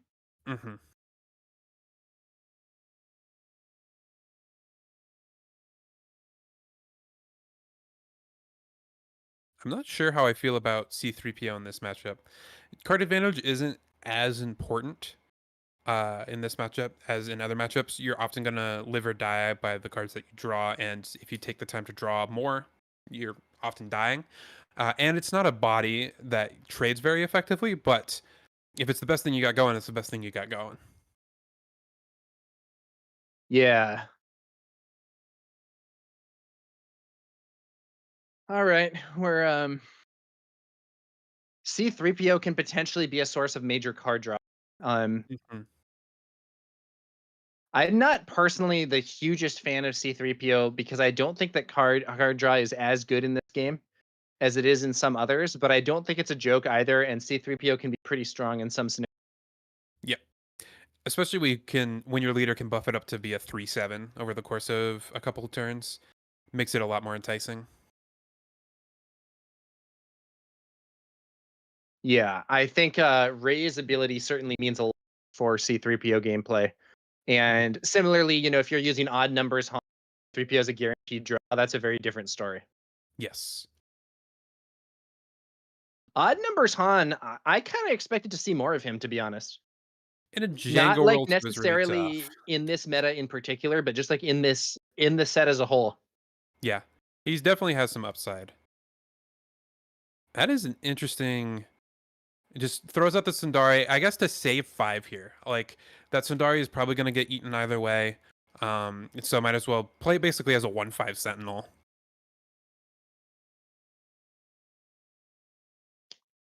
Yeah, wing leader.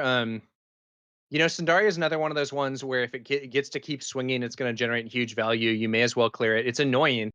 You really don't want to be going up against restore 2 units when you're playing Sabine, but sometimes you do have to just clear them, as we were discussing earlier in the broadcast. Yep.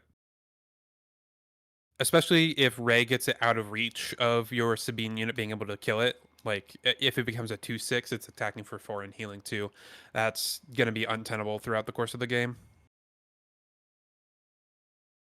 Yeah.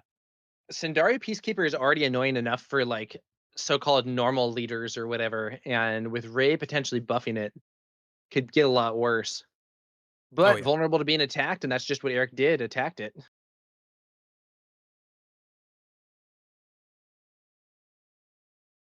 C3PO swings, followed by a swing from Eric's wing leader. 4 damage now on each base, but that means Pasquale is actually much ahead on overall base HP totals because he has a 33 HP base, so he has 29 left, which is actually more than what Eric started with. Takedown to clear the buffed Sabine. I was curious if he was going to try and sit and wait for the leader flip. I like just saving the 5. If this is a Darksaber, it's a little tough. It is. You're probably not going to have a great answer, but like village protectors can still get you out of this, just sentinels in general. But I like saving the 5 that is face up and not playing this action pass game. Earlier, we were talking about Darksaber being one of Sabine's main outs into the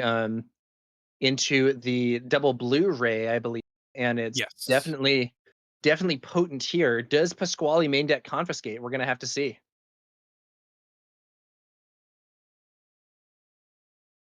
In blue-green, I mean, you do have 10 extra cards, but you have a whole other aspect to dive into as well. I would not be surprised if those confiscates were relegated to the sideboard. Yeah, you could be right. That's going to be a Chirrut trigger used to buff up C3PO. An experience token on C3PO. Looks like there isn't going to be an answer to the Darksaber this turn, or for some reason he's holding it back. But I think if you have one, you use it first action. Yes, 100%. I think this is his best try at getting C3PO to deal enough damage to Sabine somehow to get it within takedown range. Fleet Lieutenant buffing the wing leader going into base for 4. I think at this point, Eric figures, hey, if my opponent had a way to deal with it, would have already used it. I may as well get as much value as possible and make sure my smaller unit makes it in as well. Mm-hmm. Like, he would have put a village protectors down first action. He would have done it like a perilous position for swinging into Sabine here and dying, but makes the correct guess of 3 cost, drawing Pasquale a copy of Yoda Old Master. Now Eric is going to swing on into the base for 7 total damage with that Darksabered Sabine. Sitting at 23 damage, so only 10 left on base. That is low number, and an ECL still ready. But this is the difference between Data Vault and these other bases. On a 25 HP base, this game would be all but over. Eric could just claim and win. But with a 33 HP base, there is still some hope.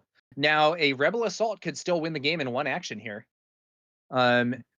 Oh, Spark of Hope to get the Ray deploy out a turn Spark early. of Hope ramping into Ray, and then Ray to clear out the fleet lieutenant here and also restore. That is a very nice play from Pasquale, and suddenly crashing C-3PO into Sabine is making a lot more sense to me. Yep. Does get you out of Rebel Assault range. Yeah, he's out of range. A Rebel Assault here would only deal 11 damage. I say only. I mean, that's a huge amount of damage, but it is not lethal with a 33 HP base. And now you're on Luke resources. That Spark of Hope was clutch. That was a huge swing. Yeah, and we could also now Skywalker this turn. Mm-hmm. Is going to eat at least another 7, but that 3 restore is really taking the sting out of it. And I don't think I see any poser wreckers in Eric's hand. What will Eric do here? Even if he does have Power Wrecker, I think you want to attack with the Sabine first. You let the Ray restore, but if you ECL a Wrecker, kill both units, you only overwhelm for 4. I say only. But then the Luke Skywalker, if it's there, just kills your Sabine with the -6/-6 ability.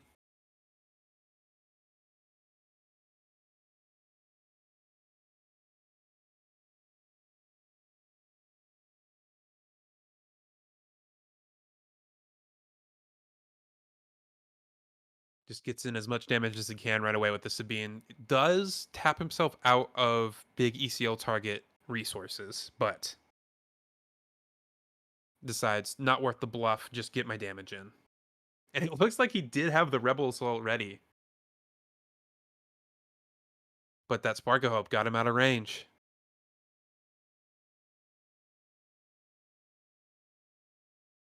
Yeah, you're absolutely right, Mickey. That restore 3 on Ray after the Spark of Hope saved Pasquale from losing this game early to a Rebel.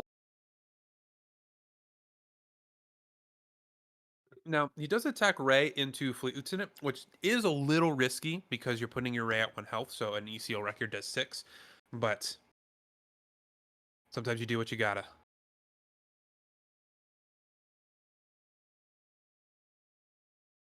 All right, Wing Leader buffing Wing Leader. Classic gameplay from early on in this game's lifespan. Mm-hmm.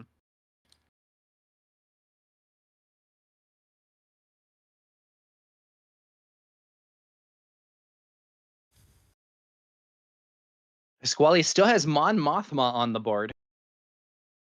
You almost want to... I mean, you have a Ray at 1 health, so it's not necessarily relevant right now, but it is worth noting sometimes you want to throw those cheap units away just to make sure you don't give your opponent an ambush target on the ground. Here comes Blue Leader trading with the buffed Wing Leader, just getting that damage off the field. Eric takes the initiative here. I still think Pasquale is without an answer for that Darksaber Sabine, and now I think that Rebel Assault might be too much to overcome. Yeah, at this point, the Rebel Assault would be dealing... Pasquale brings out Yoda, but I don't think he has time. Rebel Assault at this phase would inflict 11 damage, which would be lethal. It was if he does have the Rebel Assault, which I think I saw in Eric's hand earlier.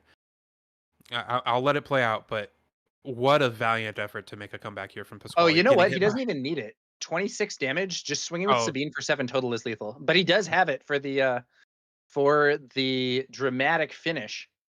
All right, strong win by Eric Hunter in that first game. The Darksaber was too much for Pasquale to deal with. Let's see if maybe some confiscates can come in and we can get a better job for our Ray player here in game 2.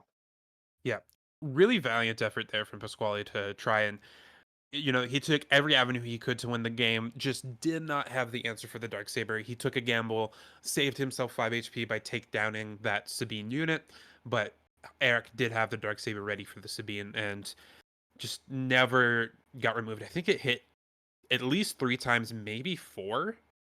And that's a lot of damage. That's going to be too much damage to overcome. All right.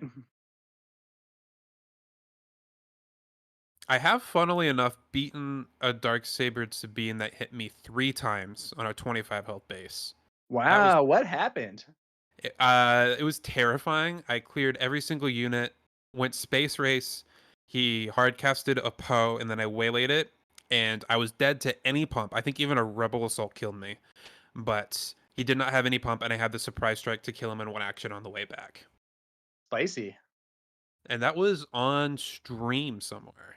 It was a local game store, but it probably the most intense game of Su I've ever played. Not that I've seen or commentated, but that I was personally playing in. Getting hit with a Darksaber Sabine 3 times does something to you. It's not fun. Yeah, it's not great. So, if there is any upgrade removal in a Pasquale sideboard, I assume that comes in and he confiscates. I mean, even a Village Protectors there would have been great. Just that there is a cost to playing 60 cards. You know, he had that 33 HP, which really helped him like stabilize it a little bit there. Like that Spark of Hope Ray play doesn't work nearly as well if you don't have 33 HP, but it also means, you know, those Village Protectors that you were looking for, you're not always going to find them when you need them.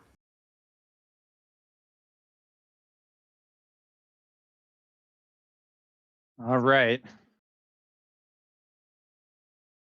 So I think the really big one that you're going to want to be bringing in here as the Ray player is upgrade removal of a similar scenario with a Chewie. Yes, yeah, as well to stop the Chewbacca lines. Now, I think he has more play into Chewbacca just because you have more Space Sentinels. You have both Concord Dawn and Bright Hope. Kyle Craft mentioning saw at least one Village Protector run to the bottom when he played Mon Mothma as well, which I've been liking the Mon Mothma tech just in general. It does find a lot of useful pieces both in the mid game and in the late game, but there's a cost to running it, which means sometimes you're shipping your most useful cards to the bottom of your deck. Yeah. All right, they're shuffling up. We should be getting to this gameplay soon.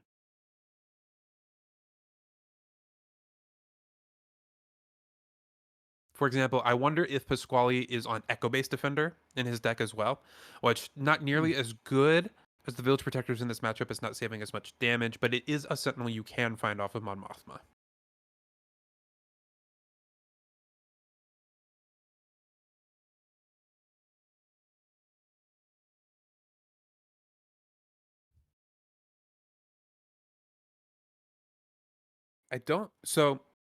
I do see it entrenched in Pasquale's hand, which is an interesting answer for the Darksaber as well. Both, either you can entrench your own unit to hold the Sabine flip hostage, or you can entrench the Sabine and try and just avoid ground for the rest of the game, making so that Sabine can never attack. Plus, if their Sabine never dies, they don't get their ping back.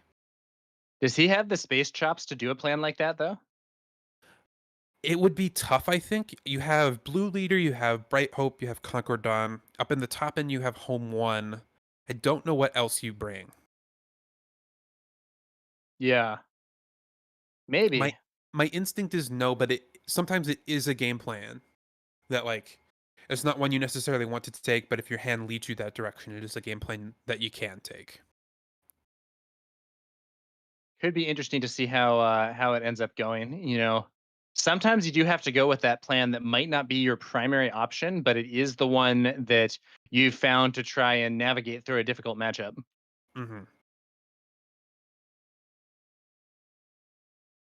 And there's that Village Protectors. C-3PO named 3 and got that Village Protectors that Pasquale was so desperately looking for last game. Hey, you know what? That's a happy sight for Pasquale. Oh, yeah. And it looks like he is on a guess 3 game plan when it comes to this C-3PO, which I don't know exactly what his deck composition is, but you can get a decently reliable draw from C-3PO with some builds. Mm-hmm. It's probably not as consistent as you might like, given that you're at 60 cards and there's only so many 3-drops you want to be playing. But in combination with the fact that you can buff it to a 3/7, plus you're probably playing R2D2 to guarantee that draw, it can be worth it.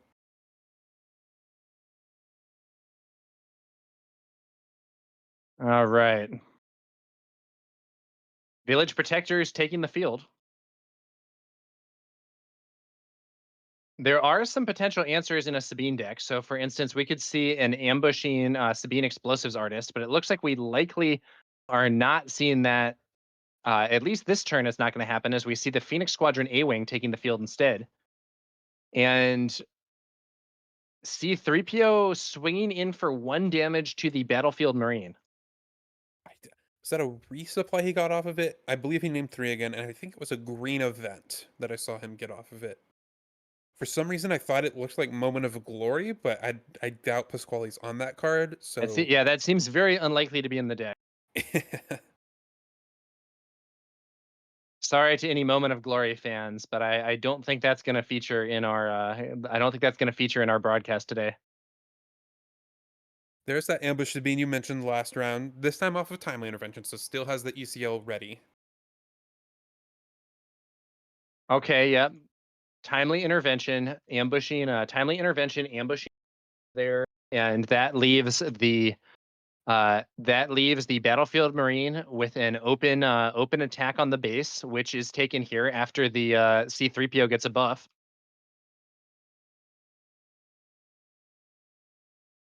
Does mean no Darksaber on this turn, so Pasquale can breathe a sigh of relief, at least for now.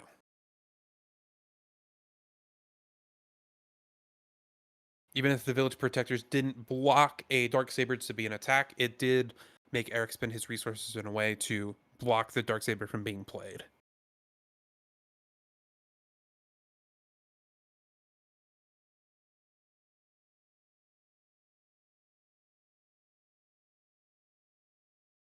All right. Making up for the game 1 C-3PO misses with 3 consecutive hits, it appears. Yeah, sometimes C-3PO is going to give you a bunch of cards. Sometimes he's going to do nothing. It's down to the luck of the draw, but this time the luck of the draw is with Pasquale. There's that resupply that he might have seen earlier. Yep. And Eric firing off a Sabine ping, and Sabine takes the field, swings for another 3. So going into this turn, I mean, this board is looking extremely favorable for Sabine, but Pasquale has hit that ramp. And I do believe that means that Rey will be deploying relatively soon, but will it be enough? Yeah, and you can't just naked deploy your Rey here. You got to give her some protection. You got to get a Sentinel in front of her, or make it so your opponent is attacking with the ground units first, or spending some resources, because ECL is still imminent. And yeah, it's no ECL Poe, even without a wrecker, is enough to Rey. Ooh, here's a nice play. Blue leader spending the 2 to move to the ground arena before ambush. The +2/+2 means that blue leader at a 5/5 ambush is well positioned to remove Sabine. Sabine incorrectly sent back to the leader zone ready, should be exhausted here. Hopefully it won't end up influencing the game. Yeah. We talked about it earlier, where a 3/3 ambusher for 3 in space is a totally reasonable card. A 5/5 ambusher for 5 on ground is a totally reasonable card. You could just have both of them too in one card. Blue leader is one hell of a Star Wars Unlimited card. Blue leader is a sick card. Really, like, kind of a crazy card, honestly. Yeah. Like how is that an uncommon? Yeah. I will say they've juiced up uncommons in this game. You could argue the same thing for Plo Koon. How is that uncommon? Yeah, I think there are definitely. This game is not like rare equals better than. There are some. I mean, for that Battlefield Marine is a really good card, and Battlefield Marine is a common. We have seen this turn play out where Eric's tapped below 6 resources to just play a K2, which opened up the deploy for Pasquale because he no longer has to worry about ECL. But Eric might be saving that ECL for a wrecker this turn. The Clone Deserter here is a card that I personally consider to be powerful and underrated. 2/3 with Restore 1. It's going to get some hits in. It's going to do some work. So now we have just K2 in the Phoenix Squadron A-Wing against Blue Leader, the Clone Deserter, and Rey. Now, Pasquale's base has a bunch of damage, and Eric's base is almost unhurt, but there's a lot of restore on the field. There's 4 total restore across these units here for Eric. K2 is going to actually clear Rey, which I think is pretty reasonable. Yeah, I think you have to respect the Restore 3. If you let the Restore 3 hit you, you're basically only hitting for 1 with that K2. because 3 of it's going to get healed back right away. 3 is a big number to be restoring with every attack. I'll say that. Yeah, absolutely.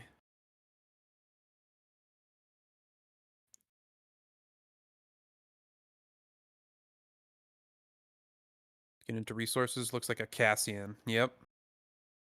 Ooh, but it has the Luke, and that curve out's going to be tough to beat. Had the blue leader to help answer the Sabine after ramping, which lets you flip early, and now a Luke on an almost empty board, effectively just 1 ground unit, 1 space unit, a 6/7 restore 3 is really tough to beat. All right.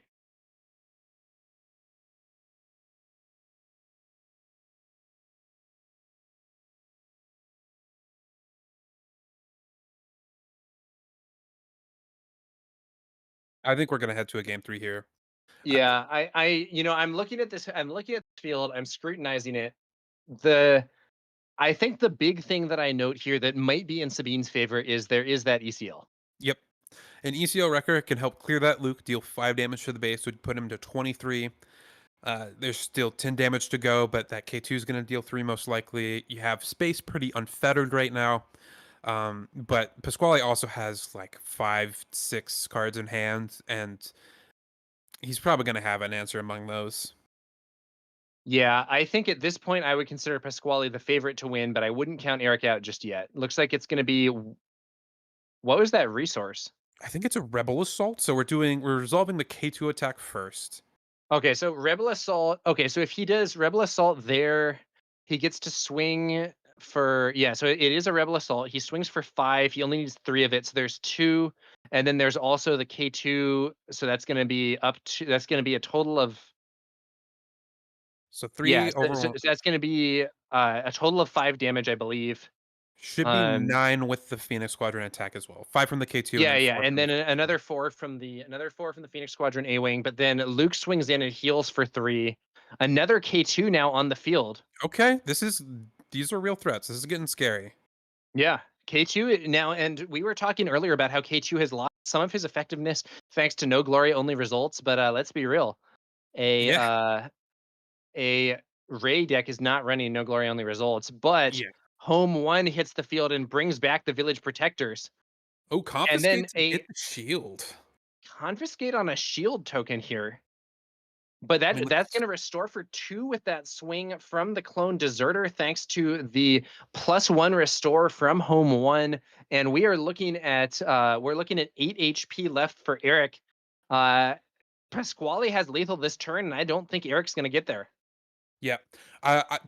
Hats off to Eric. He did take lines that I think gave him the best chance to win. Like a wrecker here with ECL is really scary, and like a heroic sacrifice on this K2 is also really scary. We're gonna see that wrecker, but I think it's too little, too late. I would agree with you. So he kills the clone deserter. He has wrecker ambush in. That's going to be 5. So now we're looking at, what is that, 27? Mm-hmm. If there's another Rebel Assault, he could get this. Yeah.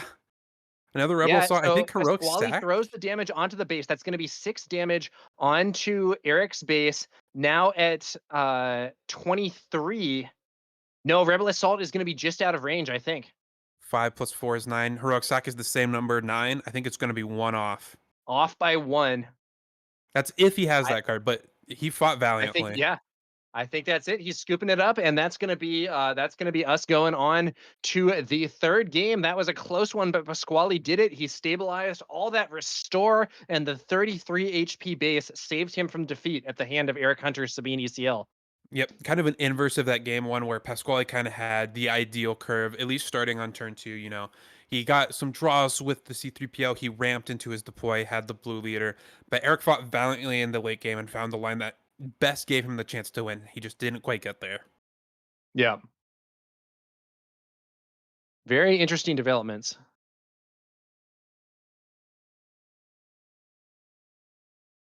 So going into game 3, we've seen a Darksaber game, and then we've seen a non-Darksaber game. So the Darksaber game seemed, you know, Pasquale did his best and definitely had some outs there, but definitely heavily Sabine favored.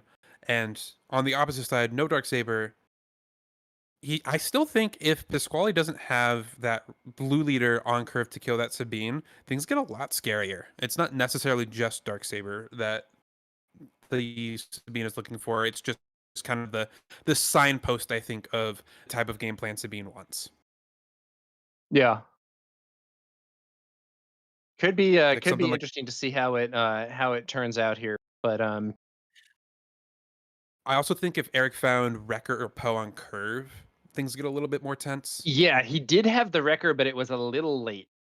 In fact, it Yeah. was a lot late. Let's be real. At the point where Yeah. your opponent has already played home one, you really hope that your wrecker came out sooner than that. Mm-hmm. Eric shipping it back, going for hand number 2. Looks like Pasquale's keeping. Might be thinking about it here still.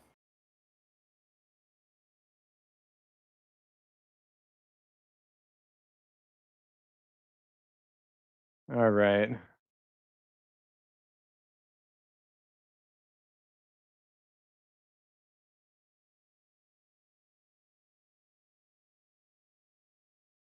I think you see C3PO, Yoda, Blue Leader. There's some ideal cards in this matchup for Pasquale in his opening hand there.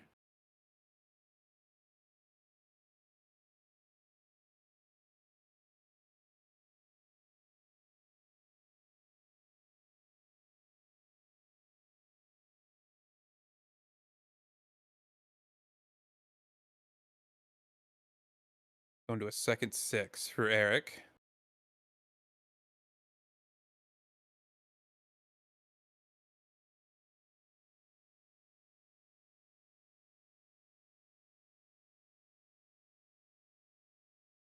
Looks like he at least has a curve. I think I see an A-Wing and a Fleet Lieutenant hiding out over there.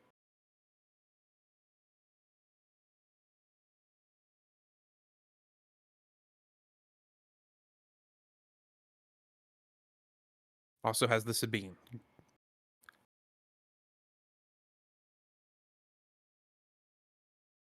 Ooh, starting with the Clone Deserter gets to buff it with the Ray. Get it out of range of a Sabine attack, and you get the Restore started. It's a great turn 1 to counter the Sabine here. Okay. Okay.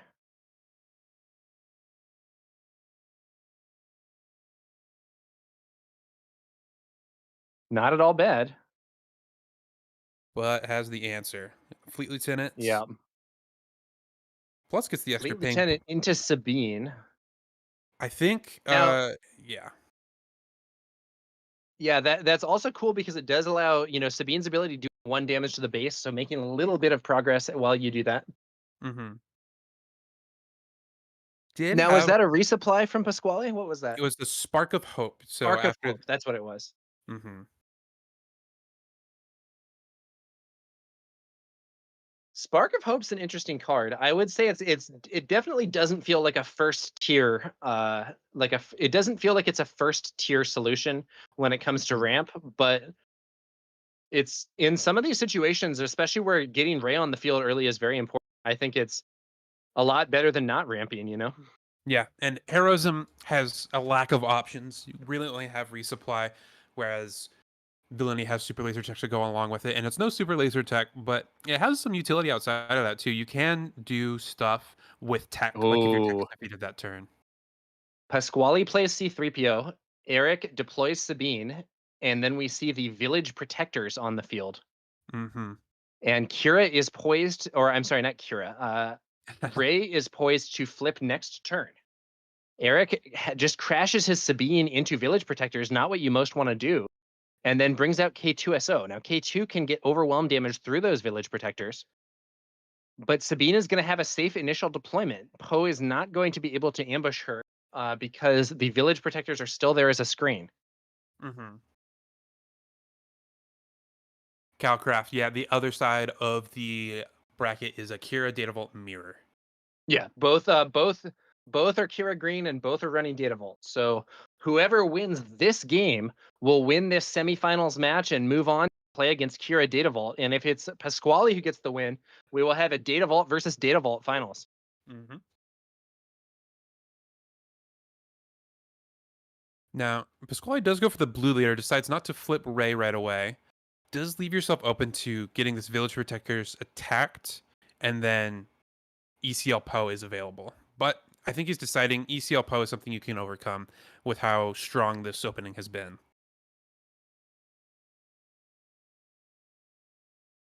Hmm.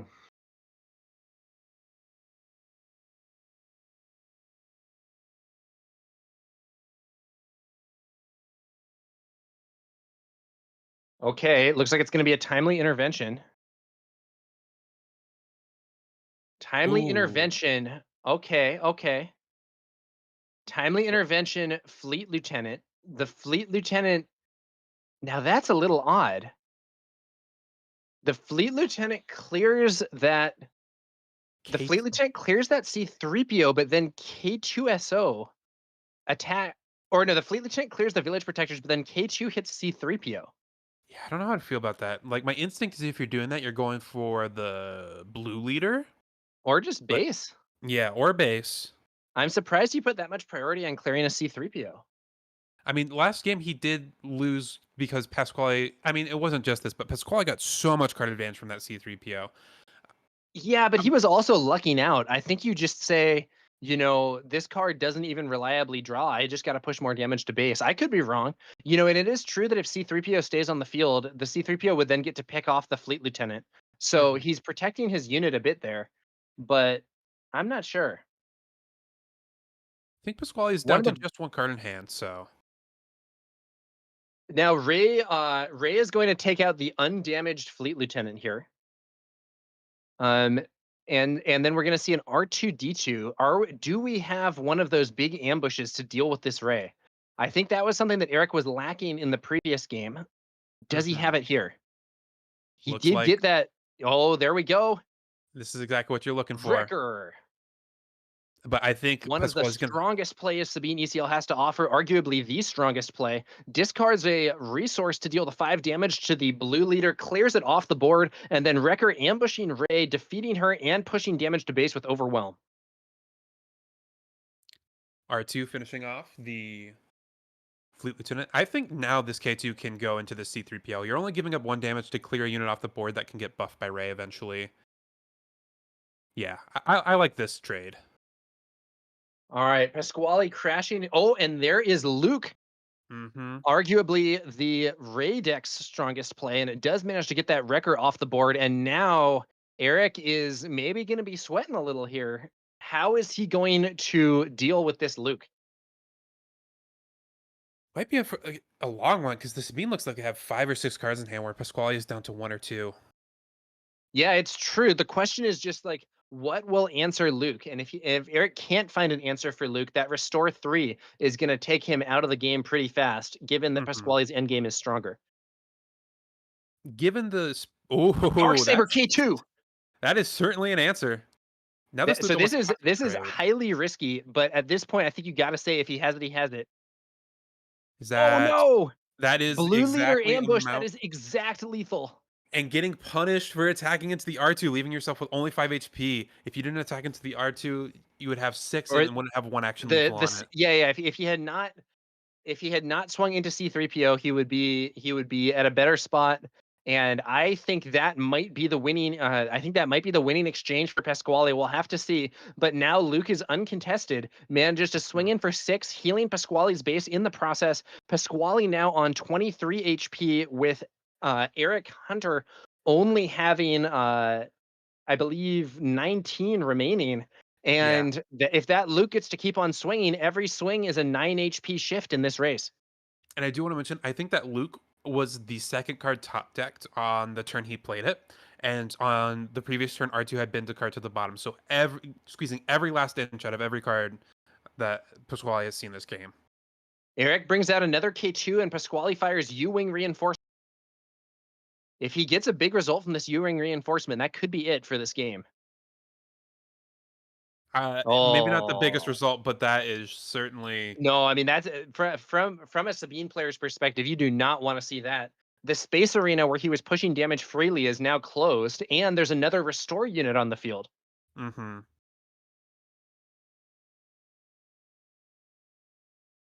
Sabine unit. Now, it's worth noting Sabine unit here cannot be attacked because he does have 3 aspects among his other units. Mm-hmm. So that does offer a bit of protection there. But Pasquale is no longer interested in clearing out these units. He is now in race mode, and Luke is leading that race with another 6 damage to Eric's base and another 3 healed from Pasquale's base. Eric needs to find a solution to that Luke Skywalker, but I don't know if he has one. A timely intervention wrecker would be interesting here. You can ambush into the Luke and then do the wind plate effect to kill the Sundari. It would clear the ground arena. Yeah. A Another second Darksaber, Darksaber. this time, and K2 equipped with the Darksaber yet again. Fell the Dragon removes him. Pasquale just has the answers to these Darksaber K2 plays, and I think that's going to be it. Yeah, K2 allergic to Darksaber this match. The second he picks one up, he immediately finds himself in the discard pile. This was a smooth game from Pasquale. I think we're going to be moving into the Rey Kira finals, and I think we're going to see whether or not Pasquale's anti-Kira tech with Rey is up to the task. He's apparently defeated 3 Kiras in the Swiss rounds, and I think we'll see if he can repeat that feat to win the event. Yep.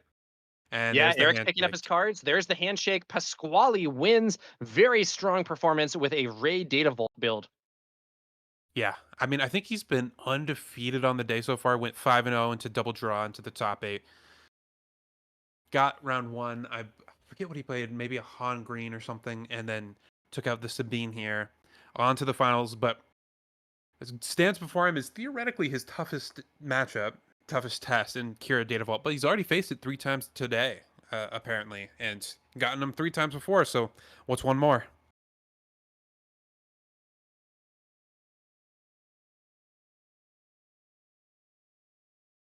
We do, in fact, have a Data Vault finals, and it's even a blue-green finals, just Heroism versus Villainy.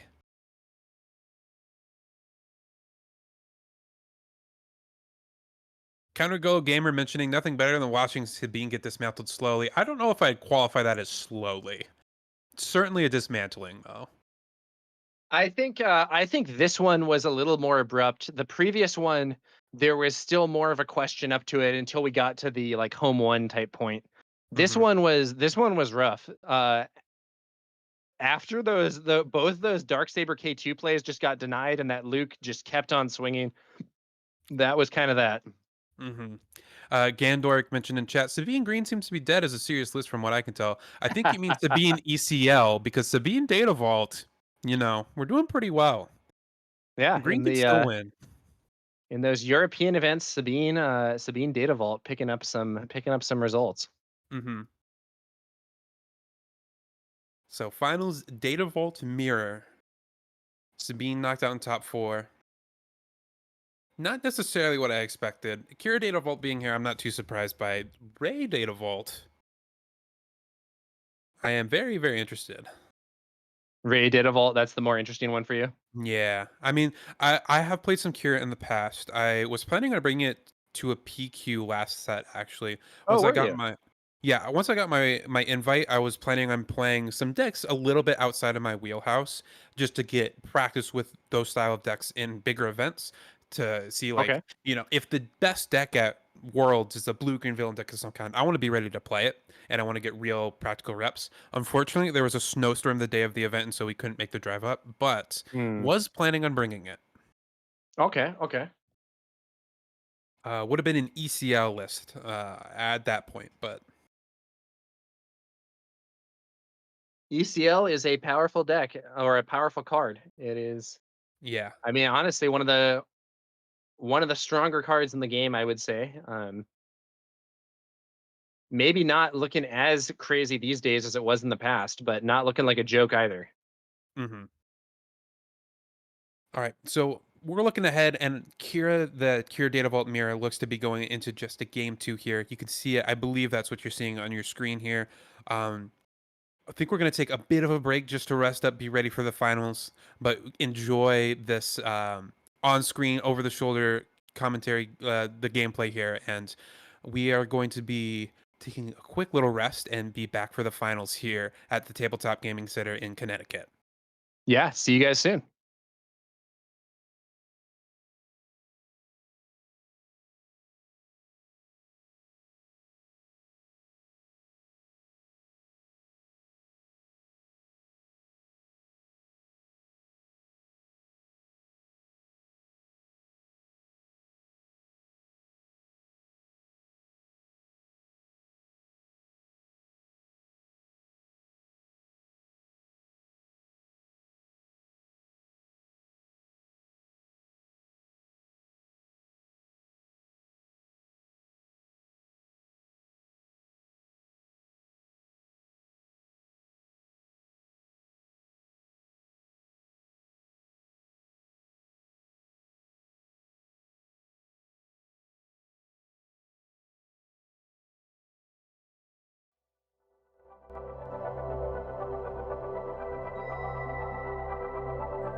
Welcome back to McClunky Gaming's coverage of Tabletop Gaming Center in Connecticut and their Planetary Qualifier event. We are about to have the finals. There was a long Kira mirror, but we are about to see the final battle between Kira Data Vault and Ray. Pasquale was the Ray player, and which of the Kira players won in order to beat him? Do you have that here? Do you have that here? I am not sure. It is either Claire says it was Jay who was victorious. Jay Holland. So we're gonna see Jay versus Pasquale. Jay on playing Kira Data Vault and Pasquale playing Ray Data Vault. And they are, I think, deciding and finishing things up after that last match. And we're about to bring you the finals. I'm Tower number 9, joined here by Mickey. Mickey, how are you doing? Doing very well after a long day of coverage, rounding out the final round here. It's been an excellent day. We've had some excellent matches on camera. Slam dunk top 8 so far, and getting ready for this, what appears to be a pretty long matchup going into the finals here. Maybe not as long as that Kira Data Vault mirror was, but I expect this to be a little grindy, go a little late. Yeah, we will see. We will see what happens here, but I hope, I kind of hope the Ray deck wins. You know, I like Pasquale. It's not that I dislike Jay or anything. I like Pasquale. I casted with him a bit earlier, but also I'm a sucker for these off meta. The Ray Green, I think, wasn't really on people's bingo cards as a top tier deck, but Pasquale has done very well. Apparently, he's 3 Quiras in Swiss, and now we're gonna see if he can beat another one in the finals. Yep, and I'm curious to see how this game plays out. I mean, we've seen a lot of early card advantage from this Ray Data Vault deck in C3PO and Mon Mothma, which I'm sure is a pretty key feature in the matchup, and how Pasquale can kind of keep up with that Dr. Pershing style card advantage from the Kira Data Vault. What I'm really curious about is how he deals with the late game. Now, Blue Green Hero does have some late game in the form of Luke and Home 1, but nothing quite matches the power level of those Star Destroyers like Devastator and Avenger. We talked a bit about it last round, but the addition of Chewbacca really helps kind of put this soft pressure game on your opponent. It makes your opponent have to play a little awkwardly and have the right answers at the right time. And I'm not sure if Pasquale's on this card, but a card like Regional Governor to name a timely Super Laser Blast to get those last points of damage in can be really key in the late game. Yeah, absolutely. And I think, it remains to be seen what exactly Pasquale is running in order to tech into those Kira matchups. But I think it could be an exciting match to cover. I'm hoping we see something special here. Yeah, and I think we will. Both players, obviously, to get to the finals, have to play well. But we've seen Pasquale on stream a couple times at this point and has been playing top notch today.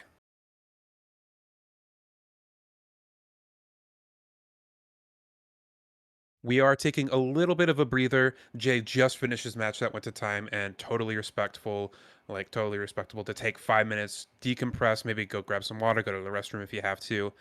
Don't want to throw him immediately right into another match. Having done something similar to this where, you're the last one playing in a top 8, it is a little stressful to immediately go into your next round. So having a bit of a breather, at least for me personally, is appreciated. Yeah, I agree. So we're going to see how things happen here. Pasquale waiting for Jay to hit the table. Data Vault 33 HP, probably not as relevant in this matchup as in some of the things where aggro component to the game plan here. Mm-hmm. I honestly think the extra cards are going to be beneficial, especially for Pasquale here. Pasquale isn't as on much of a mill game plan as Jay is. Jay probably has those main deck vigilances, and while I wouldn't imagine it being the main game plan, I'm sure it is definitely always in the back of your mind in these longer, drawn-out games. But with 60 cards in the Ray deck, that's going to be less of a backup plan for Jay, as it might normally be in those grindier matchups. Yep, I I agree. 60 card deck, arguably a shield against the classic Vigilance Mill strategy. Additionally, the fact that Jay is himself running that means that the consistency of drawing those Vigilances will be decreased. Mm-hmm. And another thing is these games might not come down to mill, but they might just naturally like fatigue themselves out of threats.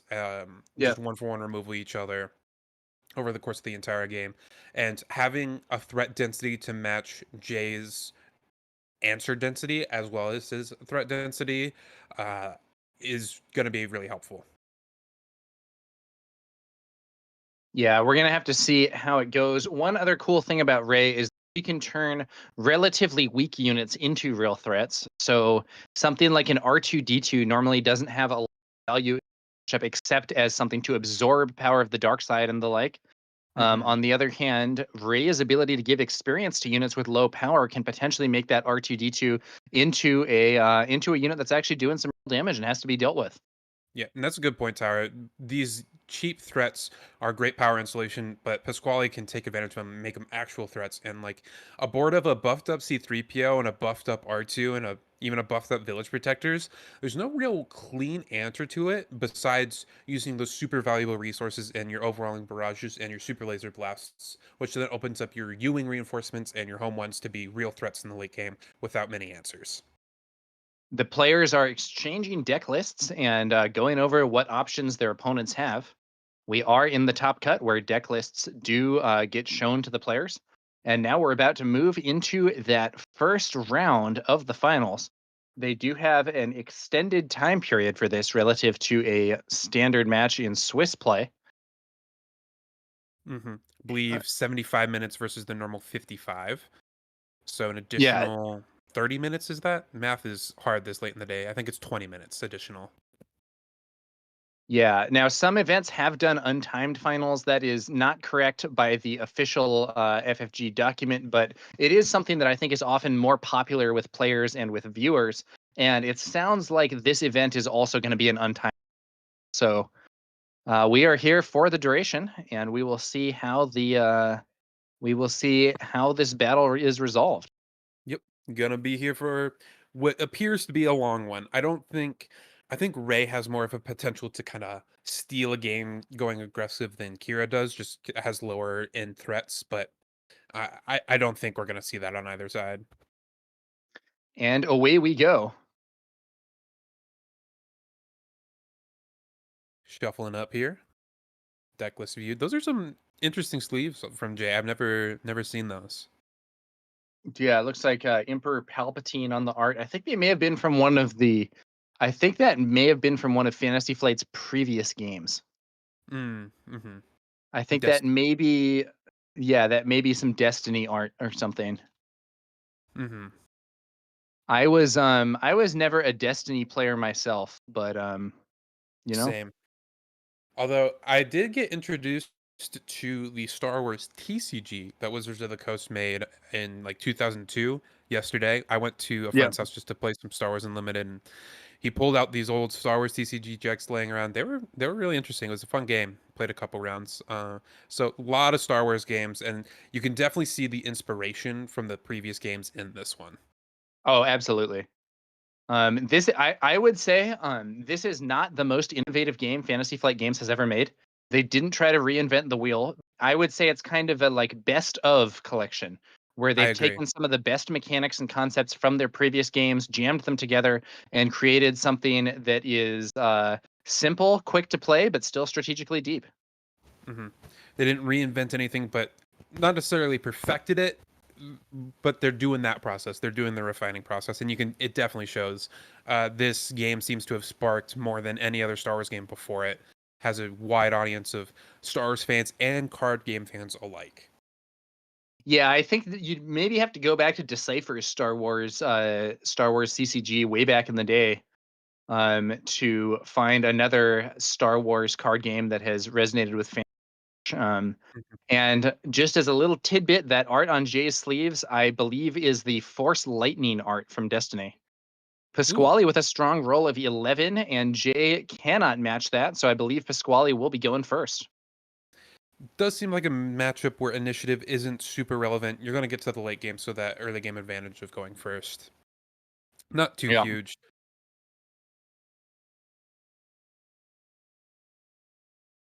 We've seen Pasquale on the Rebel package with the Mon Mothma. I think we've seen some fleet lieutenants. I don't think we've seen any wing leaders from him, which makes a lot of sense. That's a more aggressively slanted card and has kind of fallen by the wayside a little bit as of late. But that is a card that could matter with initiative. Zadrin in chat saying, I think those are from the Star Wars LCG. It's very possible that same Star Wars LCG, because Fantasy Flight used to reuse a bunch of art that they had across a bunch of. So, for instance, they had multiple games that were set in the Android universe, including the Android board game and Android Netrunner, and they would reuse the same pieces across multiple things. I think some of the same art pieces were used for Star Wars LCG, Star Wars Destiny, Star Wars Legion, Star Wars X-Wing. But for this game, they decided to commission new art in a different style, and that's why this game has kind of the comic book style. And it's a little different from some of the more realistic style art styles they've used in the past. I did see an interesting card in Pasquale's hand that he resourced that I think is going to be relevant in the late game, and that's Tech. I think that's another great late game threat for Pasquale to kind of try and come over the top of these big Star Destroyers. Yeah, now Jay brought out a I think Pasquale did not play a card. Jay brought out a Hylabon Enforcer and used Kira's ability to shield it and deal 2 damage.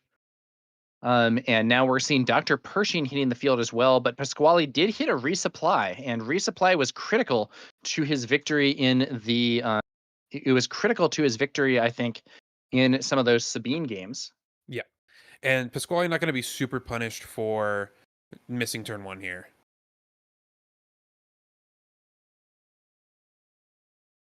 So now, oh man, Blue leader enters the ground arena at strength 5 and then kills Dr. Pershing with that ambush. Pershing, I believe, didn't get a single card draw. Nope, that's about as clean of an answer as you can get to that. Although, on the way back of power, cleanly answering the blue leader as well. Yeah.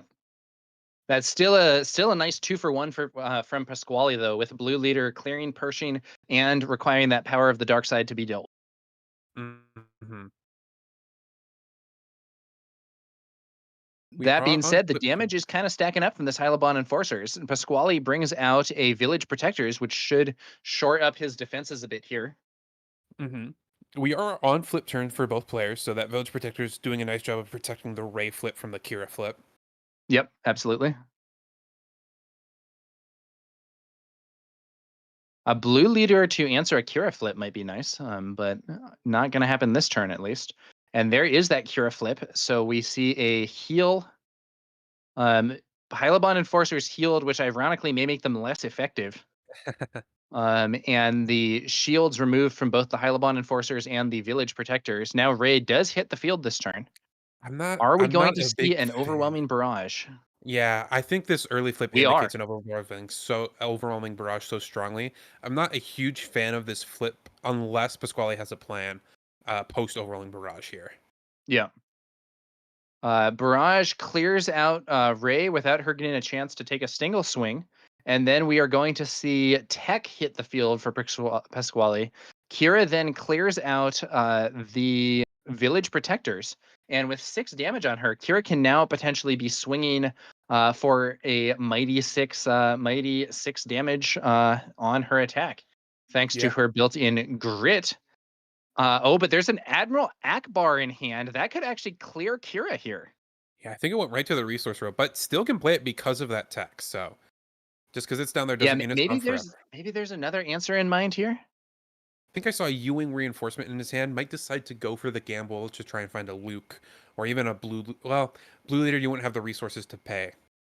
Just normal trade between Tech and Kira. Not entirely sure what the plan is, but maybe he wants to save his resources rather than play Akbar. Hylabon Enforcer. A spark of hope here on this tech. Oh, just goes for the U-Wing. U-Wing reinforcement.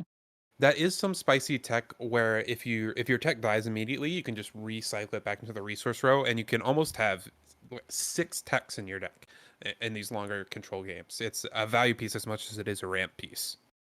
We have a user Sexy Batch in chat has, I believe, gifted a total of 20 tier 1 subs to the channel. Thank you so much for your generosity and your support of the McClunky Gaming channel here. That's really something. Yeah, huge shout out to you. I think that's the first time we've seen an Alliance Dispatcher from Pasquale. Yeah, it's interesting. Now, No Glory only results being played to clear out another copy of Village Protectors. But Pasquale's really developed his board this turn with that U-Wing reinforcement. We saw Village Protectors, the Sundari Peacekeeper, and the Alliance Dispatcher. Yes, the Village Protectors did get removed, but Sundari Peacekeeper is still quite relevant here. Yeah. I mean, it's going to be able to clear this Hylabon Enforcer, draw a card, keep the board clear, get some restore. Yeah. The built-in bounty on Hylabon Enforcer allows. Mm-hmm. And the Restore 2 on that Sundari Peacekeeper healing up Pasquale's base a bit. I think I may have seen a home 1 in hand there for Pasquale, but I'm not 100% sure. I think you're correct there. There's some removal in the hand, maybe another Alliance Dispatcher. Home 1 is certainly the prize. Darth Vader hitting the field. Going to be able to ambush in here, potentially clear the Alliance Dispatcher, and or potentially clear the Sundari Peacekeeper. But either of those clears would leave Vader on P, which would then mean that a Luke Skywalker Jedi Knight could ping Vader off the board with the -6/-6. I guess that's not much of a ping.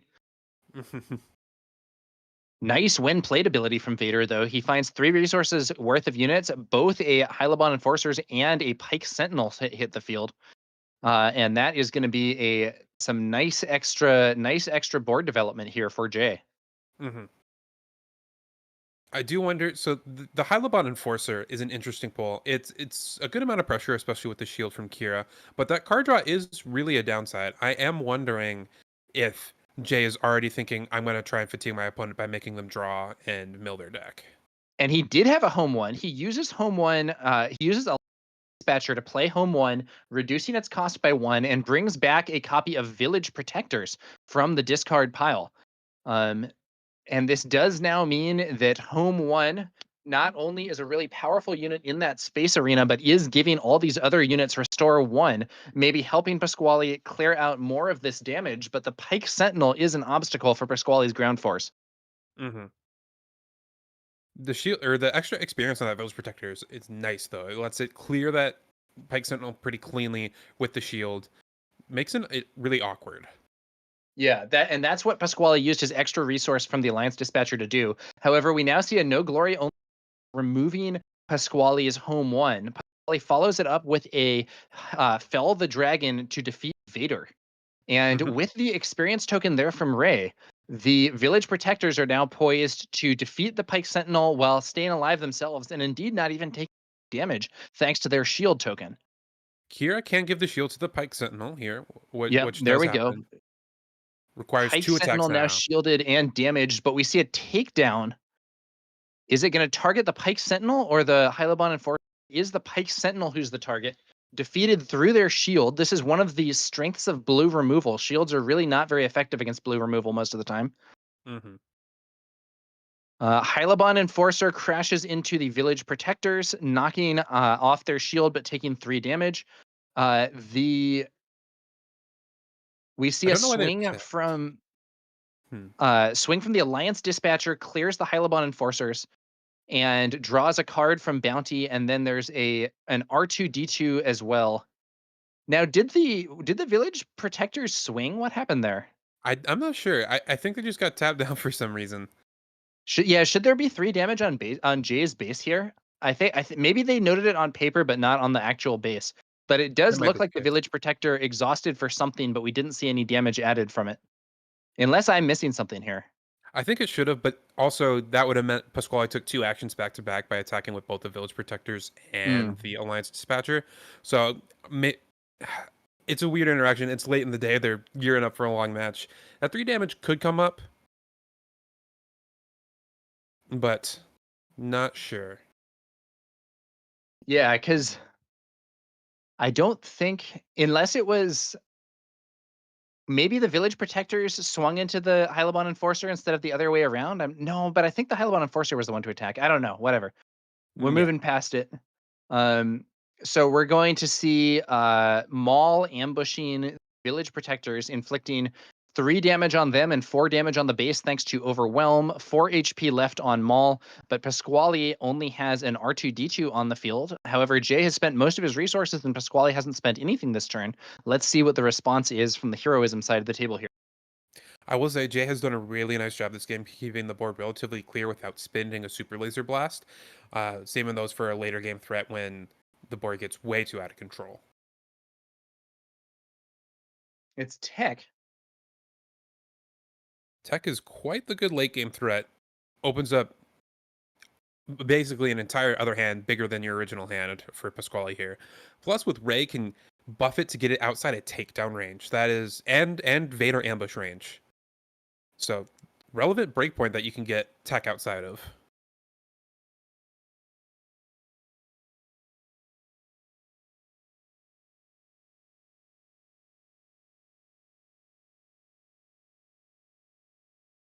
All right, buff on R2-D2. R2-D2 swings into Dr. Pershing here. Still a few resources here. There's Akbar from the row. 3 damage onto Maul, and that's lethal. Yep. Pasquale also doing a really nice job presenting these little threats that are dealing with these big threats from Jay, and like they're doing a really good job doing this back and forth dance. Yeah, now if Jay uses Pershing's ability to draw, Pershing will also drop down to 2 HP, which means that R2-D2 can then clear Pershing in one go, or Tech for that matter. Mm-hmm. Timely intervention. What is going to be brought in? Ooh, Reinforcement Walker, spicy. This is a classic. Timely Reinforcement Walker, or just an ambushed walker in general, super high value. And Timely Intervention, not a card you see in every Kira list. And I'd say not a lot of Kira lists, but it's a card I've been curious about trying. So this ability on the Reinforcement Walker gets resolved both when played and on attack. And in both cases, it's just going to draw a card since there's no damage on Jay's base at this time. Reinforcement Walker defeating Tech. Jay did just spend all his resources. Pasquale still has all his resources. Let's see what Pasquale's answer to that play is going to be. Got a good grip of cards over there, so got stuff to do. No shortage of that. It's just, can he efficiently answer this walker while not overcommitting to something like a Super Laser Blast? That is some nice card advantage for Jay, who I think was running behind on cards in hand relative to Pasquale. But drawing 2 cards from that play is pretty sweet. It's going to be a Luke Skywalker Jedi Knight. -6/-6 actually targets Dr. Pershing rather than the Reinforcement Walker. Interesting. Could have taken out the Reinforcement Walker this turn, but probably has something like a Felded Dragon, I would imagine, if he's doing a play like this. Okay, Ray's ability being used. That's another buff on R2. And now what else is happening here? So 2 resources. It's going to be an entrenched. The entrenched and heavily upgraded R2 here. Swinging for, I believe, 6 damage. Mm-hmm. And now that Admiral Akbar can finish off by trading into the walker here. Whatever is on the top of the deck, Pasquale liked it, keeping the top card on top of the deck after seeing it with R2. We now have a super buffed R2 and a Luke against an empty board from Jay, but Jay did just get a bunch of card draw thanks to that Reinforcement Walker Timely Intervention play. Let's see what he can do with those cards in hand. We're getting to a board state here where the Star Destroyers are looking really enticing. Avenger, not the greatest, but Devastator. Super Laser Blast clears the field. I will say that is a light Super Laser Blast, I'd say, from Jay. Like, if you're Pasquale, you're pretty happy that he used the Super Laser Blast just on a Luke and an entrenched R2. Yeah, it could have been a bigger hit here, perhaps, but does mean that Luke does not get to start turning this race around. And what will Pasquale do to respond? So one thing that might be nice would be a U-Wing reinforcement, bringing in multiple units to potentially get out of range of a Power of the Dark Side or Avenger. Jade does still have 3 resources, so if Pasquale plays something expensive as his first action, we could end up seeing it removed by Power of the Dark Side unless it brings out multiple units at a time. Mm-hmm. Home one. Home one does bring out another unit. Home one returning tech to play. And I guess there's no power of the dark side because Jay just takes initiative here.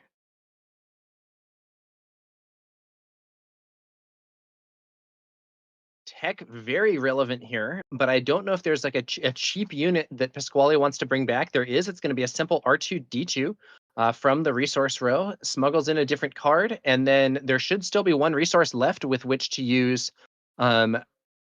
Ray's ability, used there to buff Tech. And the card that was seen at the top of the deck got sent to the bottom with R2D2. Yeah, Pasquale doing a great job saving his threats and timing them correctly against these super laser blasts. Haven't seen any of the late game Star Destroyers yet, and so that could be a over the top punch for Jay to swing here. But on this kind of board, an Avenger's not great. You have that R2S protection, Devastator. You kind of want to kill the tech, but then you have the home one ready to chunk some damage into it, put it in something like a takedown range. So it's going to be a timely intervention. Once again, smuggled in. What card will arrive with the timely intervention? Avenger off timely would be kind of interesting here. That'd be pretty solid. yeah, Pretty solid. That either clears the board or gets 2 units, including one of That's them exactly what we see. So when played, I think when played, you lose R2, and then on attack, you just have the on attack kill home one. Yeah. So then tech stays on the field, and you don't deal the 7 damage back. But I presume that you're going to be playing a remove card to clear this Avenger at this. Mm-hmm. These double resolutions of when played and on attack triggers are pretty cool. Now, one thing he could do is I think he can have the when played trigger kill home one, and then the on attack doesn't go because it doesn't get to attack. I think that's why Jay can order the ambush first before the when play goes off. Oh, So that's a you good point. on attack first and then the when played. Still. Yeah. So if he does it in the right order, it ends up removing both those units. No damage taken by Avenger, but tech is still on the board. And now let's see if there is a way for Pasquale to clear that. There is. It's a simple Fell the Dragon. I believe played from hand rather than the row. And now Jay with an empty board and Pasquale still with that tech can potentially smuggle something out or play from hand. Still has an ample supply of resources here. It's going to be Mon Mothma from the hand, I believe. Looking at those top 5 cards, and I see another home one. Pasquale quickly chooses that. Probably one of the strongest cards he can play in his deck as a whole. And tech now poised to swing, and we could still see another card or two seen play this turn from Pasquale. Yeah. I think this is the way that Ray can beat these Kira decks is you just overwhelm them on actions. Jay has a lot of these super efficient, super big cards like Devastator, Avenger, Super Laser Blast, but Pasquale, that just gives him the time to take a lot more action, playing a lot of 2 drops, a lot of 3 drops.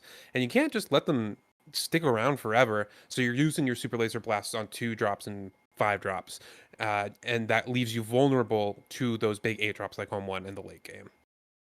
Yeah, and one interesting thing is that I think this is the first damage actually on Jay's base. Arguably, Jay should have taken 3 damage earlier from that Village Protectors, but I think this is the first time the damage actually made it there. And we do see Yoda being played by Pasquale and Ray's ability being used to buff Yoda, which both creates an additional threat, creates some restore, and if Yoda's cleared, that's going to be a card draw for Pasquale. Yeah, Yoda's great in this kind of matchup. And we saw Jay have to use those no glory only results earlier just as like a pseudo vanquish. There's not a ton of good no glory targets in Pasquale's deck, but Yoda is the premier example. Yeah, Yoda is probably the best one. With a no glory only, Jay could kill Yoda and resolve that card draw for himself. Maul is going to ambush in here and remove tech from the board. So that is going to be 3 damage on Maul. And now that is a lot of resources spent, but this time we still have 6 resources remaining for Jay. Yoda swings for base, 3 damage onto that base, 2 damage restored from Pasquale's base. Yep. Maul is another great card that Kira brings to the table here of this kind of soft pressure. It's just enough of a threat that Pasquale has to deal with it, but not enough of a threat that as Jay, you're super sad losing it. Yeah. Oh, 6 resources here. Jay is going to spend his resources. It's going to be a Vigilance, Heal, and Mill. He is attempting the mill here. I'm not seeing critical cards there. It looks like he did, lose some things, but we'll see whether or not Jay can make the mill end game happen. I think most notably lost like a Bright Hope and maybe a removal spell of some kind, but home one. Wow, home one again, and once again, home one brings back a tech. And then tech plays an Admiral Akbar from the row and kills Maul. Now, one thing to note here is that every time Pasquale uses tech, he does move himself closer to milling out. Exactly. It gives you card advantage, but it does not take away the fact that you are losing a card in your deck. This is the kind of board state, though, that Pasquale honestly doesn't have a ton of investment in. It's a bunch of 3-drops, 4-drops, and then a home one that returned to tech. And Jay is kind of priced into... This would be a good Super Laser Blast for Jay here if he has it.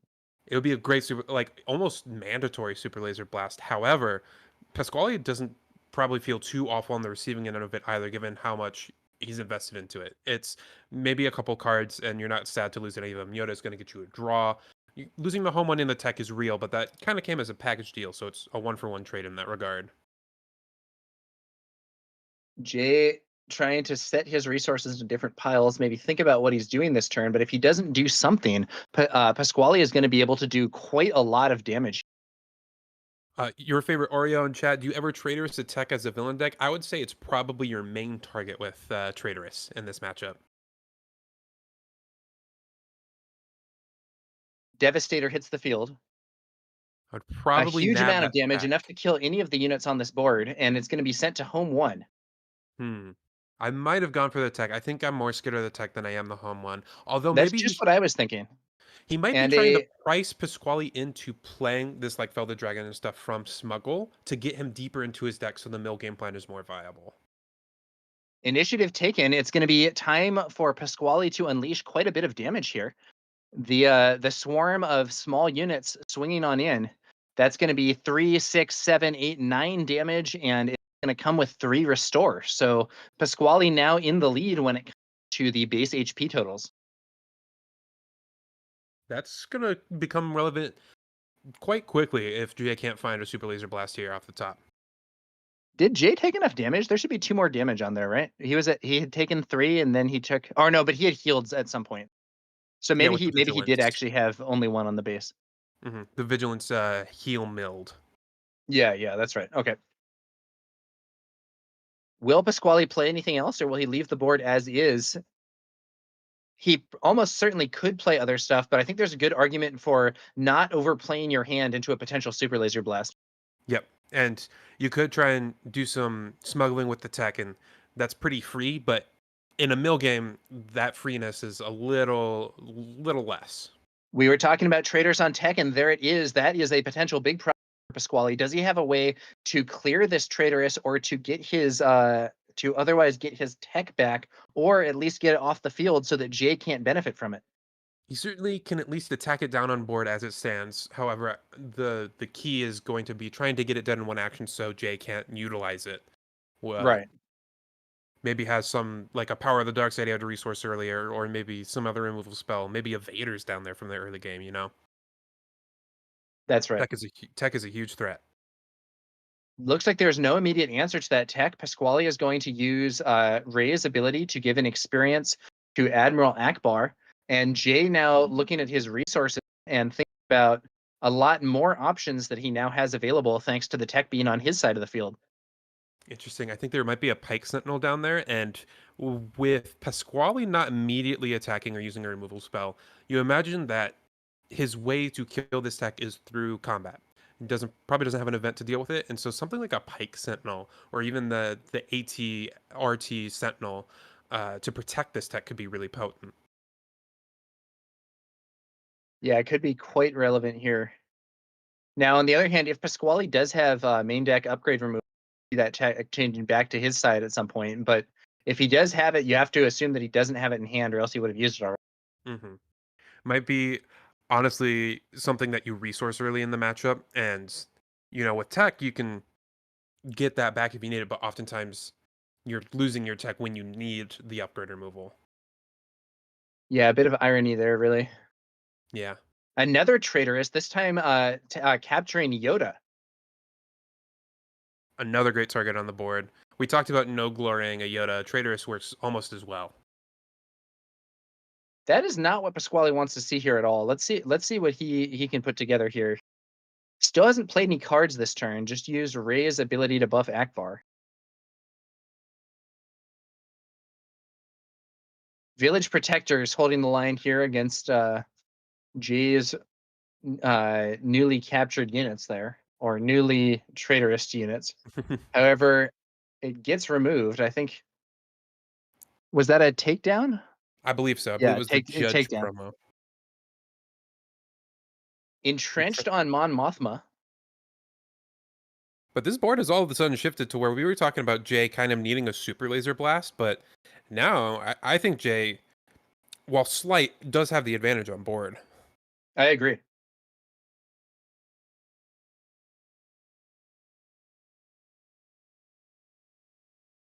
The entrenched Mon Mothma swings with a Fleet Lieutenant, clearing out the tech there that Jay had taken control of. So it does have the answer. It was piecemeal, but Jay did not get any use out of it. That Traitorous was essentially a removal spell for tech and put damage on that Mon Mothma. Still totally valuable, but not the maximum value you could get out of a Traitorous tech there. Admiral Akbar chips the more damage in. At this point, Akbar has been buffed up to 3 power, and he does have Restore 1, so 3 damage to Jay's base, 1 restored from Pasquale's base. Mm-hmm.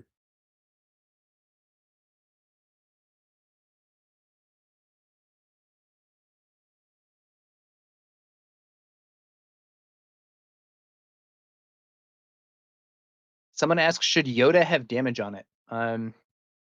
Yeah, I think Yoda swung into Akbar here, so should have 3 damage on him. I believe that's correct. Yep, and we just got that fixed here.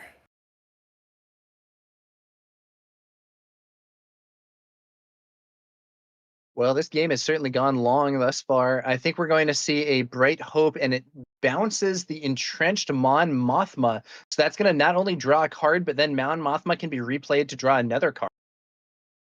Yeah, that's we've seen some Han 2 Data Vault decks pop up as well, and that's a common play pattern in that list as well. This kind of self recursive draw engine where you Mon Mothma to find the Bright Hope, you Bright Hope pick up the Mon Mothma, draw a card, replay the Mon Mothma.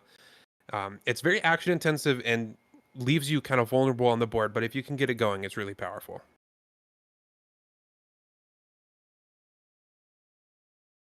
Okay. Yoda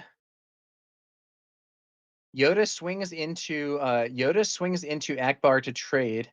Jay draws a card, does not make Pasquale draw a card, which he could do if he was trying to mill faster.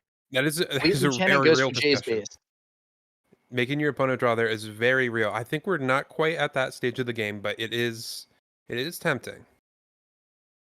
So now we're looking at 12 damage on Jay's base, 5 on Pasquale's base, and once again, Pasquale has managed to get himself into a spot where his board is considerably stronger, but Jay has a lot of resources and has yet to play anything this turn. Let's see what he does. It's going to be Maul. I think that's the third Maul that we've Maul seen. number 3. Ambushing in and clearing the Fleet Lieutenant. 4 damage getting through to the base via Overwhelm. Luke Skywalker Jedi Knight on the field now, though, clearing Maul out. It's just haymaker after haymaker. This is both real players slugfest. swinging powerful cards into one another here.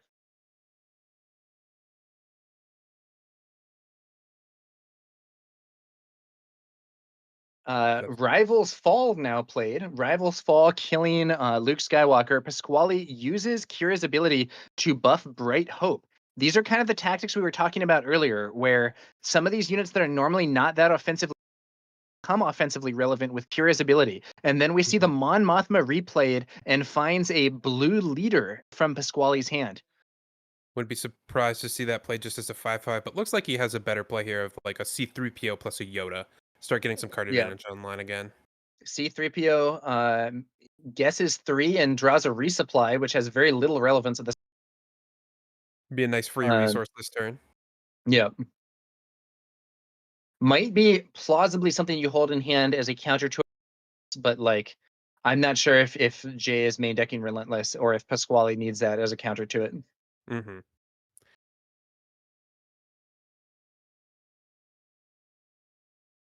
We are getting a little thin on threats from Pasquale's side of the board. I think we've answered a couple techs, at least 2 home ones, at least 2 Lukes.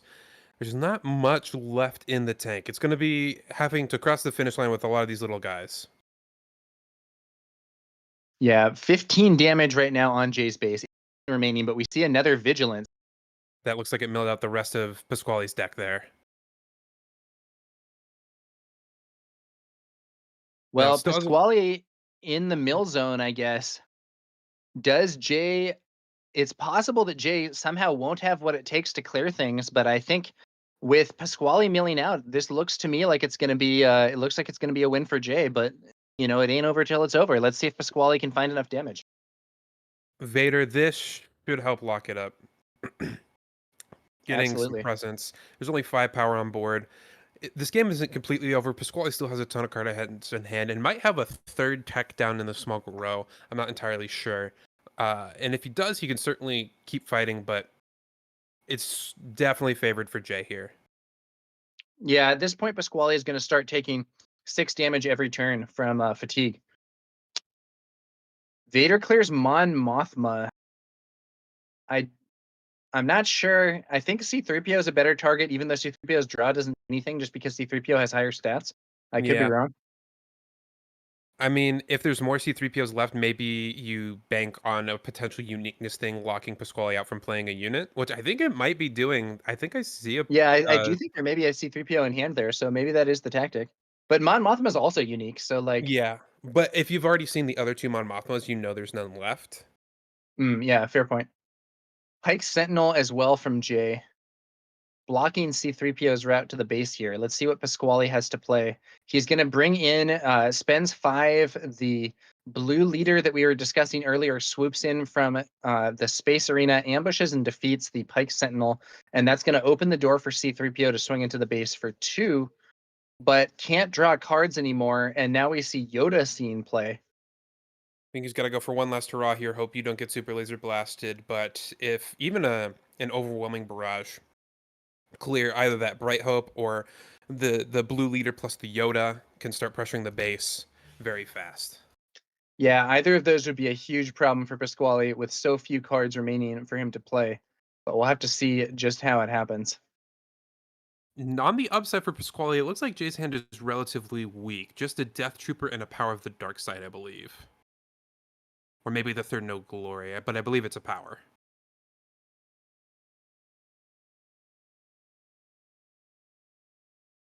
Jay's base Vader's going to attack. Yeah, I like clearing this blue leader. Just save your life total as much as you possibly can here. Vader left on 1 HP, but blue leader off the board. No attack for 5 against Jay's base. Bright Hope swings on in. That's going to be 3 more damage. 18 damage now on Jay's base. That leaves 15 left. I like this Power of the timing Dark this Side. power. You got to remove... Oh, interesting. It's Bright Hope. He's deciding to go to maximize the damage, which is why I really like the timing of that power there. From Jay, you're either getting rid of his biggest threat or getting rid of some damage on the board. Another experience given to C-3PO. A Death Trooper takes the field. 2 damage to himself and 2 damage to... I'd imagine C-3PO. It's going to be Yoda. Okay. So do you just take the swing with Yoda here as Pasquale? Just to get the restore, I think so. And it's Yeah, a the May restore is ability. pretty important.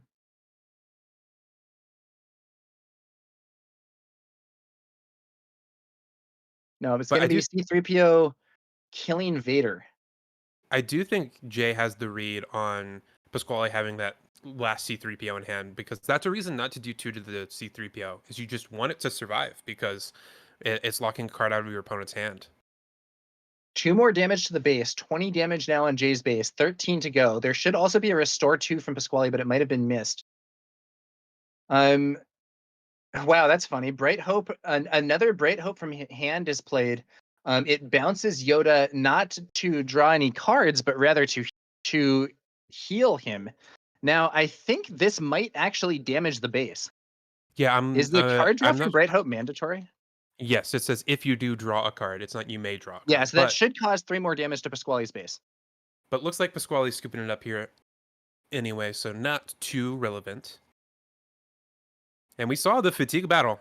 Pasquale did a great job, I think, of managing and metering his threats, playing around Super Laser Blast and Overwhelming Barrages really well. But Jay did equally as good of a job measuring his answers, making sure he didn't use his big blasts when, besides that one, I think that might have been the only one we've seen, but did a good job taking care of these big boards without those super laser blasts and fatigued Pasquale down at the right time. And honestly, kind of let that tech run away with the game on purpose to get that card churning so that the mill game happened even faster. I think I think it may be, I don't know for sure, but I think a really important play in this game was when Jay was able to get those 2 high value copies of Traitorous. Mm-hmm. That was a great example of using cards to clear and answer the board that weren't super laser blast. Yeah. Because you only have 3 of those, and Pasquale has more than 3 threats that you need to answer like that. In Ewing and Home One and a bunch of other stuff. I believe Pasquale may be using the anti-milling special tactics of taking every card from your sideboard and putting it in your main deck. I mean, just lost by mill to a 60 card deck. I'm not the biggest fan of it, but if that's how you think you're going to lose the game, just prevent that. It does, like, honestly, it's just 10 more resources that you're given, and which is 10 more cards you can smuggle off of tech. It's 10 more cards you get to draw throughout the game. But yeah. Yeah, and so we're going to see what happens here as we move on. As we move on to the second round of this final match, will Pasquale be able to get a win and force us to game 3, or will Jay secure his victory with another game win over Pasquale? Mm-hmm. Shout out to both Alex and Woo in the chat. Woo saying Kira isn't a mill deck, it's plan B usually. I totally agree. And I think Jay did a great job of navigating like that game, that plan A of trying to control the board, beat them down with threats, realizing I'm not going to get my threats to stick. My opponent has been maximizing tech and using their deck as a resource. Let me punish them for doing so. I think another interesting thing is there are some decks where the Vigilance Mill game plan is arguably their primary. So, or at least is in some matchups. So like in Iden decks, like the Iden double blue or Iden red build, their primary win condition against controlling decks would be Vigilance Mill. But Kira is typically aiming for something a little different.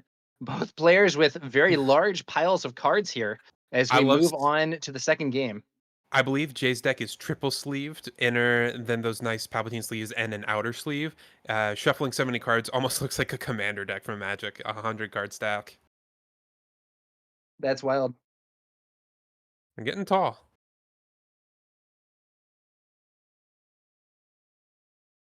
I will say these games have been long, but players' pace of play has been very brisk, very good.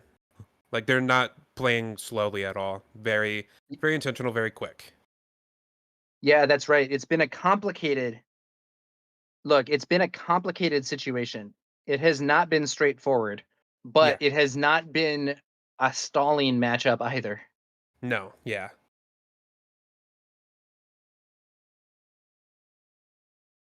The opponents are taking the time, or the players are taking their time when they need to, and when the play is clear, they're just brisk pace of play.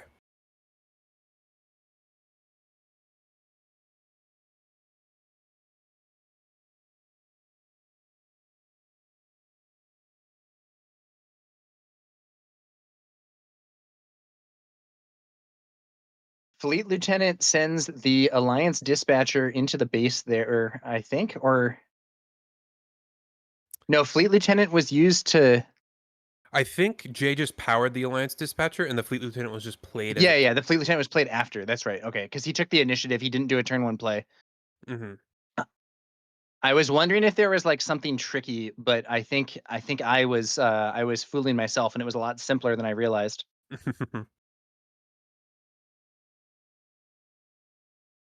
Okay, so we saw a Super Laser Technician, but removed by Kira's ability, and C3PO from Pasquale. Still 2 resources left. Believe he hit. If nothing else, he can spend 1 to buff C3PO with Ray. I was curious if he was going to aggressively flip here. I don't hate this, especially if you have like an overwhelming barrage in hand. You're probably going to clear the board here, either Yeah. through overwhelming barrage or attacking one of these units, and then the other one's probably going to attack into Kira. If you have a Power of the Dark Side set up for the Ray flip, don't hate this. So Jay swings Kira into C-3PO and defeats him. But the fact that C-3PO was buffed by Ray means that Kira is now at 2 HP, which means an Admiral Akbar from Pasquale could clear Kira while keeping the Fleet Lieutenant on the board. Mm-hmm. I do think Jay there was also valuing pretty highly getting that C-3PO off the board. Just get any type of card advantage you can out of the game. Pasquale either doesn't have Admiral Akbar or chooses not to play him. He sends Fleet Lieutenant into Kira instead and trades now an empty board, which Jay is going to add a Dr. Pershing to, only to have him ambushed and removed by Blue. We've seen that was exactly what happened in game 1 to a Dr. Pershing. Brutal to no damage dealt back, just straight 2 for 1. And this time Jay does not have the power of the dark side that he used as a quick follow-up on that blue leader in the previous match. He does throw a top target onto the blue leader. So once that unit is defeated, there will be a heal 6.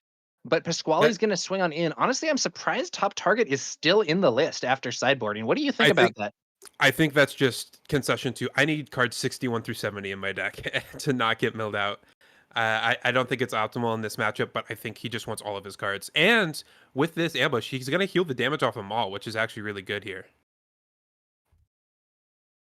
But Fell the Dragon will take it down, regardless of the amount of damage on it. Did they forget the heal from top? Oh no, it was used on. Okay. Yeah, used to heal them all, which I like there. Keep it safe from like a ray attack, potentially, or any sort of ambush, but Fell the Dragon's going to get it dead either way. And Pasquale having an R2 to play and buff with Ray, then deploys Ray and swings. This time Jay really feels like he's on the back foot here. Yeah. In the previous game, Ray did like basically nothing, I believe, on deployment. And this time she's managed to stick around. Now, if Jay does have another Maul or a Vader and that Vader finds a Death Trooper, that could be an answer to the Ray, but does not, or at least is not going for it here. Interesting, he bins a Fell the Dragon off of that Reinforcement Walker.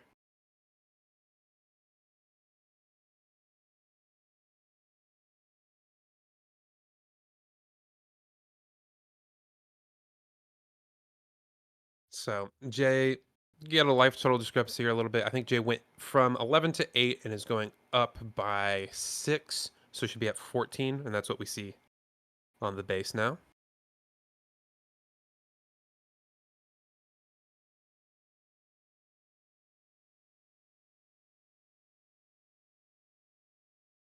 I think there might be a blast in Jay's hand. Do you fire that blast here? You might have to. I'm a little greedy. I might want to try and hold on to it, get maybe one more card out of it, especially if I have something else to play. Pike Sentinel. So now he's on 7 resources. Can't fire the blast, but he can potentially draw out some more cards and then use it next turn. Mm-hmm. This would be where it's Luke. This is definitely looking like a good blast scenario for Jay now. Yeah. Now, I will say this is looking also like a scenario where that, earlier we had discussed the potential of a regional governor naming Super Laser Blast. That would be an amazing play for here, but I don't think he's actually running it. Mm-hmm. I do think I may have misread the card. I don't think it's Blast. It might be Overwhelming Barrage in Jay's hand. Oh.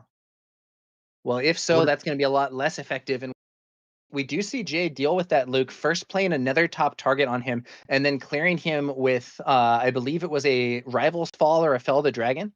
Fell, I believe. So then that's a heal for 6, but Pasquale's existing units keep swinging away. I think now he did just top deck the Blast there. There's the Blast. Another so Jay substantially preemptive. Behind. U-Wing Reinforcement is a great to a Blast. But we've seen Jay come back from situations where his board was behind earlier. He may well be able to do it again. And I think I see a traitorous in that 10 there for Pasquale. Mm-hmm. Wow. Just build up a little weenie board. make sure that, overwhelming barrage isn't going to do a lot of work. Even no unit for Jay, but even if he does get to land a unit, The R2D2 C3PO combo, thematically very appropriate, allowing a automatic card draw there. If you resolve R2D2's ability first, you know what C3PO. Mm-hmm. Little droids working together. Yeah.